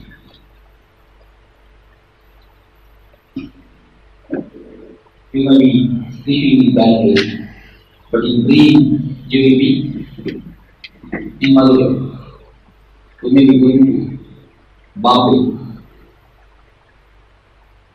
Actually, your physical body is in Bombay, is in Bangalore, but you feel that you are not to Bombay. What is happening? At that time also you assume your body. You are using some body. Without body you won't be able to do any activity. The body which you use in your dreams is subtle body, Sukshma Sarira. We call it Swapna Sarira. And the third body which can't be used but which exists. In deep sleep, you have in complete Sushupti Nidra, you are one body. These 3 bodies meet and merge in 7 places in our body, in our being. They meet and merge in 7 places. These 7 places are called energy centers or chakras. Here is a beautiful diagram, picture given about the chakras. So very nicely. Each and every chakra is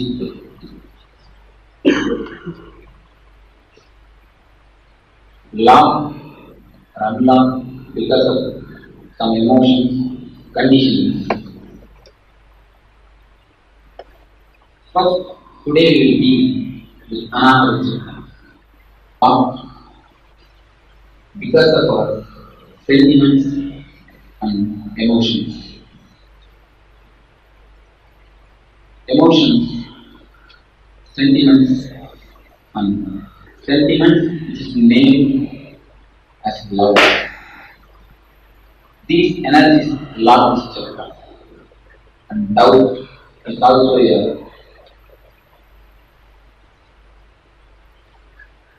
also playing a major role on this chakra.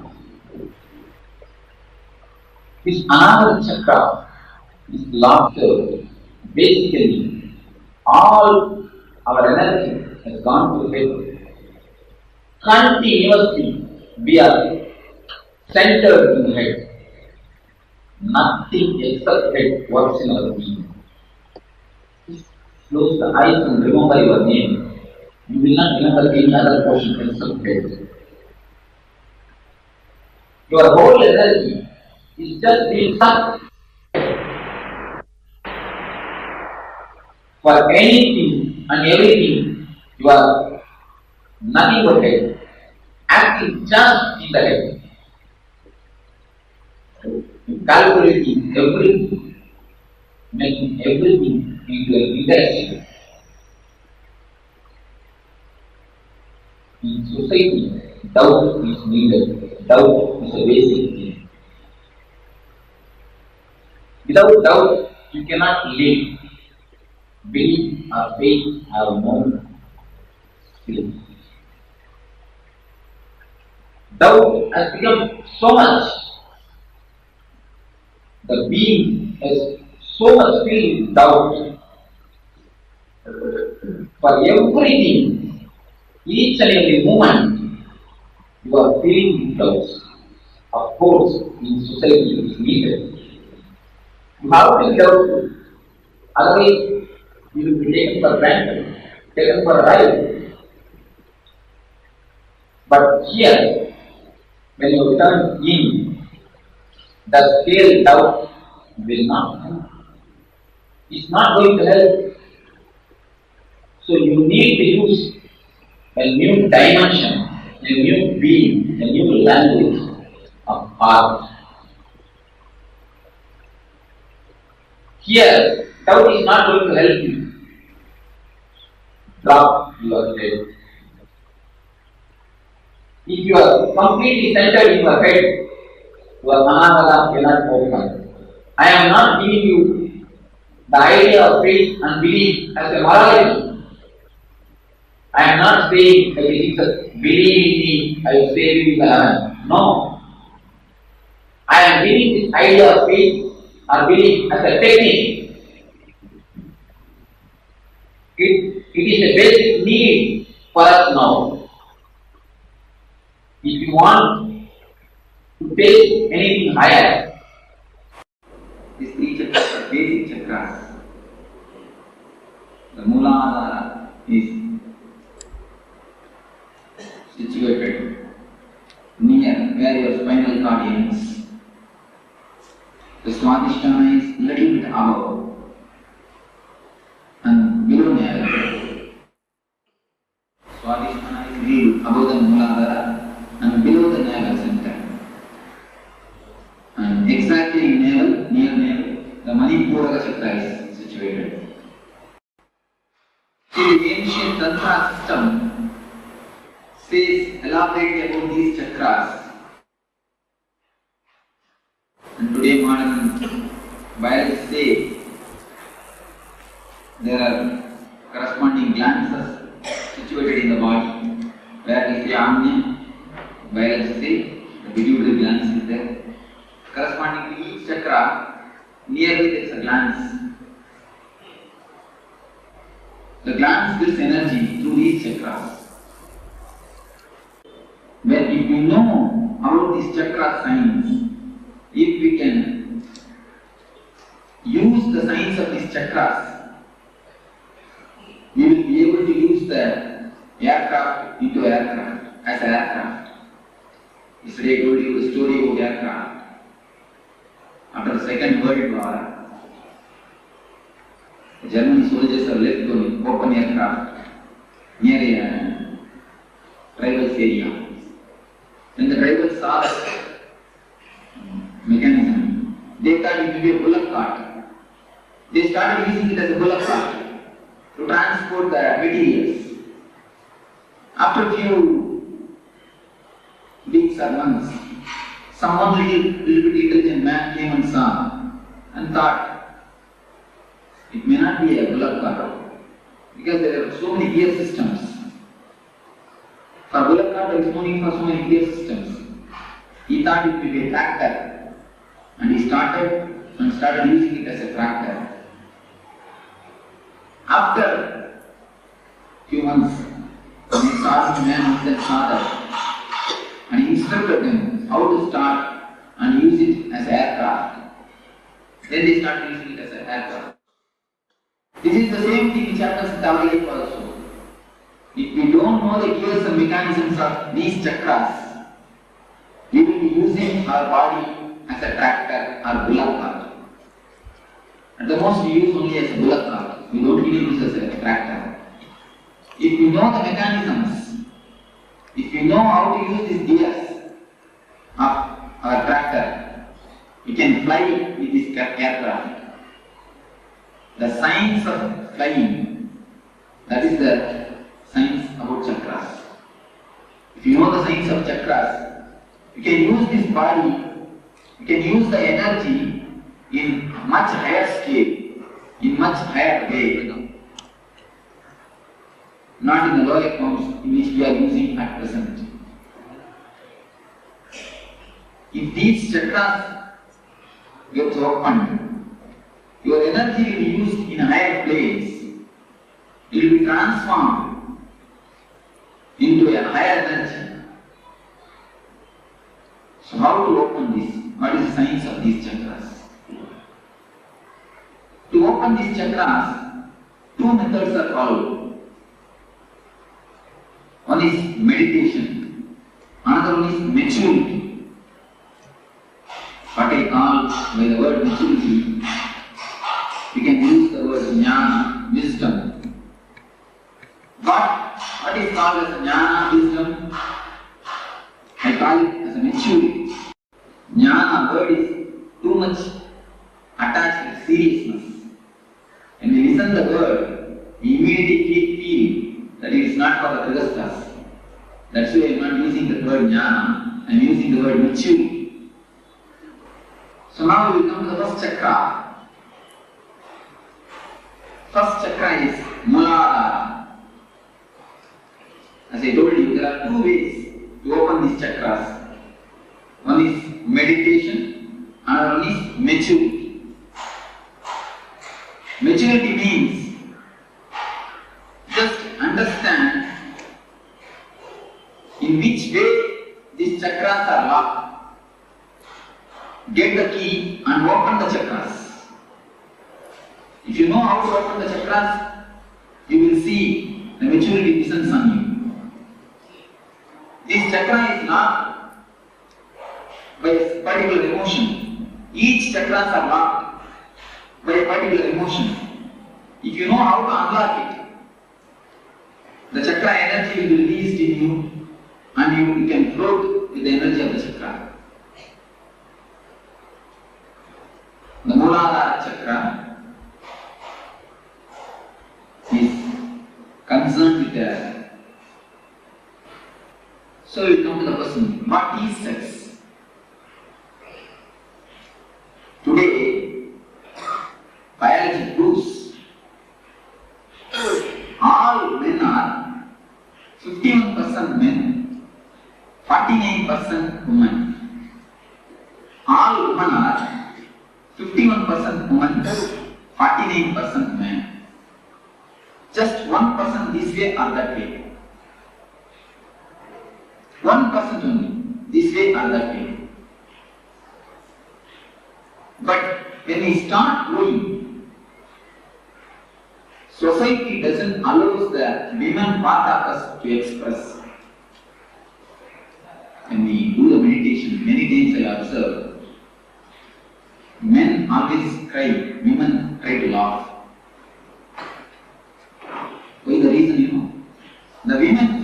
part of us has been suppressed.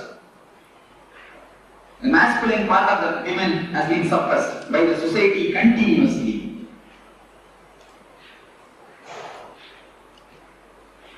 When we start growing, we slowly start collecting the image that 49% in us tries to satisfy itself through mother and father. That is why girl children are always attracted to father and boys are always attracted to mother. From there, the sex starts, the science starts. We start slowly collecting the images, prints. All men try to fulfill their image with mother. All women try to fulfill their man image with father. The art is suppressed by the society. When it is suppressed, we try to fulfill it with the father and with the mother, having some loving relationship. Then after a few years of growth, we start collecting the images from many people, from the outsiders, how a real woman should be, especially from media. How a real man should be. We start collecting the images and start preserving it in our system. The repressed or suppressed women is always in the unconscious. It's a deep science actually, what is happening in the mind. When we go after a certain age, you will start collecting images from many actors, actresses, many stories, especially from the TV serials. From all these things, we start collecting the images and start preserving it. How a right man should be, how a right woman should be, how a many things, how a husband should be, how a mother should be, how a father should be. Many images we start collecting. We keep the imagination of a woman inside, the ideal woman. Sometimes, rarely, at the age of 15, after the 18 to 23, in that age, we see somebody outside and from distance it looks like as if they resemble in this image which you have inside. We continuously start searching for this image. We have the copy inside, we start searching this outside. We start searching whether some image will suit with this image, whether some real person will suit with this image, which we have collected and kept it in our mind. So actually, when you see somebody from distance, you feel as if that your image is resembling with that real person. We start falling in love. The falling in love happens in that moment only. The science behind the falling in love is this. We have an image and we search. In distance we feel. In distance we feel as if the both are resembling.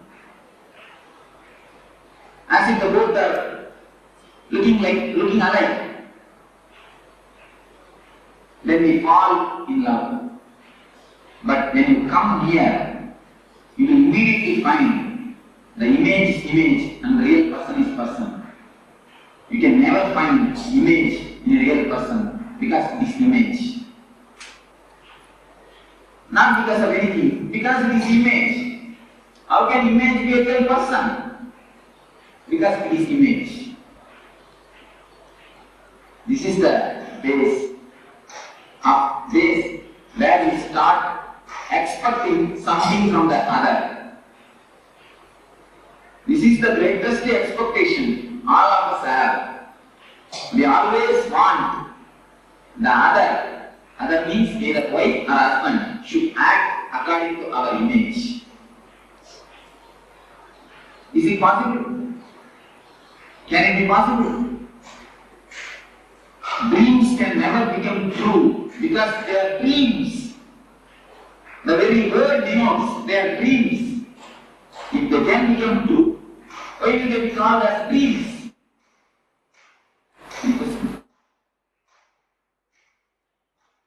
It has to be heard very clearly. Please listen with full attention and try to digest what I say. That's why I am speaking very slowly.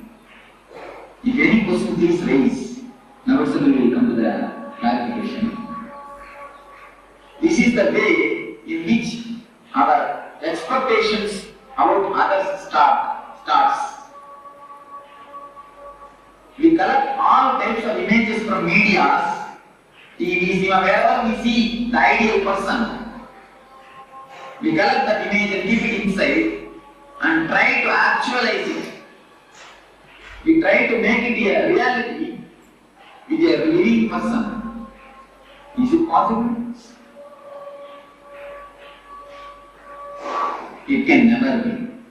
That is why all love ends in failure. All, capital letter A-L-L, you can use. All, without exception. There are, we can say there is an exception, one or two, like Ramakrishna and Sharada Devi. Both of them have no image. Both of them have no expectation. So something directly happened between them. The pure love transmission. Of course, that type of exceptions we need. Our whole life, the so-called life, is nothing but this unending war. If any of you oppose, I can go more deep into this subject. Any of you can raise any questions. Always it goes in such a way. So we have an image and we start carving. The whole day, 24 hours, she is with hammer and chisel, you are also with hammer and chisel. When you find her, you start chiseling. When she finds you, she starts chiseling. The house is continuously, completely filled with the sizzling sound. Keep quiet. Don't stand. All these sounds are nothing but sizzling sounds. The continuous sizzling sound is resounding in the house. So, this is the way this chakra is locked. When you expect something from others, when you try to fulfill your imagination by disturbing others, this chakra gets locked. This chakra has nothing to do with sex as you think, as you get the meaning of the word sex. This chakra is something to do with deeply our imagination. This chakra has nothing to do directly with sex. One day, morning, Buddha used to deliver every day morning lecture, discourses. One day morning discourse, he has got 10,000 sannyas disciples.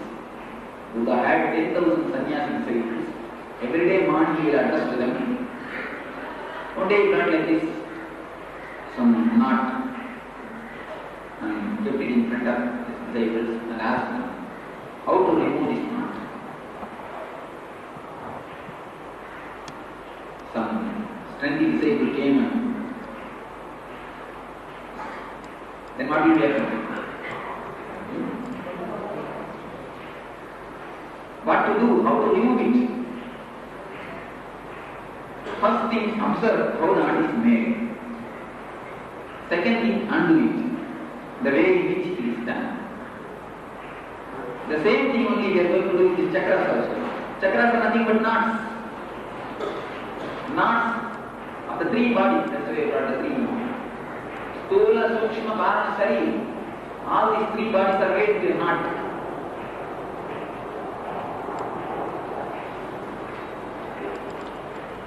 So how this chakra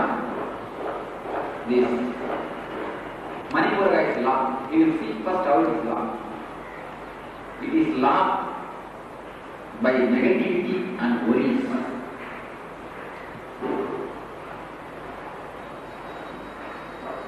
When you feel some negative emotions, depressed, disturbed by some outer incidents, which is unbearable, immediately your stomach will get affected. Am I right? When you feel depressed, negativity, some outer incident which you are not able to bear, immediately your stomach will get upset. And you will feel the weight itself in stomach only when you feel depressed. And in all the languages, there is an expression, I cannot digest this. I cannot stomach it. I cannot digest it. If something happens which you are not able to bear, you never say I cannot smell it. You never say I cannot hear it. You say I cannot digest it. Negativity and worry. These two things affect the chakra. Depression.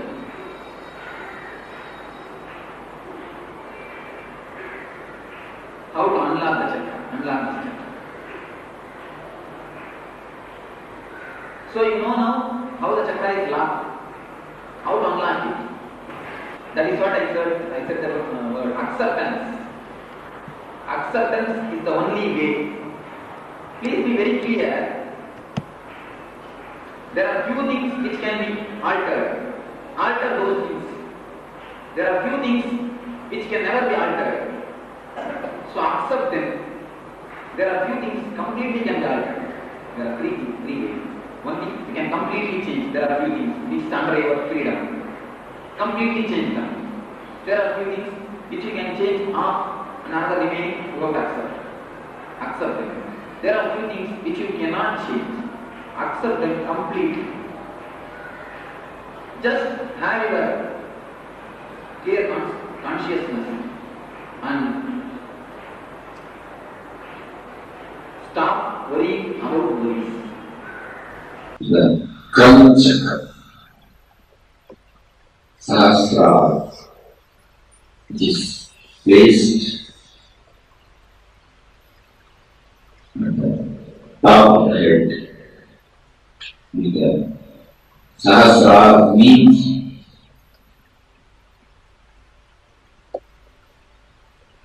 thousands of countless. It is not exactly 1,000. It is not meant that 1,000. Countless is the figures or radius, the R, which is countless. They just want to express the infinity. So they are using the word Sahasrara.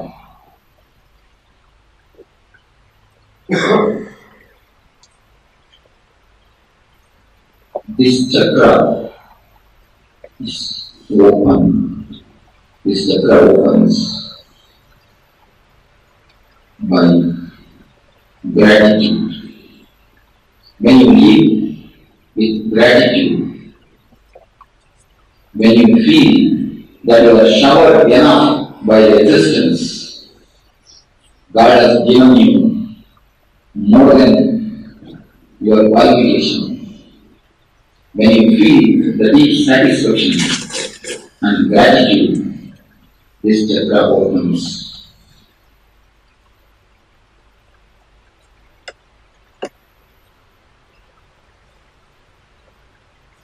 The word life. There are many ways of life.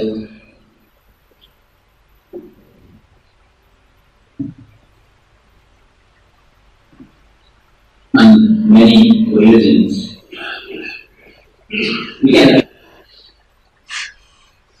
if you list out things which you don't have, you can make a big list. You can make a very big list, which is infinite. You can make a long list. which can go beyond the hills. This side. The same way, if you make things which you have, you make a list, the things which you have, that also you can make a long list. You can start with your have, because many people don't have. Start with have. You can make a very big list. Decide. Decide a big list. And decide another big list.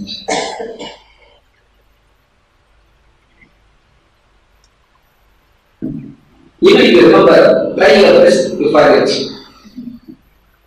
Have only this key, that's enough. Abdullah meditation. Only this key is enough. This key can open all the 7 centers. If you are blissful, if you are with Nityananda, you will not have any imagination, expectation about others. Incarnation is a person who makes the ultimate spiritual truth psychologically easy to practice in every age. Listen. Every age the human being's psychology changes. Your fears changes. Your love changes.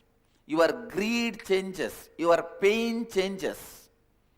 Your difficulties changes. Your comforts changes. See, the time of Rama, the fear of people is animals, demons. That is why he has to be all the time with a bow and arrow, and he has to show himself as the master of bow and arrow. But now we don't need bow and arrow, because through bow and arrow I can't protect any of you. Forget about protecting me. I can't protect any of you, because our fears have changed. Our pains have changed. It is no more the wild animals threatening us. We are threatening their existence. It is no more our fear. Our fears have changed. I hope all the participants, all of you have been able to visualize how you are manifesting the reality with the new words that you are going to be using towards yourself. Do any of you have any questions? Do you want to share any clicks that you got while doing the internalization? Anthony Aya, Rahul Kanaya, anyone from Kailasa, Toronto. Each of you can also post. Mandeshri, you post. I manifest that I am powerful. I have no negative thoughts. But other people, but other people and always act with compassion. Thank you. Okay. Yeah, you have posted. Rahul Kannaya, you have posted. You want Swamiji. Okay, just give me 1 minute. Yeah. Once Swamiji said to me, this is your new birth. Forget what astrologer said. This was few years back. But around 2 years back after that, after feeling ill, I went to astrologer and he predicted negative. So, along with fear, I have guilt. Okay.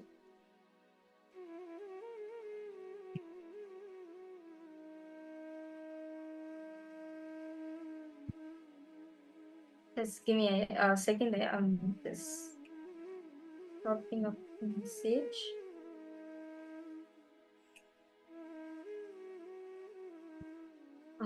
Okay, thank you for that. I went to the astrologer and predicted negative, so I have guilt too. And I went to him. Okay, I just want to share a notebook. It helps in cleansing. Okay, no problem with Rahul Kannaya. See, it's not Swamiji shared, right? This is your new birth. What else more do you need? But Avatar himself is saying this, Ayya, what else more do you need? See, I like to tell you one thing, Ayya.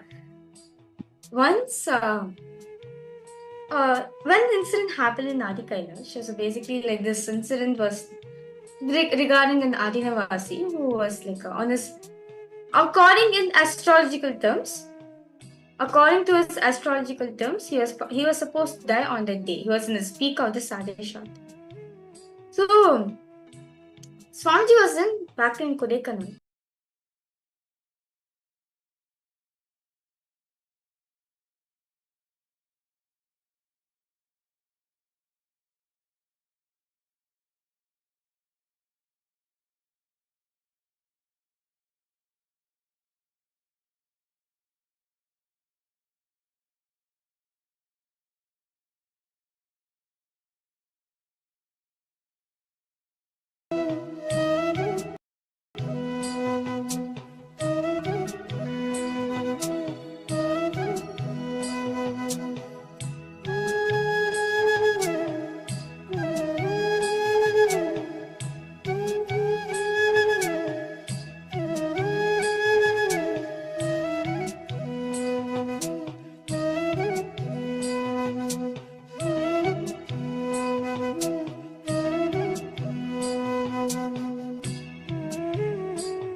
Connecting with the divine with your eyes closed is meditation. Connecting with the divine with your eyes open is darshan. Come, let us all now move from meditation to darshan. Slowly, very slowly, please open your eyes.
today on this auspicious occasion, on the occasion of the Mauni Amavasya, as the 2 billion Hindu diaspora gathered together for the grand celebrations of the Snan, the Amrit Snan that is happening. And today, with the grace and blessings of the Supreme Pontiff of Hinduism, Hindus together have gathered in the Pashupatinath Temple in Los Angeles, USA, and Kailasa, Los Angeles. Kailasa, USA is also leading at the celebrations, the Amrit Snan Mahotsav that is happening in Prayagraj and in Pashupatinath Temple in Los Angeles. The Maha Kumbh Mela 2025, where so many millions of people have gathered together in Prayagraj, as well as the whole Hindu diaspora around the world is celebrating Maha Kumbh Mela. We are now having, right now as we are talking, we are having the Amrit Snan, which is happening in Prayagraj and in Pashupatinath Temple in Kailasa, Los Angeles. And the Supreme Pontiff of Hinduism, with his tireless efforts, is bringing together the global Hindu diaspora, taking Kumbh Mela, making Kumbh Mela global, making the grand celebration, the grand narrative of Hinduism is showcased in the Kumbh Mela celebration, and millions of Hindus are gathering together. And right now, as Amrit Snan is happening in Prayagraj, and Kailasa, Prayagraj is also taking part and being part of the Amrit Snan celebrations. And here, Swamiji, Kailasa, the Hindu Parliament, is leading the Kumbh Mela whole celebration, making it global, bringing together the temples from all around the world. In Prayagraj, which is in India right now, the Amrit Snan is happening, and simultaneously at the same time in the US, in Kailasa, Los Angeles, we are having the Amrit Snan happening in the Pashupatinath Temple. So we are celebrating the Maha Kumbh Mela, the world's ancient celebration that has been taken to the global level by Swamiji, Supreme Pontiff of Hinduism. And Swamiji is reviving the collective Hindu identity, the identity of all the dharmic religions, reviving, bringing together all the religious leaders, thinkers, opinion makers, decision makers, the temple heads, who all have taken the responsibility to revive the Sanatana Hindu Dharma in their locations. The Supreme Pontiff of Hinduism is bringing together all the Hindu temples from around the world, from various different countries, for the grand celebrations of the Kumbh Mela, making it global. And today, we take immense pride in welcoming every one of you for this grand celebrations and for the audience or the darshan of the Supreme Pontiff of Hinduism. And as we all enjoy, rejoice this auspicious, powerful darshan of Swamiji, we'd like to now walk you all through the various different platforms through which you can connect to Swamiji. You can offer your prayers, you can request for boons and blessings directly from Swamiji himself. Take a few minutes and head to each one of these platforms, and in each of these platforms you can post your prayers and blessing requests, where directly Swamiji, the Supreme Pontiff of Hinduism himself, will be personally leading your prayers and showering you with his grace and blessings. Take a few minutes. The first platform being YouTube, Kailasa Despesh Nityananda YouTube channel. Like the channel and subscribe to this channel, and make sure to have the bell icon on too, so that you can get the latest videos and notifications from this channel. Go to the live video, you'll be able to see the current live darshan in that video. And in the live chat section, you can post any prayers you want. And we have been experiencing, and so many millions of people have been continuously sharing how any prayer that they are putting in these social media platforms and getting the blessing from Swamiji immediately starts manifesting as reality. So take a few minutes, go ahead and post your prayers here and receive the direct blessings from Swamiji through YouTube. The next platform is X, previously called as Twitter. Kindly take a few minutes